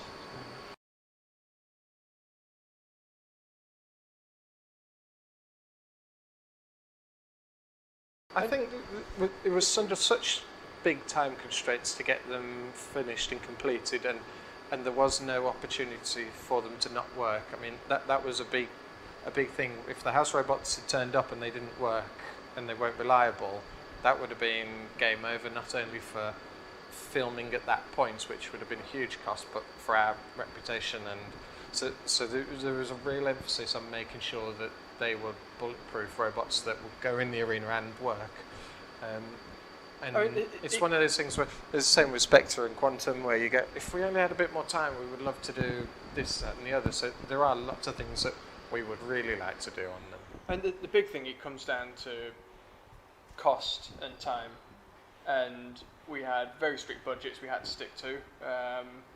So there's lots of things we would have liked to have done over the series. We wanted to sort of try and evolve all the robots, so start adding flames at the exhaust of shunts, so they shoot up when it sort of charges. Obviously, the red eyes is the one thing that everyone picks up on Kilolot. He was supposed to have like gas coming out of his mask, a bit more like Bane, and his head all moving and that. So that was where Kilolot was supposed to be, but time. Well, it was more budgets, wasn't it? We built the first version to spec that was asked for. They specifically didn't want red eyes originally, and then obviously that started to sort of come back into the equation, especially with the effects and things added. But that's all stuff that was actually being looked into quite heavily for Series 4, and obviously that didn't go ahead. So I think if that would have gone ahead, it would have been very likely we'd have had the red eyes, sort of almost like steam coming out of smoke coming out the mask, flames out of shunt, and we were looking at like smoke out some of the pipes and things on there. So we were starting to because Robot Wars, we were almost certain Series 4 was going ahead at the time, weren't we? It was only like days before we were going to get an announcement that we were told it had been cancelled, and we planned a lot of things. So it was around that time that the arena had sort of got to the level that they wanted it. Everything was sort of starting to get there, and yeah, we were starting to look at those. We were even looking at another house robot as well, weren't we, at that stage? We'll keep that under wraps just in case something comes back again, but we had some really nice ideas for the new one for that. So yeah, it's a real shame it got cancelled, because it was just at the kind of the turning point where everything had been like the house robots and that had done their time, and it was time to start revamping them and spending more money and time. But I think with what we had originally, there's probably very little I'd actually change. I'd probably make Matilda a little thinner. But again, it's so jam-packed in there, there's not really a fat lot you can do with it to get that shape a little nicer without losing a lot of performance. Now, the main thing we wanted was Kilolot's head to move so that when we're driving, you have a head tracker thing on, and just when you're looking around, Kilolot's head would move with you, and then the eyes would be on, smoke coming out. Well, that's all the stuff that would have been nice to have done, was bring more character to them, because although they were a rush build, they weren't a rush build, but there was very little time. They were remarkably reliable very early on. There were things that we needed to tweak on them, but we got to the point where, as Grant was saying, we can now do some nice stuff on them. So Kilolot's jaws had all 5-axis machined hard ox jaws for the last series.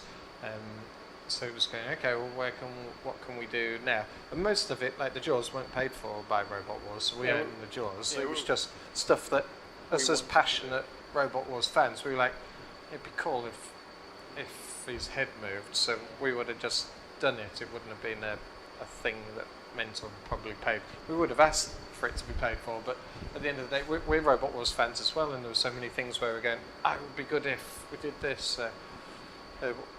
When we got to the first Robot Wars, unfortunately the floor flipper was hydraulic, so it was really slow.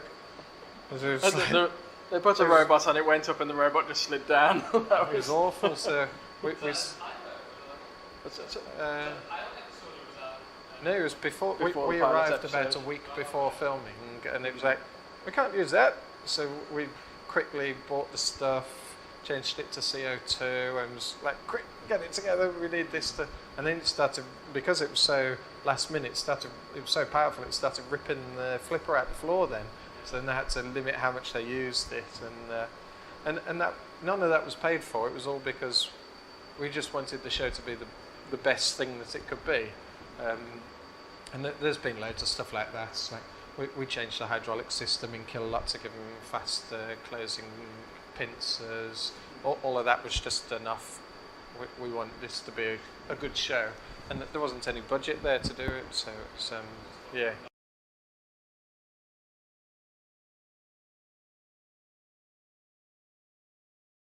I mean, I always like driving Matilda, just because you can always sort of catch people out. You can do the most, you can launch people pretty well with Matilda. But actually, as a machine, I mean, my favourite shunt.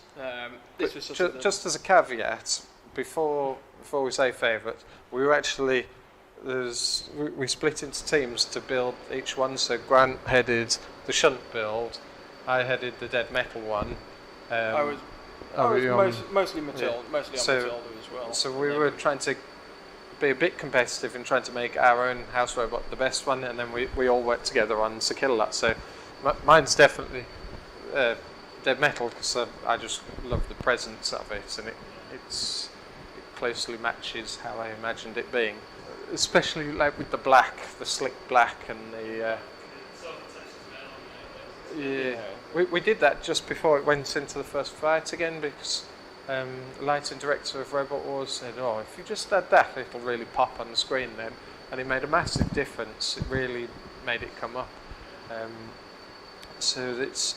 But dead metal's horrible to drive. Yeah, dead metal's really difficult to drive. So oversteery. And Kilolot, I mean, you've got to remember... rubbish at driving you've got to remember, the team's robots are really quick. If you watch original Robot Wars now, you'll go, geez, what on earth are these people building? They're so slow. It's no wonder the house robots can get them, but you watch the new ones and they're really quick, some of them. My worst house robot point was probably the first time I drove Kilolot and spun round and the drill went straight for the arena wall, and it got jammed there for the whole fight. And I think Big Nipper's like driving around, and I can't, like, trying to wrench the drill out the wall, but I have to actually remove the panel out the wall to get the drill back out. So yeah, that was good. But I think that a good memory was I think Matilda flipped somebody and he landed on dead metal saw, and that was a great moment. That it might be that. My favourite with Matilda was throwing nuts out the arena. That was that was me. But that was completely sort of unexpected. That was as well. Yeah. So that was quite nice, sort of seeing that it was actually effective for what we wanted to do. Like I say, rather than just tearing big chunks off things, actually launching them. It was a shame after, was it Series 9 when Carbide won? They won the finals and Carbide went after the Kill-A-Lot and Shunt, and all I remember is this massive shower of sparks, because we knew that Dave and Sam were going to go after the house robots afterwards and try and make a meal of them. We've got a good photo actually, haven't we? Kill-A-Lot one side with sort of Carbide sort of half in the jaws, and then Shunt the other and just sparks. It's just massive. In between. Yeah, that was good fun. It was like, we know that they're going to come after us, so yeah, be prepared. But the thing is that we built the house robots to take damage. There was no point going in with massive tanks with just 20mm thick Hardox all over, because it's kind of a bit boring. Whereas things like Apollo flipping the house robots and Carbide taking Shunt out and things, those things show that the house robots do have some vulnerabilities, and that was sort of the point from the start. So the bucket on Shunt is only 3mm Hardox rather than sort of 6 or 10mm, purely so we can get gashes and sort of get those war wounds in there. And So it's also gives it some history then, doesn't it? Yeah. It makes it look like these things have been in battle. Yeah. If they come out pristine and there's not a mark on them, it's like, oh well, the house robot just stomped them. And it gives the teams sort of a reason to go after them occasionally. And then when a team comes after us, it's free for all with us, because we have very strict rules, didn't we, with BBC? Yeah. It was a case of we can't leave the square, we can't do too much damage. Certainly Series 1, we could barely do anything with them. But the one rule was if they come and purposefully attack you, then it's free for all. Yeah. So you added a few weaknesses, make them want to come for you, and then you can. There was a real big slice out the centre of the bucket from PP3D. So we just ground that out, folded up some new bits of Hardox and weld them in. Yeah. Give it another lick of paint, and you'd never notice. But there's certain scars we do try and keep on there, just so they kind of build some character as they go. The missing section out of the other wheel guard is from where Carbide chopped through the gearbox, and It's never bother repairing it because it kind of adds to it. Yeah, exactly. But that's what you sort of want. You go, so then you can see the robot afterwards and go, oh, you remember when that happened? Yeah, that was it was great fun.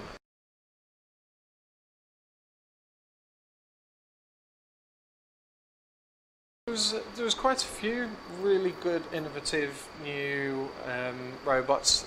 I mean, certainly teams that were impressive that had never seen fighting robots before were things like Mr. Speed Squared, how they built a robot that actually worked and was quite ambitious in what they were doing. They did a remarkable job. And then you've got a number of really nicely engineered robots.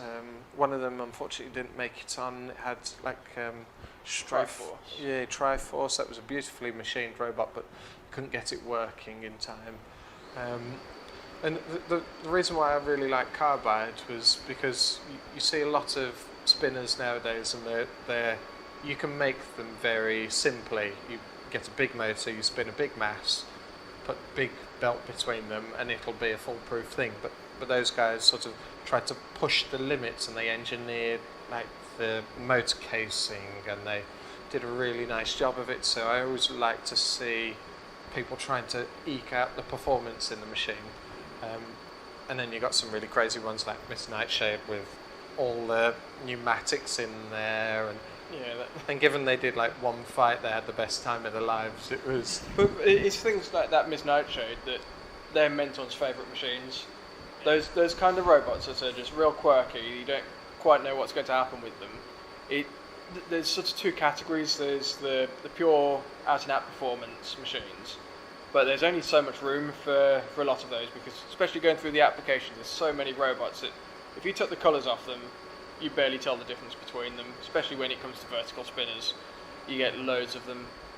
So you can pick a couple of good ones, and the ones that you know are sort of best, or newcomers and things, but where you really get excited is seeing like the really interesting stuff. Even yours with the chainsaw and things like that. That's the sort of stuff that Mentor love. And it's you see the image of it and you go, I want to see what this can do in the arena. That's what gets people excited. And unfortunately, the sport is in a really weird position, because from the TV shows like Battlebots, Robot Wars, King of Bots, they're running a show and they want diversity. They want 2 robots to come in and people not have any clue what's going to happen. And that works perfectly for a TV show. But all the teams treat it as a sport, and we're all engineering the best thing possible to try and win. We don't want to go and just put on a good show. Like, it costs us thousands of pounds to do that. So you're trying to do something that's really competitive and trying to get that balance of keeping it a sport for the teams, but keeping it a TV show for the TV is a really, really tricky balance to get. And that's why with Spectre and Quantum, we're trying to make the most competitive thing possible, but also try and make it entertaining and interesting. And that's a really tricky balance. So yeah, definitely, a lot of teams got that in Robot Wars towards the end in particular. Well, I think that's the holy grail for a lot of people. 'Cause if you allowed it to just be a sport, it would become like motorsports, where all the cars in a certain category look very similar, because that's the way to win that sport and be the quickest in those sets of rules. And obviously at the moment there's clearly the spinners are the way forward for that. But you can't have a TV show with all just spinners, because there's not enough money for them to eke out those fine differences. The thing is, it just isn't exciting to watch, is it? No. F1's exciting because of the characters and things behind it and the developments that they're making, rather than just the pure racing. The racing a lot of the time now is getting a bit sort of hit and miss at times, and that's where I think the fighting robots could head if it doesn't go in the right direction. So what we try to do is to come up with a concept. And we've always wanted to build a crusher, but if you look, we want to do something that other people haven't done or haven't done successfully. And since Razer, there hasn't been a properly successful crusher. So we thought we'd go that route, and then we try and make that as competitive as we can. So we try and start with a concept that's different, and then make that as good as we can possibly make it. And in the sense of Quantum and Spectre, the visuals really, there was some thought in it, especially when it came to armour, and sort of the basic shape. But it kind of turned out as it turned out, didn't it? Yeah. We just built it to be the most competitive, and certainly the first version just happened to look nice. And then as we've sort of evolved, even like the generative design side of things, we've manipulated it in a way to get the look we want. But overall, you get a very similar style without even thinking about sort of trying to make it look like anything. It's just that kind of machine designed in an optimal way looks like this. It's nice when there's only one, but if you had another 10 the same, then I think we need to start looking at doing something else again. Yeah. And you wouldn't want 10 Spectres in a competition, because that would be boring. It's just trying to create that diversity. So some of my favourite robots are the robots where you go, have you ever watched Robot Wars? Do you know what's going to happen to the robot in a minute? And there was the first one from the school team, and they'd done a beautiful job. It looked like a cathedral, like with all of these ribs in it and like these teeth that came out of the spinner, centrifugal force. But you looked at it and go, you know that this is going to go in with another robot and fight, don't you? And it got mullered and all split apart in that. But it was a really nice robot, because I want to see this thing in action now. It's important to make that first robot, put it in battle, and learn from it as quickly as you can. That's the great thing with fighting robots, the creative problem solving of going, oh no, that's broken. How do we fix it with the stuff that we've got here? Or how do you design it into your next machine to make sure that the thing's not going to come apart anymore? That's the beauty of the sport, really. I think for us, we've done a few versions of Spectre and Quantum now, and I think we're probably getting towards the end of the changes and improvements to it now. Although it's not 100% perfect, it's as close as we can reasonably do with budgets and things like that. That changes from now will be very minor in terms of performance, other than just making it look different for the sake of making it look different. So I think once we've designed a new version that will have some fairly major improvements, and after that one, I think we'll probably start thinking of something else to do. That will probably be along the lines of a walker. I think that's the next plan. So hopefully, depending on what's going on with Battlebots, we'll we'll take Quantum over at least once more to Battlebots, and then I think we'll start, as long as we've got time, we'll start building a Mega Walker.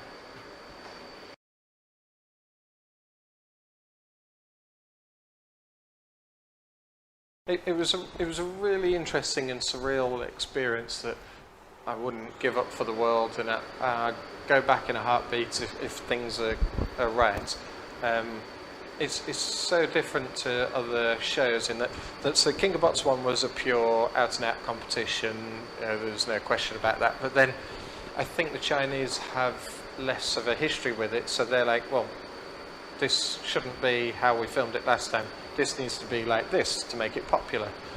So they've come up with different formats, with team games, with celebrities and all sorts of stuff.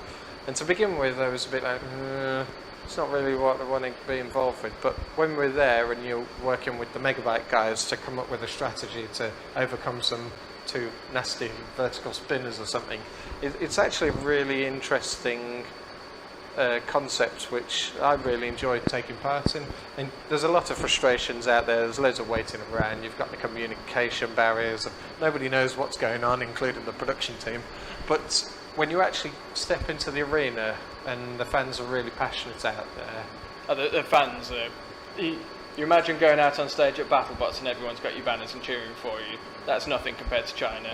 They all know your name. Everywhere. You've got mega fans who go to meet and greets and cafes and stuff where you have like a load of mega fans there bringing you gifts and sign and stuff. You do like Q&As in the middle of Shanghai. They really care about it, and there's a huge female following there as well. All of our main fans, all female. It's huge over there. Robotics and engineering, compared to in the UK and America, it's absolutely massive. And we get shipments from Beijing and Shanghai and that all the time, don't we? Yeah. All like expensive scarves for our wives and some really really nice stuff. Lots of sort of traditional Chinese ornaments and things like that, which is quite cool. We've even had Spectre. You'll see there's some hanging around where we've had like lanyards made and sent through the post. We've got clothing and caps people have made for us. There's all sorts of watercolour paintings of our robots and stuff. But it's a really different type of show, though, isn't it? And I think you have to realise that you're not in the Western world. You're not in the UK or America. It's not you're out there doing something that's for that TV audience, and it works out there. It's certainly not a replacement for Robot Wars or Battlebots over here. I think it could work really well over here. I think it could. It's kind of like the cross between Robot Wars and Battlebots and The Voice or X Factor, that kind of thing. So you've got the celebrities thrown in, you've got all this extra drama they throw in. And the thing with Robot Wars and Battlebots is you know exactly what the format is, you know how it's going to go. If you beat that person, you're fighting this person next. And you've got this same format year after year as a proper competition. And that's good, and it's something to build for and fight for. But at King of Bots, you go there having no idea what you're going to do. You could have 4-way fights, 3-way fights. You could be in a team of 10. Yeah, 2-on-1s. You could have you got to race to put your names in a hat, and there's all sorts of weird stuff going on that you don't. It could be that if you go down the pit, you're out. It could be that if you go down the pit, then the pit comes back up. Yeah, But if you go down again, then you're out. and nobody knows the rules, and that's the best bit because you can't gain an advantage from it. But the fact is that when you get thrown your fight format an hour before you're going to fight, and you don't know if you're going to fight because your name might get picked out of a hat or what, their random generator or whatever, everyone is scurrying or talking about tactics, how it's going to work, how you're doing this, and it adds a very different element to your standard. Keep close in your own team, keep all your tactics to yourself. It's like a much bigger game, and it's nice having the hardcore competition of Robot Wars and Battlebots, and then sort of the real fun and quirky kind of thing for King of Bots. And I think it's still hardcore though, isn't it? Like when you go into the arena, you are fighting some really good robots out there. I mean, the Chinese, the speed of their development is astonishing, to be honest. And there's a lot of duff robots out there, and that can be said for all competitions. But once you get in the arena, you haven't got any facades or any tactics or any TV stuff that you can kind of put in as a front. It's a proper. Once you're in the arena, that's it. Whatever whatever happens, happens, and that's when you have to live up to your word and deliver. And it was the last time when we came second in King of Bots was this weird fight format where, and we only found out when we arrived, was that if you fight until your robot dies, which we're like, well, we've only got 3 minutes of batteries, so we're not going to go very far in that. So you try to modify the robot, take some weapon packs out, put drive packs in. But it was the grand final, and we were robot number 4 out of 5 on our team, and we had a much stronger team than the opponents. But all of our robots were just losing, and we got to us, and they were only on like robot number 2. They've just gone to robot number 2. Yeah, and we were on robot number 4. We're like, well, we haven't even got the batteries to see this out, and we managed to get it all the way through to the last thing, and that was for me probably one of my favourite events that I've taken part in that you go, how the hell are we going to overcome this? Right, we managed to beat that one. Now Shredderator's not working, and there's this massive tension of going, are they going to get it working? Are they going to... And we want to fight them in one way, but in another way it saves our battery if we don't have to fight them, if they pull out, and then you gradually... The nice thing with that, because it was a team game and we have five robots on our team, they're all sat on these sort of tiered seats, bench things right behind you. So as soon as you're fighting, they all jump up, and as soon as you've won, literally you've got like sort of 10, 15 people all coming and jumping on you. You're holding your transmitters in the air so you don't drop it or smash something in the arena. But it had that kind of team thing as a whole different element to fighting robots. And the atmosphere is amazing. The atmosphere is huge there. Like I say, when you're fighting in a team, you've got like 20 people between your 4 or 5 teams there, all working together on it. It's pretty good. Not in a better way or a worse way. It's different. There's things about the event that need sorting out, and there's things about it that I prefer, and that's why it's nice to have been involved in producing Robot Wars, going and taking part on Battlebots, and then taking part on King of Bots. So 3 very different animals. There's very few teams who have done all 3, and I think I'm the only person that's had toy merchandise from all 3. So we've got the house robots from Robot Wars, we've got Beta with Battlebots, and then we've got a load of Spectre merchandise and Lego type kits and things like that out for King of Bots. So it's quite cool having every competition sort of we've been involved with. We've got some kind of merchandise to go with it. Not the paychecks, but the merchandise. Yeah, exactly. Thanks very much for joining us, guys. No worries. It's a privilege. Thank you very much for coming all this way down from Scotland, blowing your van up, and it's always nice to take part and be part of the community.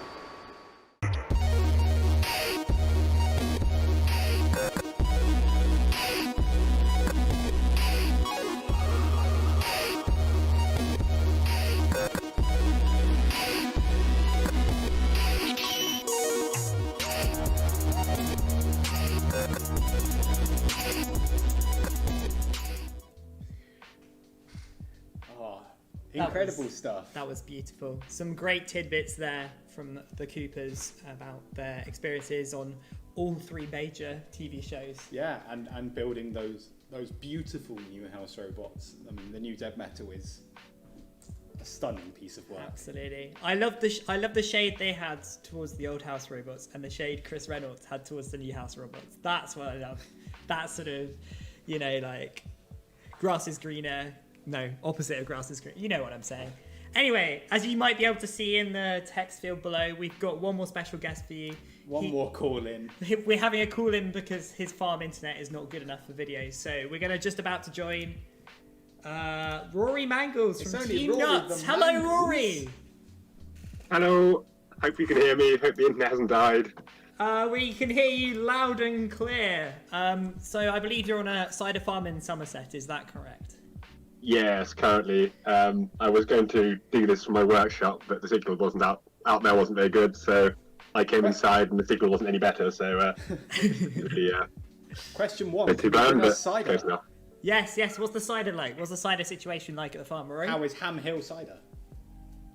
It's all right. It comes and goes in terms of quality, but it's good. The bar's open on Fridays. It's always There you go. Good stuff. If you're in Somerset, pay a visit. We recommend it. We've had a lovely time there before. Yeah. How are you, Rory Mangles? It's been absolutely ages since we've spoken to you. How the devil are you? Yeah, how you been, mate? Yeah, I've been good. It's been missing hanging out with you guys. We've done a couple of events that I haven't been able to get to, which is a shame. But it's been a while. But no, other than that, it's been pretty chill. Just basically spent the last couple of months at the farm working on various projects. Sadly, none of them robot related, but keeping myself busy. Yeah, it's been a good. So chill. you've done Nuts Up for RoboNerd today. What have you done to? How is Nuts these days? How's it looking? I've done my annual touch up. So last year, Craig bullied me into putting the wheels back on and putting the ring back on to make it look at least vaguely like Nuts. And then this year, I've painted the eyes back on. Let's not forget. You took it to Stevenage, correct? I took Nuts 1 to Stevenage, or Alex took Nuts 1 to Stevenage. I've donated, or given Alex Nuts 1. He built most of that, and I've got too many heavyweights in my shed at the moment anyway, or at least did at the time. So yes, Alex is now captain of Nuts 1, and I've kept Nuts 2, which is slowly falling to bits in the corner of my shed at the moment. Fantastic, and we just heard that Big Bully's made its way back to team. What's the team name now? I've forgotten. Mobots. Team Mobot. Danby's, yeah. Ex-Team Danby, who will be restoring it, which is all very exciting. Yeah, go for it. Sorry. It was a robot that I never got working hugely well, and I did some upgrades to it, but it needed a lot more love than I was capable of giving it at the time. So I've returned it to Chris, not Craig, and he's going to take it on, and he's done some work to it so far. So I hope you see that back again. I hope so too. It sounds like they're going to bring a couple of exciting robots to the heavyweight live scene, which is of course very welcome. And of course yourself, you've been busy with Team Monsoon this year. You guys were ready in March and in weight somehow. Yep, somehow. It was a bit of an exhausting build, but it wasn't too bad. Most of it all went to plan. A few hiccups, but that's expected. And it's come out fairly well. But now we've got however long it is till the next show to tweak and tune it. So we've been doing some little upgrades and testing, but probably end up doing a whole lot more before the next show. Excellent. So you're feeling generally optimistic about it? Think it's a good I've got a few things I'm concerned about with it, but nothing more than usual. I mean, that sounds like really optimistic Rory Mangles. Yeah, that sounds good to me. That sounds really good. Yeah. Usually you're convinced that Flamingo's going to blow up, so... Flamingo's normally pretty good. She holds together. Sometimes. And of course, you were responsible for all the pivots in Monsoon, I believe. Is that correct?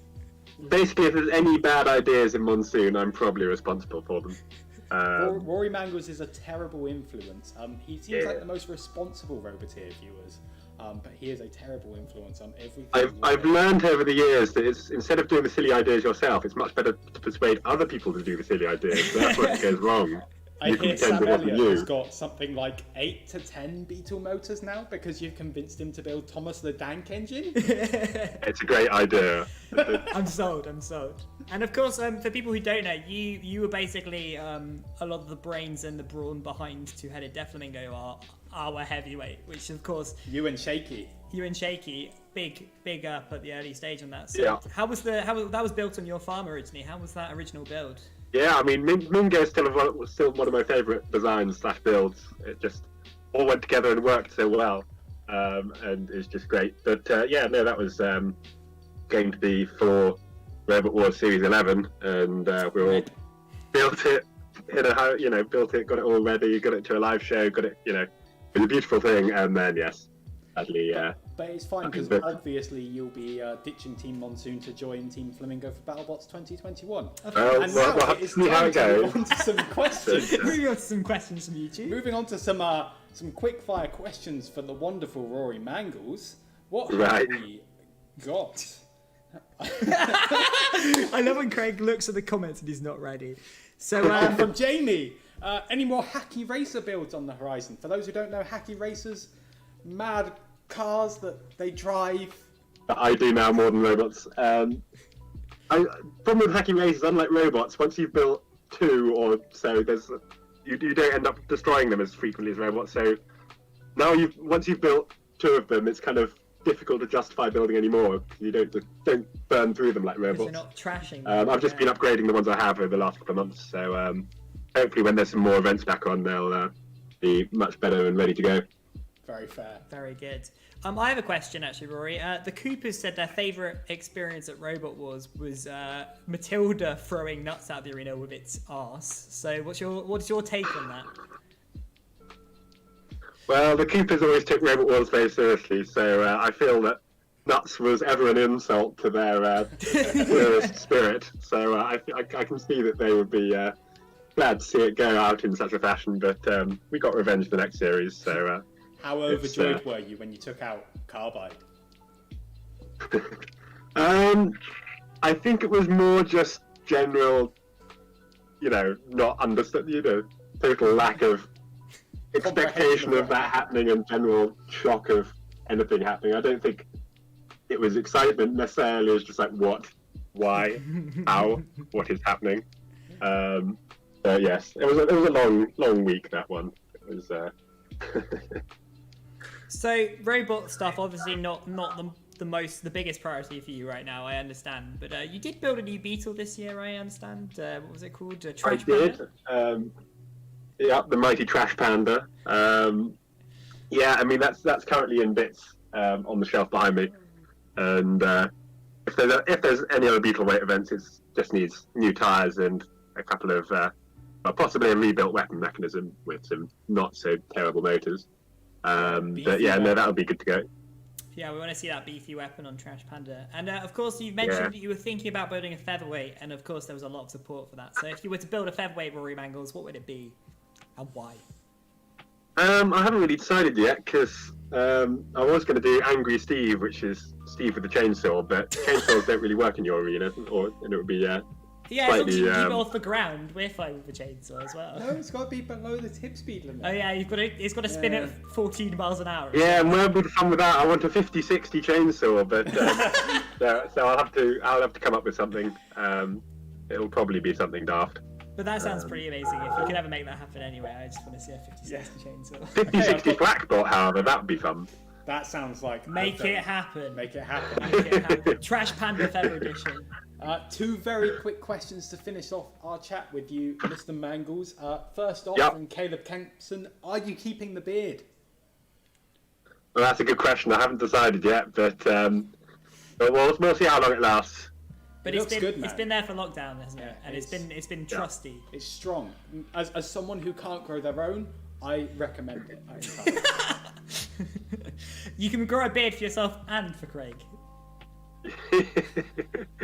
And then your second question, Craig. And my second question is our usual last question.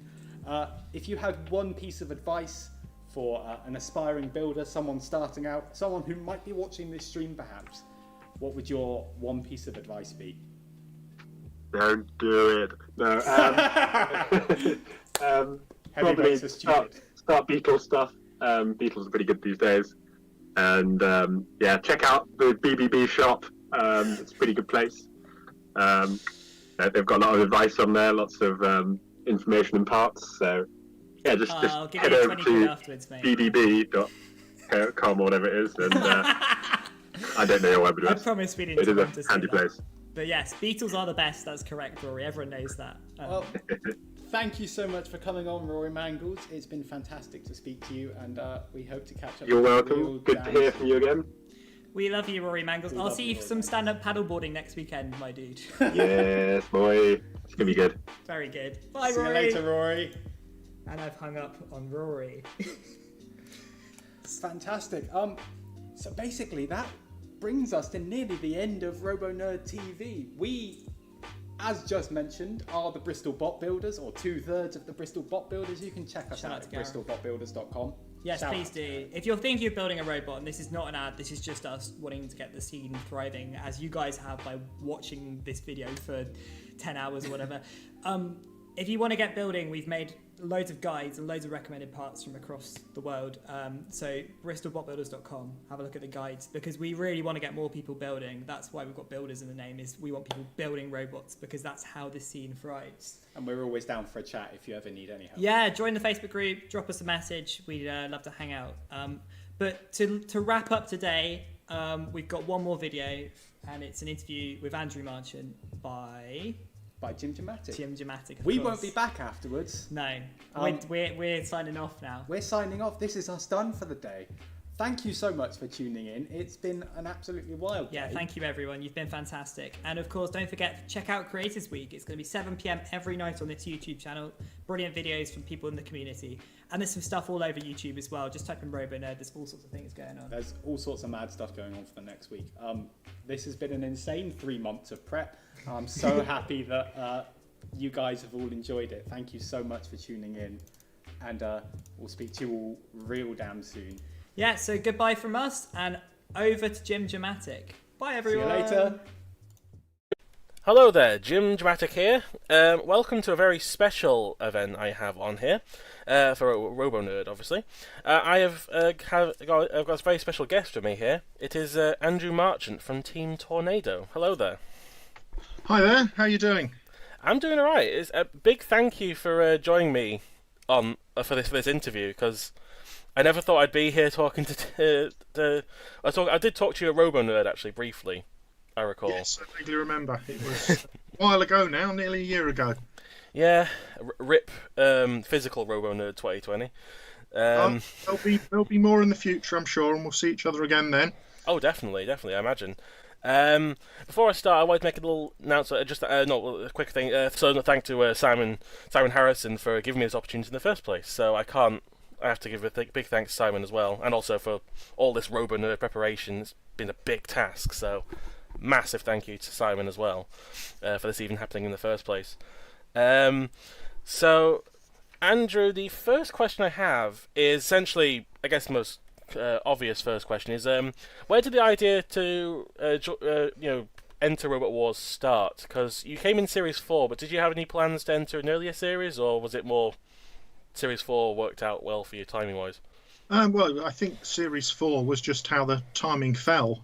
Going right back to the beginning, I was at university watching Series 1, Series 2, and thinking, this looks fun, this looks silly, and then thinking, actually, I could probably do better than some of these machines here.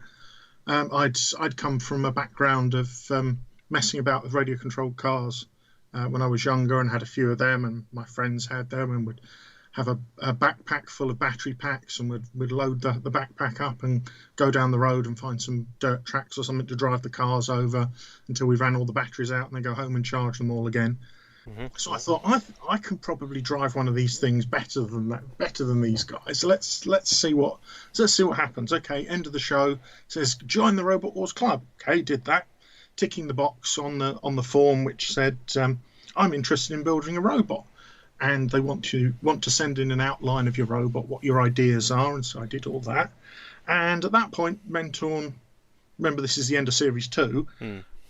Assumes that because you've done this, you've got a robot and you're ready to go on TV. So at the time of the Series 3 filming came around, which was towards the end of my degree, I was getting invites to the filming, or to at least qualification processes, or whatever it was then. And I had to write back and say, very kind, but we're not ready yet. Thank you very much for sending it through. How did you know David and Brian, who your team members throughout pretty much the entire Robot Wars experience? Well, that takes us a bit further down the story. Basically, right at the beginning, I'd enlisted my friends who were involved in radio controlled cars as, come on, you want to do this, you want to be part of the team, and they sort of reluctantly, yeah, why not, we'll give it a go, it sounds interesting. They weren't that bothered at all. By the time I'd finished my degree and found a job, the company I ended up working at in Huntingdon, I was good. I did leave it 2 weeks before sending an email around. So I sent an email around saying along the lines, I'm interested in starting Robot Wars. Anybody fancy having a go with me? And I would say it was less than a minute before the reply came back from David saying, hell yes, I want to do this. I've actually been part of a team before that went nowhere. I'm really keen to do this, definitely. We had a workshop at work, and Brian was one of the people who worked in that workshop, just building things for the engineers who needed them. He was a mechanical engineer himself. He'd do design work as well. And we were increasingly asking questions of him. It was clear he knew a little bit about pneumatics, which we knew nothing about.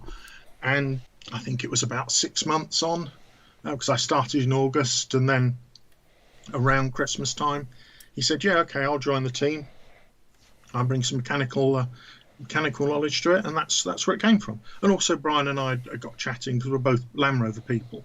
Brian with an old battered Series 3 Land Rover then, and it's like, oh, you've got Land Rover, that's interesting. And so, sort of hit it off with Brian that way. That's pretty cool. I was also wondering, like, was there any influences from like any of the previous series for the design, or was it more just you wanted to go for something that would be really effective in Series 4? Well, going back to watching those first 2 series, it became obvious from Series 1 and Series 2, as I watched the battles, that the one that won the battles was always the robot that could outpush the other. It just was with fail. And so I knew from that moment, whatever we built, or whatever I built at the time, had to be able to outpush all the other robots. So the very, very early days, when I was on my own with my friends with their radio-controlled cars back at home, and I thought the robot name would be Plague. Okay, fantastic. And I thought, well, what's the best thing for pushing? Well, it's got to be tracks. That was my decision. It's got to be a tracked robot, Mortis style. And that's what we thought then was the best. And probably now we realise it's not the best, complicated to make, etc. So that was the early thought. So that's what it's going to be. So start buying a few tools, managed to find an electric wheelchair. It wasn't the best thing on the planet. We worked out, I think, to give the same torque that Tornado has now, we would have to have run it or gear it to say it was about 4 miles an hour top speed. So it wouldn't have been very quick. Went and got this wheelchair, realised actually it wasn't going to be that special. And then it wasn't till... but still the plan is whatever we build has got to outpush everything. Also around this time, we were contacted by a team, because everybody at that time was writing their own website on the free providers, GeoCities, Tripod, etc. Here's my robot and all this sort of thing. This is what we're going to do. And we were contacted by another team who said, look, we've been giving our ideas out for longer than you have, and we've got the name Plague. Okay, fair enough, we'll need a new name. Now, fast forward to getting the job and going to work and getting David involved. David was, at the time, quite a keen storm chaser. He went to the States, I think, 3 or 4 times. There's some video footage he took of tornadoes he saw out there. And he said, well, I've got the perfect name. It goes in with what I'm doing. And he was also a home cinema enthusiast and loved the film Twister. And so that's where Tornado, the name from, and the silly flying cow logo came from, and all that sort of thing. Yeah, I figured as much. Actually, I need to answer the question what the influences were. Okay. So... David was always very, very impressed, and this is going to sound so corny. He was very, very impressed by King Buxton. Okay. And it was its ability to keep going whatever was thrown at it, because of the design, because it's 4-wheel drive, wheels on each corner, etc. Whereas I was a little more cynical, I must admit. I was less impressed with, less impressed with how often it caught fire. What I saw as a vulnerability in that the wheels were completely external, and also how hard the tyres were that Si was using. So it didn't necessarily have the grip that I was looking for it to have. Personally, I found myself going back to John Reed's website, the early days of kilohertz, repeatedly for technical advice, because I found that to be clear and well written and very informative. And this is going back a long, long time. This is before, I guess, we had Brian on board to do some of the pneumatics for us. But of course, with Brian being a Land Rover guy, I guess Land Rover has influenced as well. So we both wanted something 4-wheel drive with a steel box section chassis, and also some kind of tow hook. We both insisted that it had to have a tow hook on there, and it always has. So I guess those are our influences, if you like. Yeah, a lot of robots weren't very good at pushing back in Series 2. Actually, no, I've watched that series so many times.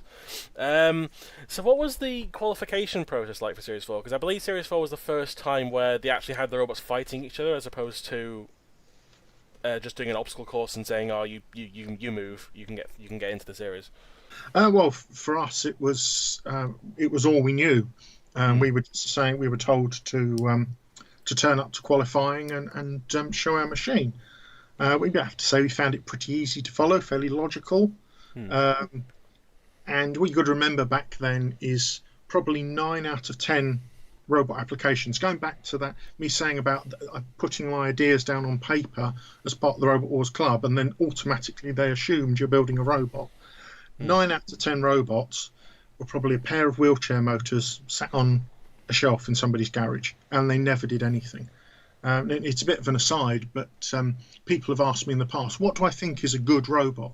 Well, any robot that gets out there and then runs in an arena is a good robot, because for every one of them, there are 9 or 10 others sat in a garage that never did anything. So if you've achieved that much, you've done very, very well indeed. So going back to ourselves, we've done lots of solo testing because we wanted to be sure that the time and money we'd invested in the machine was actually worthwhile, and that it was going to survive and it was going to do all right. We had a couple of places local to us where we could run the machine up and down, and we did so. And that was the first thing that showed us we're starting to have issues with the chains. Maybe didn't pay enough attention to that, but that was a lesson learned for Series 4. But of course, nothing prepares you at all for that first combat. You can drive it into a wall, you can bash it into things, but nothing prepares you for what actually happens when you fight another machine. Well, what else can we do with this? I know. We'll go along to one of these live events, what were then known as charity events, because they were for charity. The particular one we went to was Wilson's Day, which is Wilson's school down in Croydon. Okay. And I've got no idea what their connection was to the robots to do this, but they ran a few of these events, and they were very nice to attend, and it was a fun thing to be part of. But we're there as complete noobs. We've never been to anything like this before. So we turn up, we pull the machine out of the car, and there's other machines like Chaos 2 and Razer and Kilohertz all present. Oh, wow. Too starstruck to speak to any of those guys. We did end up speaking to Gareth Dean from Wolverine, who remains a friend to this day. First event he'd attended with that machine. And also, of course, Mike Lambert from Dantomkia. First event that he was at as well, and we were drawn against Dantomkia. And that was both of our first battles, and we didn't know that a live event, you're supposed to take it a little bit easy, you're not supposed to go mad, so we just went for each other. And we both went away from it thinking, oh, we've actually only got okay machines, and it was actually because that first version of Dantomkia was a really, really good robot, and we were okay as well. And we went away thinking, well, it's all right, it works. We learnt a lesson from that battle that some of the front of the chassis wasn't built robustly enough, and so we went away and fixed that. We did end up on a judge's decision beating Dantomkia because we were pushing them all around this school playground. Now we were then drawn against Stinger. I thought, wow, proper TV robot, good team, and again they're good friends now, great guys. We had a good battle with them, and they knocked our link out. Oh. Okay, fair enough. Another lesson learned. If we hadn't have been to that event, we would have been also ran on TV, because all these issues that happened to us there would have happened on TV. We wouldn't have known about it till it was too late, and then you're knocked out. You're out in the second round. So learning that and fixing the issues, we had a rod on the door which pinned the link in, if I seem to remember correctly. Okay.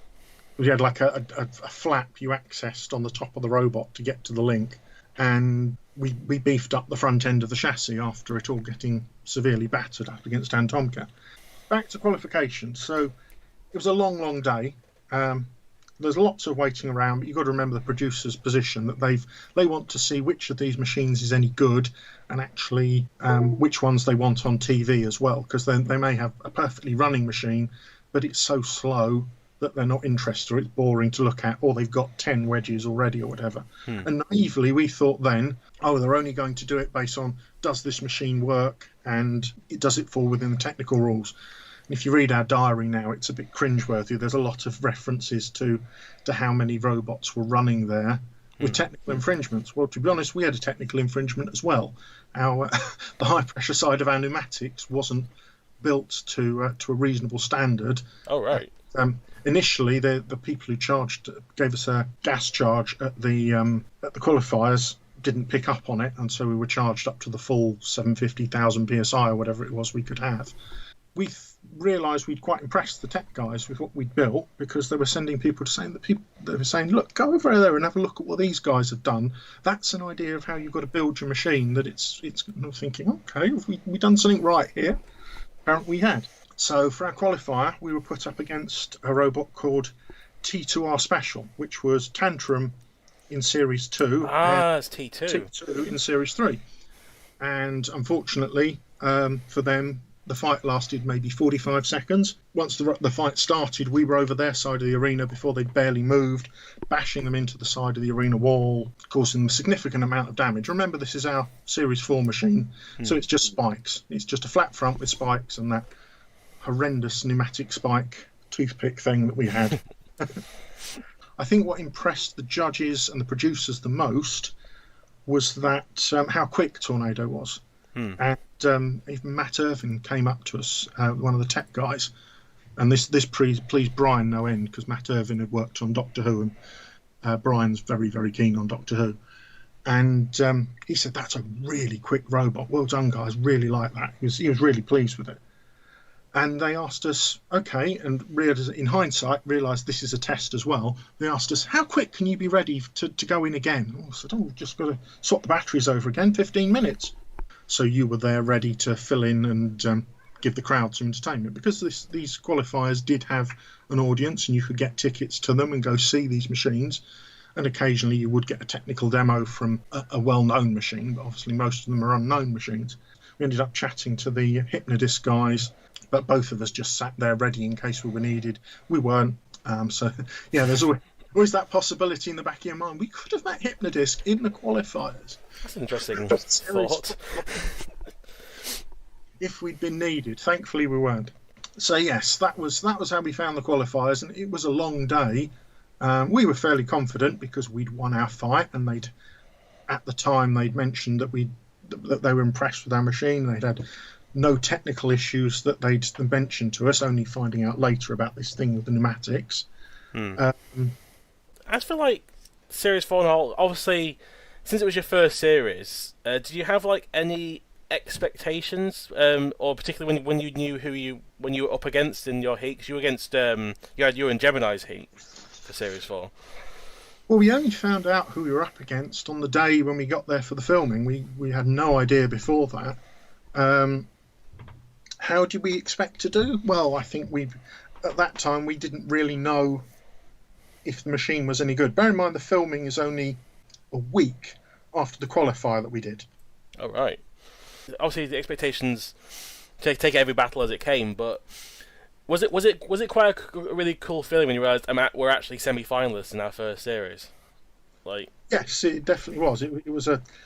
It was quite surprising. It was hard to believe, I guess, because this is our first time we've done this. Okay, we're gaining confidence in what the machine can do, but we're also quite surprised. And actually, the Gemini fight was the first time on TV that the chain came off. So the Series 4 machine had all sorts of issues with the chains, and after we managed to beat that first one, which was a bit of a fluke, pushing it onto an arena spike, they should have had some armour over the back, but the machine would have been overweight with this armour across the back, so the back of them was exposed. And as I pushed it onto the spike, it caught one of their battery leads and pulled the lead off the battery, immobilising that machine. The other one's still going. And it's still flipping us around because it was still working perfectly, and I hadn't put any attention. I purposely attacked one of them and concentrated on one. Then the chain failed, and then the thing stopped completely, and it actually turned out to be a battery that I can't remember which battle it was before that, but we'd had one where Shunt had hit our armour, and it turns out he'd actually nicked the battery, and we hadn't noticed this. And when we got home, we found that the battery terminal was cracked, and we had a completely dead battery as well. But because we'd immobilised one half of Gemini first, we still won the battle.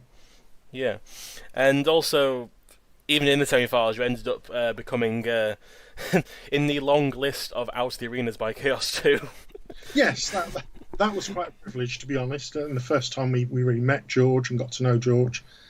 And by this point, Tornado, we knew we were on borrowed time, because in the fight against Really Big Cheese, of course, the chain came off. And you saw what happened there, and it gave us the still undeserved reputation for frying motors, because that's the only motor we've ever fried, is that one in the battle with Really Big Cheese. But everybody would, in years gone by, would walk up to us and go, "Oh yeah, the one who burns all the motors out." I think I refer you again to King Buxton. Sorry, Si. But fair and square, we've come this far, and that was really good. Yeah, and you end up getting a 12th seed as a result, and also a Best Newcomer trophy as well. Yes, we did, and we were completely not expecting that. We were watching the show thinking, "Oh, fantastic," and hang on a minute, what's these trophies? What? Hang on, we've won something? Wait, you didn't know at the time? No, we didn't know at the time. We only knew once it was on the TV, and then Menton contacted us and said, "Oh, well, congratulations, we've got a trophy to send you," which I don't think looked like the one on TV, actually. Oh, right. Sure. That's weird. I would have thought you'd be told, like, I thought these awards happened at the time, but I didn't know that. That's weird. They just send you the trophy on what's on TV. Yeah, it's a sort of in retrospect thing, and of course that was great for us because we then had something with the Robot Wars logo on it that we could cart round to events and go, "Look, see, we won this." That was really good at that time. I say that I'm looking at a trophy which is the only one that I have at the moment. David has the rest of them, but it's a challenge belt. It is the second challenge belt, and it has never been on TV. It's hung up in my office. Basically, this is jumping way forward. Basically, in Extreme 2, Mentorn contacted us and said, "Look, you've got the challenge belt. We've made a mistake. We haven't made another one. Could you bring that one back so we can reuse it as a prop?" And I said, "Yeah, okay, whatever, why not?" And of course, we ended up winning it again. And they'd said to us, "Look, if you do win it again, we'll make you a second one." I said, "Okay, fair enough." We won it again. We took it home again. And I rang Mentorn up probably a few weeks later and said, "Look, you said you'd make us another one." "Oh, yes, we did, didn't we? Damn, okay. Make you something, we'll send it." And so they did. And so we have this other challenge belt. It doesn't look as good as the other one. They clearly didn't spend as much money on it. But it's a nice memento, a nice other thing to have. Maybe I'll bring it along to one of the RoboNerds in the future, and people can actually see it in person and go, "Hang on, what's that?" What was it like upgrading the robot? Like going from your first time in Series 4 to, I guess there's some expectations now, because obviously you're seeded, you're a semi-finalist previously, and you've got. What was it like doing that? Well, we as well as doing the filming, we went along to a few other live events, and we're starting to realise we've got a few weaknesses with this machine which we need to address. And also for Series 5, the weight limit went up, so we had another 20 kilos to play with. Now, we were against this at the time, and if you look at the differences in the machine, in Series 4, Tornado's really quick. It moves around fast. And it's still fast in Series 5, but it's carrying another 25% weight. It's another 20 kilos, and actually it's a little bit slower. And so there are always positives and negatives with giving the competitors all this extra weight, and of course it takes a little while for everything to balance out, but ostensibly this extra weight was for people to put extra weapons on. And for us, actually, it played into our hands because the chassis was able to cope with the extra weight fine, and it meant we were able to put more weight into a better weapon. And so that's what we focused on. And we realised by this point, weapons actually were becoming of some importance. It wasn't just about being able to push your opponent around. You did need to be able to show some damage to them as well.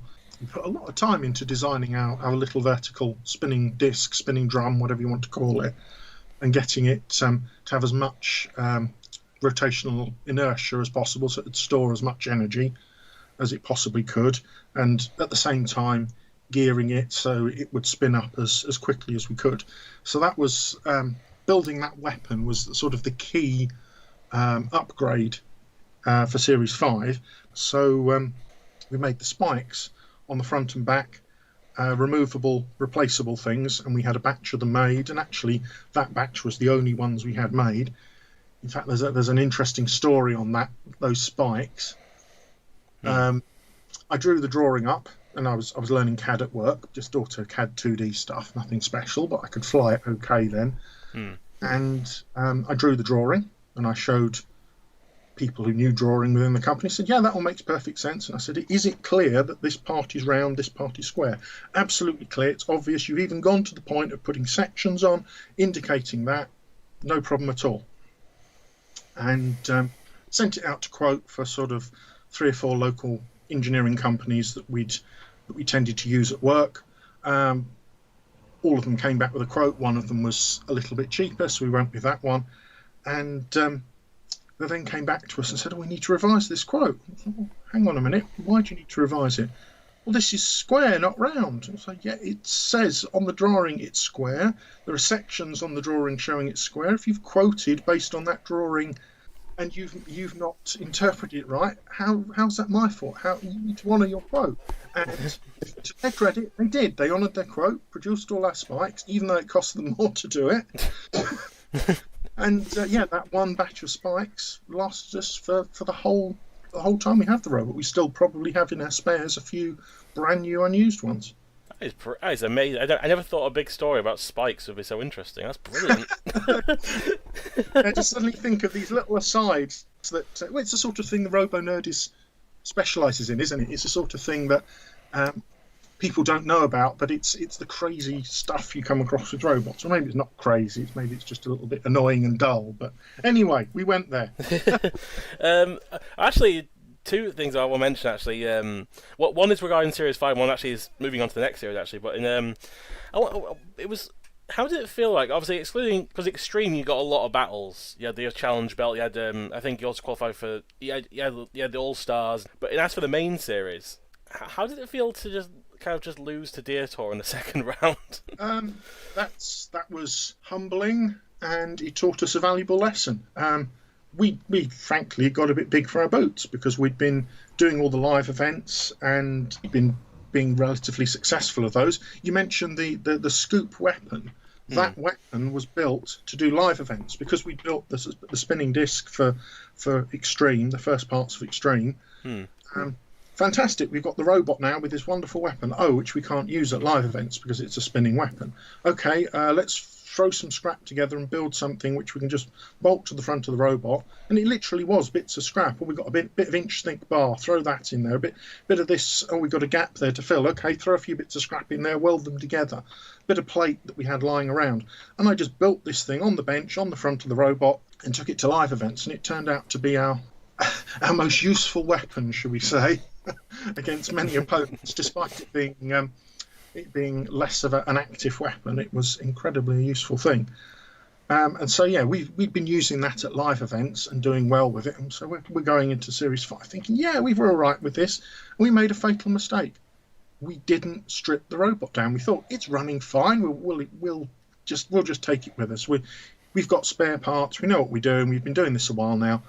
We got cocky, and it bit us because once we're in that fight with Diotoir, the part of the go-kart clutch, we basically used the sprocket off the clutch, that section, there's no actual clutch in there. The whole thing was cracked to pieces, and both sides were cracked, and this one on one side decided that fight was the one when it was going to give up, and it did, and so we lost drive on one side.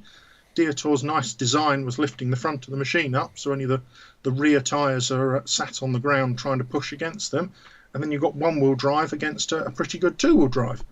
And that was that. We were in the pit. They'd won, fair and square. Wow. I remember when I first watched that, I I was in disbelief. I remember, because I actually didn't see Series 5 initially, because I didn't know anything about Series 5 either, so I wondered why there wasn't much coverage of Tornado in Series 5 compared to Extreme, and then I saw the match, I was like, oh, that's what happened. Yeah, it taught us a valuable lesson. It's don't get too cocky, don't get too big for your boots, check the machine very carefully. Any opponent out there, doesn't matter if they're a newbie with a machine that's technically not the best in the world, you don't know. They may have the best driver. And going forward into later years, it's the young upcoming drivers, the ones with the really good reactions, they're the ones to fear. Because once you've got an experienced roboteer and you know their machine and you know the way they drive, then driving against them is less of a challenge than that unknown guy. And I've been at live events in the past and gone up to young kids who it's their first, second time driving a robot and shook their hand and said, blooming well done, you beat us fair and square, well driven. And it's lovely to be able to do that, because those guys coming up with their first machine have done that. And it's lovely to be it's lovely to see that they've got that capability and where those guys are going to go with the sport. I also like to mention another one, which people who've watched my channel know my opinion on this really silly thing that the internet is taking a hold of. The cage with Razer. Yeah, I have this feeling that this is going to be my legacy. Yeah. Obviously, for people who don't know, they had the little frame around Tornado when you fought him in the Series 6 Grand Final. And a lot of people, for some reason, consider this as Tornado cheating for some reason. I've never understood this.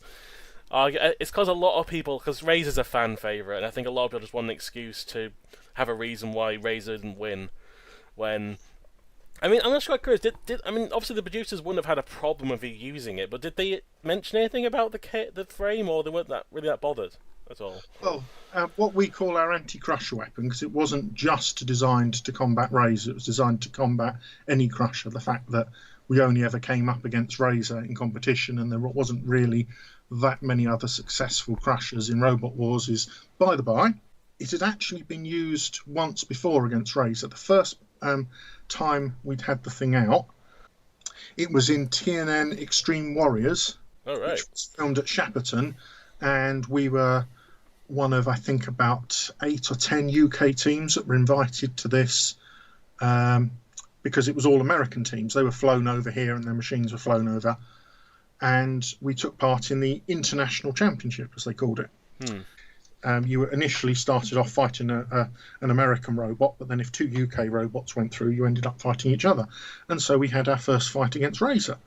And after the fights at Earl's Court for Extreme 1, I thought, you know what, we need to do something. Razer we're the ideal shape for Razer to attack.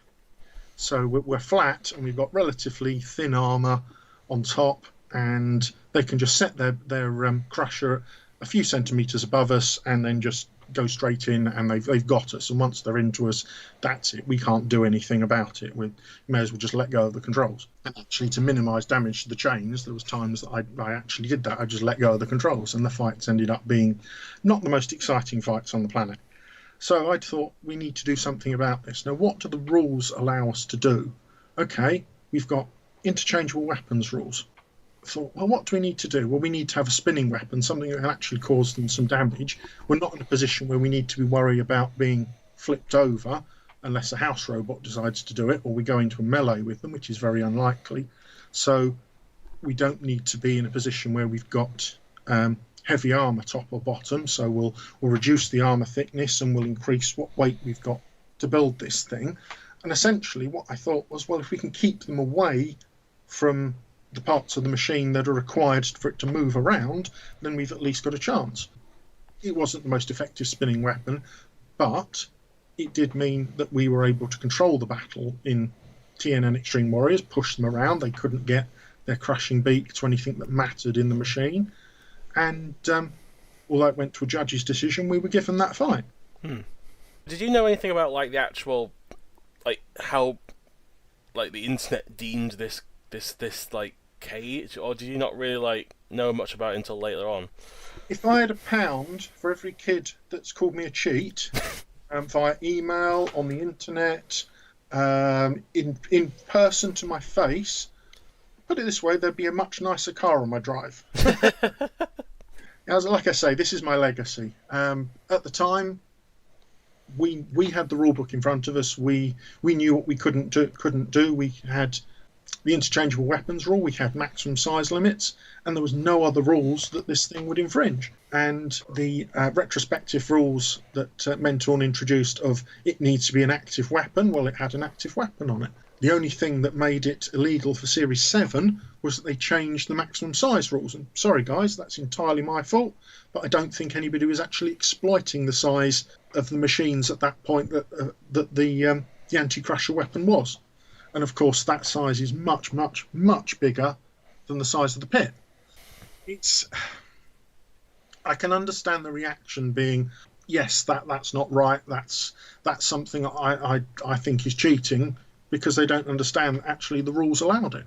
I mean, I think my argument has always been, like, I remember actually, first of all, when I was younger, I don't remember having any kind of like negative opinion on it. I remember just kind of seeing it and going, well, I've seen Tornado change weapons before, so it's just another thing they have. I was like, all right, whatever, cool. Like, I got annoyed. I always got annoyed at the funny robots losing, as opposed to like I don't know, they were one of the ones that looked silly to me. I was like, oh, I don't get past the first round. I thought they were weird looking, but my argument about the debate about the cage, the frame, I can't call it a cage, it's a frame, is the fact that like if it wasn't allowed, you just wouldn't be allowed to put it on. Like exactly. they wouldn't let you fight, go for the whole fight, and then go, actually no, you weren't allowed this, so we're gonna give it to Winter Razer. They wouldn't do that. Like they would just say, no, you have to take off for the fight, and then they had a precedent, as I say, because we'd used it in TNN Extreme Warriors and won the battle. We used it in the Series 6 final and went to a judge's decision, won. We used it in Extreme 2 as well.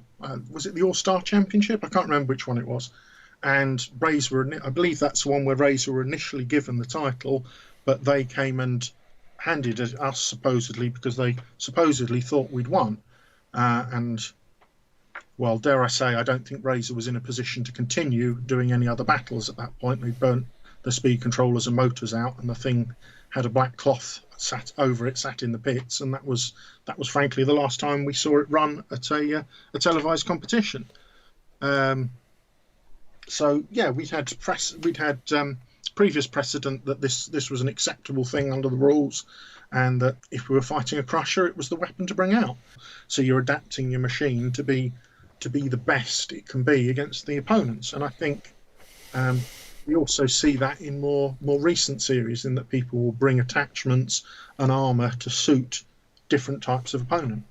Exactly. I mean, that kind of stuff seems perfectly reasonable to me, that you have different things to take different robots on. If you have one design and you come across a robot that can just easily beat it, then you're not prepared for all circumstances, I suppose, because a lot of robots do that nowadays as well.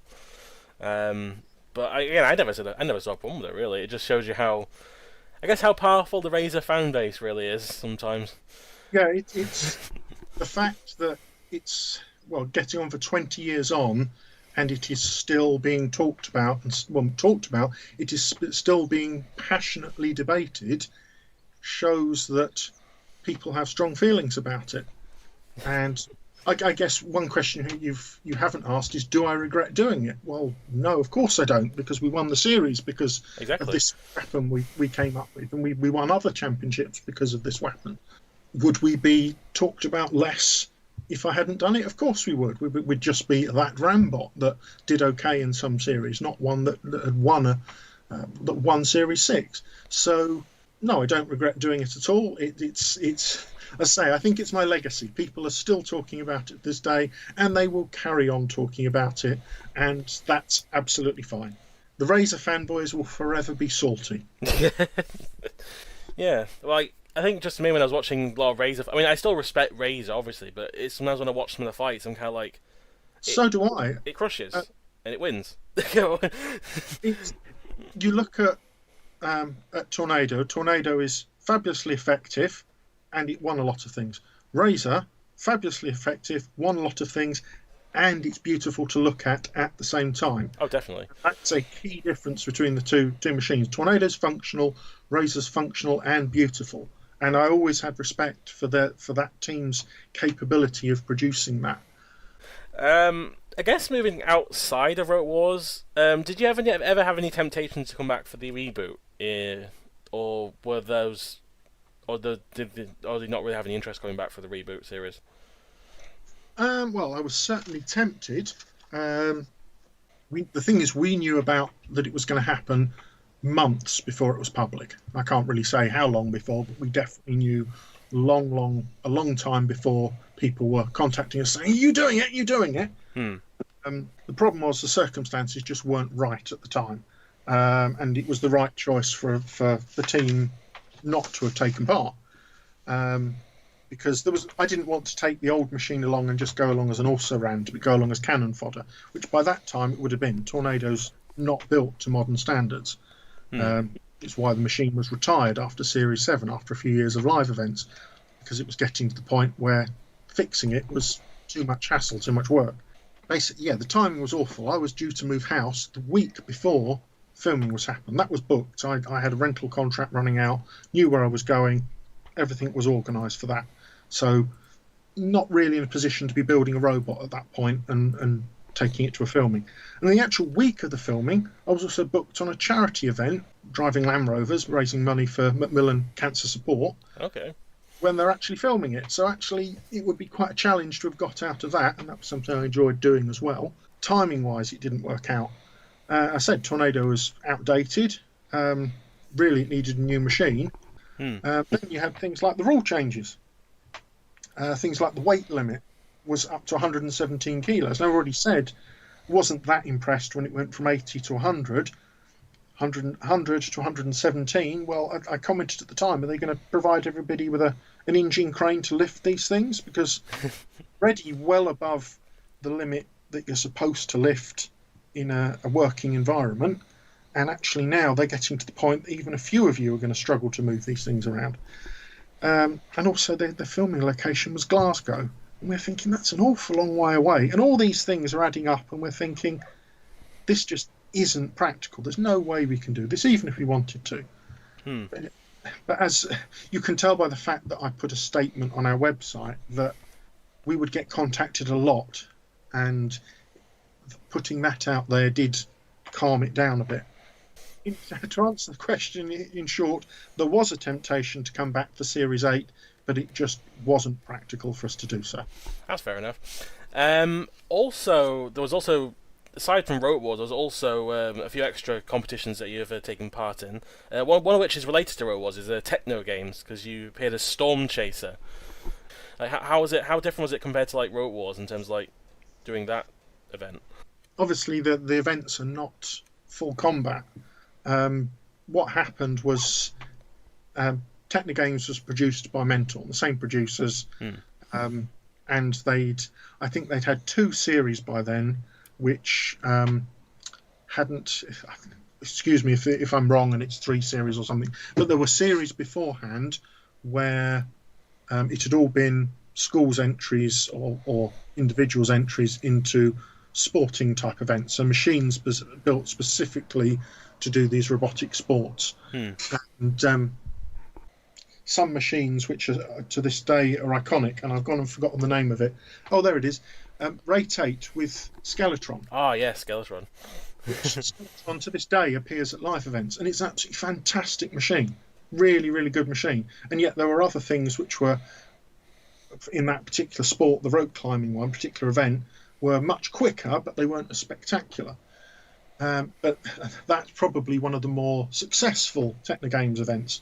And so we were asked, well, would you like to take part in this? We know you're quite happy to do this thing, but we ask, can you disguise the machine so the machine isn't recognisable? So somebody can't say, oh, that's a combat machine. Okay, well, what can we do quickly? We got some steel in the garage. We'll throw steel bodywood together, which it'll hide what it is. And David did something he'd been wanting to do right since the early days. We'd been wanting to have some kind of special effects in the robot. So he wanted to put strobe lights in it, and we were going to have smoke and a car fan to produce our own tornado out of the middle of the machine. And by the time we'd actually built the thing and realised we had no space for this, no weight for it, and actually we were a bit more of a serious team than one with a silly special effect in it, it fell by the wayside. And so we got to the event, and other teams had taped over the name on their robot with a name printed on their home printer and just changed the name of the machine. Oh, right. So we'd gone through all this effort, and actually other teams hadn't bothered, but it didn't matter. It was entertaining. One of the other things that happened is the crew was different to the Robot Wars crew, even though it's the same producers, and they wanted to see the machines running. So effectively there was an audition. And this was up at RAF Newton, and to this day it remains one of my favourite robot memories ever, and probably one of the best bits of driving I think I've ever done. And they taped this just with a little video camera sticking over this little arena they'd built. I'd love to get hold of that tape, but it set up this little obstacle course, and you had to sort of drive around a cone and reverse into a gate and knock a bowling ball into a goal and go around this post and just follow the little obstacle course. I don't remember all the bits and pieces that were in it. And Derek Foxwell took time out of his day talking to the people. He said, I want to watch you guys do this. And so put the robot in this crappy little arena with these little plastic barriers, really not up to the job for Robot Wars machines, but whatever.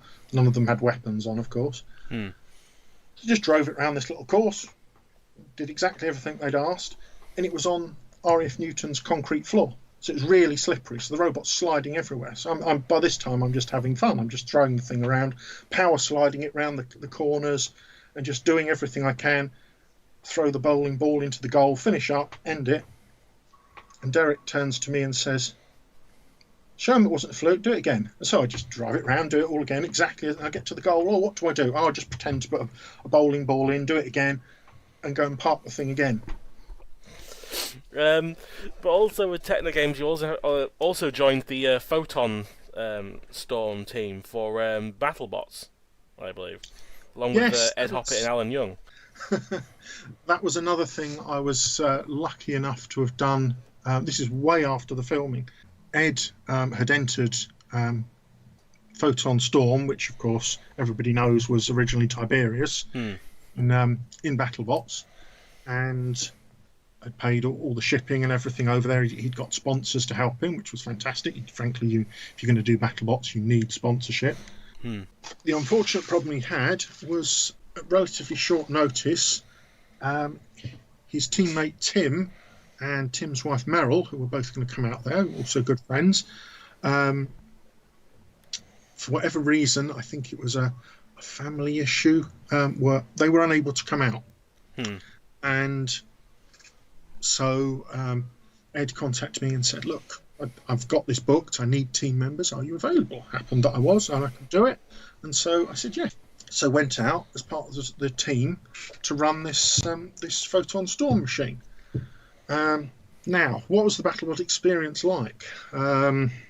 It's quite an unusual thing, because I'm used to pretty much any live event in the UK. I can walk in and there'll be somebody there I recognise and I can say hi to, and people will, even who've not met me, will come up and say hi, because that's what this lovely community's like. People come up and talk to you, and you make new friends in the younger generations of the sport, and it's wonderful. But out there at Battlebots, it was very different. I was walking around and all the big teams, don't know who you are, you're not important to me, and just blanking me. Oh wow! A few did recognise me. Particularly made friends with Michael Jeffries from Bombshell, and that's an absolutely brilliant machine. Oh nice! Look at the way you beat Cobalt with that thing. I love the way he thinks. It's just, it really like that thing. And Tim did eventually make it out to Battlebots, which was great, and was able to drive the robot for the battle, the one battle it had. And his really good driving with the thing meant it did last a little while against Minotaur. We did get a bite on the thing with the crusher. And if it had been 10 millimetres further over, it would have gone down the wheel well, and it could well have been game over, and we could have won the battle. But unfortunately it wasn't, and Battlebots rules means you've got a ref there counting you out and you have to let go, so you let go so you don't get disqualified. Then Minotaur started to get hits on the front of it and then got one really big good hit, and that was it. It was game over. The amount of damage they did in one hit to Tiberius was astonishing. But it broke valves off inside, it broke connections, which is why hydraulic oil went everywhere. It bent chassis. It smashed a motor up because something pushed into one of the motors. So the thing was a mess after that. The power of Minotaur, I guess. Yes, it's an exceptionally powerful machine, and one they would prepare. They would strip it down between every battle, completely rebuild it, check all the parts, and prepare the machine specifically for the opponent they were fighting. So it may have looked the same. It wasn't. They could literally have one weapon motor or two weapon motors in, more batteries, less batteries, more armour in certain places. And that is how advanced Battlebots has got. Because there's so much money in the thing, you can afford to take big risks. You can afford, if you're a sponsored team, to go through a set of batteries, a set of motors, a set of speed controllers in every single battle if you have to. So yes, it was quite a different. I guess overall, quite a different experience then compared to Robot Wars, just because I guess purely by the fact alone that majority of the teams there are going to be from Americans, so there's going to be like less people who know a lot of the British teams, unless they're like someone like John Reed who have been like in Battlebots in the previous series as well. Yeah. Yeah, and obviously there's a few teams who go, hang on a minute, I recognise you, and it's people who are just absolute enthusiasts of the sport and have watched everything and do know that you're not just somebody along for the first time. In terms of, I can't say I really enjoyed the competition that much. It always used to be the case, and we always knew this when we were doing Robot Wars, that Robot Wars was the TV show, and the producers set things up so you were going to be in this heat with this machine, and therefore if you won this one you'll be up against that one, and the draw's not going to be announced until we know who was actually qualified for the semi-final, and then we'll put these robots together, and then for the quarter-final we'll then put them into this order. And at that time, people who'd been out to Battlebots said Battlebots is completely different. It's a competition. It's absolutely fair. They don't care what your machine is, where you are. You get drawn, and where your draw is, you stay, and you work your way through the ladder. And they might not show your fight if it's an early one and it isn't that interesting, but most of the later ones will show. And if you get on TV, you'll get royalty checks from it, and it's all fantastic. And it's a competition first and foremost. It's wonderful. And by the time it came that the rebooted Robot Wars appeared, and I'd been out to Battlebots with Photon Storm, that had swapped over. Robot Wars was an absolute competition. It had to be. The BBC had gone through all these ridiculous scandals it suffered, and had to be whiter than white, so it couldn't be seen to be interfering with everything. So as far as I understand, the competition was drawn from a hat, and everything was as fair as it possibly could be. But Battlebots had gone the other way. It was made very clear by the producers, this is entertainment TV. We're here to put on a show. We were literally told, make it interesting, you won't be invited back.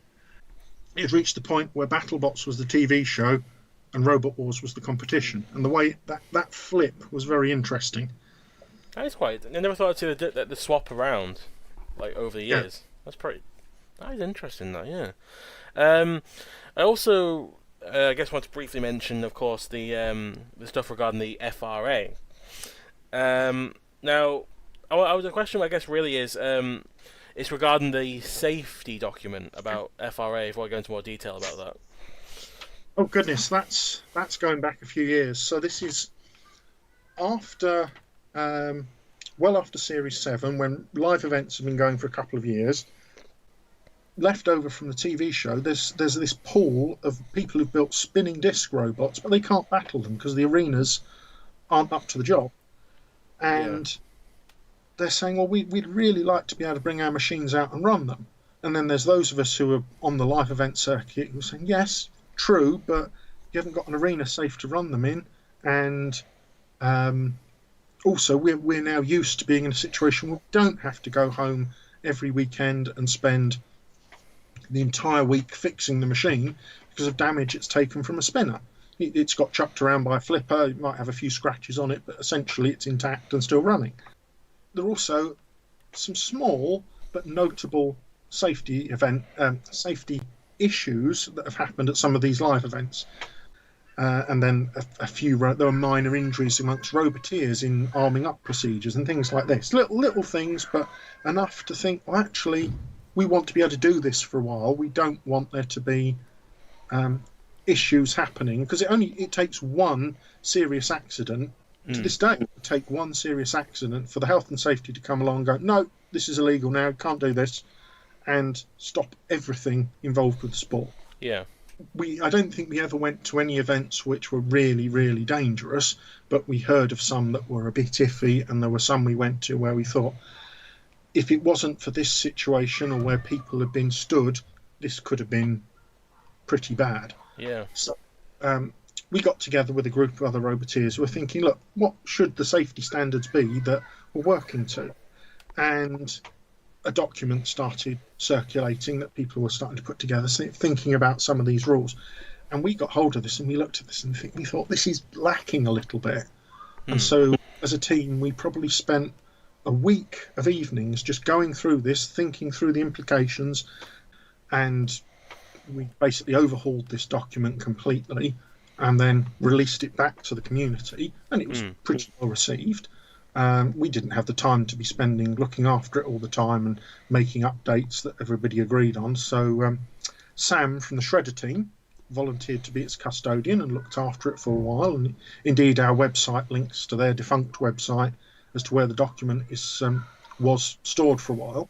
And this idea sort of evolved a bit further to say, well, what do we, as a group, what do we need? Well, I can't remember whose initial idea it was, but somebody said, we need a governing body that looks after the entire sport and to try and bring all the events into line. And that was where the FRA, the Fighting Robots Association, was born from. Okay. And in the early days of the FRA, this event safety document that we've been part of was one of the key parts of their rule set.